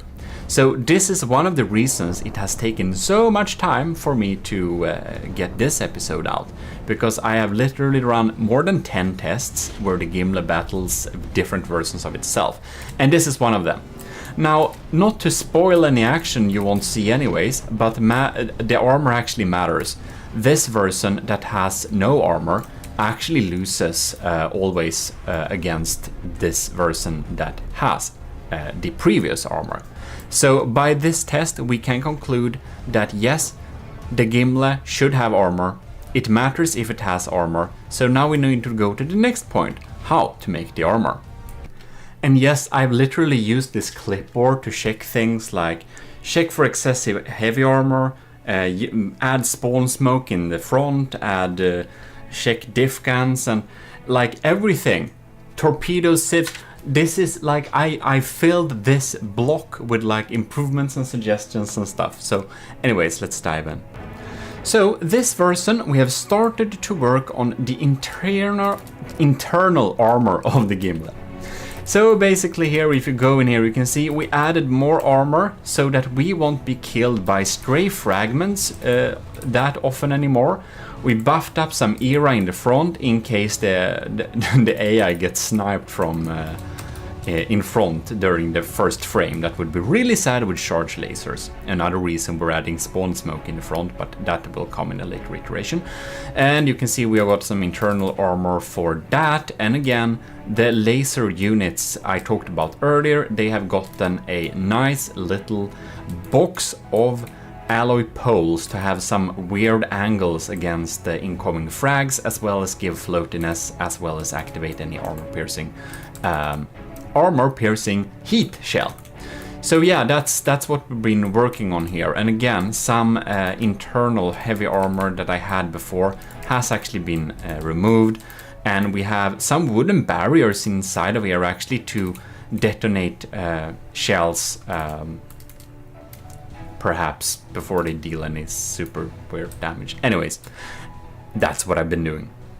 And that leaves the next point. How to build the armor so it kind of works against most things. I already know that I cannot stop a cram shell. So I will try to make a armor that is much cheaper, but is still decent against kinetic damage types like armor piercing with a payload. So armor piercing with a payload is best tackled with era. So I decided to try and develop an armor pattern that we can use inside of the side hull of the Gimli that has era in it. So that will basically negate enemies' APS shells, which is great. So these are 3 different variants of armor that could be used, and we have a shell popping up there. So we're just gonna reload here, and we're gonna fire a shot, and we're going to do like this, of course. I'm just wondering, like, okay, we're turned off. Let's try again. There we go. It gets destroyed. Very nice. We'll go to the next one that only has wood. And you can see it has the same effect. Actually, less blocks are destroyed in this test. But you can see that these wooden blocks are actually very damaged, so they would get easily damaged during the next blast. And here we have this one, which has the amazing effect of having a, well, wood-backed metal area, which I have been testing in earlier things. Works like a spall liner. In this case it don't, but we get some slight boost from the wood to the metal, and backing metal with wood is actually quite efficient. You know the wood metal checkerboard pattern? Well, it turns out it works better with layering, having one layer of metal backed by one layer of wood. So that's actually better. So this is like the upgraded and more simple checkerboard armor, but a very thin layer. So yeah, that's pretty decent. And if we run the tests again, we can just see here, we go back here, we're gonna do a blast there, deletes those blocks, blast there, deletes those blocks, and blast here, deletes those blocks. So I feel that having an extra layer of wood here kind of improves it quite a lot. On top of that, this one has alloy blocks, and these alloy blocks don't take much more damage than those metal blocks that were here. So technically, this armor is thicker and better, but in terms of floatiness, I think this armor will perform better for less. So it is a little bit cheaper and it's a quite bit lighter. So I think we're gonna go with this type of armor for the Gimle. So with those tests, which I have been doing a lot, I actually was intended to upload an empirical testing video about this itself, but I did that in secret instead. So here are the fast results. Anyways, let's move on to the next iteration. And there we are. This is the next iteration of the Gimle, and I have started to add armor here. I also decided to add a layer, like here, a thin layer of just these beam slopes of alloy to provide some deflection points for fragments, alternatively armor piercing things, so when they blast through and kind of penetrate, that they deal less damage, since we already know that shots will come from almost a 90-degree angle. Why is we should have an angle? That's also the reason why we had all of those wedges before.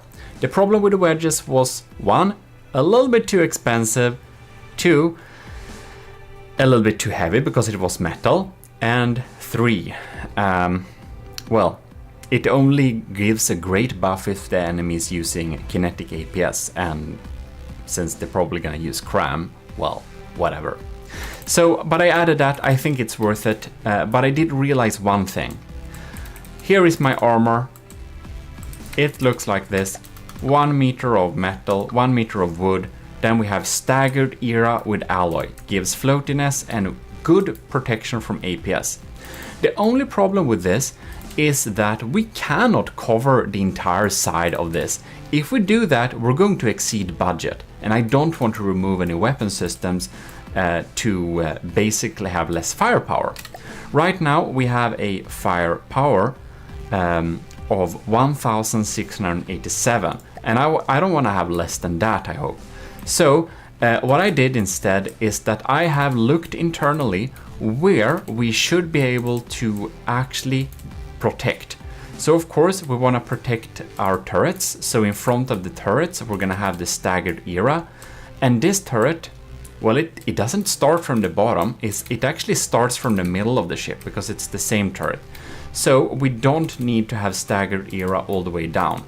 So what I'm basically doing is that I'm putting the staggered era pattern wherever I need to have it and skipping it where I don't need to have it. And hopefully this method will be able to have a cost-efficient but still effective armoring scheme. Finally it is restored to its former glory. We have the Hesh deflection tetras on top of here. No, these are not tetras, these are square corners. And in a previous episode we could see how they can be used to deflect Hesh direction. So what I basically did is that in the internal armor, where I don't need to have staggered era, there is only like 1 meter of metal and 1 meter of wood, and then we have like 1 of this and basically very thin armor. Yeah, so that's what we did. We got some alloy on the side and we got some wood on the side here too. So that's what I've opted for basically. Staggered era where we need it, and basically no armor where we don't need it. So you can see dispatch, nothing important behind here.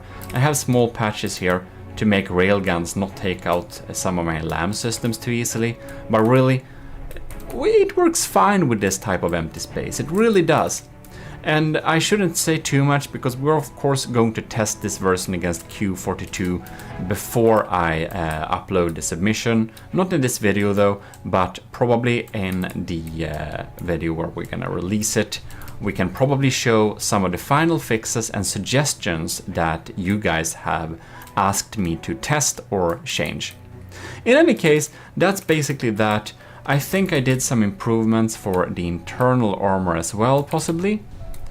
So we have some barriers here and there, meaty connections there. Yeah, I think that's completely fine. Oh, and one thing, that's what I wanted to cover too.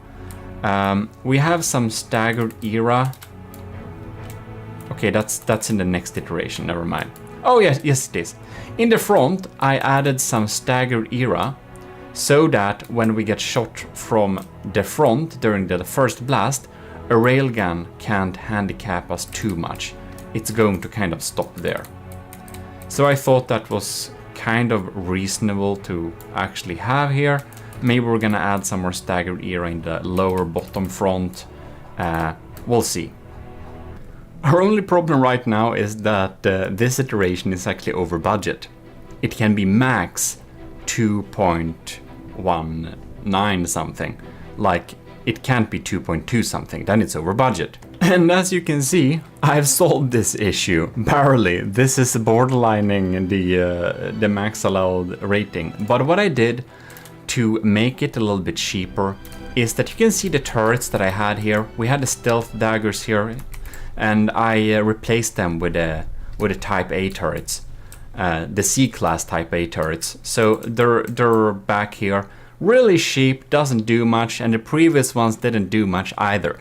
The problem with the previous turrets was that they were not able to get through serious civs systems, and they were still kind of expensive. So when we're really building something that can get through like heavy civs and interceptors and stuff like that, we basically need doom crams. That is the entire reason why we had to scrap the crushers. And, or was it the crushers? No, that's, yeah. Yeah, the crushers. We had to scrap the crushers and replace them with the detonators instead, just to limit the amount of shots we had.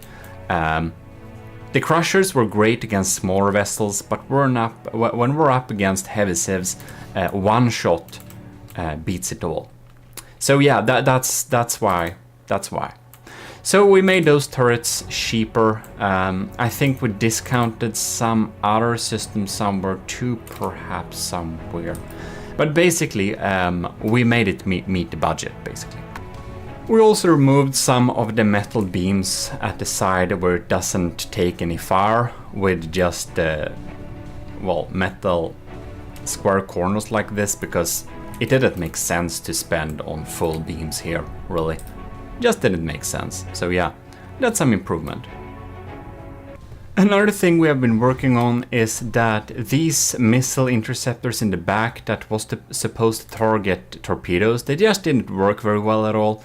So I have been starting to develop some different types of methods to shoot at potential incoming turrets, torpedoes I mean. Here for example we have a kinetic autocannon that if not able in combat against torpedoes, will shoot against the enemy's ship underwater. So it actually has a function. And it's basically shooting kind of accurate heavy head shots like this. You can see it's heavy head, stabilizer fins, super cavitation, dealing some damage to torpedoes. Not shooting too fast. How fast is it shooting? 6 seconds between the shots, but still does decent damage and helps. During some tests against the strongholds torpedoes, they still got through, however, so I started to also develop a diff gun, a diff flak cannon with a super cavitation module, so that we can actually use a diff flak system to target incoming torpedoes. And this system is of course super cheap because it's a diff gun with very minimal armor. So yeah, I actually had better luck with this flak diff guns against torpedoes, so I ended up adding more of them and less of the kinetic system, because the kinetic system still costs ish 6,000 per turret. The commissioned officers can see them if you want to download it. I think I'm not sure if they are in the files actually. They might. I will update them. In any case, that's basically that. And I added a cool little shield here. But in any case, what I did now is that I did a little combat testing against a random Megalodon and realized that, one, it doesn't look cool because it sits too low in the water. And this doesn't affect performance, I know that. But for me, looking cool is pretty important, as you can see from this hull. Looks better in high settings. But anyways, I elevated its like altitude. It's of course using uprops, because in this tournament or this challenge, the Gimle battles, using air pumps is completely banned because it lags too much on my system. I can't record that. So when I build large ships, I sadly have to rely on passive float or uprops. Water pumps lag too much. Having one of those or a helium pump on your ship will immediately disqualify you from participating. So just make sure that you don't have it on your ship. Like, make sure, go into the list, click the Shift E, go to block counter, and make sure that you do not have a water pump or helium pump present here. And if they're present, it's bad. Even if they're deactivated, they still cause lag. I tried it myself. It's super weird, but they cause lag deactivated too. But in any case, that's how it is. This is also where you check how many repair bots you have. More about that in the rules soon. But when making those tests with a higher altitude, you can see now they are precisely residing just above the red line where it should be. And this deck is actually always above water, as it should be. In any case, doing that meant that we actually require more power. When in battle, the power levels went too low. So I had to remove 3 of the propellers here in the back, and I decreased its turning rate a little bit, so it's slightly slower and slightly less agile. Otherwise, we'll need to invest in a lot more engines, and then I need to remove some firepower, and I don't want to do that again. Or at all. I don't want to do that, yeah. What we also did is I've installed a somewhere here. No, that's another iteration, never mind. So that's that. There we have it. Do you see this? Well, that's a mimic, but down here somewhere we have a spawn smoke system. So now this vessel provides spawn smoke in the front. It's gonna spawn with the nose to the front, and this should really make it so that a charge laser can't crit us in a very sad way. I hope... maybe I need more spawn smoke, because I'm actually not sure if the smoke protects everything in front of it. Like if we go forwards here and we got the smoke here, will it protect everything in front of it, or does it only protect things in this area? Because I just realized it may possibly only protect things in this green area, which would be bad. Then it means I would need some spawn smoke here too at the first turret. Yeah. I probably need to add that. I need to write it down. Yeah, so please tell me that in the comments if you happen to know the details on that, however. But in any case, that's some things that have been done. Maybe I need to improve the spawn smoke a little bit. I'm hoping that this will protect the ship from the front, the entire ship. But again, please tell me, because I'm not completely sure about this now when I realize it, because let's actually check the values.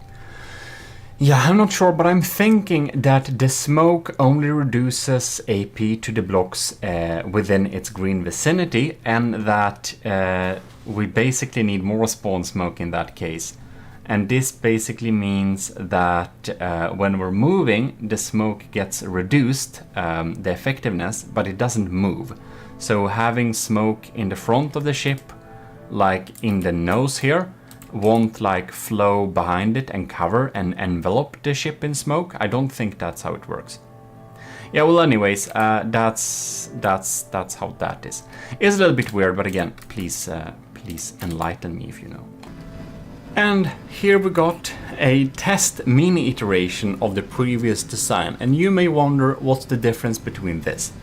Well, what I did for this craft is that I disconnected each of the lamps. So the lamp systems on this build is actually disconnected. It has the same cost as the previous iteration over there, and the only difference is that it can't use its lamps. This also means that the laser's full potential will be outputted in damage laser.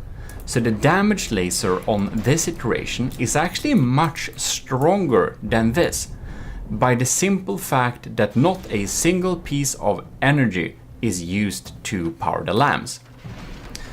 This is a test I have been running a good couple of times too, which I of course won't necessarily show you again because this is a slow battle, which may not be very interesting for you and absolutely not interesting for me because I already know the outcome, and I will spoiler alert for a battle you won't see, but basically a lot of people have been suggesting that for really large ships you should not waste anything on lambs, because at this scale lamb should not matter. But from my tests with the Gimle versus the Gimle, the ship that doesn't have lambs, this one over here, always loses. So its increased damage potential from only using the lasers as damage lasers doesn't really provide a benefit. The lambs actually decrease the damage we are taking by quite a lot. So I've done some tests and I've come to the conclusion that lambs are worth it, even at this scale, even though a lot of people have been saying it shouldn't be worth it.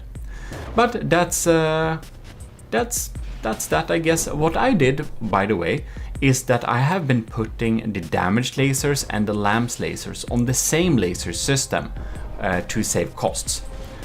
If it, however, was that we had a lamp system that was separate from the laser system, I probably think that the cost of that system would have not been worth it. But having the lamps and damage lasers on the same system actually seems to be a great way to save costs. So there we have it. Lamps, yes. But I will, however, say that it's not weird that people come to the conclusion that lamps are not worth it, because the difference isn't very huge, as you can see here. The system with no lamps can still win, and sometimes it's up to luck. Now, this battle, you can see that the system with the lamps connected up actually is only 1% in front of the other one. Now 2. But from my experience with my tests with the Gimle, it seems that it takes a couple of minutes, and quite far into the battles it's concluded that the lamp system is able to provide so much support that it doesn't, it works.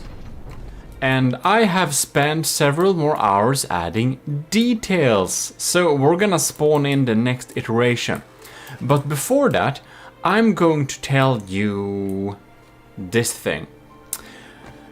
You can see it looks pretty interesting, this game now. It looks kind of modern-ish or something like that. I'm just gonna show you basically what settings I use to do this. So when I want to go into cinematic mode, I go for nice full quality. So I just click maximum quality. And by the way, excuse my camera, it just stopped working, so it's a little bit scuffed right now. I think I need to replace it.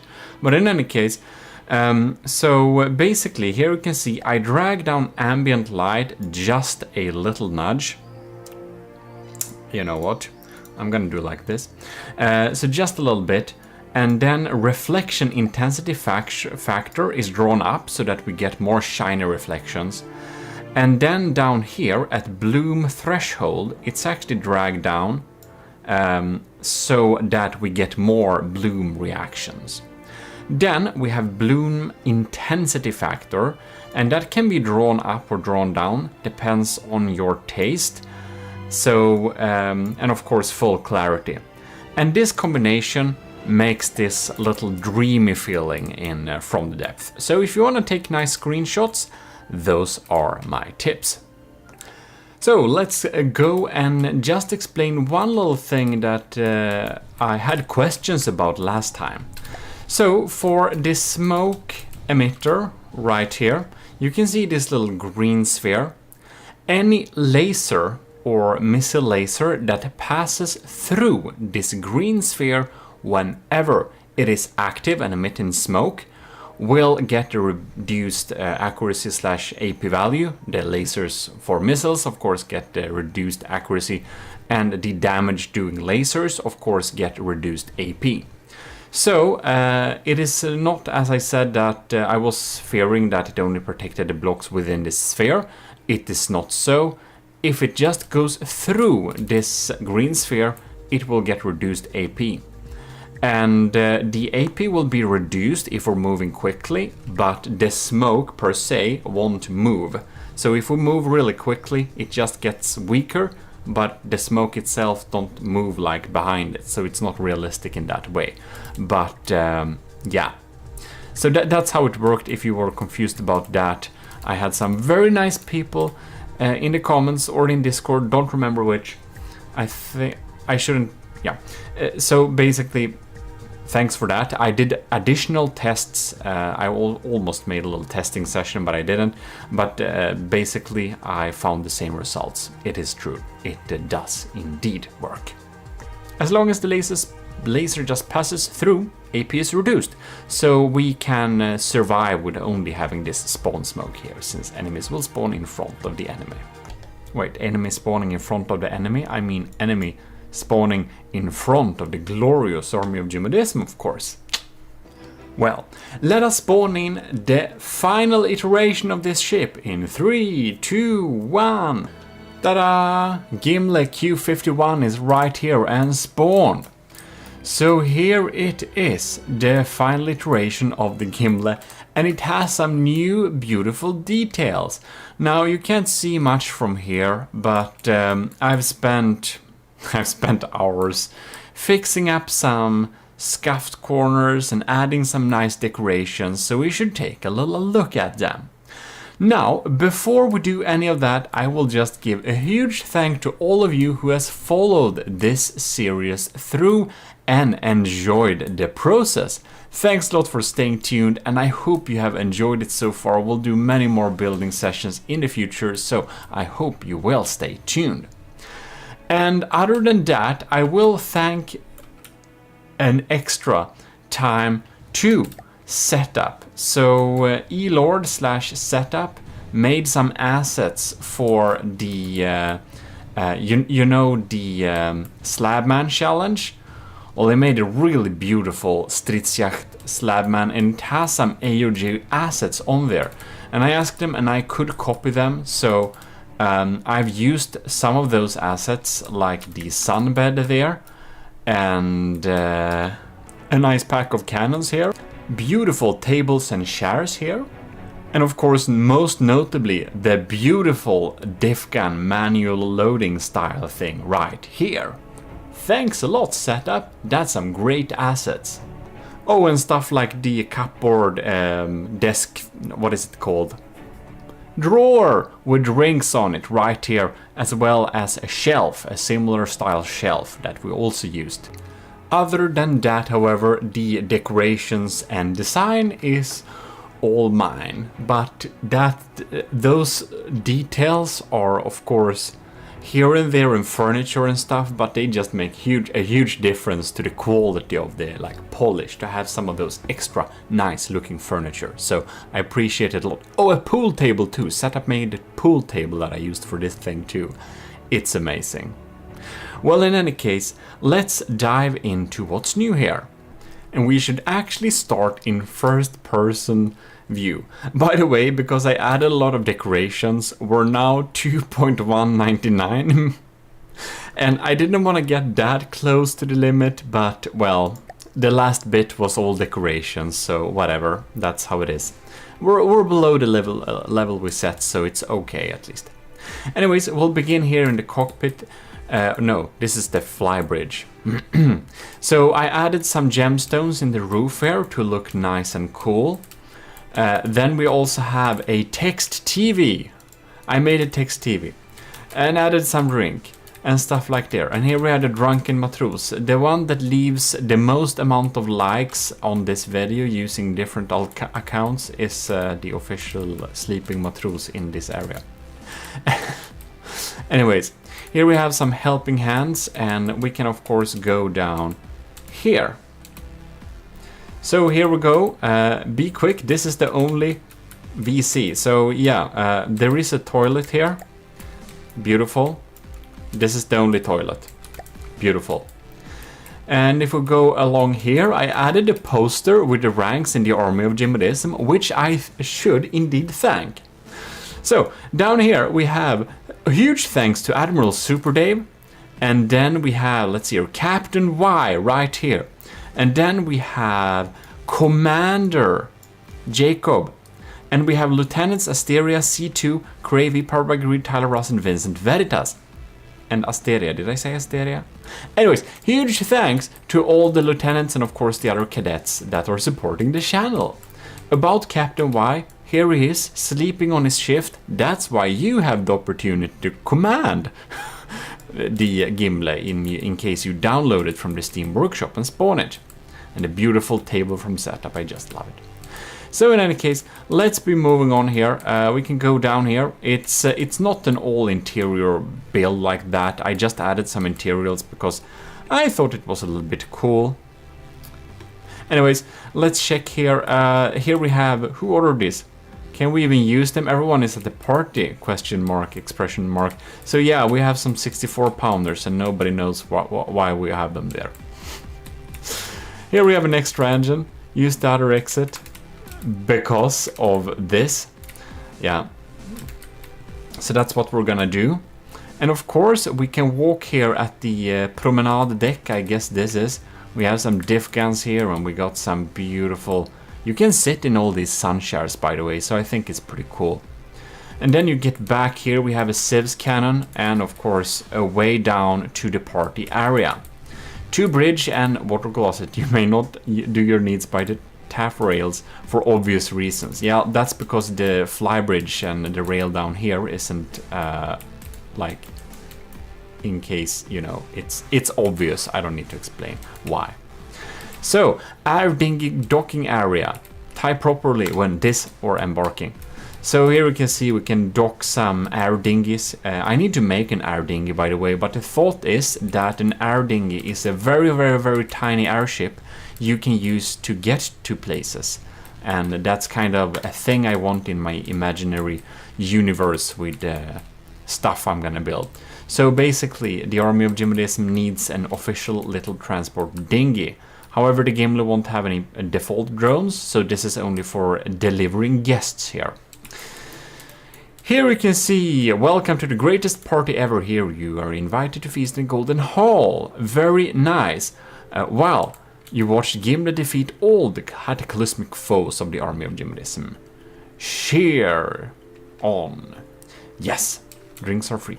So in any case, this is called the Gimle because in Norse mythology, that is the hall, the golden hall covered with gemstones in the roof right here. That is the only place that survives the Ragnarök cataclysm while all the humans and gods die.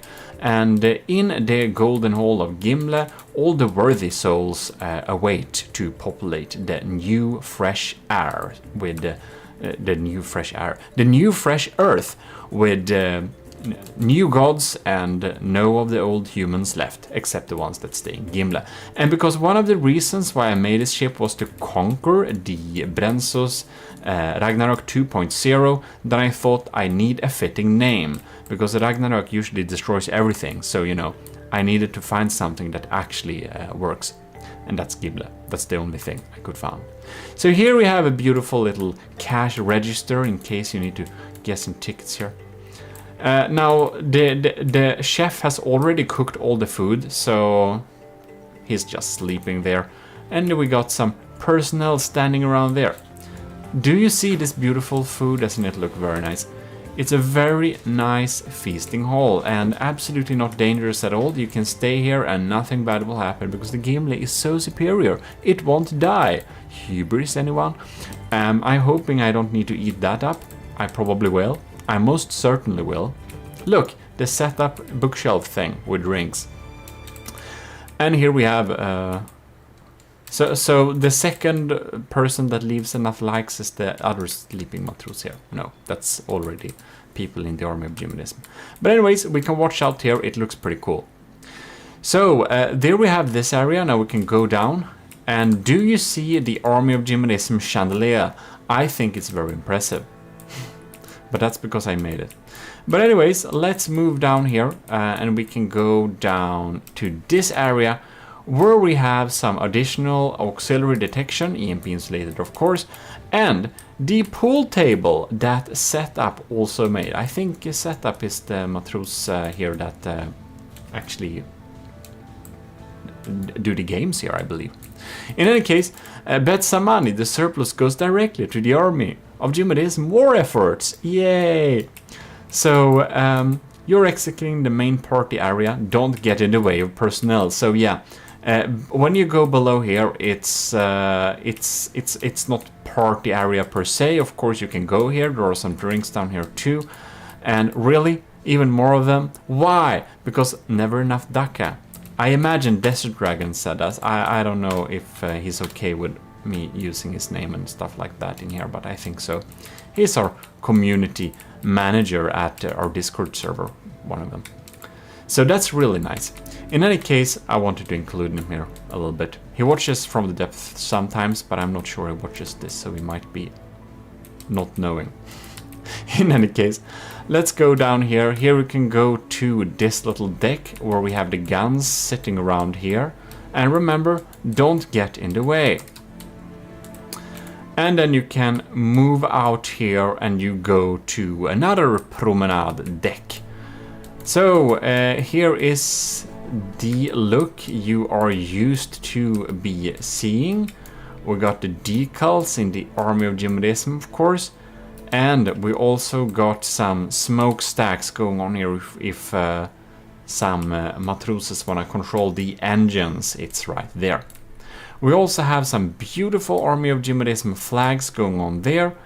And here we can access the interiors of the ship going down here and be moving out to this part of the deck where we see the guns and stuff like that. We can of course go down here and we can go down to the bottom here. There's nothing there really, but I wanted to make it walkable fully. It's not super conveniently walkable, but I wanted to make it walkable at least. So here we can go to the bow deck going on here. I think it looks pretty cool. We got a diff gun, we got lamp systems, we got more flak civs diffs and stuff like that. This is really low.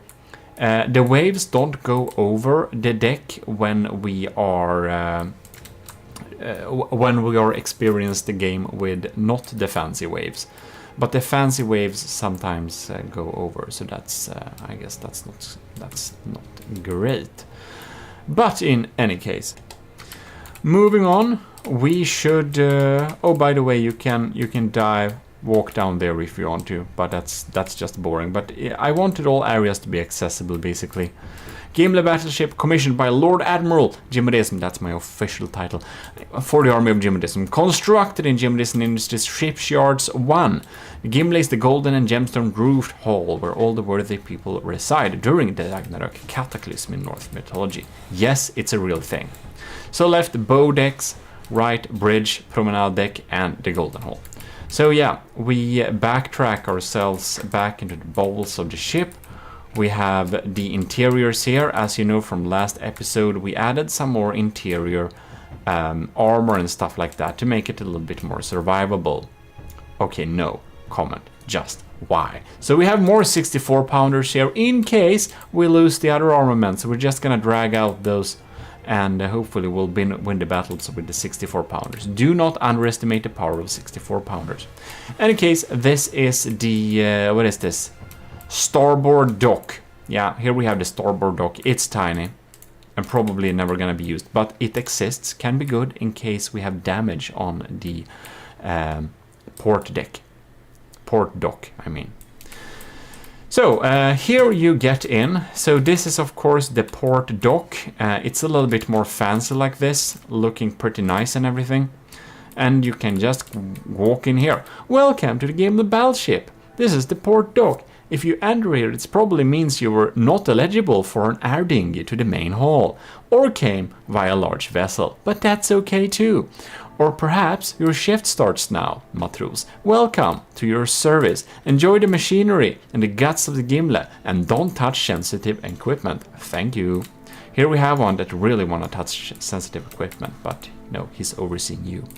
2 bow deck, promenade deck, flybridge, and starboard dock. So here we have the stern deck and aft sun deck. Enjoy your stay and don't forget the sunscreen. Really important. You need to use sunscreen, otherwise you'll be sad in 30 years. So here we can walk up there, we can get to the turret there if we want to, not sure why we would. But here we have the sun deck, and now I can't walk here because there is actually a barrel here, so we need to jump over it. Come on.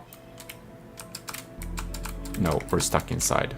Ah, the power of instant teleportation to shares. Yeah, well, here we have it. Here we have another sleeping Matros not doing their job, but whatever. I'm sure he'll be fine. By the way, did you know that we have some auxiliary extra ammo storage down here? So if there is a battle, it may be so that it's safer in the Golden Hall than in the sun deck here. But you don't need to tell people that. Wait, I just told you, that's bad. In any case, here we have it. And the Gimli also is covered in beautiful Latin quotes, like acta non verba, which is the motto for this ship, as well as vendi, vidi, victi. Do you know what that means? Then it means you're educated. Congratulations, leave an extra like if you're educated. If not, get educated and leave a like later.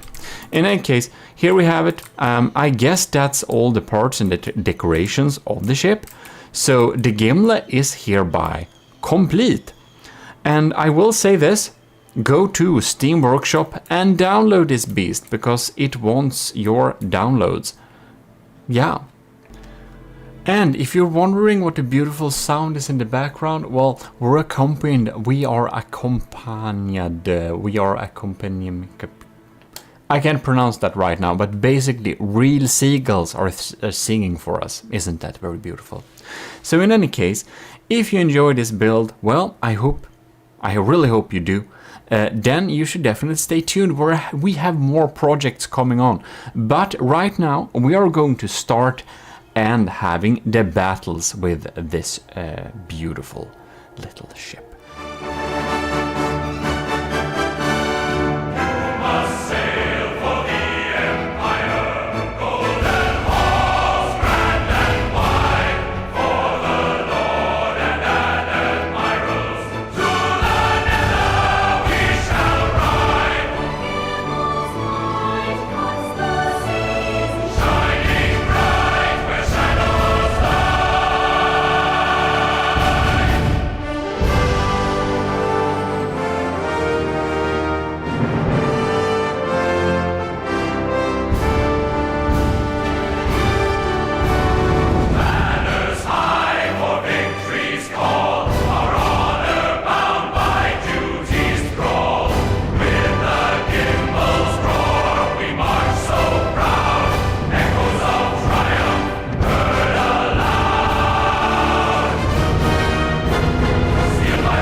You are watching GMODISM, and this is your host Eric.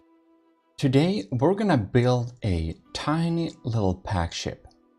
If you're new here, we are playing a lot of From the Depth. I played this game for several thousands of hours. Anyways, what we're gonna do is build a very minimal little pack ship, because you can see that we can use heavy armor ducts like this, so we can really provide like a super strong internal core. So my idea was, what if we can fit all the engines, all the AIs, everything of importance inside of this little box, make it fly by itself? Because the really cool thing here is that we can actually have thrusters be usable through this heavy armor duct. Even if it's in the corner like this, it is counts as free passage, insanely enough. So that was my little idea. And the reason why we're doing this, we are participating in this little mini game called the Promethean Directive. It's an absolutely super hardcore tabletop roleplay game, kinda, or tabletop strategy game. It's like, you know, Risk, but over Discord and in From the Depth. It's extremely nerdy. So we are playing there as the Sword of the Ecclesiarch. Here you can see the Sword of the Ecclesiarch. We have our little fleet here.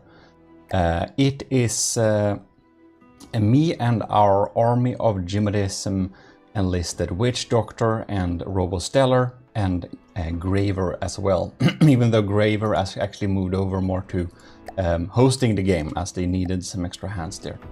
Anyways, big thanks for Miser Luke to doing that little minigame. It's really cool. And Sword of the Ecclesiarch is a sub-faction of Army of GMODISM. It has like a little story of being this little empire going to this little planet and trying to get some new cool tech, basically.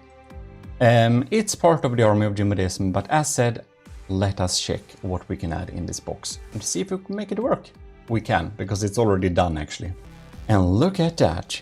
Here we have my little cube of stuff. So I added in everything you could think of being added here. I used my new AI template to add a little AI inside of here. We're doing steam electric. So we are having steam engines inside of here,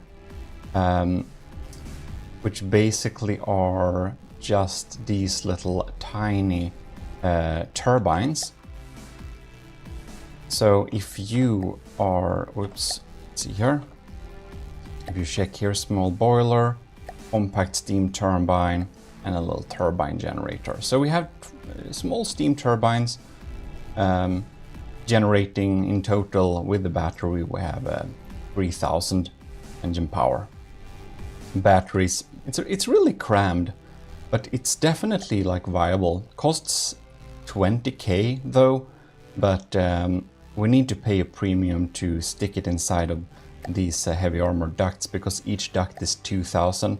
That's 1, 2, 3, 4, 5, 6, 7, 8, 9, 10. Yeah, 12, 14. So subtract like 14,000 is like 5,000 cost this thing. Yeah. Anyways. However, we are gonna run a pack system on it. So I try to continue to develop the turbines and cram in even more power. Of course, we can have 2 turbines per little generator here on both of the sides, also decreasing the amount of block we need to use.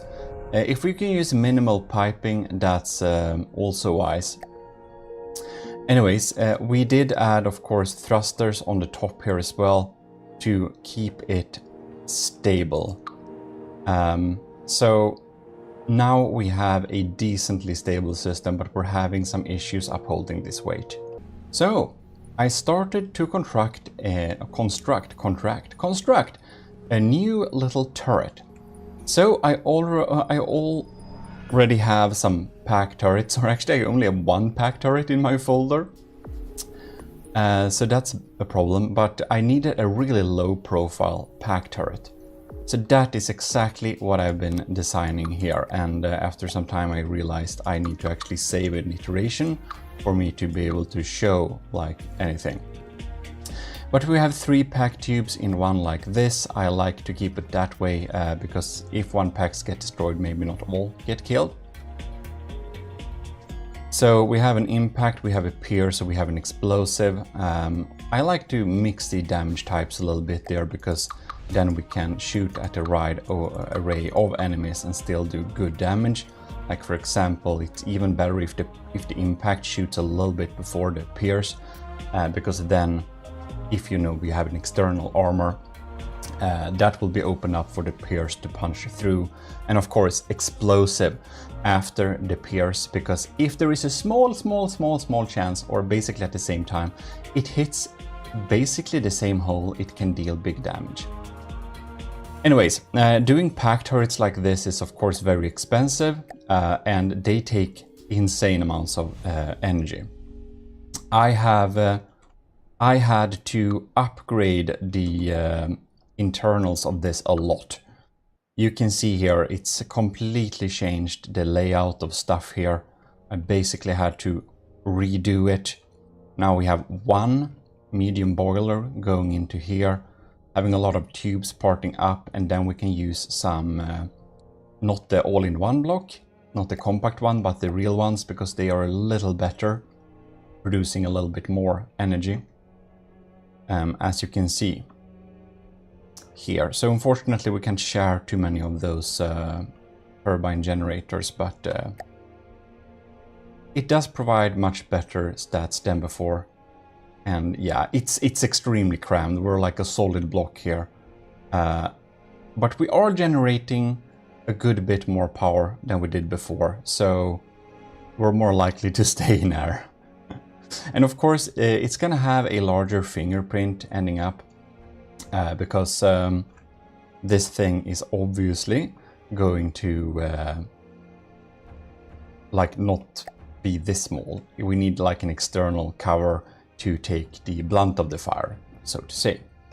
And moving on with the building, you can see here I've added naturally a pack turret on the bottom as well, and one on top. Since it's pretty expensive systems, I ended up having heavy armor on them instead, because well, that makes it a little bit more likely to survive. We don't want them dying on us. And I don't think I changed the internal much to this iteration. And the reason why we built this exact pack little ship is that we needed a pack-based anti-air ship of some kind. So this is meant to shoot down other air targets, basically. You can see it's basically a fully functional ship now. It may feel a bit jank and a bit cheese somehow, I don't know, but it works pretty well. If we take a little look at the pack turret, we ended up calling it the Trinity, and it costs 15,000. Looks like this. Pretty happy with it, but well, impact, pierce, and explosive like before. And obviously I want to have some cool stuff controlling this, but that is for the next iteration, I believe. And now the exterior shell, it's getting its shape. This makes it not only more aerodynamic, but also a bit faster due to the added aerodynamic. Naturally, the biggest improvement with having an external shell like this is that the heavy armor ducts won't take damage directly, because even though they have like 37,000 health, if one of them die, it's game over, you know. So here we have like the external shell of it. We do have some issues, however. If we shoot these guns, bam, we are using a lot of our energy. And when we're using this energy, you can see here when we like clocking the next shot, our energy is getting lower and lower. And can you see the engine tab? The engine power is getting lower and lower too. So as the pack cannons drain the batteries, such is the electric engine getting weaker too. I don't know if you know this, but in real life, the amount of voltages decrease the lower, like the less full the battery is to say. You're basically lowering the voltage when you're discharging a battery. It's of course like a currency in voltage. It has a couple of joules of energy stored, but a discharged battery has a lower voltage, and a electric engine also then produce less power. So this is the issue. In real life and in From the Depth, when we drain our electric batteries, we get less engine power to work with. So as you can see, we effectively drain the batteries, so we actually crash into the waters. I don't think I'll need to tell you this, but that is an issue. So the only thing we had to do was add a lot more engines. We should have a little breadboard too on this thing. We'll check that in the last iteration of it. But we basically completed the exterior shell here. We added some reverse launch anti-missile missiles here. And we made sure to use the most we could of the 4-meter offsets, making it the most, well, health point effective block in the game. We have a lot of injector engines stacked here, and we have like really careful snakes making sure the outputs of the jets are not blocked, but still. So this is like a very cramped, very weird little engine. And for like backup redundancy and stuff like this, we have several of them. We can have 1000 power from this engine. We do have some backup balloons if we get hit and get into the water. We got another little backup engine here, producing, well, max 1000 as well. We have another 1000 going on here. So now we also have a lot of not only electric, steam electric, but also some real engine power engines, which are mostly set up to provide engine power rather than providing charge for the batteries. Now, the last little note I had here was I wanted to add the bread for Lieutenant Cravy's Carver. So we basically have an automation of turning off shields and, well, optimizing the pack, so to say. And that is on the last iteration. So let's load that up.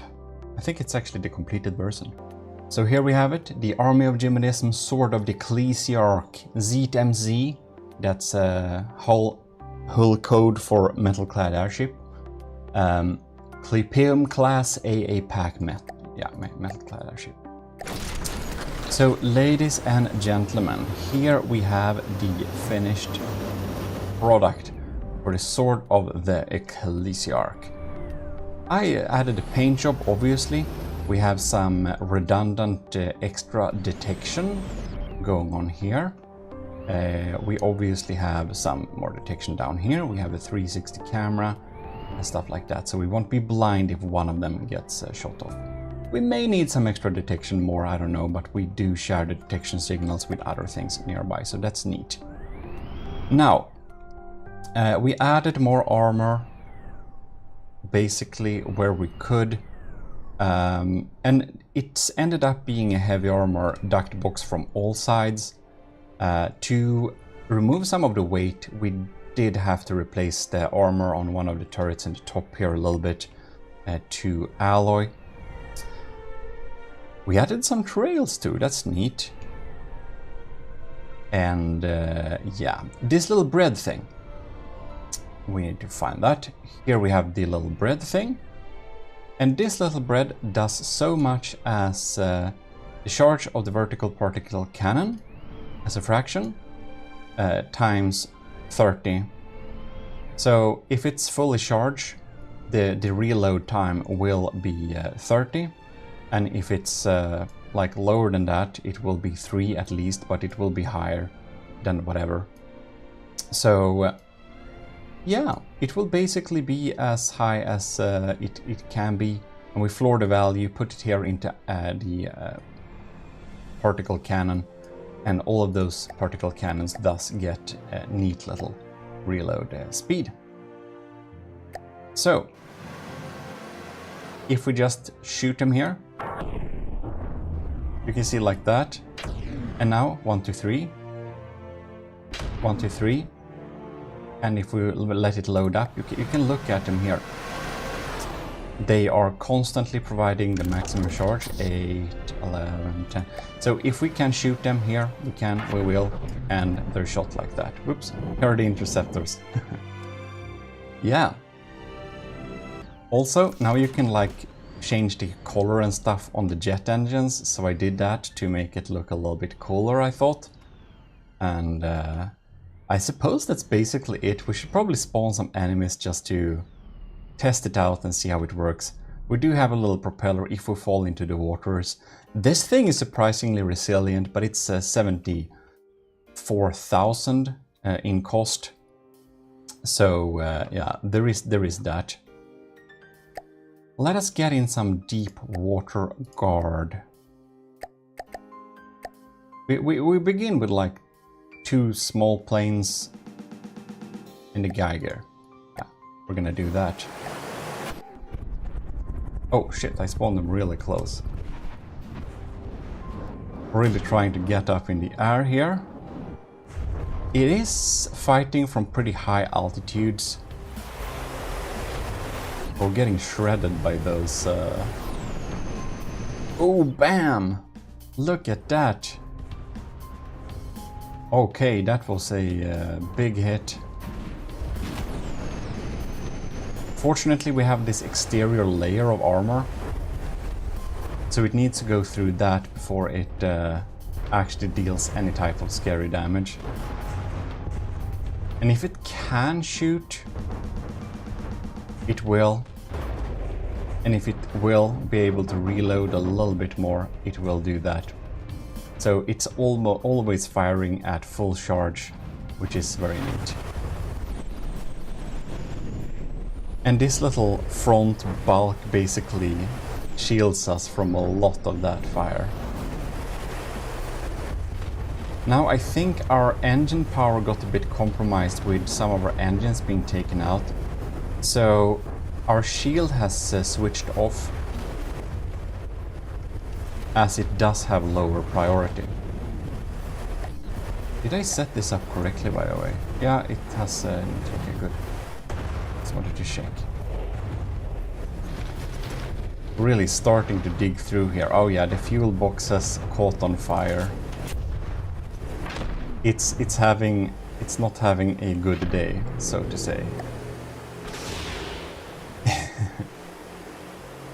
It's having slight issues to maneuver because some of the maneuverability thrusters are seemingly taken out.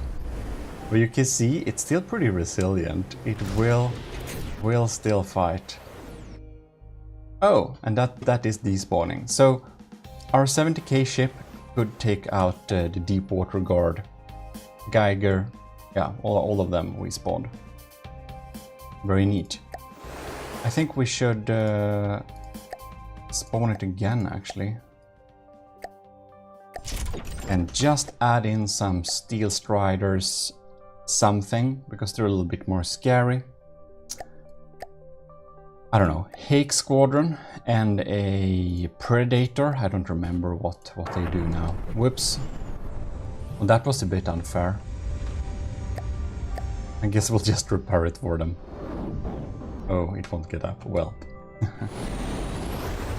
And if it gets into the water, it still has some chance. That's why we have the water propellers, because it helps it guide it out of the water, basically. Oh, it is extremely susceptible to EMP, by the way, because the Prometheum Directive bans EMP, so none of the things we built for the Prometheum Directive has any EMP thought put into it at all. Now you can see, even though this pack is dealing very little damage at just this low charge, it is enough against airplanes. It's better to shoot if we can than to not shoot. No, I don't know why we're aiming at stuff into the water, but well.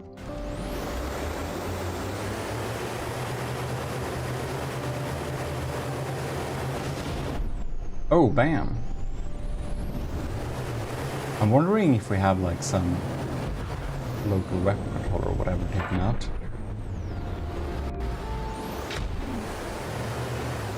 Okay. They just keep missing. This is annoying. Maybe I'll need to tweak the detection calculation time a little bit, that's possible. Or it is because we are pretty damaged, that might also be it. Okay. Speed averaging. Maybe. Maybe we should like tune this down a little bit. Could be that.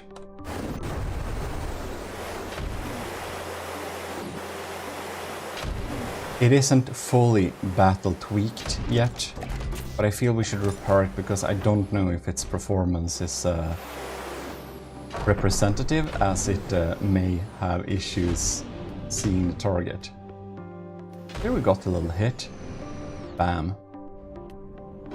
So it works as a kind of fly swatter, swats them out of the sky eventually. Bam, there we got another one. When they do hit, it's at a good spot. It's pretty quick work of whatever it shoots at. I think we need to just see it from the Higgs perspective. Where are our ship? You know, like rack. Oh yeah, look at that. Now we're locked on and tracking. That makes so much janky camera. What the hell? Well, I think that's basically it. That is the Clipium, which basically means a shield. Yeah, we got taken out. We took that out right there.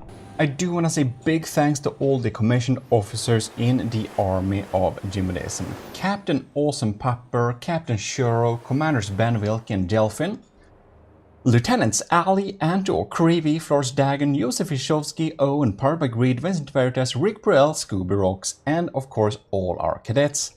Everyone in the ECCLESIARCHY of GMODIST, that is YouTube members, and if anyone joined the government of GMODIST between me recording this video and, you know,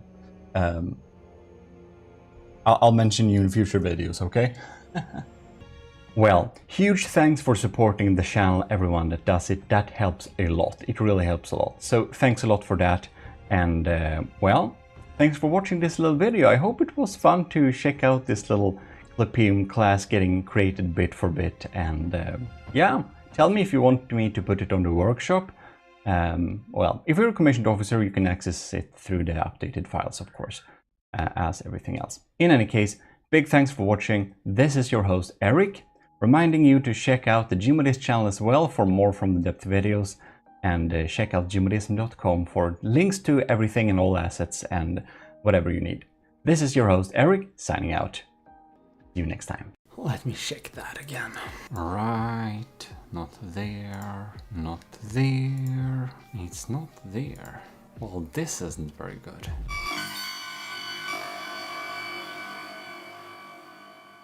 We accidentally deleted our fleet oiler. That ain't very good. The best thing we seem to have in here right now, it's the bolster. I mean, it's good, but it's small. Wonder if we can contract something with making this. So, here we are, the planning room. What basically happened was that we was very lucky. Our captain in the army of GMODIST, Captain Y, just contacted us from his little Y Corp, and they are indeed pretty interested in getting contracted to make something for us. So I think we're gonna check that out. We even have a little quick outline, so we're gonna take a look at that. So basically, Captain Y has a little outline in this planned out here. So we're gonna take a little look at it, just one page.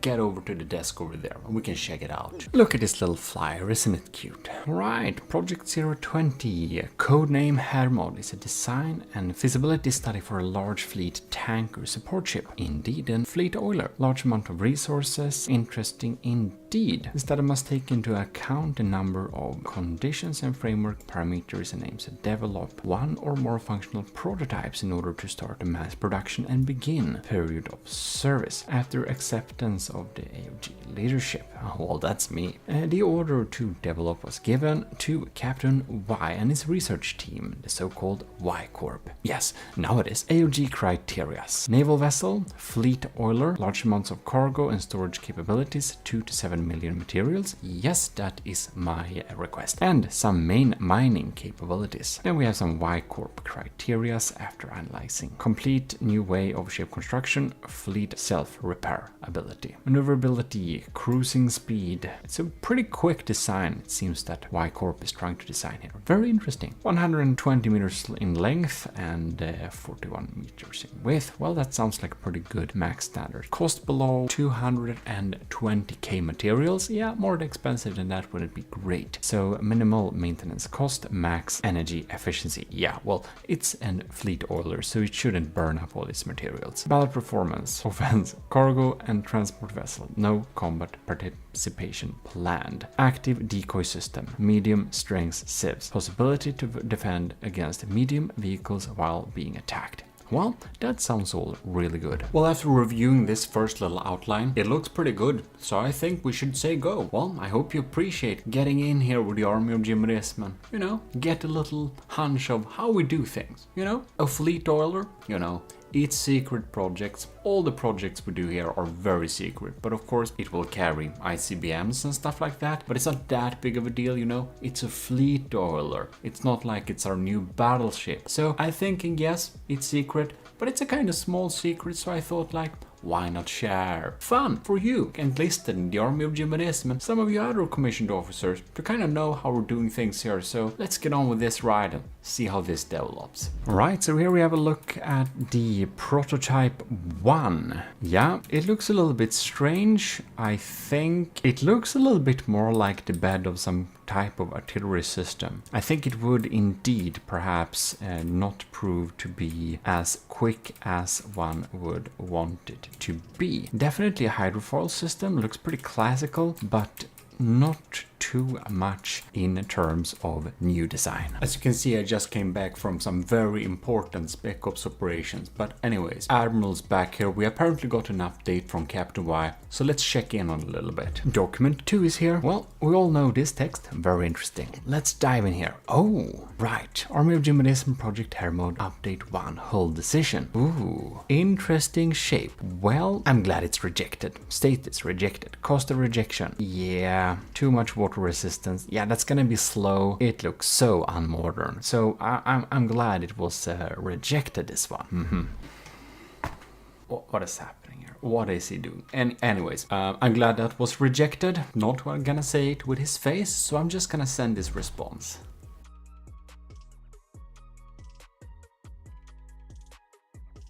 We actually got two things being worked on here. Let's see here. So it's a thinner design. Interesting. I wonder if that will work. Then we have an auxiliary design here, which looks pretty cool. Well, I guess we can check out some prototypes of that later on. So let's check out the prototype 2 here. Here we can see this fantastic little tube going on there, which I'm sure will generate a lot of speed. It looks a little bit funny, it had to give that. It's like octagonal, but it feels like it should be round, but that's gonna be very difficult. The shape, however, looks pretty darn sharp, so I do expect this thing to turn quick and move pretty quick. Guys, we have a new update from Captain Y. It's a 26-page document, so let's dive into it. I have absolutely not been playing Pokemon Go all day. I've been doing important things. Well, here we have this 26-page block, so let's check it here. Now it's starting to look like some proper documentation. Isn't that very nice? Codenamed here, yeah. We recognize that. So let's jump into this book here. Table of contents, decision tree, vehicle, drive related whole. Okay, phase prototype, 1, 2, 3, 4. Project phase 2, cargo and storage design, summary submission tree. All right, so let's sift through this document here. Specification and framework condition. 2 groups of interested parties for the project who have requirements for the vehicle and the prototypes resulting from the project. This is mainly the army of GMODIST primarily, in addition to the primary requirements, best practice of experience, the Y Corp, architecture office is used. It is not permissible for the architecture office's changes and proposals to cancel the primary requirements of the AOG. They are only permissible as supplement. Well, that sounds good. We don't want to be overrun by our contracts. Initially, primary criteria. So this is some nice little parameters we recognize from the previous document. No combat participation plan, that is right. Evolved secondary criteria. Right, criteria for the battle performance. Civs. Primary civs should not only serve as the role of pure missile defense, but also to fight against light and medium bandit units. That sounds like a pretty smart setup. That's what we often do too in the AOG for our in-house designs. So, phase 1, primary hull design. First phase revolves around the generical shape designer hull. Okay, so here we have some thrust tables per power, per invest. Yeah. Block space, propeller diameter, so 2 to 4 blades. So here we can see that's very interesting. Here we can see that the double amount of blades does indeed help quite a bit here. So 4 blades with 13 meters of length provide some really good power right there. Okay, thrust per invest. Yeah, that's absolutely much better than any of the else. That's really interesting. So the thrust per invest is higher the larger the blades are. That is very interesting indeed. And it is better with more propellers, with more blades, but not a lot better. That's very interesting to know. And the thing really win with having big blades here seems to be having, they just provide more thrust compared to the base cost. Yeah, so bigger propellers aren't a lot better. That's interesting. It isn't a scaling in an exponential manner. Of course, and the Lord High Admiral already knew this. Well, here we have I didn't. Very interesting. Learn new things every day. Propeller testing. Yes, indeed, we got it there. Initial requirements. Drive, seizing a vehicle, hull design, steering system, air propeller system. That seems like a really wise decision. So, decision tree. Initial requirements. So we have classic propellers, jet drivers, sailing systems, air propellers, which is indeed the selected method. One big centered system. And we are going for the catamaran design because of this. And we got hydrofoils to get some higher speeds. And we have air propeller system here for the steering as well, and we get alloy armor for getting the lightness, and layered armor to 1 meter layer. Okay, and we got a couple of prototypes coming in here. So if we go through the document here, we can see we got some really interesting data here. Vehicle drive related. Due to space saving measures, the Y Corp decided to use a large centrally located propeller system instead of 7 propeller systems at each side, which would also have been possible to steer, but also a really big weakness, because if someone shoots off one propeller system, we will not be able to go forwards anymore, which would be really sad. Well,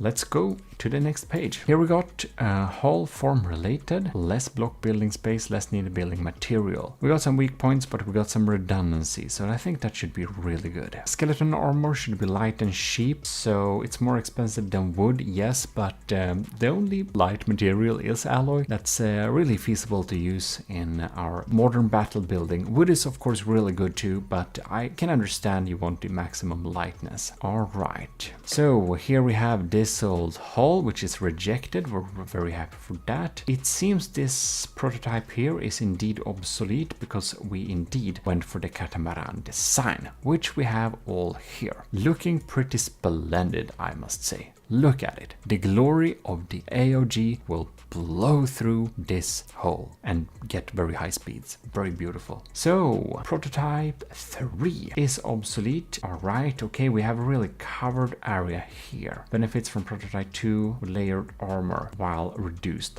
height. Okay, this is confidential, by the way, so you should be very happy. You can see this. Prototype 4 blueprint. And here we have benefits from prototype 2 and 3, much more style.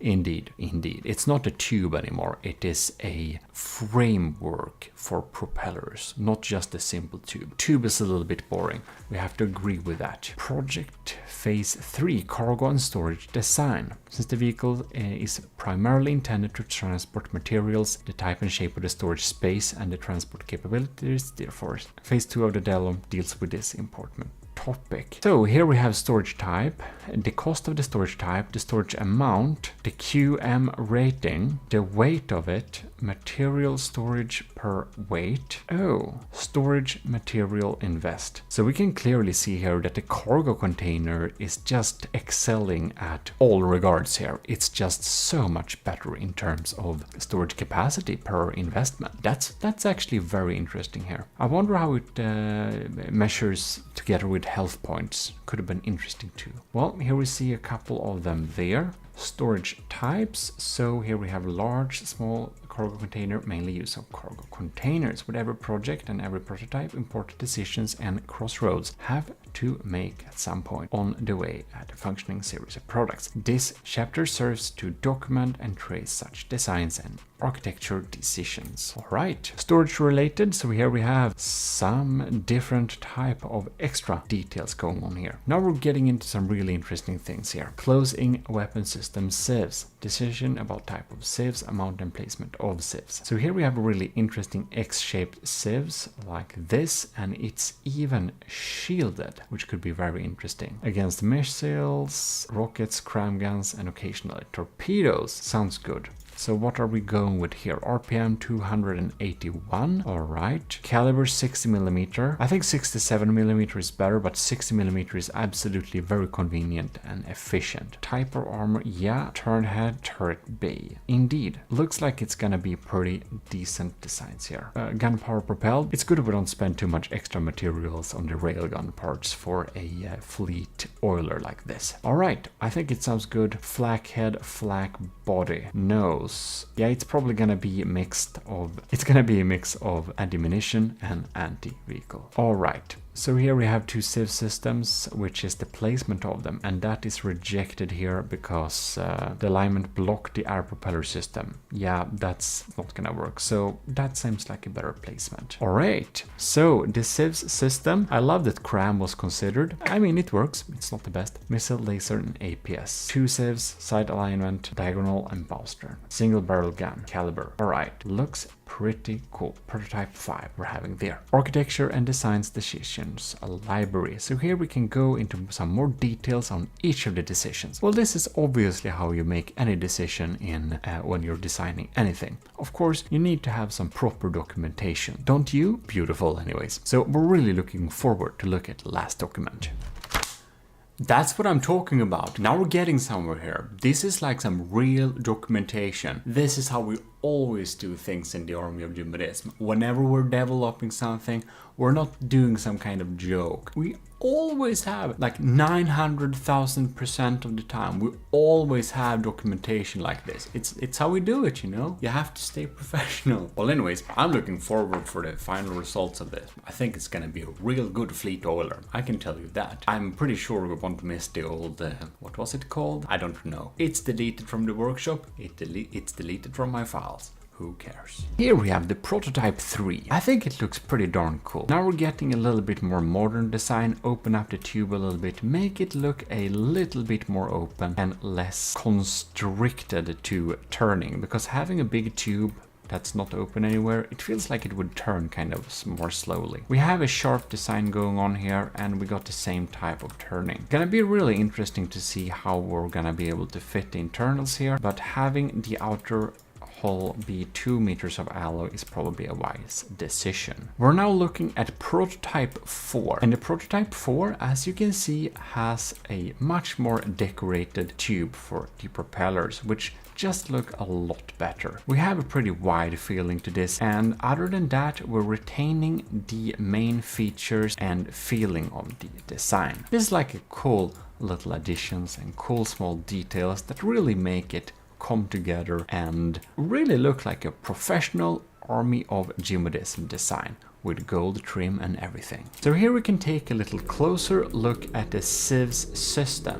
We got some system going on here, which is the sieves. We got some metal shielding in front of the belt feds. No, these are not belt feds, right? These are 1 meter autoloaders. So that's good, because if it was belt feds, you couldn't have ejectors like this. Well, it's coming together pretty well here. It looks like a solid system. It's being mounted here. We got some control units going on there with some redundancy as well. Not sure if this is an interesting little thing. Not that I think we're gonna encounter a lot of EMP, but if we got EMP'd, that's not like a huge issue like that, but yeah, one of them might fall off like that, so I don't think this surge protector is doing much. We really need to EMP insulate things if we're able, if we are going to protect them. But anyways, here we have the general sieve system. We have a lot of shields on here, so it's gonna be protected. Even if shells are penetrating, they might bounce off. The design of it looks really cool though. It's like an X from above, and I'm sure this system will be able to shoot down incoming missiles pretty reliably if just this turret neck doesn't get shot off. To take the decision on what propellers we would have, this is the aforementioned little test. So here you can see the thrust they would provide, 10,000 here, 20,000 there. So of course,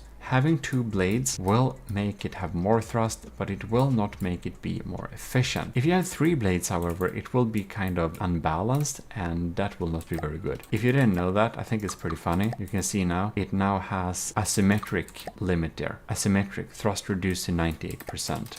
So that's something that can be good to know. This one provides like 76,000, this one provides 38,000. Well, good to know the testings behind the results. Well, here we have prototype 5, which is really starting to look like a ship that is indeed coming together. We have the sieves system installed, we got some basic rudimentary detection, and we got it here. Isn't that quite nice? Alright, so here we have some correspondence. Dear sir, here's an update. Construction information, phase 2 and 3. Important fundamental decisions about storage system and sieves. Brand new sieves, Mandis 60. Very interesting. So we got some new cool files to check out there. So we're very pleased to see the results and the rigorous testing. Indeed. Well, that's of course our normal testing procedures. Regards. Acta non verba. Eugene Victus. Regards, Lord High Admiral GMODIST. As understandable, we had some slight issues with some of the testings here, so I was just wanting to have some extra testing about the turret neck. It looks a little bit weak, so just get that back into the testing board, yeah? And it seems that it's all going pretty well with that. Captain Wise explains it's rarely a problem with the turret neck being blown off, not seems to be a weak point according to Y-Corp. Interesting indeed. And ooh, top secret component, which is intended to significantly increase the survivability of Project Hermod in combat. Details are currently top secret and only in development office itself. Interesting indeed, Captain Y. Well, it's gonna be very interesting to check that out later. And of course, some obligatory praising of the Gimli battleship's unbeaten status in the Gimli battles. Well, that definitely deserves a applause. So please applause. Thank you. We got some new documentation incoming here. 37 pages of documentation. That's exactly how we do it in the AOG. In the Army of GMODIST, we want to have good documentation. So let's dive in there and check that out. The final design is closing in, so let's take this 37-page beast and dive into it. We have the library going on here, so let us check what's going on here. Initially secondary criterias. Well, I think we know this document by hand now. Looking pretty darn cool. And well, obsolete, go there. So really closing in here. Just take a little refresher on what's going on here. Yeah, looking pretty good. Muscle brake extension. We got some more detailed decisions here. Type of sieves, developing sieves indeed. We got a shield, metal. Seems to be pretty decent. We decided the same thing here. Nose is gonna be shaped charge, and the anti-munition is gonna be flak head. Alright, GMODIST Confidential. So I really hope you enjoy looking at this thing. This is, you know, the inside of the AOG development command. Isn't that pretty cool? In any case, sieve systems going on there, sieves alignment, 360 degrees coverage. That's really good. Barrel amount per sieves. So we got some comparative studies going on here. And we can see now the sieves getting installed here. So we're gonna check that out more in detail in game here. Very amazing indeed. Project 5. Now we are in the fourth phase. The type of engines and engine generation, if necessary storage, are worked out. Dual engine system, engine type of engine, battery recharging system, amount and placement of engines, amount and placement of battery packs. In order to make the vehicle as efficient as possible, fuel consumption in patrol and chill mode should be as low as possible. That makes a lot of sense. Here we have fuel engine, double blueprint. Well, that's really beautiful. I think this looks absolutely amazing. And we have a little battery pack there with some surges to try and protect them. 6-cylinder, 4 carburetor, turbocharger units. All right, inline turbocharger, adapter, crankshaft. Okay, we have a little list of materials going on there. I think it looks pretty convincing to me. Fuel engine, installation price. So here we have RTGs. That's gonna be really expensive. Fuel cost per second. Electric engine there. So we have a little comparison. The classic approach, a large engine room for everything, is not easy to implement due to the hull shape chosen. In addition, the division of the machines into several separate areas should ensure the longevity of the entire system as redundancy in the event of damage. That's what I'm speaking about. That's exactly how you should think to make successful designs, which we of course aim to do in the army of GMODIST. So here we're going through and checking the decision tree. So we're going with a mix of engine systems, fuel and energy. We're getting some RTGs too, 4 fuel and 4 battery packs splitted as far as possible in both hulls, which will be ending up into prototype 6. So we got some detailed instructions going on there, and prototype 6 status ongoing. Well, that's looking pretty amazing indeed. Decision for redundancy. So the CPU system is chosen, and precision programming etc. will follow in the last phase of the construction process. That sounds absolutely great. In order to keep the core units as small as possible, it's also planned to distribute the necessary processor capabilities to the individual sensor areas and make more available than actually necessary. That sounds like a wise decision. Dual core, well, core to duo, it's a really good CPU architecture. Decentralized alignment. Very smart to not get one-shotted. We got some more details going on there. Will not commit to one type of sensor and a variety if possible. Infrared, good for fast moving things. Cameras 360, wireless snoopers, sonar buoys, IR camera gimbal trackers, coincidence range finders. The normal visual camera is really good too, but well, we'll see how everything ends up. Well, I believe that is indeed the full documentation right now. Dear Lord High Admiral, I'm pleased and proud to report that Y Corp is now able to provide an almost production-ready prototype. That is absolutely fantastic. So, ICBM missile fairing is being worked on. Saluting, greeting. Very interesting indeed. So, Captain, good idea. Sent a prototype designs and relay it to design integrity team for further assessment. Yes, indeed. Our team will check it through a little bit. Glorious regards, in Lord High Admiral GMODIST. That's how we speak normally here. The ICBMs have a very beautiful little self-destructing measure. Very advanced breadboard stuff indeed. Y Corp has some very advanced knowledge about the bread. Y Corp likes to emphasize Y Corp, a trademark of Y Work, has made it a goal to offer the greatest possible user satisfaction with the least possible amount of work, and is happy to answer any questions about their products. Oh my god, I think the quality assessment team will be quite busy this weekend. After the quality control team was getting back, we had some different things to check. One of them was nukes will spawn even if the target is less cost than of a nuke. Basically, it's gonna spend more materials to destroy the enemy. And well, the quality control board kind of thought that was maybe a little bit wasteful. But in any case, we changed our minds. You see, Y Corp thinks that because of the amount of all the materials we have, any threat should be countered with maximal force indeed. It all makes very much sense, of course. ARG Central Command must agree that overuse of firepower must never be quenched. We draw back earlier statement about using too much material, as it is true that excessive violence is always the right answer, in from the depth at least. And of course,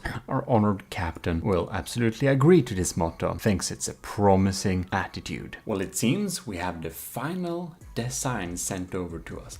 So let's take a little look at it in game. Ladies and gentlemen, here we almost have the finished design. Not quite. Here we are actually having a tiny little issue, and that is that IR trackers don't see through portholes. Also, this thing, this thing, this thing, this thing, this thing, this thing would block the view if it could see through them anyways, because the trackers really rely on line of sight. So that was addressed and has been fixed, so we're gonna look at the final version. And there it is, ladies and gentlemen, the final version of the Hermod Fleet Oiler constructed in the Y Corp by Captain Y. These are now mimics indeed, and inside of here we don't have IR, but we instead have normal camera trackers. Here you can see the beautiful design. It's really coming together. The propellers are looking absolutely splendid with some engine parts on them there to really give that propulsion feeling. AOH Hermod. Well, I think we should get this up in the air and do check it out a little bit. So from above it gets constructed like this, and if we see the cut through view here, we can see the different parts and interiors going on there at each of the sides. It has a really high capacity for storage,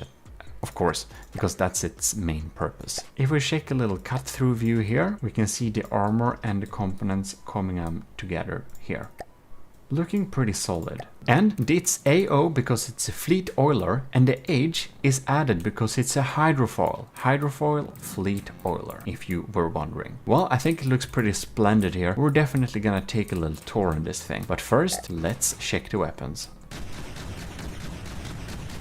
And we have a beautiful active decoy system, which of course will not hit on us like that. You may notice this thing. This is a mining arm, an automatic mining system that will mine when we are in a resource zone. If we, however, go away from this resource zone, you can see that the mining arm is neatly folded here. Anyways, let's take a little walking tour here. We have a beautiful little command center area. We have mining cams and we have combat cams. I think we can switch to the mining cams. I believe this is mining cams and this is the combat cams. So we got some control going on here. We can indeed see even the construction because there is a secret project, which is the ICBMs. Well, this is our matros here standing ready, or maybe it's a lieutenant. Here we can access the engine bay. Doesn't that look quite splendid? So you, if you are enlisted, you may, you know, serve on this tomorrow. Who knows? Here we can go out and we get some additional detection. We can walk up here too to access some of the cargo area as well. I think we should get in here again. Good to have multiple entries and exits. So looking all splendid. Let's go out here so we can go here. The entire ship is quite walkable, so we are really having some good role play abilities here. Very nice indeed. Just if character movement was a little bit better in this game. In any case, let's move around here. We can see we got RTGs stored here, and we can open up to go back to the mining facility area, as well as climb up over to the other side if need be. There is of course no way to make a nice walk over because, well, yeah, we kind of have a big propeller tube in the middle of this craft. So we can go here. We got a repair station to repair other ships, and we have pretty similar designs here. We can walk just right by the storage containers. So we can go in right here. We got the other civs turret. We got some smoke installed there too in case we get lased. It's really good to have some smoke. And here we have the bunk areas with some beautiful portholes outwards too. So we are being able to feel the 4 matroses right here. We can go down and they just sleep right above the engine compartment, which is very nice because doing that means that it will stay warm here. Isn't that nice? Think of everything. Here we're having some shower areas. 4 personnel can shower at the same time, and we even got the toilet areas. This has all the amenities that could be wished. The Y Corp has really put together a well thought out and functional design that can field both personnel and, well, a lot of cargo. Not a little cargo, basically 7 million in cargo. So we can carry a lot of cargo here. And we even got logos, of course, because that is very important. So I think we'll need to check out some of the combat performances, but I believe we will just check out its movement speeds here. So we're getting up to 43 meters per second when moving like this. The final cost of the design is 180,000, which is really good for a design like this. So that is quite good. Top speed of 55. I expect it goes up a little bit faster when it has to move at top speeds. In any case, we're gonna set it to automatic and we're gonna spawn some small airplanes. Now you can see we're constructing a vessel. All right.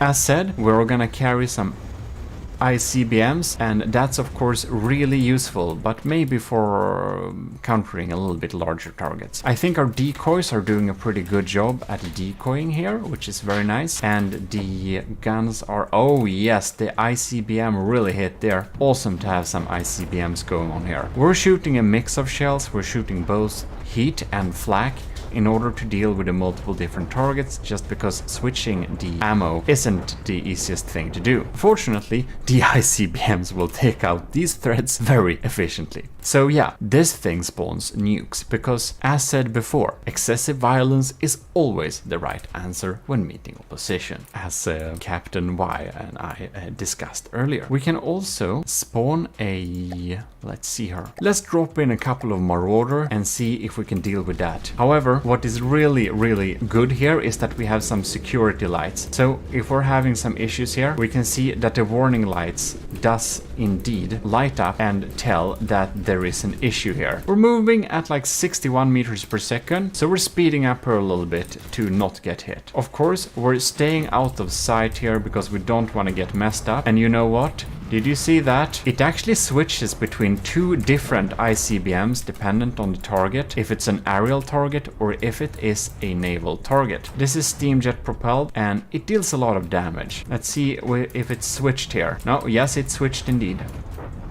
And here it goes. We may spend some materials on our nukes, but if we're meeting any foe, we're gonna make sure to mess them up real hard. That's real good, because this thing isn't really adapted to face combat really. So it's good that we're launching some nukes to be able to deal with the problem efficiently and securely. We're basically not even scratched over here. Well, indeed, it does perform very satisfactory and very efficiently. So this is indeed a extremely efficient and useful design that is now added to the Army of GMODISM's second frontier fleet. This thing will be appearing in future iterations of the Nether campaign, because of course this is what we are collecting some of the crafts like this thing with. And of course also, just like the winning bomber designs, they will appear in the second chapter frontier fleet together with the Hermod fleet boiler. Here we can see the nuclear missile that is spawning as a torpedo, and which spawns depends on what enemy we appear. So we have the Gremlin and we have the Triton, and which of them spawns depends on what target we are meeting. This one deals with underwater and naval vessels, and this one deals mostly with aerial vessels, as you can see there. Well, the Hermod looks absolutely stunning here. The interiors are perfect for AOG personnel. You, the enlisted of course. Maybe you will serve on this next week.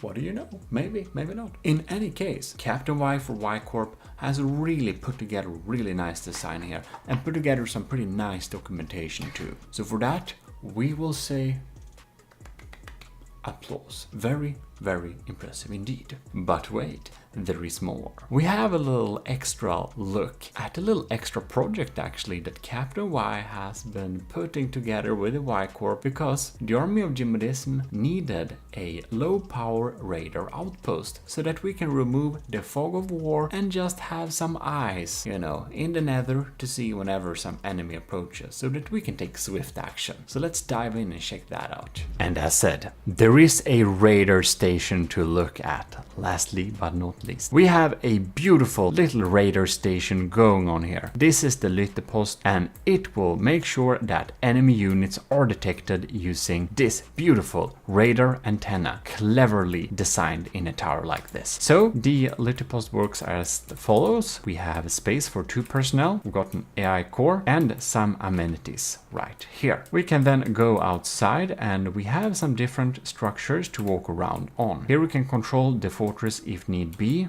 to move it in any direction. We got some basic engines going on there. Here we can board this area from these, well, very secure little rubber pads so that we won't accidentally crash into anything. So we can go up in here to provide service if we don't come from an air vessel. Everything is beautifully gold trimmed, as is very well designed and good to do in the army of GMODIST. Here we have a little drop pad for balloons if that is your desired mode of transport. So this is of course only 6,000 materials. It is designed to be as cheap as possible basically. And this is the beautiful radar tower, really cleverly designed like this. So we're basically having them go down like this and provide a tower structure like that. Captain Y really has some super smart tricks in his sleeve, and you can see this little radar tower has an amazing inherent design on how the radar dishes get positioned due to its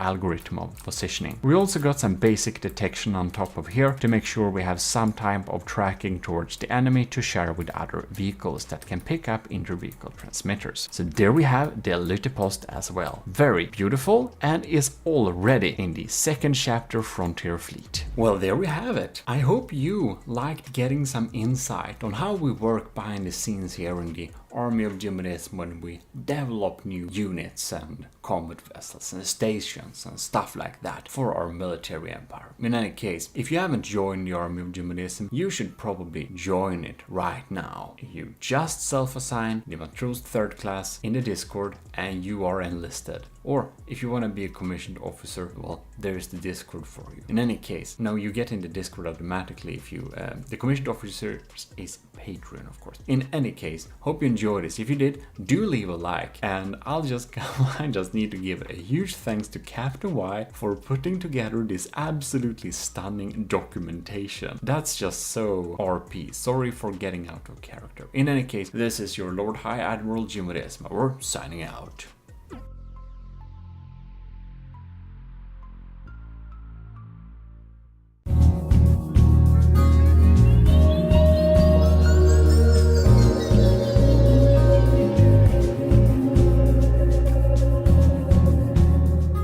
Ladies and gentlemen, you're most welcome back to From the Depth with your host, Eric.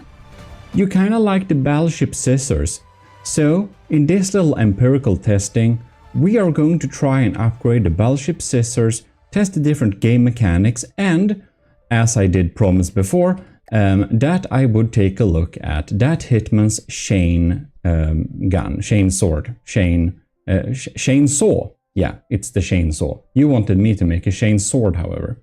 Whatever. This chain saw wasn't as effective as it should have been, according to that Hitman who built it. It's on the workshop, by the way. But what I basically have done for my little upgrade, which I did say to y'all that I should actually make, is make a drill version. So here you can see my little drill version, which I happen to be building on right now.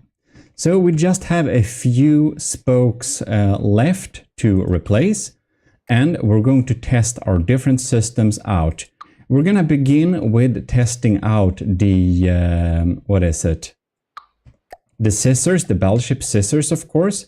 We're going to compare it to the unmodified chainsaw from that Hitman. And then we're gonna see if my, well, drill mod did anything reasonable.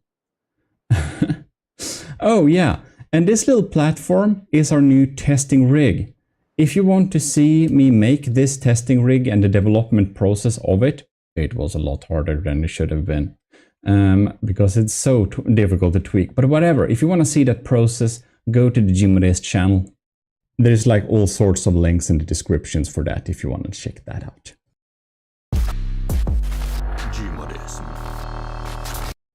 Better late than never. All right, there we had the intro, I guess. So in any case, let us get started. This obviously has, it's loaded up there, but we're gonna check this little thing out a bit later.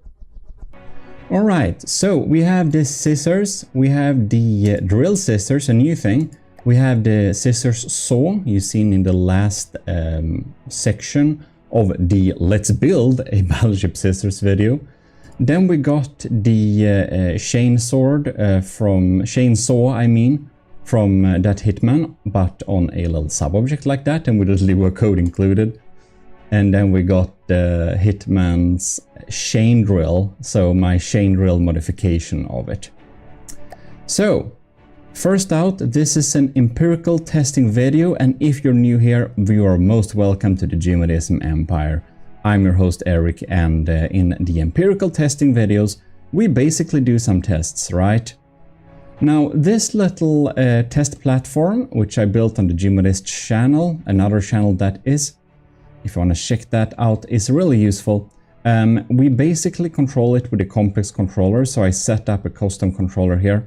And that is because last time you could see we had some issues with controlling and also using the scissors, so I thought it's better to have a sub-object like this, right? Anyways, as you can see here, we do have some different opportunities to have different altitudes. So I set it to work at different altitudes with 4 presets. Yeah. I don't know if it's that useful. It was more difficult than you can believe to make this platform stable. It's also like pure heavy armor, so it's super heavy for what it is.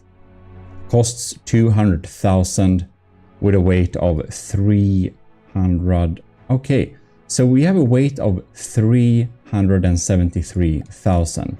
Just to compare that, how heavy is the Gimli class, I wonder? So let's load that in. It gotta be a lot heavier, right? It has to be a lot heavier. Alright. The Gimli class is 7 million in weight. Yeah, of course, it's a lot heavier. Now we come to the first little thing we can test here in empirical testing. Empirical testing, not imperial testing. But this is the Empire of GMODISM, so, you know, there is that. Well, anyhow. If we put a little, where are my simple weapons? The RAM here. So basically, as some of you pointed out in the video's comments, and well, I kind of forgot it somewhat, but I also know it. But yeah, so the thing is with melee weapons, right? They do more damage if they are on a heavy thing, on heavy object. So this thing is not as heavy as the Gimli class, of course, but at this slow speed it will do 41,000 damage, basically. If we put the same thing on the Gimli class, you can see it does, what is it? I can't see this number when they are moving around. Okay, pause the game. 2 million, right? That's like 2 million damage. They go up from like 1 million to go up and down like that. And when it's like super low, it's only 300,000 when it's standing still. And obviously, when we take control over this platform and move it forwards, you can see the stored impact damage basically ticks up and ticks up and ticks up till we reach this point where we are basically doing... That's 1 million, right? 1 million damage, thanks to the construct weight. If we are on the Gimli class, instead, if we had rams on this thing, they would naturally also do a lot of damage. Can you, like, build? Thank you. Like that. So if we move forwards here, you can see we're running up to an interesting amount of stored impact damage. We're ticking up and we're ticking up and we're ticking up. We are ticking up. So right now we are at, what is this?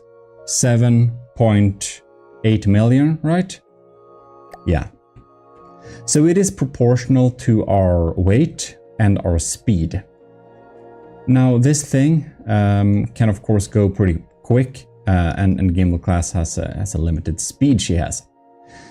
But I thought that it would be reasonable to see how much of a difference it can do if we are basically using our scissors on a heavy ship or a light ship.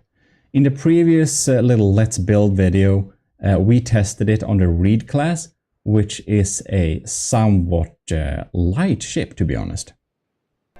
Right, so we're gonna mod this platform out with our scissors. This is the regular scissors, like this. It is naturally pretty front heavy now. But the thing is here, if we take this platform and freeze it and we check out the... well, now we're not moving, so we can't say if we have an impact damage, but whatever. Let's just estimate somewhat the weight of these scissors with a little block area here in the back. We basically are going to fill it up. So we got some added weight here in the back. And see if we still... oh, perhaps that was a bit too heavy. Let's see if we can manage. Oh yeah, it seems that we can manage a-okay. Oh, that's beautiful. Well, any case, now we got our little platform, and naturally I think that our construct weight is now, yeah, 500,000, much more than before. We should do considerably more damage than we did in our earlier tests. So I'm basically thinking that, yeah, let's spawn in some test targets, enter God mode, and see how much more damage the scissor is able to do now when we have, well, a heavier platform for once, plus a extra weight, which is pretty heavy. Like, lead is the heaviest block in the game, so lead does add damage to this. It's basically newtons. It's like weight times speed. Yeah, that's the damage. Or I think it's that at least. Let's begin with a Poor Marauder. I'm just turning it off inside the menu here. And, well, then basically, I think it's time to line up our scissors casually, as you do. Damn, this platform is so fast and maneuverable. Ooh, I'm glad we have strafe too. Come on. Careful, careful, careful. Almost, almost. Oh my. We're up to test. So, let's just do it. Cut. What? Alright, let's move a little bit while we do it. Ooh! Look at that! Look at that! Alright. So just that we moved the tiny little bit made it so much more scary. Alright. We're totally gonna spawn in a crossbones. And we're just gonna ram cut it. Oh wow, yeah, okay, definitely deals considerably more damage. That is very obvious. Alright then. Let us charge basically. Right, now we need to have some finesse and some timing. Pause the game. Okay. Slow-mo mood. Play. And cut.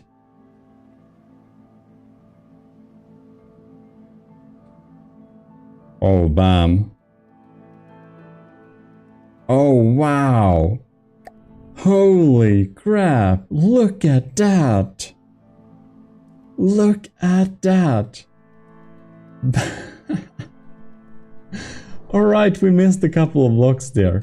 I guess the stored up impact damage wasn't just enough. That did so much more damage though. Okay, let's speed up the game to normal speeds and just just attack it. Alright, look at that. We deal so much more damage now. Like, heavier things naturally deal more damage, but I definitely miscalculated how much more damage they are dealing. Bam. And if we get some speed, like this thing goes in like, I think it's 90 meters per second or something like that. So if we can just time a nice cut like this. Bam. And we can repeat this cut. So it is a sharper scissors than before, but it's gonna be pretty obvious that this ain't gonna cut it. Ooh! GMODIST, get a hold of yourself. Alright, we're coming in for another hungry bite. Something around, oh god damn it. Right, again, and there. Look at it. Well, obviously we can conclude that while this version is considerably stronger, thanks to the added weight of the platform, it isn't quite enough, but it does give me high hopes for whatever we can do if we get the saw scissor version on here. So let's test the saw scissor version and see if we can cut through the poor crossbones a little bit more effectively. Indeed. As you will recognize from earlier, this is naturally the saw scissors. I'm actually going to modify the speed a little bit on this thing. Now, if we like make it half speed. Now, I just want them to be slightly off sync without sacrificing too much damage, of course. If we check the stats here, we can see that the stored impact damage when we are still is pretty decent. I think we're gonna begin with a Marauder just for fun. Killing Marauders just for fun. What type of psychopath are we here, actually? Come on. Oh, right. I made it uber slow. I kind of forgot that. Okay. I'm just gonna fix this. Because the turret speed... We can set it to like 60% or something. And I'm sure it's going to be a little bit slower, but not too slow, hopefully. Slowly lining up. And... Oh no, no, no, no, no. We missed. Alright. Actually, that it is indeed moving around is probably good for us. We are gonna do more damage like this. Ooh. Come on. Come on. Come on. Oh, yeah, that melted through. It despawned faster than the scissor could close it. Well, crossbones then. As for the crossbones, I just turned off its AI, and so it doesn't fire or move, because it's pretty fast. I don't want to chase it too much, I want to see clean cut. Well, that's about right. Alright, let us close the scissors here. Oh, look at that. We're shooing through, we are shooing. We are shooing. Oh, we missed a couple of blocks though. Ah, we didn't cut it through completely. We still missed a couple of blocks. Well, I think we'll have to go backwards and just line up. By the way, if you want this test platform, you can tell me. I can put it on the workshop if you want to. We're gonna turn down the speed to 20% again. And we're gonna attempt a cut. Right then. Ooh. Alright, here we go.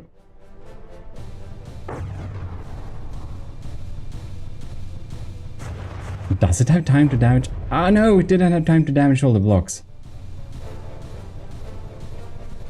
Well, damn it. This is not gonna cut it. I hope for better results. I hope for some better results. If we just move a little bit when we're doing this, we can probably get some crazy cuts. Like, them moving and being modulated, it does help a bit, but not as much as I would have hoped. Oh, bam, look at that. Oh my god. Do you see this? We actually cut it. Oh wow. We actually cut it fully. It started to despawn that part. That was a successful. That was a successful bisection, I'm thinking. Bam. Look at that. Look at that. Like the sword reel is. No, I mean the saw scissors. What am I saying? I'm basically speaking about the next thing we're gonna try out. I have some high hopes for the drill version I made of my scissors, so hopefully that's gonna work out. But the saw scissors isn't actually that bad when we have it on a much heavier platform. Look at that. Just for good measure, let's see if we can cut the baguette in half. I'm so sorry that Hitman. No disrespect. It's just the perfect ship to test it against. I think you would agree. All right. Now we have some speed. Let's see here. And I want to trigger the scissors. Oh, bam. Look at that. It's so slow when we're closing it, so I kind of miss exactly the timing. Okay. Oh no, we're getting... What a botched cut. What am I trying to do here? What am I trying to do? Okay, there we go. There we go. Come on, come on, come on. There we have it. There we have it. Oh yes. Ladies and gentlemen, the lag is insane. The lag is insane. I think we got stuck there for a moment. Oh my. I think we'll need to help with some acceleration. Bam! Look at that! I just had to pause there to take the screenshot of this video. Bam!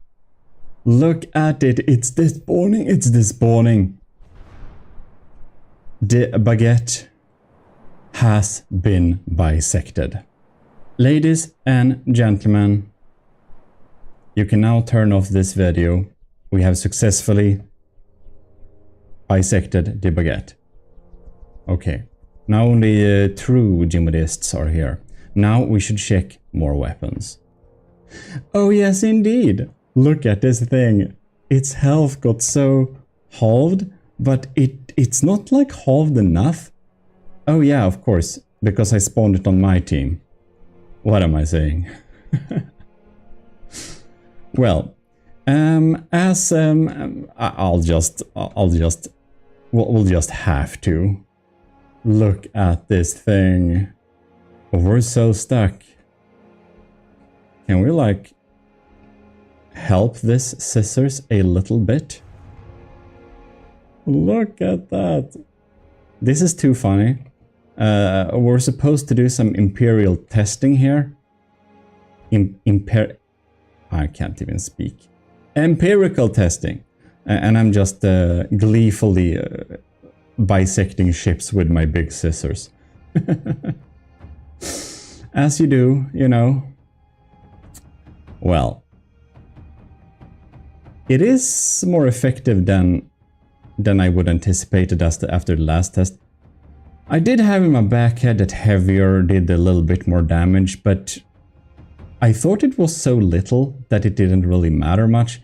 And I can see that if you're not adding like a super big counterweight, then it doesn't make much of a difference. But obviously, I should have just added a super big counterweight instead, and we would probably have had some more interesting results, right? Well, there we have it. We can basically continue and cut this in half however many times we want, but that's not fun. We'll need to test the drill chainsaw instead. Why am I saying chainsaw? I'm so fixated on finally trying out Hitman's weapon. I wonder if he tried out the original chainsaw against the baguette. Well, I think we're gonna repair this and do some experiments. Hello game, have you crashed yet? Are you responding? I clicked repair all, I think. Oh, we didn't crash the game this time. Well, that's amazing. Anyways, I'm gonna find my off switch. We have it, my big off switch. And we're just gonna put it a bit here to turn off lights and stuff, and hopefully we'll get some better performance. Oh, that is... that's a real smoke, that's why, okay. Never mind. So I'm thinking we don't have to test things against the... like Marauder and stuff like that. Since our previous weapons were able to deal with the Marauder, I feel it is a bit I don't know. I can't speak. I should stop pretend to speak English. Obviously I can't. But anyways, we're just going to test it against the baguette, because every weapon we use now needs to, of course, also be able to bisect the baguette. It is the hardest thing we have bisected so far. This, my ladies and gentlemen, is my drill scissors. It is supposed to be hidden like this, so we can't even see that it is a drill. But actually, it is. We have a cutting edge made of a drill. When I basically thought about what should we do for the future test, I was like, wait, didn't I say to Hitman that I would drillify his chainsaw? And then I thought, well, what if I drillify my scissors? So that's basically what I've done here. I have drillified the scissors. Now, we are basically thus providing a cutting edge powered by engine power. I hope it has enough stored energy. I don't know, I think this crank motor may be a bit weak. We're gonna see how much the DPS is. But first of all, we're gonna line up our scissors to the baguette and take a little cut. GMODIST, get rid of those psychopath vibes, man. We're having a proper Tokyo drift here. Let's see if we can stop this. Damn, this was difficult. Is like the baguette even still? I think I'm just... or am I just hallucinating? I have no idea. I feel I should probably set up some type of breadboard thing that like automatically keeps us in one spot so we don't drift from side to side. Like we have with the PIDs for automatic altitude control and stuff. Anyways, we are lined up. Let us cut. Damn, this is a bit quick, isn't it? Not nearly enough time to provide any type of cut. Yeah, okay. That doesn't work. We need to repair this thing. Check out our drill stats. We have decently. Okay, I've decreased the speed here, and I have high hopes for this little drill scissors. Okay, look at that. The first edge is touching. Oh. And the top one too. Oh, we're dealing damage so slow. Look at that. Yeah. Too slow damage dealing. Naturally. Okay, we need some scarier drills. That's sure. The ID isn't bad, but man, I had hoped for a little bit more effect here. Look at it. I mean, it chews through, kinda. If we just pause the game and see here.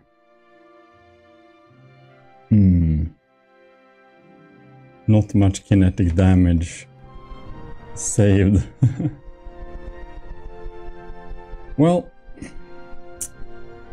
I think perhaps I used medium drills. It's possible we have to use large drills instead.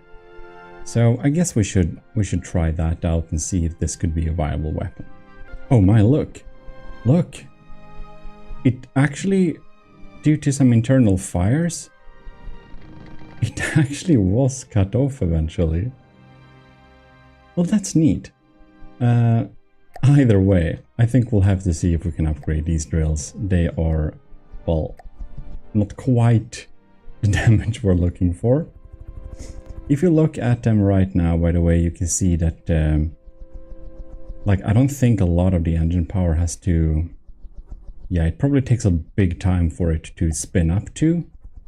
So, if we can make that stronger.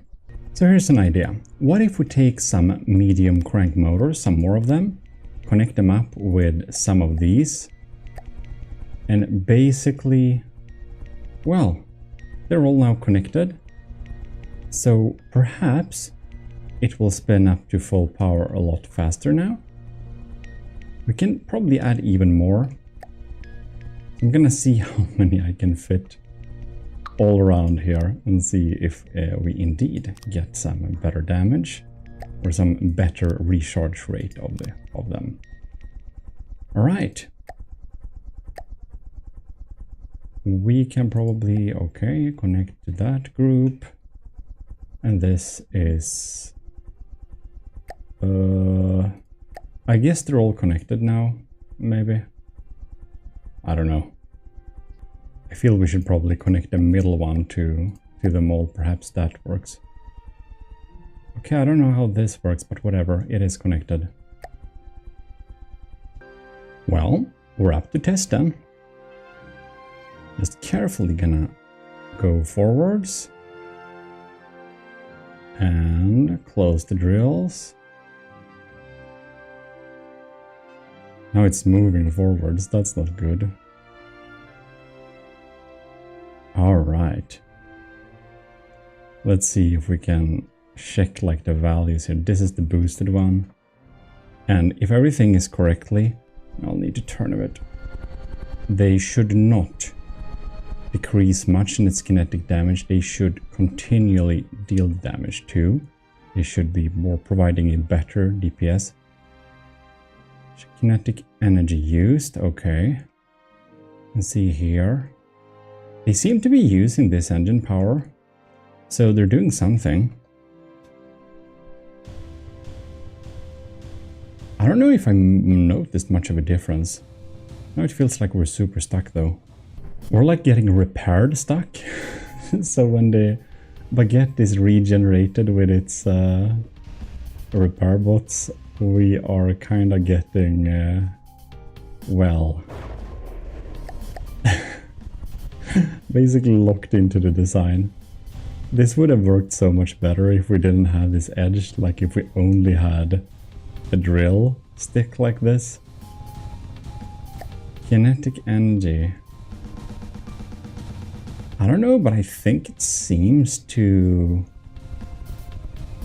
be working up to its energy a lot quicker. You see it's ticking up there in a reasonable pace. This one is super slow. So yeah, it looked like this little type of setup actually did improve it. So I'm gonna fix the other edge and we can do some test. If just this baguette would let go. Do I have to like despawn it? I don't know. Let it go, sing along, finally. Alright, so I beefed it up here. You can see we have, let's see if the gods of spin clipping will allow me to even close this thing. As for this side, oh, what was that damage?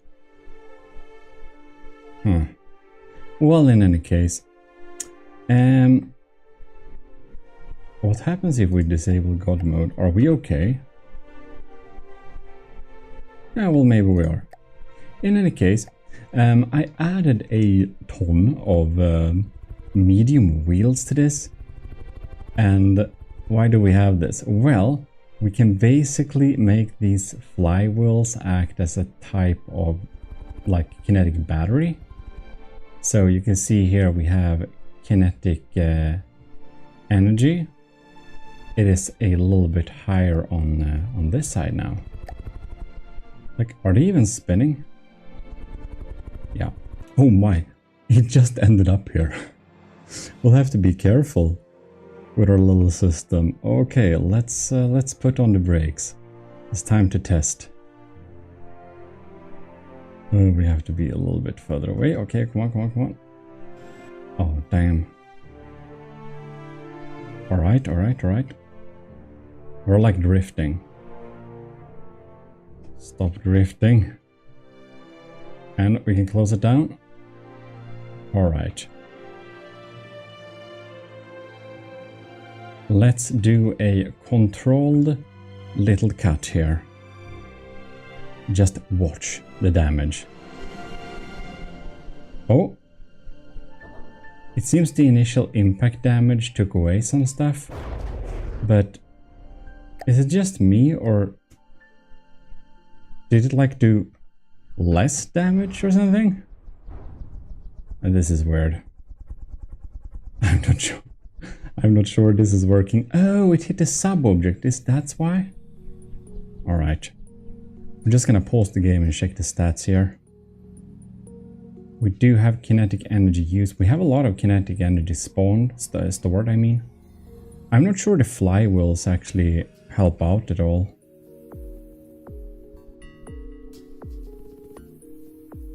And if we just are on this here, we can see the stats go down there when it is being used.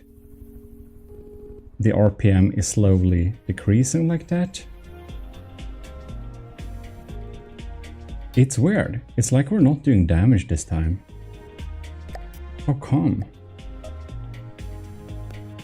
This is strange. I'll need to check some stuff. The game seems to be hallucinating. Look at that. It's like applying damage at the wrong spot. So if we're trying to close the drill here, you can see we're actually doing damage beside it. This is a bit uncanny. But why?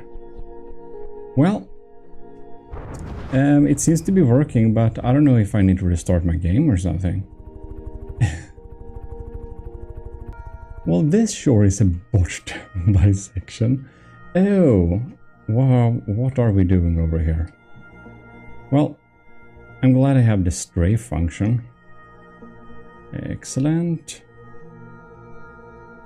We're gonna see if we can go in for another clean cut and see if it was like some weird bug or whatever happened there. Come on. Oh wow, this is super weird. It looks like the damage being applied kind of lags or something, because I just repaired all blocks in the baguette and it still tries to apply damage. And when we click repair all, fires are being put out. So it's definitely something botched here with like the kinetic damage in general. I think we might have found some type of bug, to be honest. It's like retroactively applying the kinetic damage to the target. Probably it must have failed to calculate it or something like that. So it tries to calculate it after the fact, just how explosive damage results can be delayed in big battles. I kind of think it is something like that. We're gonna see what happens now when we're trying to apply damage to it over here. You can see where is it even doing the damage? We obviously got the sub-object, but it seems that it kinda only damaged the sub-object. This is very interesting. You know, I think I'll have to restart the game just to make sure it's not a bug in my session before we say or report anything of the like. So yeah. Yeah, like, but before we end, look at this. We are drilling over here. I found where the damage is being applied. It's being applied. This is weird. Before we end this jank session on this game, before I restart, I feel we should at least attempt to, like, mock bisect the baguette from well, remote kill it. I don't know what to call this. This is weird. 9 million damage. We are jumping around in weird ways. All right. Wow, this is so weird. I feel like I should help it by moving it a little bit too.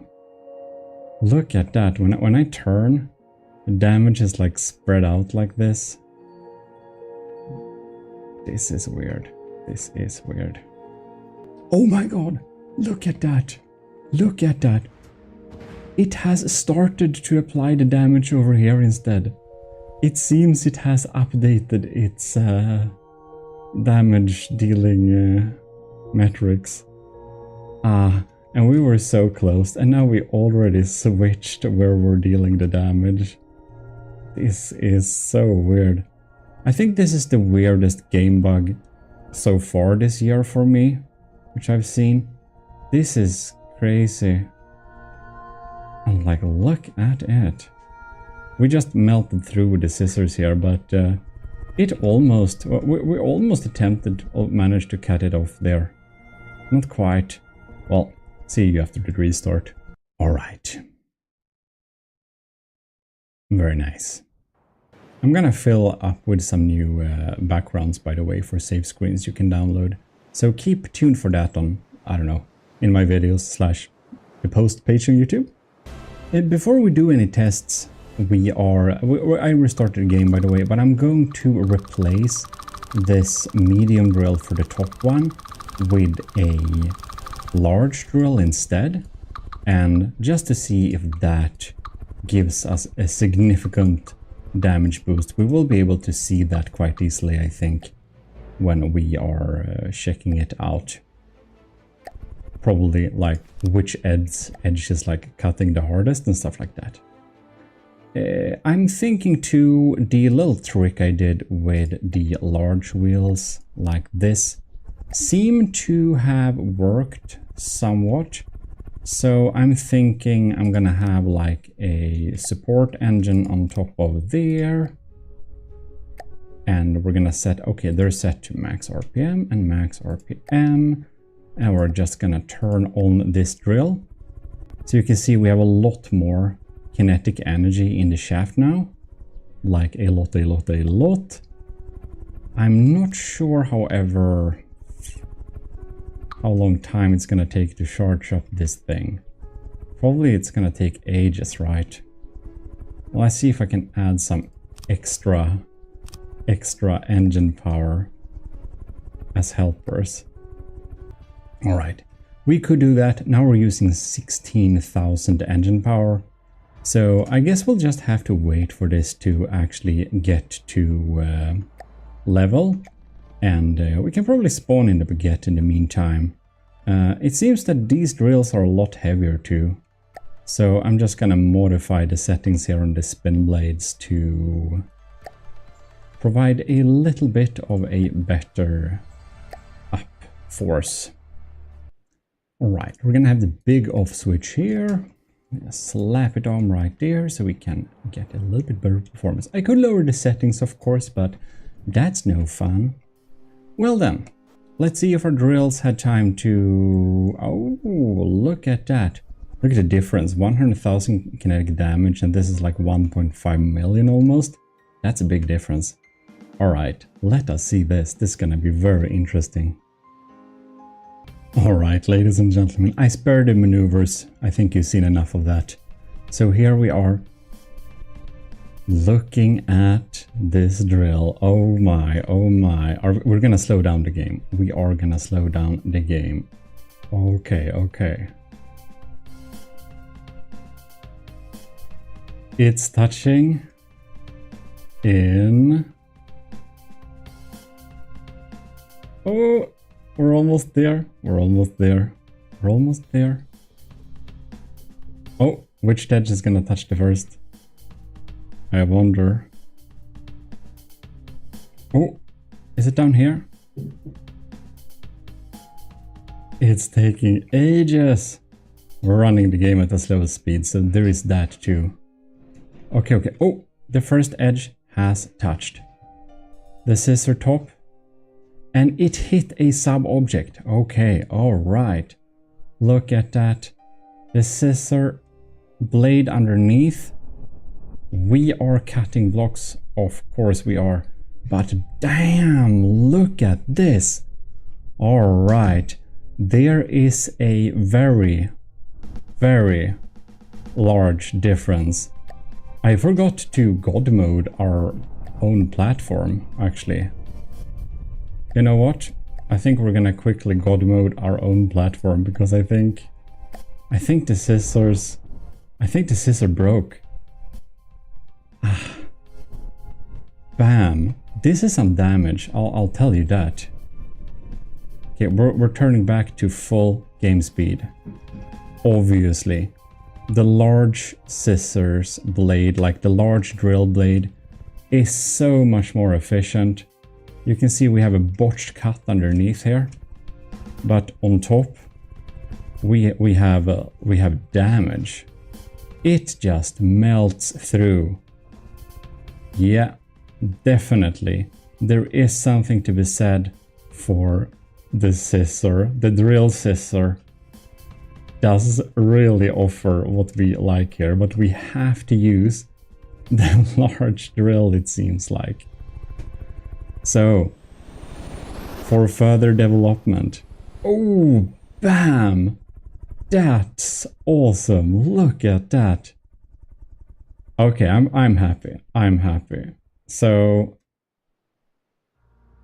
I'll have to make the top scissor blade in a way that actually looks a little bit nice.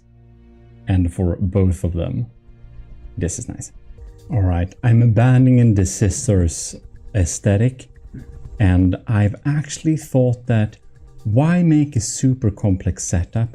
What if we just have 3 big drills like this, stacked on top of each other, and we use we just pinch the enemy using this, because I realize the wheels are colliding, and I'm not a fan of spin clipping. Well, it's pretty straightforward, this. I'm going to do some copy pasting, I think. And I'll think I'll want to record all of this. So I'll see you when we are basically done for some tests. Finally a use for the 1.5 long applique. Well, I think this looks pretty decent, so we are going to save this scissors blade, if we may. Save D. We're gonna say it as scissors, well, drill blade. I think this is gonna be. I'll take this thing here. Ugh. All right. And then we can go to this object, line it up like that, take our drill blade, and now it should fit perfectly neatly right here. Look at that. This looks kind of menacing. I'm thinking even the drill's blades, or like the drill blades should like slightly bypass each other so that they overlap, just like that. Like -2 is probably perfect. Beautiful. So this is the close state, and then open like this. I think it looks pretty neat. I'm feeling this is a little bit of my magnum opus in this little kinetics tests. So we're actually going to check at chainsaws first and see how they do, like what type of damage they'll be able to deal compared to this. So I put that Hitman's chainsaw on just a sub-object with a Lua and everything, and this is like it. Now we are in a heavier platform, a considerably much more heavy platform, so we should expect this chainsaw to deal a lot more damage than could be achieved in his videos where he built this thing. But we're gonna see, because I think he used a pretty light vehicle when he tested it. A very light vehicle, if I don't remember, not sure. Anyways, let us rig it up. Man, this is so weird. So I just noticed that the baguette had taken some damage, so I did repair it, but it continues to be damaged. I kind of think we have this issue with melee weapons. Actually, it seems to be an issue where the undealt damage kind of gets accumulated over time, and it just, well, gets damaged at a later state, which is absolutely super weird. Alright, let us slowly approach the baguette here. Oh, bam! And if we're going some faster, look at that. Look at that. Yeah, they have so much saved up energy in those saws. Bam, that's easy. That's easy. Wow. As you can see here, if we just pause the game here, look at these. They have stored impact damage. So the ones that are under here, I guess that's some who have just dealt the damage or something, wherever they are. Maybe not have charged up yet. But they seem to be pretty instant, to be honest. Well, in any case, we'll need to set this up to... oh no, actually, we can just do like this. Yeah, we can just do like this. We can just go forwards here. And oh yeah, we can just control it with the mouse. I put it on a 360 block for a reason, you see. Bam. This is pretty crazy, however. Why are we not moving? Alright then. Let's see here. We're getting close. Oh, bam. Look at that. Look at that. We can control it. Come on.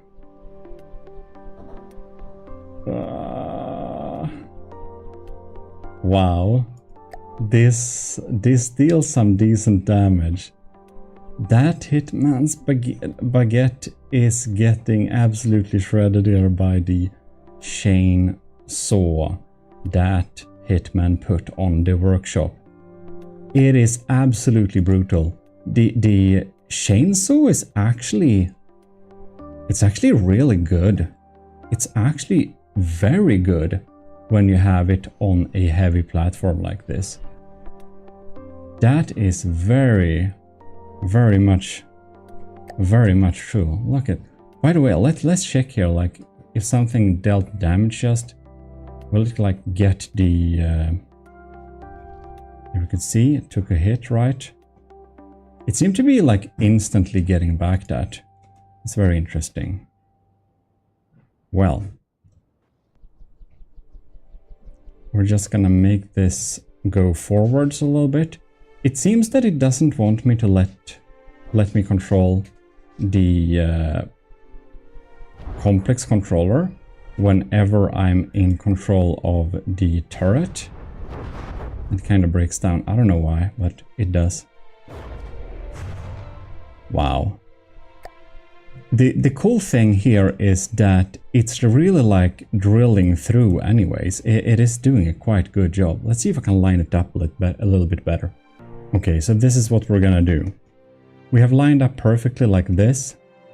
We're gonna set the turret rotation speed to 12%. And we're gonna set idle elevation to negative. 65. Now when we unpause the game,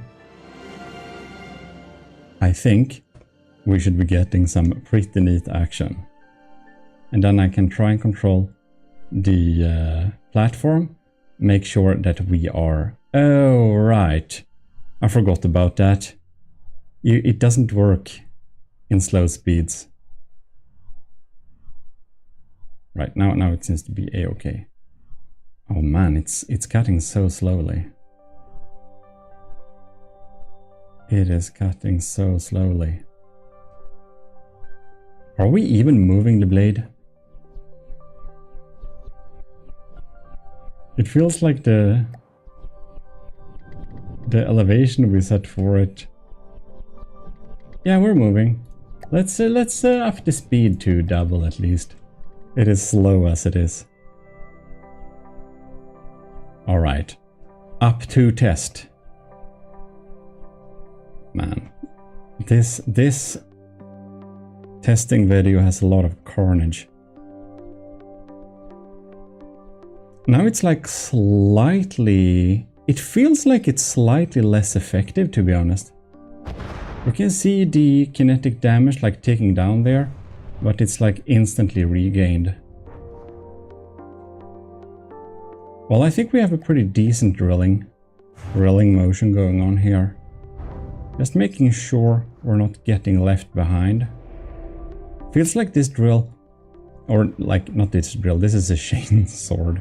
But I feel this chainsaw should probably be paired with a couple of maybe like missile harpoons, just harpoon in the enemy. Okay. It's digging through all right, but it feels like it's lost some of its damage. It's probably because we're not really moving. If we are just going and moving a little bit, wiggling a little bit with the controls here, we might make it deal more damage here. Yeah, we obviously have some limitations. It was really cool to try out the chainsaw by Hitman. I think it's a really cool concept. I can't code Lua for shit at all. I can't touch... I don't know Lua code at all. I haven't even tried to look into it. Maybe I should, because I do know some Python, so I mean, how hard can it be, right? But I don't know, maybe it's super hard. I don't want to.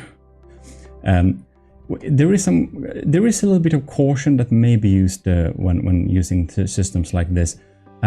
So having many sub-objects spin clipping like this, and also using too complex Lua code, I don't know if this is that or not, but it can cause some game lag. You can see we're on degraded mode right now. So that's something to keep in mind, that it may not be the best idea for all systems. But man, look at that. Okay, let's let me control this thing then. Yeah, I think we're gonna try out the drill version of the chainsaw and see if that works better. You wanted lag? I suspect we have some here. Well, for the first time in history, let us investigate the chain drill version of Hitman's chainsaw. And Hitman, if you're watching this, I think maybe you are, do tell me if you want me to send the chain drill version to you, if you want to test it out, but I guess that will be after whatever results we have, right? All right. We're gonna do the same type of setup here. Set the rotation speed to a bit slower. Then we're gonna change the angle and see if the tail will come off. We just need to keep in line here a little bit. Oh, look at that. I'm assuming we're gonna enter degraded mode as soon as it touches anything. 20,000 damage. Ooh. Bam, you can see the drill heads touched anything. They are rotating slower. That's exactly what we want.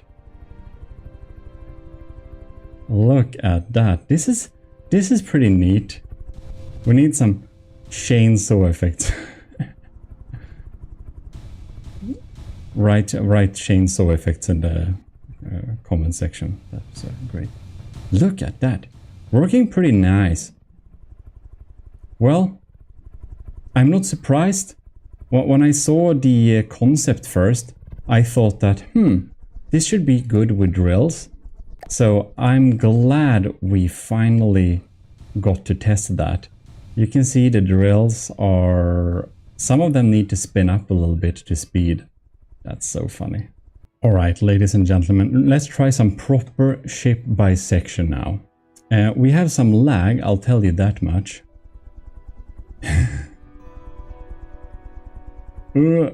Okay. Oh, look at that. Oh my god. This is a bit tense. Oh man, that's nice. That is nice. Oh. It's like we could almost make it move a little bit faster.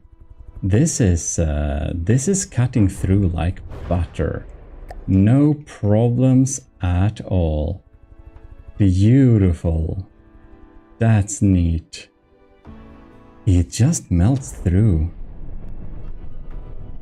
Well, this is definitely some type of art. Man, they get janked when you pause and unpause the game. Look at that. Oh my. Are we gonna get through? I think we'll need to back off a bit here. Ooh, ladies and gentlemen, it is bisected. Ladies and gentlemen, this is glorious, if I can say so myself.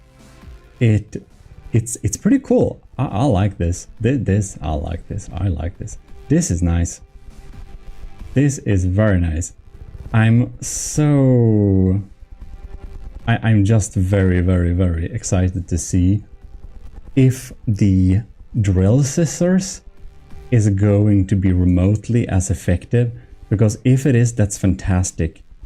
This is awesome, but it uses many sub-objects, so it's lagging a little bit, but I love this chainsaw. Chain drill, I mean. Chainsaw drill, whatever. Okay, so we can clearly cut through stuff with this. Let us try what I hope is the magnum opus of this little video. Guess I'll just need to wait an hour for this to load up. Well, we will repair the baguette in the meantime. That also takes time.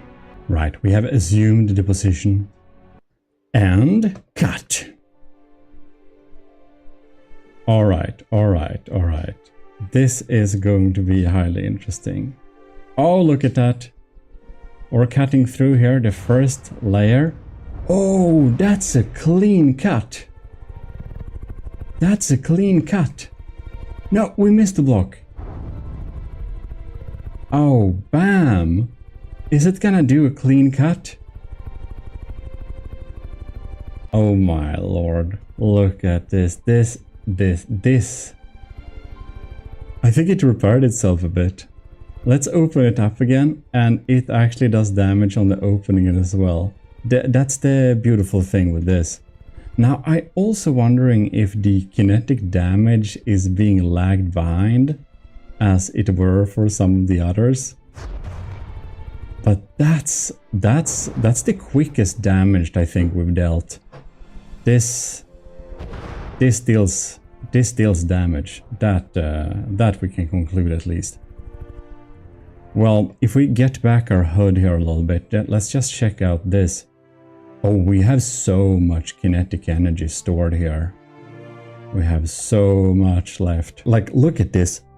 It obviously is still taking damage, so we seem to have some kinetic damage being lagged behind, still being delivered. So I wonder how it is with these, if them, like, accumulated damage potential is being delayed too, or how that works. Well, it's probably a bug, so I guess we should we should say it. Or I'll just say it to someone I know, probably. That's easier. Anyways. That is beautiful. Look at that. Now it did perform the bisection. That is very, very neat. Looking splendid. Poor baguette being cut up like this. Now it just lacks some butter. Maybe a bit of cheese. Well, I'm also very happy that this little melee weapon we ended up with here, it doesn't actually use spin clipping or some weird cheese to make it work. It works anyways. I feel stuff is lagging a little bit now, so let's test some other ships just for fun. Okay, this feels like some war crime territory, but it has to be made, it has to be tested.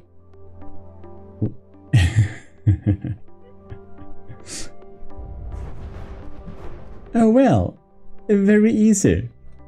Why am I not surprised? Okay, let's test the crossbones. Just casually moving into position.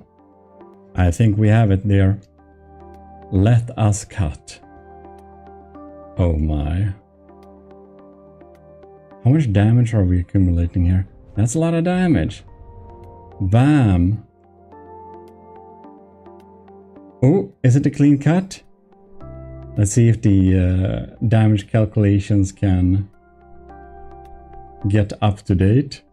You can see like random deblocks wherever we cut through are like despawning now.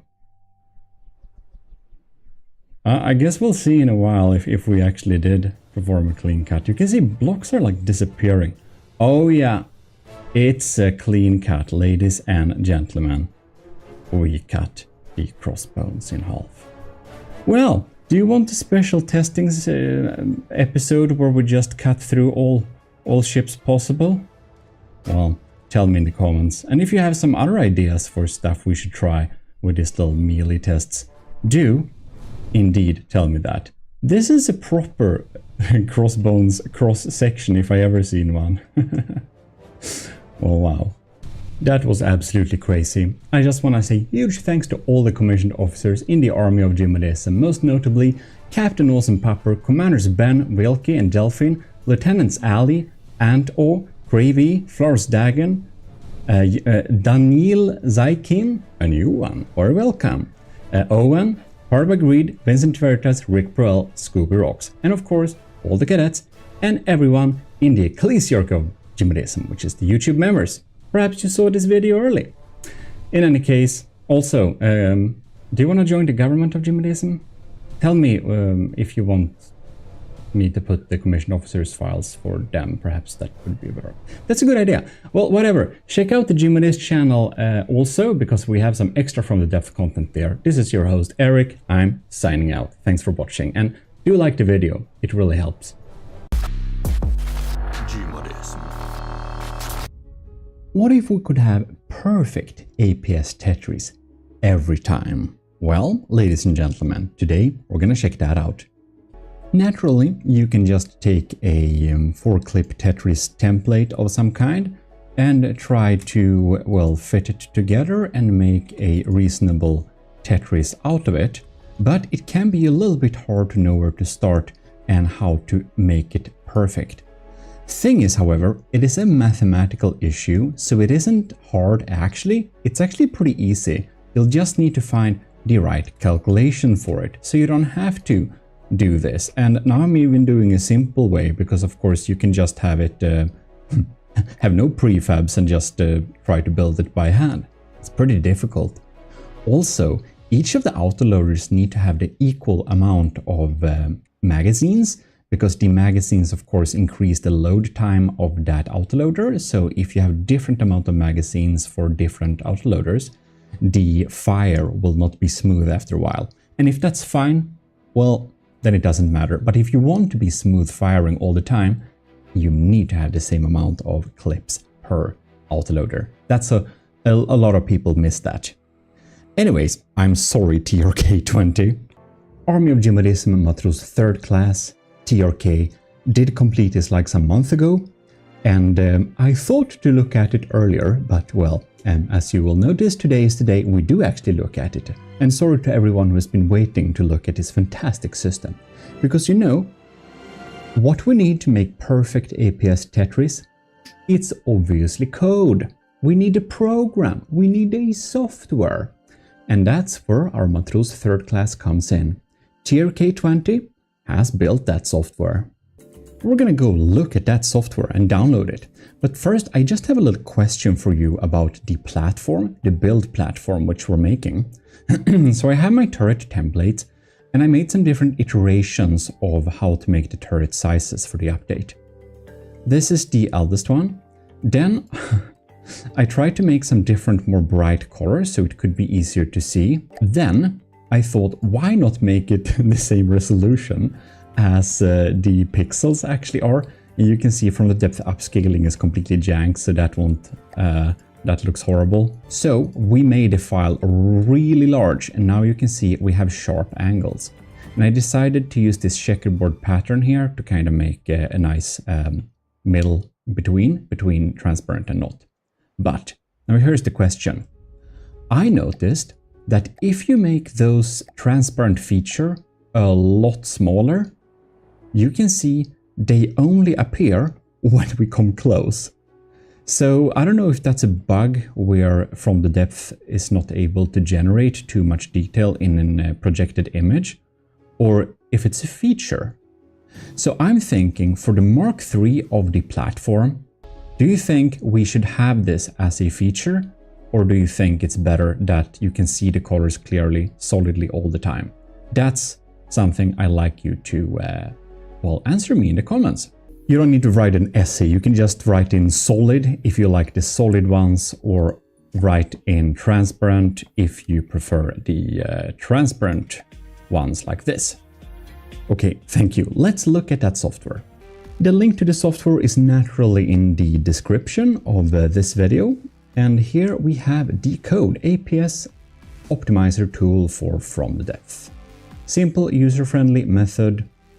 And you got some installation. We have a last release right here, where we basically have, well, the newest file, which comes at a zip file. You'll basically just download this file here, the APS optimizer. So you just click download and, well, go and extract it. And then we should apparently just run the APS optimizer. So we're gonna run this little thing here, and let's see what happens. Oh my! So here we have the APS optimizer. This is so cool. We can select the 4-clip, 5-clip, and 3-clip Tetris.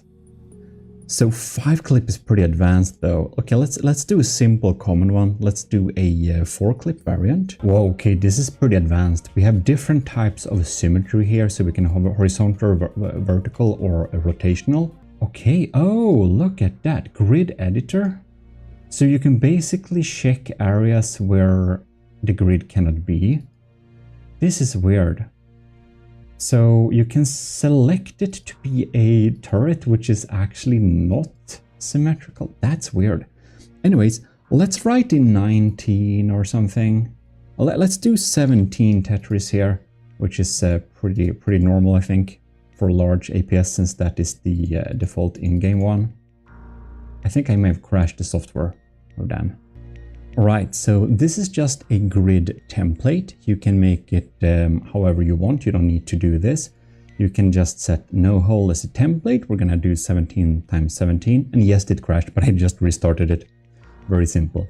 So basically, if I, for example, would like to have some turret armor, I can select this first area to be out of bounds a little bit here, so that I can add just a few blocks of armor or something like that. That's so cool. This is pretty advanced, folks, if you didn't realize that. Okay, very cool. And yeah, we're gonna do 4-clip Tetris. I don't know, you seem to be able to check several. That's cool. But the 5-clip Tetris, that's especially advanced. Wow. Anyways, we're gonna export the results. See what happens. Maybe I'll need to click the solve button here. Oh yes, of course. Look at that. And it's doing a lot of calculations. That's pretty cool. I can up the UI scale. Oh wow. Look at that. I'm gonna make it larger for y'all. Like, look at that. And here we have thus the most optimized Tetris you can have for this size of a turret. Mathematically, if we're only restricted to 4-clip. What if we like check both 3-clip and 4-clip? I think we'll need to test that. Look at that. So if we check both 4-clip and 3-clip, it will not shoot as smoothly, of course, but we'll be able to fill out each of these boxes where that could be filled out. And this is really hard to do just by yourself. So this is very, very, very cool. Look at that. You can see it's filled up. That's so nice. So export to... Oh, wow. Are you kidding me? I didn't know that. It can export it to a prefab. Oh my god, that's amazing.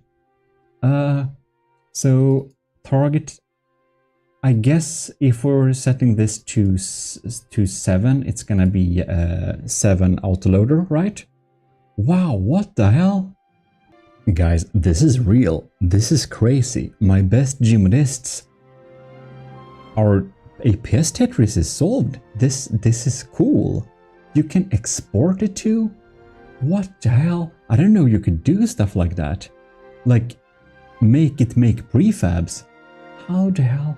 TRK. I know for a fact TRK20 is an awesome coder. Now, only the ECCLESIARCHY has been able to see all the uploaded videos yet, but you'll probably seen in our Discord when TRK coded their Lua missile. That code is extensive, ladies and gentlemen. TRK20 is a very good coder. Obviously, this software, oh my god. I just realized we of course have an instruction here on the GitHub page. So, APS optimizer tool for from the depth. Supports 3, 4 and 5-clip Tetris. 5-clip Tetris? I've been looking for that. Like, I've been thinking how to make it for some time, like the optimal ways, and it's awesome we have a tool here. This is cool. Wow, TRK20, very, very impressive. Anyways, you can see here we got some usage scenarios here, so we can select a grid editor and the symmetry can also be placed here. So, for example, you might need a symmetry if you want to make a turret with multiple barrels, for example. You may want it to be symmetrical somehow so that you can utilize the different sections of the turret to make multi-barrel ones, right? So that's very cool, very advanced, very, very awesome. Wow.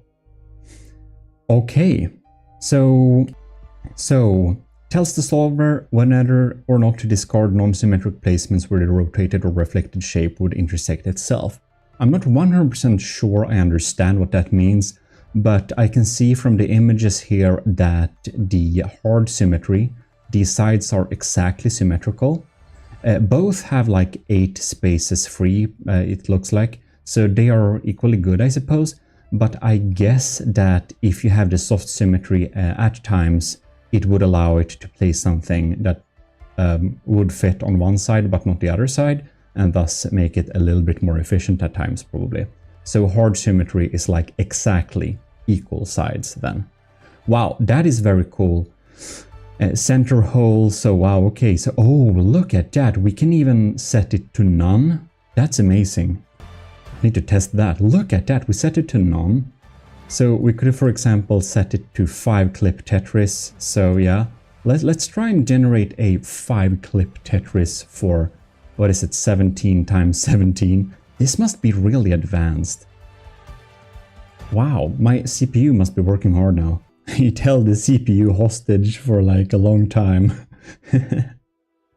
That's amazing. It could calculate that. That's advanced. And look at this. This is so cool. Well, obviously we have to export this too, but that's advanced. Also, don't be very scared. The software that uses the math calculations is called CryptoMinSat or something like that. And it sounds like a crypto miner. Apparently it's not. It's just an open source calculation something algorithm. Maybe TRK20 can explain it better. So I'm not saying something that's very incorrect. But yeah, anyways. I'm going to export this too. Look, it's smart too. It makes it so it must be 3 high or 6 high. That's very cool. All right, we're gonna have it 6 high. So it doesn't allow you to save a target height. That's not possible. If you want to know how to save prefabs and stuff like that, it's actually covered here. So if you scroll down here, you actually get some instructions. If you need more instructions, just go to our Discord. And we have a little blueprint pinned area in our GMODISTs community, where I'll show you too how to save turrets and prefabs and how to work with those files if you're a bit new here. And in that case, very welcome. Oh, and if you're a coder, you can of course help TRK with future stuff too, and or just contribute if you have an improvement for this. I think that would be awesome. If you know how to do something even better, I think TRK20 would love to hear from you. I'm just amazed. I can't believe I haven't looked at this earlier. Why did it take so long time for me to get to this? I want to know next, when is the Cram Tetris calculator coming out? I want to know, TRK20, are you working on it already? Or is some of you that are no coding, do you know how to do that too? Well, that we want, I guess. Ladies and gentlemen, this is real. This is real. I can't believe we haven't looked at this before. That's the prefab. It just comes in like that. This is crazy. I'm so excited I can't even find the right direction of the block here. So yeah, then you know something is very interesting. All right. Fill that up, just add a little firing piece here. Look at that. Everything is connected up just like that. That's absolutely crazy. We'll just auto-load all of these. Wow, that's crazy. And now in wow, this is insane. This is insane. Let's load this then. 4-clip and 3-clips Tetris. Optimal set of Tetris that actually allows for armor in front of it. Okay, I'm just gonna get back one of these. Let's find the 17. There it is. Look at that. And here is on the turret, yeah? Gonna be like that. It follows the white line perfectly. Yep. And here is where I removed blocks so that we can actually have armor here. That is so cool. I can't believe that. Man, how have I not looked at this before? This is so handy. This would have simplified the latest. I even have I think I actually missed that block. Yeah, I don't blame the software. I'm 99.9% sure that missing armor piece is my fault. Yeah.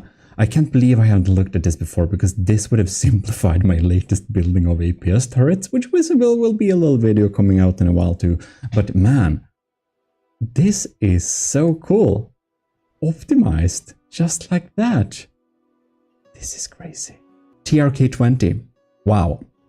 And you may rightly wonder, what did I do instead of looking at this awesome software? Well, I think I will need to give myself the title of Lord of Sidetracking, add it to Ecclesiarch and Lord High Admiral probably. Lord High Admiral and Duke of Sidetracking, Ecclesiarch of the GMODIST Empire. I think that's probably nice. Yesterday, when I was thinking to record, or actually the day before yesterday, I think when you're watching this, when I thought to record this video, instead found some cool images. So The Cringe in the GMODIST's Discord, you should probably join us. The Cringe utilized the AI to make awesome, very funny, like plastic model kit adaptations of his builds in From the Depth and just make them look like this is a plastic model kit. And this is of course just AI generated. It's not real if you thought that, but it looks very, very cool. I really like it. And he also AI'd Kevin's tanks and also AI'd Saito Shepard's ship. Like that. So I think it's very cool. So the cringe, very cool done with AI there. So I almost wanted to give it a go and see if ChatGPT would do it.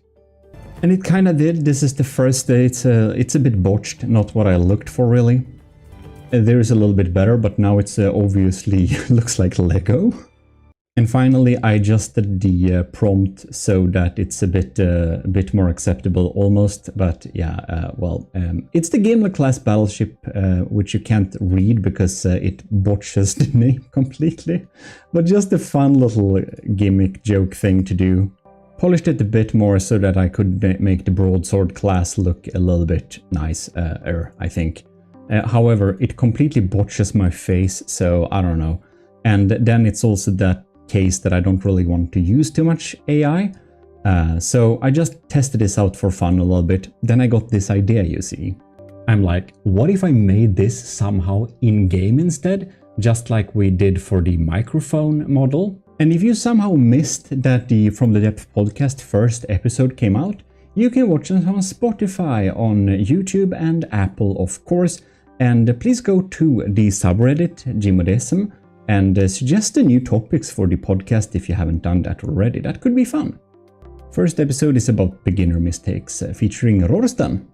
If you think I'm just throwing links at you, well, just go to gmodims.com. You'll have the Reddit, you'll have the Discord, you'll have the podcast, you'll have everything there. So gmodims.com, go and find everything there.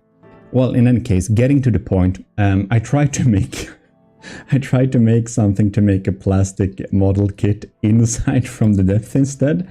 So yeah, I started to do that. I'm gonna use mimics and I'm gonna use all sorts of magics to basically make it look like we have a box inside an environment where the view of the camera will just look at a fake room basically, and the only way you see the sky and the sea is gonna be through this little box, so that the model, thus the ship, can be held using this little tractor beam like I showed in the image. And yeah, obviously it's only gonna be working at a specific angle and it's gonna be pre-set up with the camera and stuff like that. But this is not the priority, so don't expect this too soon.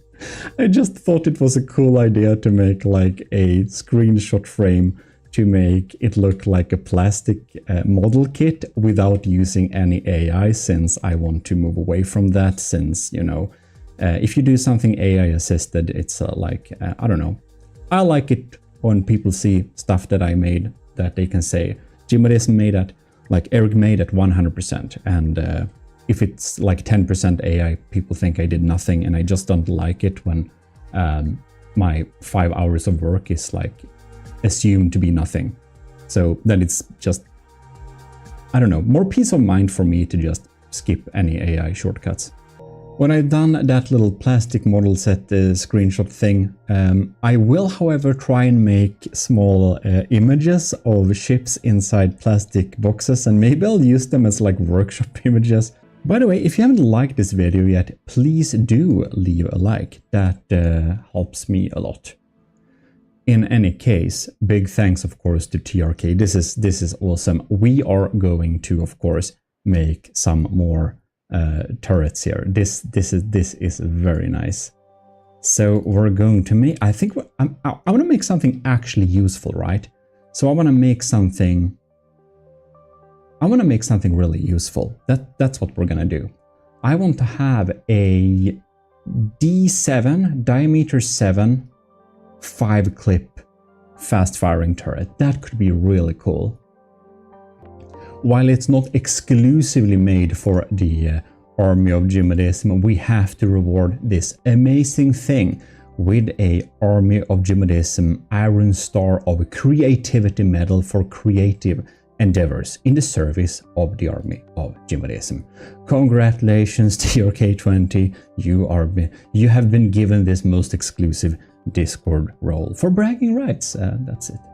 Going up the ranks is of course only for Army of GMODism official challenges and things made specifically for the Army of GMODism. However, TRK20's missiles, wow, they are pretty good, those Lua missiles, so I think TRK20 has a pretty good chance of getting an elevated rank at the end of Season 2 of the trials. We'll see though, we'll see. The final results have not been made yet. Okay, the APS 5-clip Tetris is a bit difficult here. I think this is not gonna matter, right? It can only... yeah, there is like only a few ways to do this, I suppose. So I'm just gonna re-roll it. Maybe I can help it on the way a little bit. No, it seems to be filling up those always. What if I like make it armored in the front a tiny little bit? Look at that, we basically have only one way to do it. Okay, so if we're armored here, so if we have one full layer of frontal armor, we can fit 1, 2, 3, 4, 5. I think that can be, this is a pretty good pattern actually. We're gonna export this. We're gonna export it. And we're gonna make it 9 high. Yep. Or no, 6 high. Yes. And back in the game, we should be able to go down here then and load up. There we have it. Look at that. This is the D7 turret. Yes, yes, yes. That looks very, very neat. It should go like this actually. This is, yeah, I'm just comparing it right now on the screen. Look at that. And this is then a pretty optimal 5-clip APS Tetris.